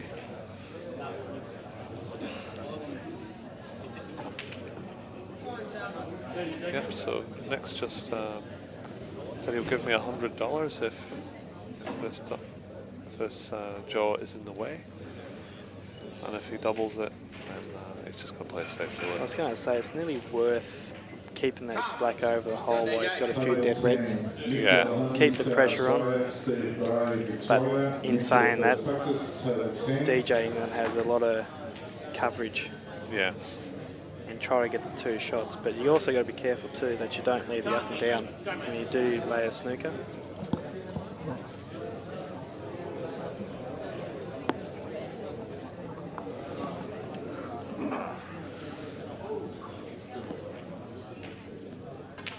Yeah, Mick Delahunty and Steve Gray are up next. We just heard on the 10-away.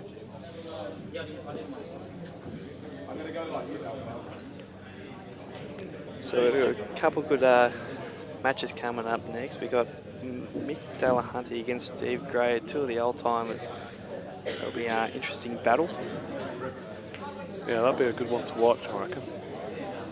And then we've also got another good second round match with Ben Nunan and Dane Van Kempen. Two players that have just hit a bit of form.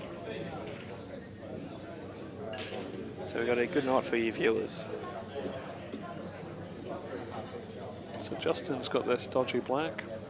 Dave's put him in a really good spot, or a troublesome spot here. I don't think he can come up and down. I think the reds are blocking the two cushion shot as well. And I think he'll just be either trying to maybe try and play it over towards the left-hand bulk pocket, or just punch it up on the rail. And he's gone for the double. It's a great effort. Played it as an inner over shot. Keeps the pressure on. It's not dead, so it's yeah. DJ's still got to play a couple of good shots here. He sure does. And also, black might go in off the red if he leaves him up at the top of the table, if he punches it against the red near the rail. Tell you what though, I reckon there's a couple of shots of nothing that each could play here. If he can play the red that's on the bottom right into the right hand corner pocket and screw behind the other red, then he can play the red that's on the left hand side rail up to the top pocket, knowing that if he misses that, he's going to cover the black. So you then play the double first shot? No, I think the shot that he's about to play now and screw behind the other red. Okay. And then play the red up inside the black. rail, yeah. It's a great shot. Because then if it goes in, yeah, he was always onto the other red in the middle, but he looked like he just tried to nurse that in. He didn't give it a bit. Yeah, so he's not got that shot now. He's going to, if he wants that shot, he'll need to get the white ball down this end of the table again after this one in the middle. Might choose to knock this one on the rail out. It's been a little bit unlucky there.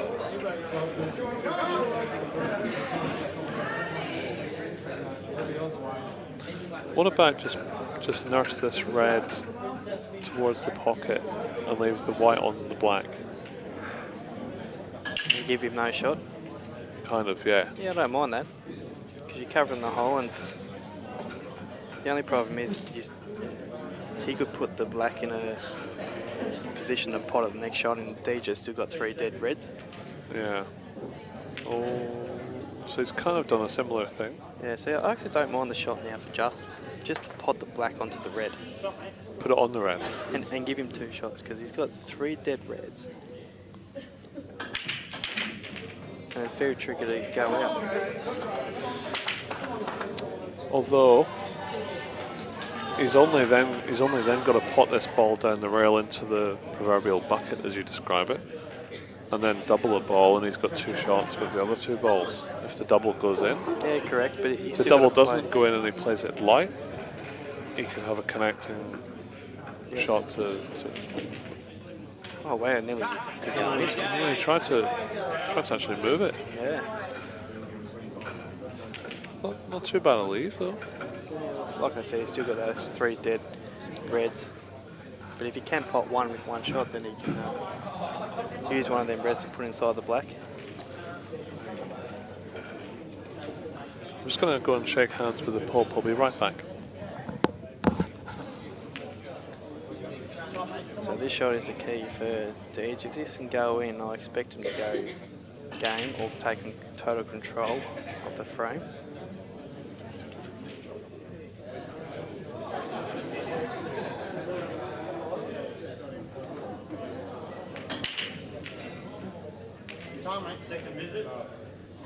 And that's not too bad. He has control, Deej. He's just got to make sure when he does play the red along the rail that it goes in or over. And I'm nearly going to play that now. Try to get both the bottom bags covered.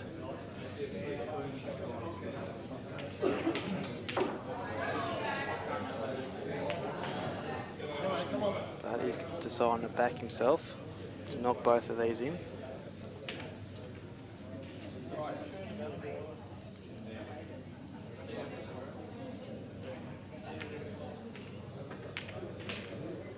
Now this is a pressure pot. No Marc, no Rene, just get down and kill it.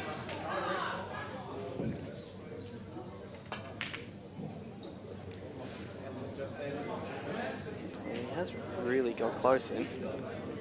Sort of a bit of adrenaline and he's overhit that. And once again, those half chances, David England needs to take them. Because Justin will make him punish.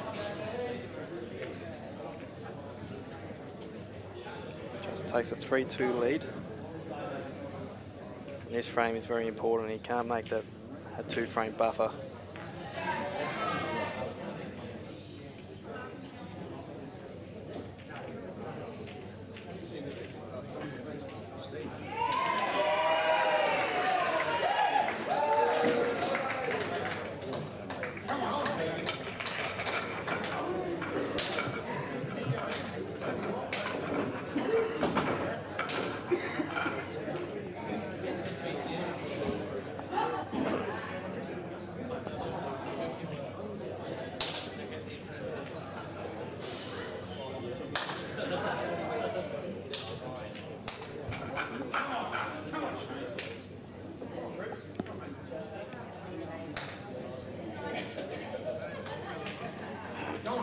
Table 1, Steve Woods, New South Wales, Michael Phillips, South Australia.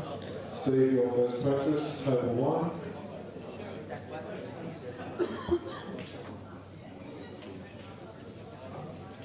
Can't, DJ. Come on, mate.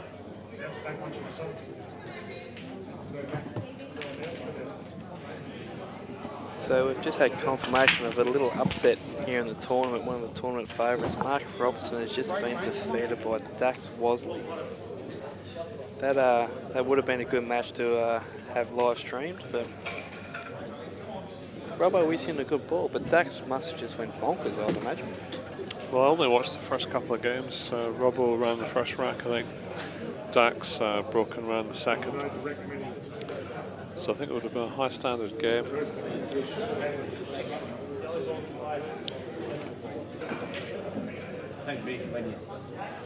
Good 8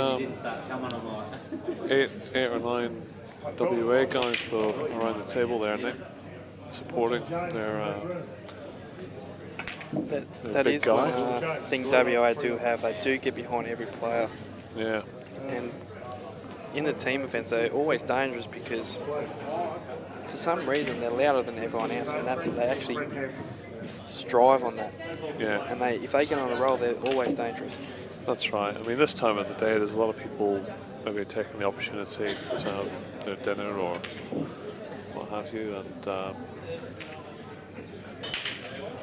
Marc's such a professional, it wouldn't bother him at all who's watching the game. But yeah, you'd be nice annoyed. if more of the Victorian team could have been there. And it actually really opens the draw up. A couple of top liners have gone out early stages. Alec Evreniadis got rolled.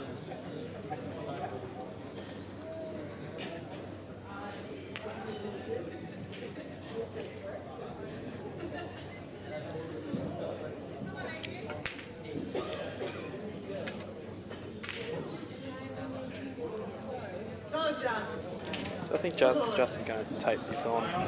It's all a matter of cueing this ball well down the rail, getting back up to the bulk end to get rid of these two, and then he can play the other red that's on the rail on the left-hand side down inside the black in a rover. If it goes, you're on the other ball, go game. Yep. But if it does miss, well, you got toe control of this frame.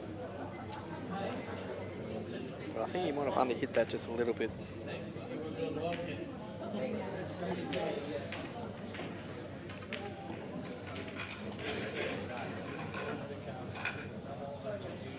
So you play this red that's on the brown spot. Yeah. Off two rails, a bit of a soft screw with right hand side, do you think? Or can you just to drop extract the red, or just to hold? Like that? Yep. And now I think the key is to get as straight as you can on this ball on the rail. Yeah. So you can run through and pop the red into the opposite corner. But knowing you've got that insurance, if you do miss, you've got You'll need to play this with a bit of left-hand side against the nap, so it'll turn a bit to the right. Not ideal. Great chance for Vijay. These are the chances he needs to take. That's right. You're right. This is the sort of chance you have to take, isn't it? Yeah, 3-2 down. You can't afford to go 4-2.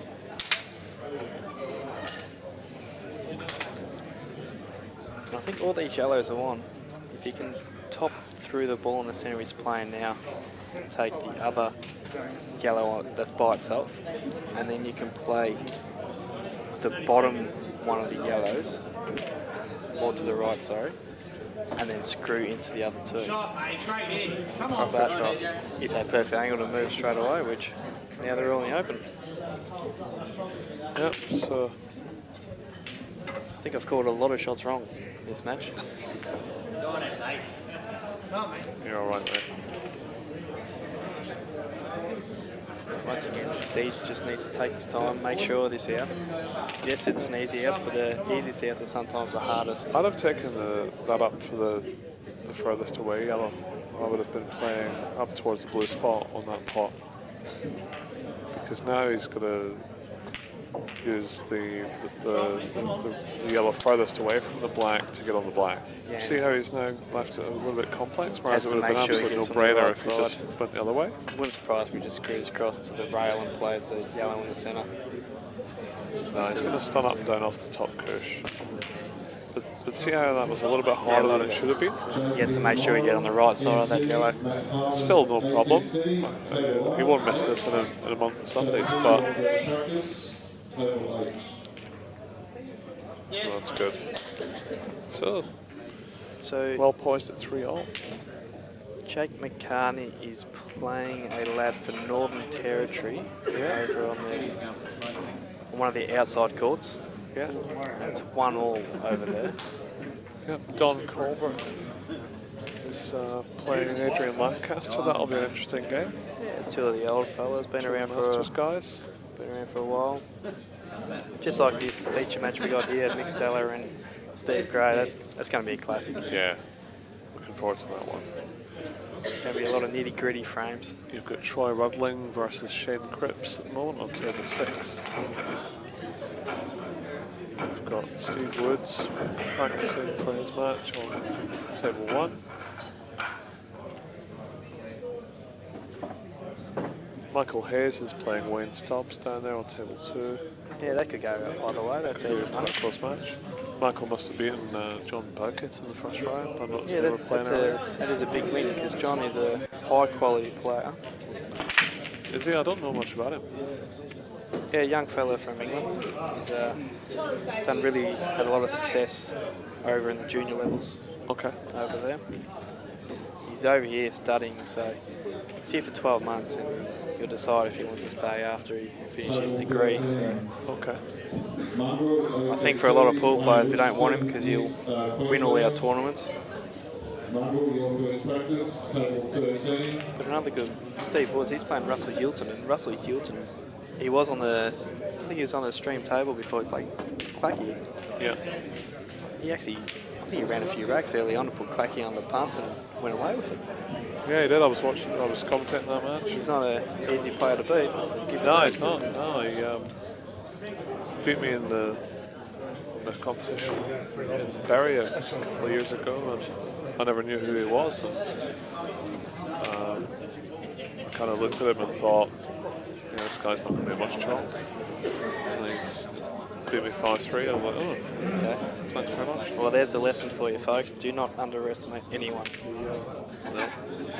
Especially here at the national titles, you've got the best players around the country. Everyone can make it now.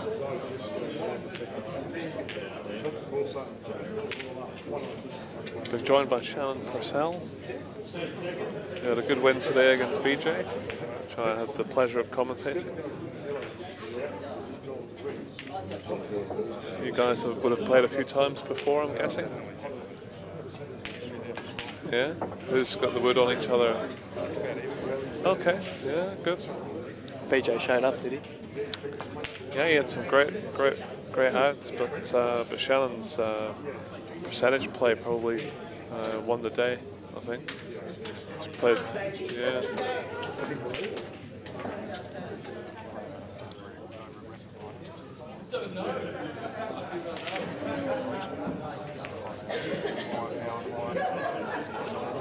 Yeah. So Justin's looking good here on yellows. Yeah, I think that yellow passes the red to the bottom right. Yeah, it must do. He seems very cavalier about this side. He hasn't got over there to look too many times. I play the yellow between the red and the black to be on either two. If the yellow doesn't go, he'll be extracting it on this after this shot, that's for sure. Yep. And he's not playing an extraction, I don't think. So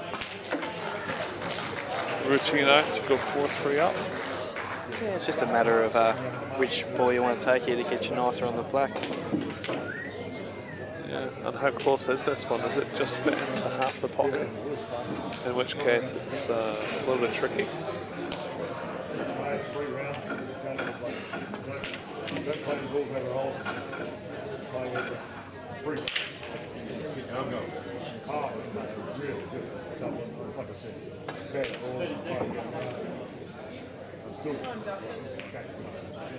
So he's taking his time with this. It does look simple on the camera, but I assure you, I don't think that yellow does go full, so it might only be that half pocket like you said. So if that's the case, he might be forced to just roll this in.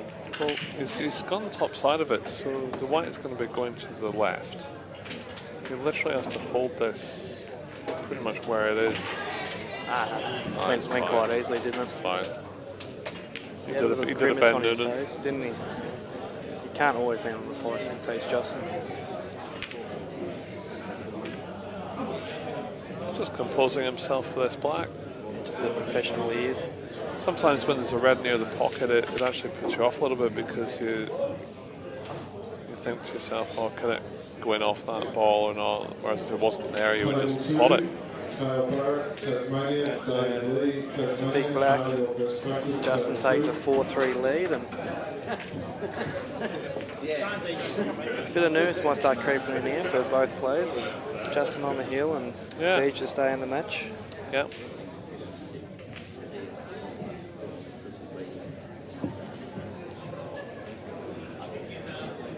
probably say Justin would be the tournament favourite at the start of the event. Probably the in-form man. Yeah.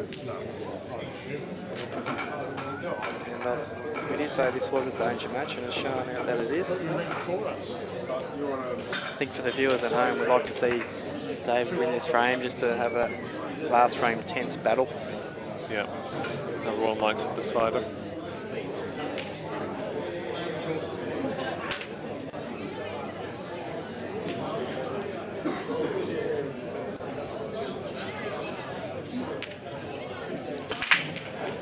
Once again, balls everywhere.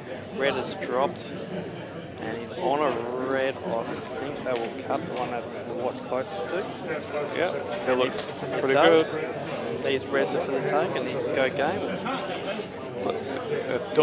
Not sure if it does go actually. Yeah, the white's tight on that rail, on the bottom rail, isn't it? Yeah, he's probably been. He's nominated reds. This is actually the frame-winning shot. He's nailed it. Oh, unfortunately, just moved that red, isn't it? A funny old game.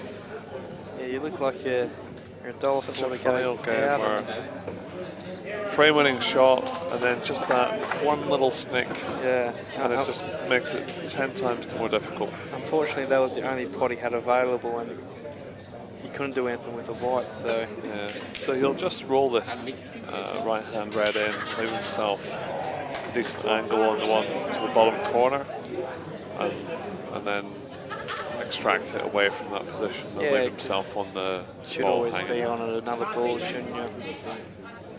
He might even choose to back himself to knock it in the centre. Oh yeah, the double. Let's do the double. Big shot. Yeah, I think that was a bit loose. I don't think he needed to play that, to be quite honest. He had other balls to move it. And on these tables that are still unfamiliar to everyone, just having played on them for just a couple of days. And the tables are different in this competition. There's 4 or 5 tables up the other end of the room that are slightly different. yeah, like too, aren't they?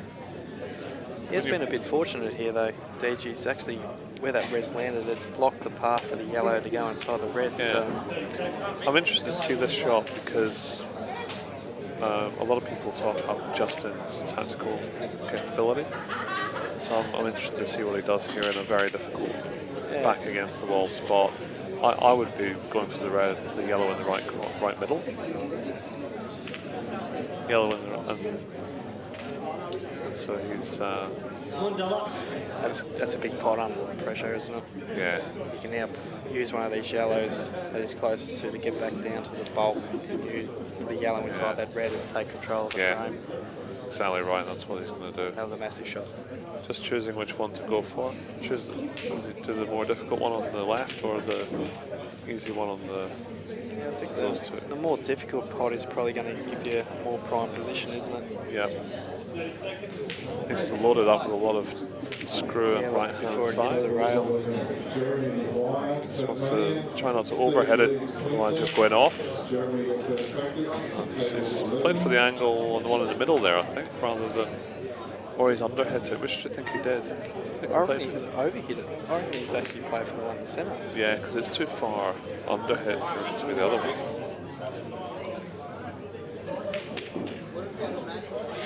Could still play the yellow under the red here. It's a lot more tricky to take full control of that. Harder. Isn't it? It's harder, but it's he's got a little bit of room for error because even if he chips it a little bit too thick, he'll probably still take the pocket if he doesn't get a paw. He may even play with a bit of right hand side to bring out the other yellow. That's pretty good. I wonder if he's left a gap. I don't think he has. Although don't ask me to pick gaps, man. But the white is in good position, so he can't play a shot. How'd you go, Mick?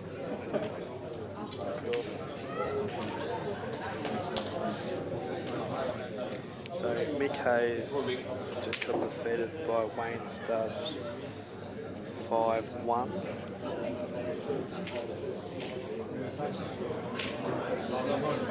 Good player, Wayne Stubbs. He's very underrated. He's been around the trust for a long time. And he can cause upsets.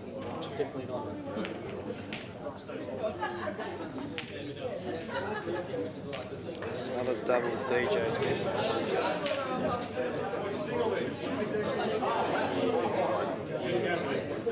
So the other match has started over on Steve Gray and Mick Delahunty. We'll get the split screen happening again. Yeah. Looks like it's a bit of a tactical battle early on, and that's the way we just expected this match to plan out.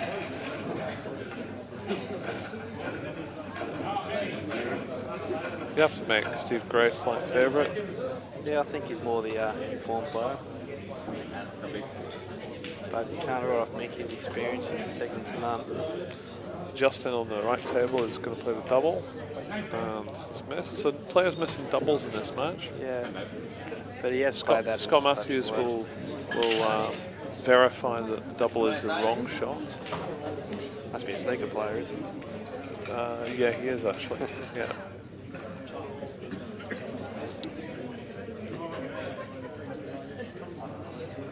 But we're going to see how good DJ's tactical mindset is here. He hasn't really got a pot on.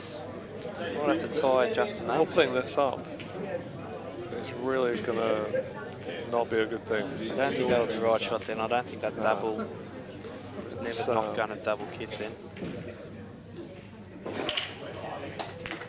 Yeah, he really needed that towards to cover the pocket, didn't he? Yeah, absolutely. It's left Justin the chances to win this frame and take the match. Justin will not miss these. That's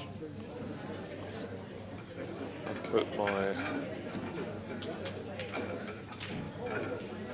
poodle on it. Yeah, the yellow near the black, that's probably his trickiest ball, and I think he'll like to get on after this shot.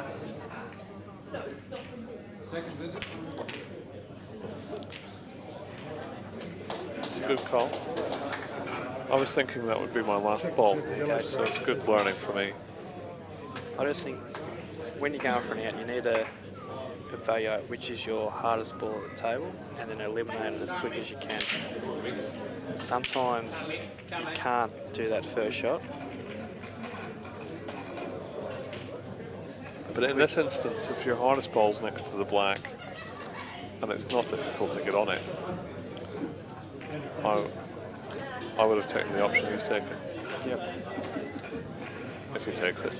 I don't think there's a right or wrong way here, but he may not be able to land on that yellow nicer than what he is on it now.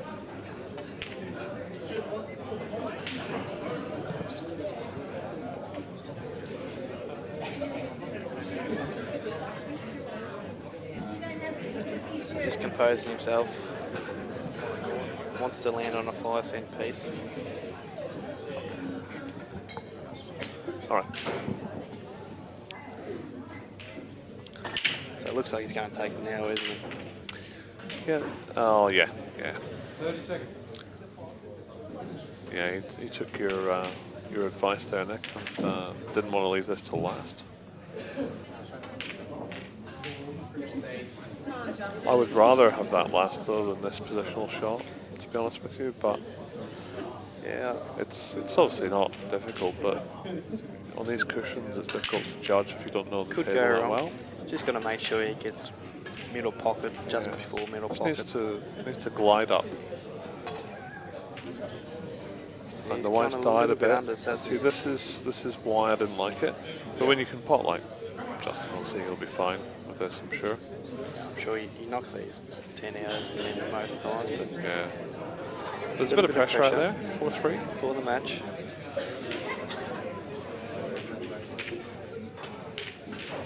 Straight in. Oh, great shot. Great win there from Justin. He'll be happy to go over the line there. Pretty impressive boy, Dave. First time he's been at Nationals. First time he would have been on Cue Ball TV for a while as well, I'm guessing. Yeah, and I'm sure a little bit more experience later on. He'll be able to win those tight frames where you can't win, but he can get himself back in the frame. Yeah.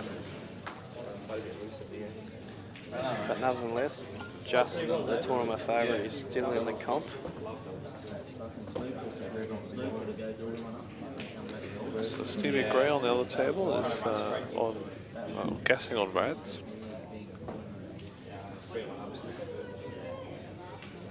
I'm not sure why he's not potting out.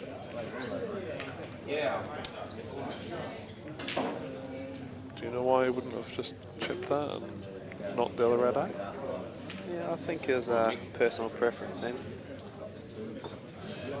But it could come back to bite you. He's just going to pot this and... I don't think Mick wanted to touch that second red. So now this gives Stevie a chance just to pot this red that's in the open and stun behind the other red and use your two to develop it. I think the shot Mick played was the correct shot, but he just didn't execute it. It looks like Jake McCartney on the table has just gone to one of his frenzies and ran a couple of racks. What's it? 4-1 up. So Steve's played a shot there. He's left himself a dodgy little ball. And he can spend so much time just making sure of the pot here that he just loses sight of the position a little bit, but hopefully he'll be alright. Always tough trying to put a ball back. So it was just enough to make it missable. Yeah. And that is a bad error by Steve. I still think he should have gone game before when he had the extraction opportunity.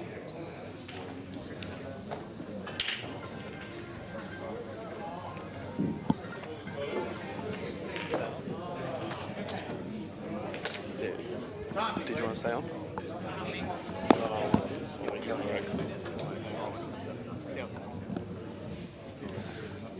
I'm just going to take a short break because I'm going to be playing, so I'll hand you over to Nick Howie, aka Merlin. Aha. Come on, Bella. Come on, mate. G'day, guys. Welcome, Nico. Thanks, mate. So got a little of two of the old timers playing in. Yeah, this will be a great match, I reckon. First frame was a bit of a tactician, as we suspected. And Nick had a chance to go game, but just snooked himself behind the black. So that's after Steve had two shots on his thread. So Steve's going to consider himself very lucky. Well, you take it though, wouldn't you? You're not going to say no. Absolutely. I think any frame Nick gives to you is a bonus because he doesn't give away too many frames. That's right. You might not get any more. It's the same again. All these race to fires, you got to take your chances because it's such a cutthroat. Yeah. All these players can make outs from anywhere. So 1-0 Steve Gray. I think this match is very 50-50 to be honest. I don't think, obviously the world champion, but Mick's been around as long as Steve, and this match is generally 50-50. Yeah, I think it's just whoever takes their chances, isn't it? Yeah. They both don't make as many outs as what they used to, but so we will see a lot of the covering hole sort of game and forcing the opponent to take a big out on. Yeah, that's right. And sometimes that's good for the viewers, you know, like learning some of the tactics instead of always just making outs. Yeah, I think all you the Poole can learn a little players- bit from tactics as well.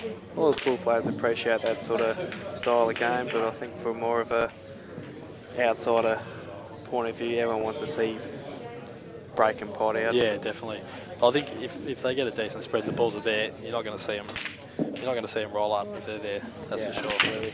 I mean, everyone's still. That's a great break. Look at this. Just the white, just holding the middle of the table. But I think all the players are still getting used to the table conditions. They all seem to be a little bit inconsistent. Yeah, I've found some of the tables are a bit different.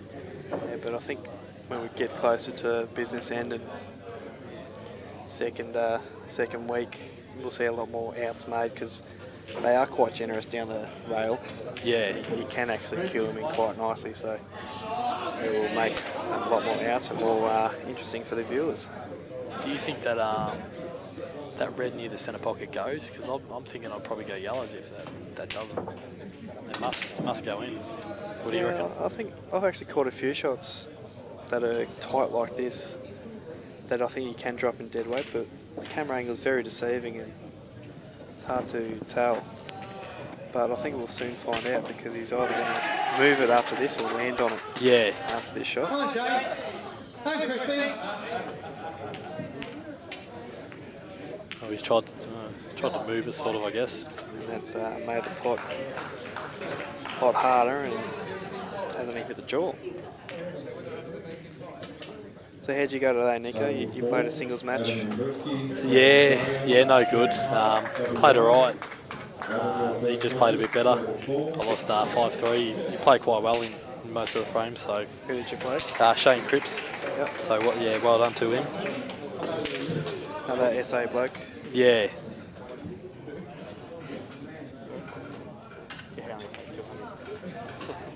Had 6 horses going. That's my worst result. And yourself, how did you go?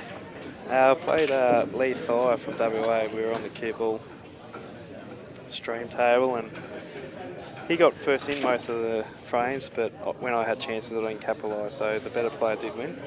But I will go back and watch it and I'll learn from it, see what I did wrong. Yeah, good stuff. Try to get better for next year, I guess. That's the right thing, always learning, you know, if you learn from your mistakes.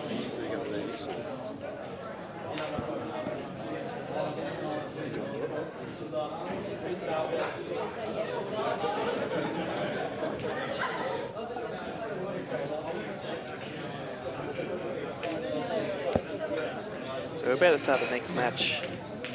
Ben Nunan and Dane Van Kempen, I think. That's a good shot by Steve. Sort of got two completely different matches, haven't we? Going to be showing you the two fighters and then probably two of the most aggressive players in the room. You're going to have great viewing of both styles then, aren't you? Yeah, I was watching Benny's last match and it was 1-1.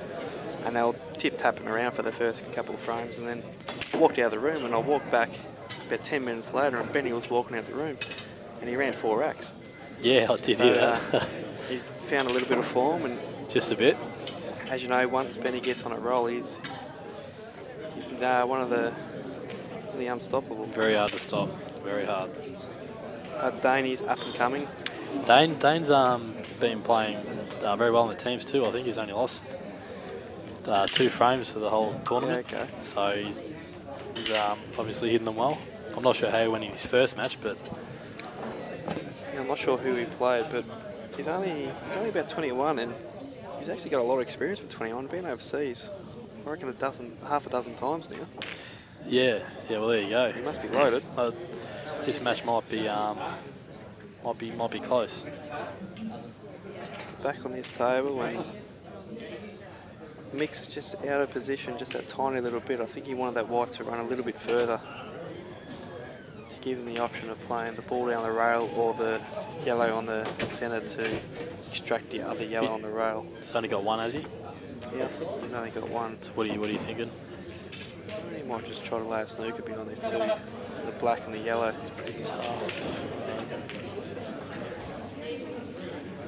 So he's put his yellow in a little bit of position, but if Steve knocks this in, he's sort of going to be half snookered on the one over the hole as well. So and it's also a free shot kind of thing, you know. Like even if Steve misses this, he's not going to leave Mick a yellow potable at all. So, however, I think he might have to play this red with a bit of pace. Yeah, if he misses, it's not bad. But like I said, if he knocks it in, is it pretty easy off the rail and then the ball, or is it going to sort of be straight behind the yellow? Yeah. So he's sort of got to have a look at that as well. He's on the other pocket. That's a great shot. But he's actually he's still snookered himself. Exactly the same result. Yeah, he's taken it on that way, so he wouldn't snooker himself. But your shot might be on, playing that off the rail first. Yeah, if you just sort of might be able to kick it in. I need to tap it in. you're just straight on the black. So, do you need to play these shots with side? Do you play plain ball? If you can sort of playing ball, I reckon you just hit it, double kiss it in. I think the double kiss is. Or would you sort of play side and try to cut it in? Well, I'm not quite sure how far that's away from the hole. If it's on the row, it looks like it's off a little bit, doesn't it? So you might have to flick it in. Yeah, you might have to. I'm just looking at it, I'd probably sort of double kiss that in, but it might not. I guess it can go wrong too. So we'll see how he plays it. Oh, he's played it nice. Great shot. The problem is, if that didn't go in, the mid was on and out. So. Yeah, definitely. But this is a tough shot still. Yeah. On the rail, just got to be straight cueing is needed here. He's played it nice. It's too easy for a world champion. You don't see world champions missing those ones. So a bit of an early lead here for Steve, and you know Mick will never go away. But he does need this frame because a 3-frame buffer in a race or a 5 is massive. He's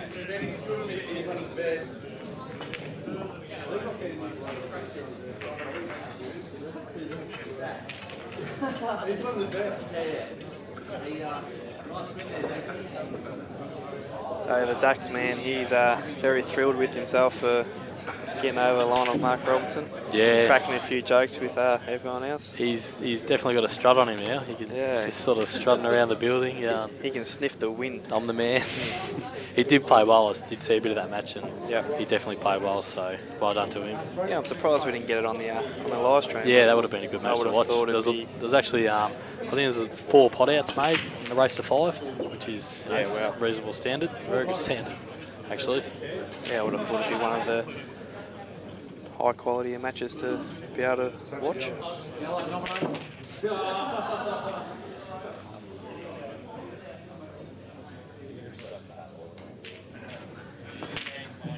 So it looked like a bit of a cut break.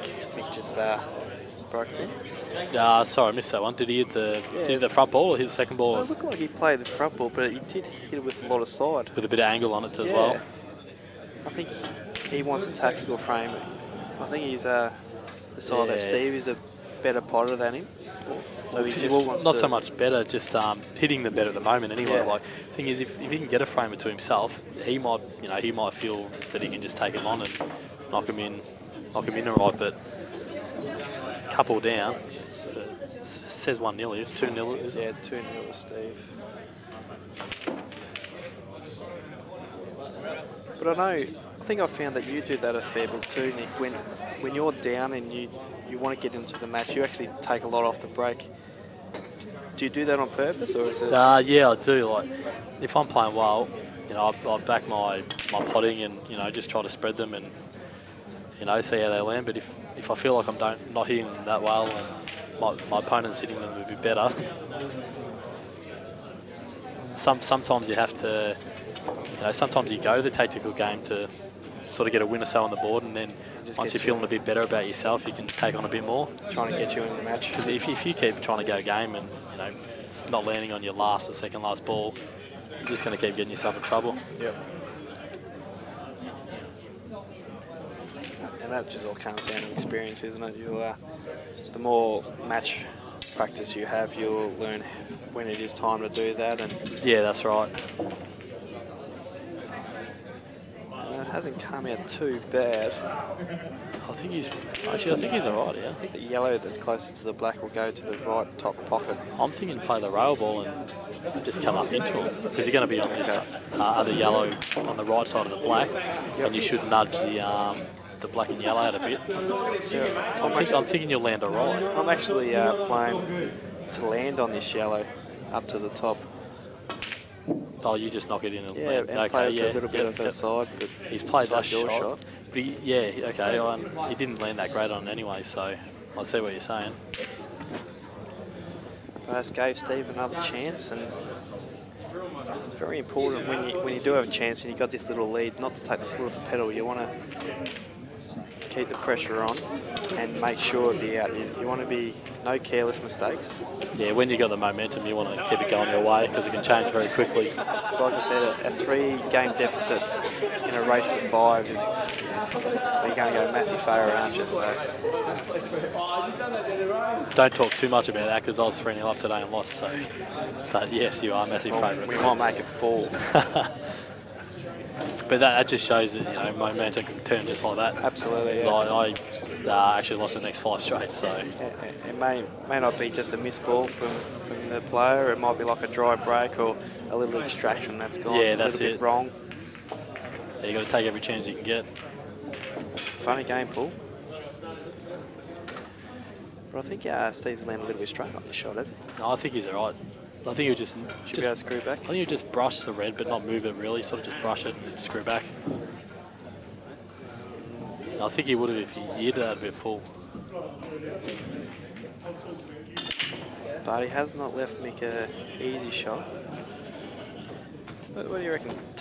Try to make the plant on. The first yellow he hits might go inside the red over hole. I'm thinking it'll go towards the red actually. Yeah. Unless he deliberately maybe. I'm thinking it's going to hit the red close of the pocket. I think he's cutting this straight across actually. He's cutting that. Oh, look at that, the old. Oh, and he's let it straight. That's you'd be happy with that. Yeah. I think he did not know where the white ball was going then. But to be fair, he didn't have many options. Like I said, if he played that train, I think that yellow was going into that red. So he's actually hit it too well. It's a bit stiff. He didn't move the red. Yeah. Do you think you can miss this red and just come on the rail, or even if you brush it? I reckon he might take it double. If you brush it fine, you're still going to be right because you're still going to bring the white up. Oh, he's and he goes in off that time. Not that hard, but this looks like a 3-0 to Steve Gray. Yeah. I mean, Steve has gave Mick chances, but they haven't been. His balls have been awesome every time he's got to the table. Nah, Steve has kept control pretty much every frame, and made it tough for Mick. We're about to start this other match. Ben, Nunan and Dane. I'm really looking forward to this match because I think there will be a lot of outs made. Yeah, I think it'll be a good match. And for the viewers out there, I'm not sure how well they know Dane, but like I said, in the teams he's only lost a frame or 2, so obviously he's hitting very well. And as you said, he's been over the world titles, was it under 21s or? He's been juniors, and I reckon he went to the under 21s, and he was in the men's team this year too. Yep, yeah, there you go. To go in the men's, and I think he's shot 1 or 2 in the team. Yep. Highest stats. So. You know, this certainly won't be an easy match for Ben. But obviously the key is when you do play a good play, you do need to get a jump start on him. Yeah, you need to stick with him at least. You can't, it's only a race to 5, you can't give Benny the first couple of frames. Just watch out, Dane. He does like to make the white ball sing. Just watch this white doesn't go in the middle. Get him, did you? No, we're right there. That's a good break. There's a very good chance of Ben to go game here. I think red balls are in order here. Yeah, definitely. With this red on the top side of the table, sort of towards the cushion. The one he's okay. I was going to ask. Yeah, will that go double or in the centre or? Ooh. Yeah, it was his trickiest ball. Yeah, I was thinking maybe he could have took that top one on the left and either landed in the centre for it or even landed to roll up the top. But obviously he's comfortable with the double. Interesting to see what Dane does here. Will he take this on? But Dane would have to be happy getting a chance here because they sort of spread well, and he's probably thinking he might not have even had a shot. Yeah, well, they did come out well, didn't they? But I think Benny played that double knowing that while this shallow was down inside these cluster of threads. Yeah, exactly. He was always a favourite, but Dane can, like I was just saying before, he can create shots. That's still open table, isn't it? Oh, really? Yeah, I definitely don't agree with the double. Yeah, well, I definitely don't. No, I definitely would have just played that one up the top. Benny does top back left. his doubles just as much, just But a long pot. Still, so. yeah, I don't know. I guess it's personal preference. I would have liked to just be on the ball first. He's going to give this a bit off him. That's a pretty good shot. Yeah, he's coming out It's okay. the arm. I think he's only on the red in the middle of the table up to the top right. Or do you think he can cut that in the centre even maybe? I think you play this red in the middle of the table long. Yeah, I think away, you would. And try to hold for the other red that's down there too, because that's a little bit tricky to get back onto I don't know if he later can on. hold. I don't think he can hold.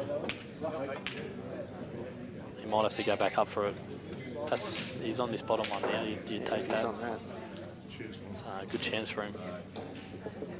And if you can get to it, you want to get the white back to centre table. But Yeah, would you want to get a centre table, then play the top one in the right, then play this bottom one, and then maybe the red in the centre to the left centre pocket, and then you're on the black. I think the main goal is if you get the white central, give yourself options. Yeah, options. Don't just leave it down to one. Yeah, definitely try to land in the centre, pretty much in the centre. Okay.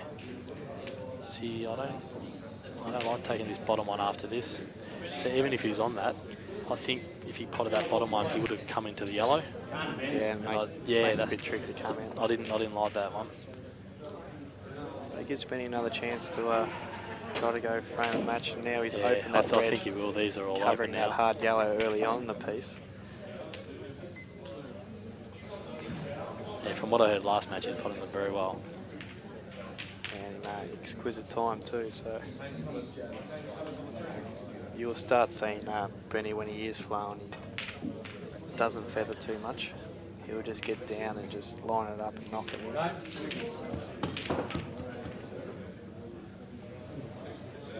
But he wants to make sure the first couple of frames. Yeah, that's right. Oh, he's fine. Yeah, he's fine. I'm one.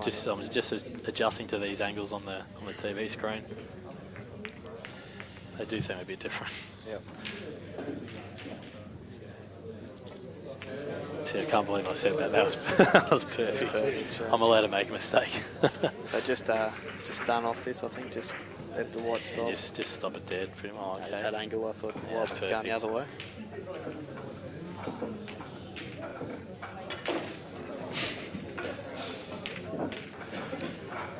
One 0 to Ben. The great Brad Baker is here for the Nationals this year. Jake McCartney's manager. Probably the only pool player in Australia that has a manager. Has he been giving him a few lessons as well? Bit of teaching? Jake or Brad? Brad been teaching Jake a little bit? I don't think he needs that.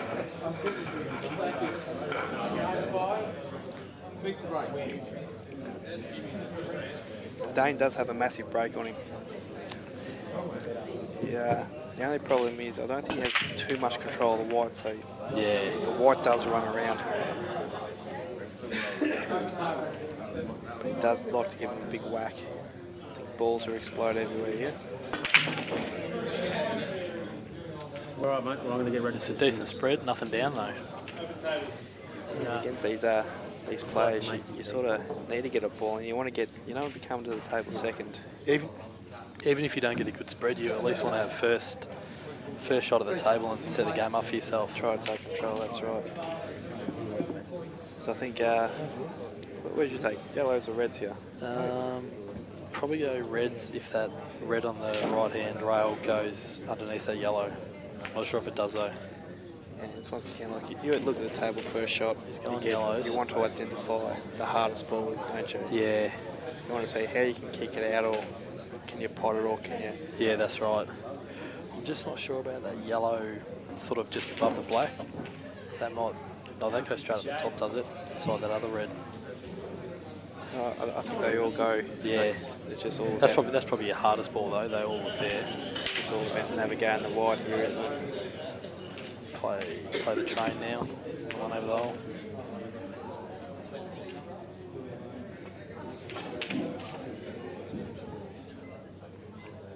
Sort of wiped his feet then, didn't it? And yeah.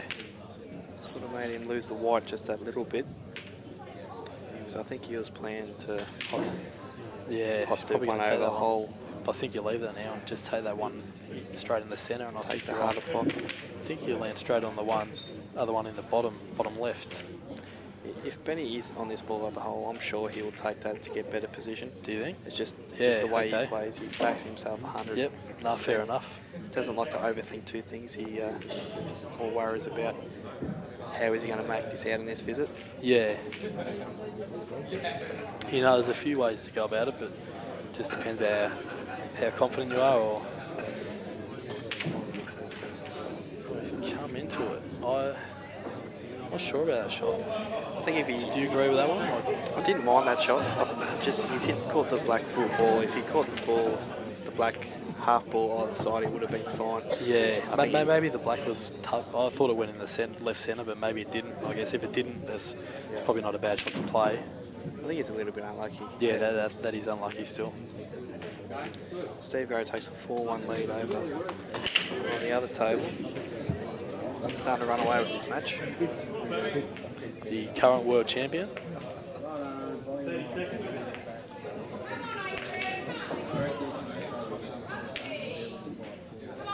Just a containing shot by Ben there. He's got used to these tables, hasn't he? That's pace was to perfection. He hasn't left him on anything. What do you think you do if you're Dane? Well, I don't mind just flicking off the red closest to the black and trying to get a snooker behind the black, but you're also cutting the red in front of a couple of yellows to... yeah, true. Yeah, that's not a bad just shot. to get a bit of coverage, but he might also choose to get the white up the top and make it a lot harder for Benny. That's what I was originally thinking, but I actually think your shot's a little bit better because he's still leaving Ben. Or is he trying to even pop this one over the hole? He'd be trying to pot it, wouldn't he? Nah, he's going the other way. I thought he might have clipped off the left-hand side of that and run the wide into the one near the hole. Yeah.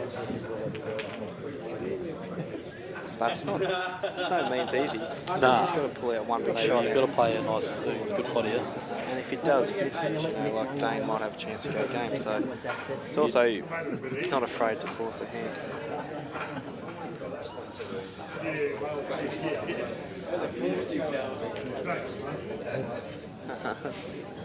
So I just had confirmation from Dax Wasley that Robbo was very lucky to get 3 frames off him. I was putting up a line saying you won't even get 2 frames off him, and he ended up getting 5. So joke is on me. Yeah, the big man must have played well. I did hear there was a few racks run. If you're beating Robbo, you're playing well, aren't you? Yeah, I guess lesson learned, don't poke the bear.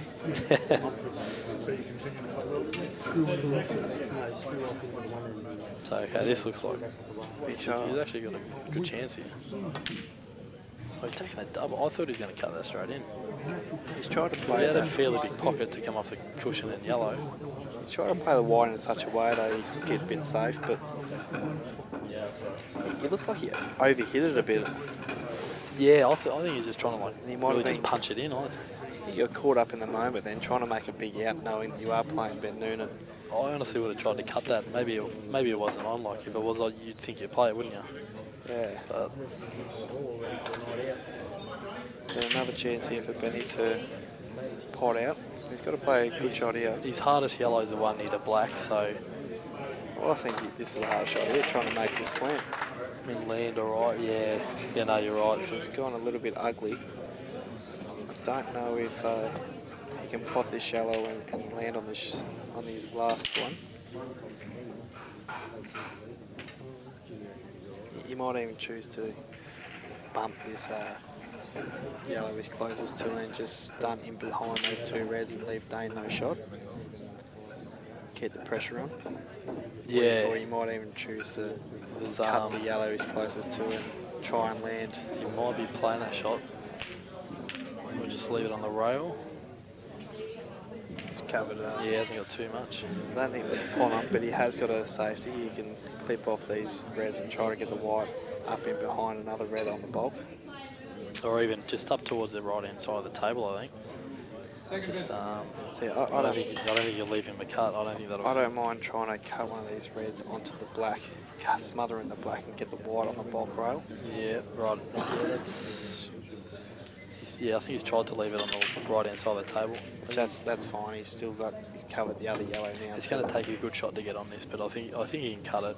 But it's tough to land on that yellow. I don't think you can hold for it. You nearly actually got to run into another ball here. I think if you just cut it in, you sort of come up towards those two reds near the black.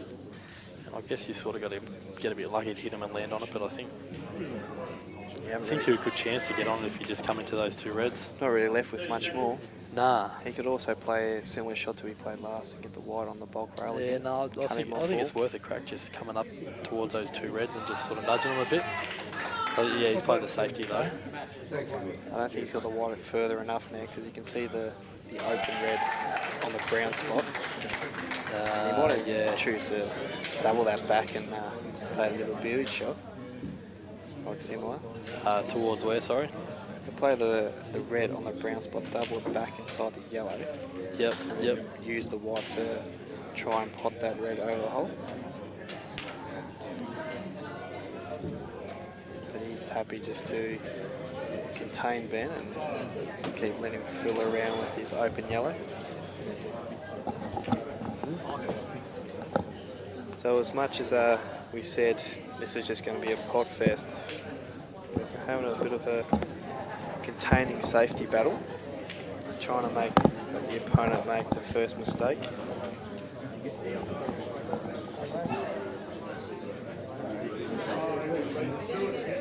So I wonder if Benny can just drop this in and that yellow does go past the black.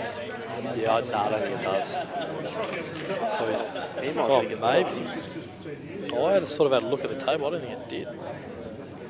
But he wouldn't have played that shot if it didn't. So I think it's tight the way Benny's looking at this. It must be a half a chance. Maybe even slightly clip the. Yeah, it must be.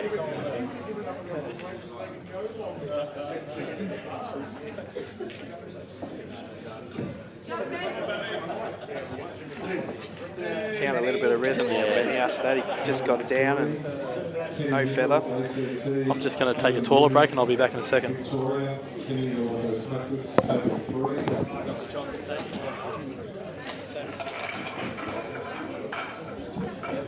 A good win, mate.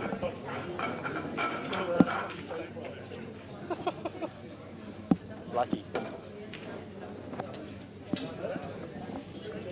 Well, you could have got more money off it, but didn't back your ability. Joke. Said you could have took more money off me, but you didn't back your own ability. Well, obviously you want some. Steve Jameson, Victoria, they in the first practice, table 10.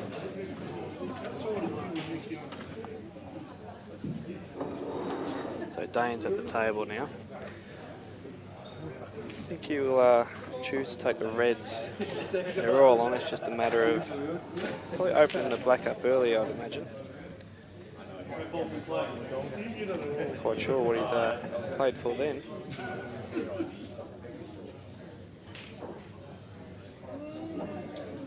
But that's one of Dane's biggest strengths is when he does fall out of position, his potting can back him up.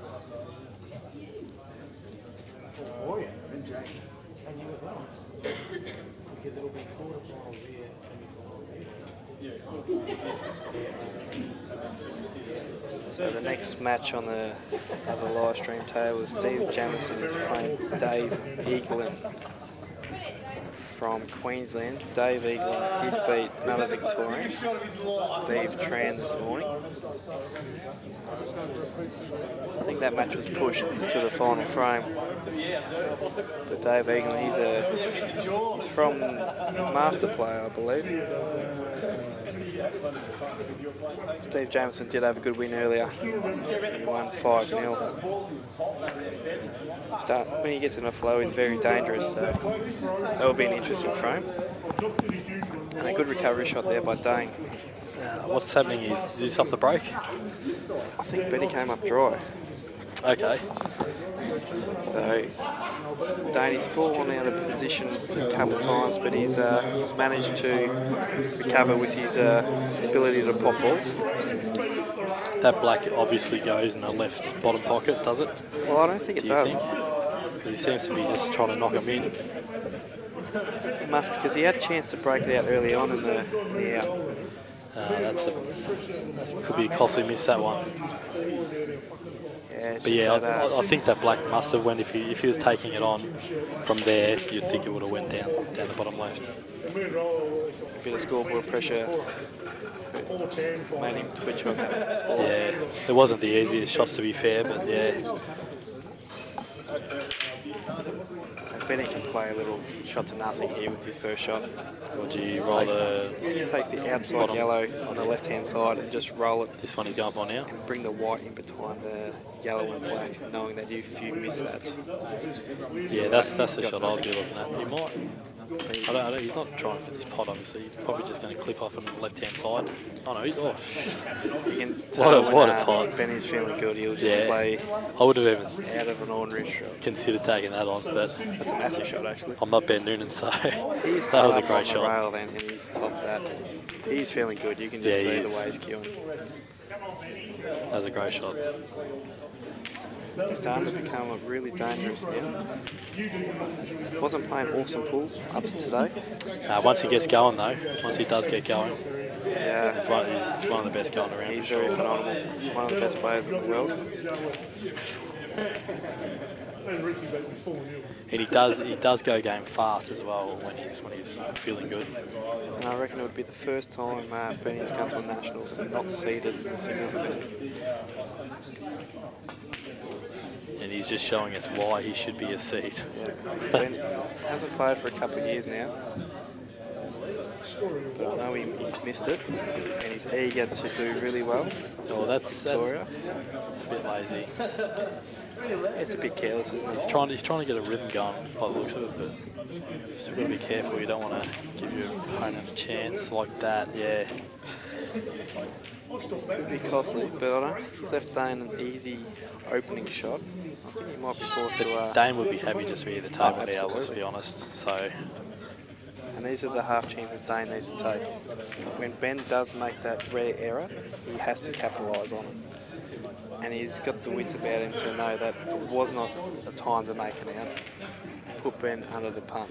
It would have been nice to sit just like straight behind that red near the cushion. But I still don't think Ben's got a bit of a swerve chance here, I guess. Yeah. Am I looking the wrong way? I'm thinking... Just one rail? Yeah, no, he's going...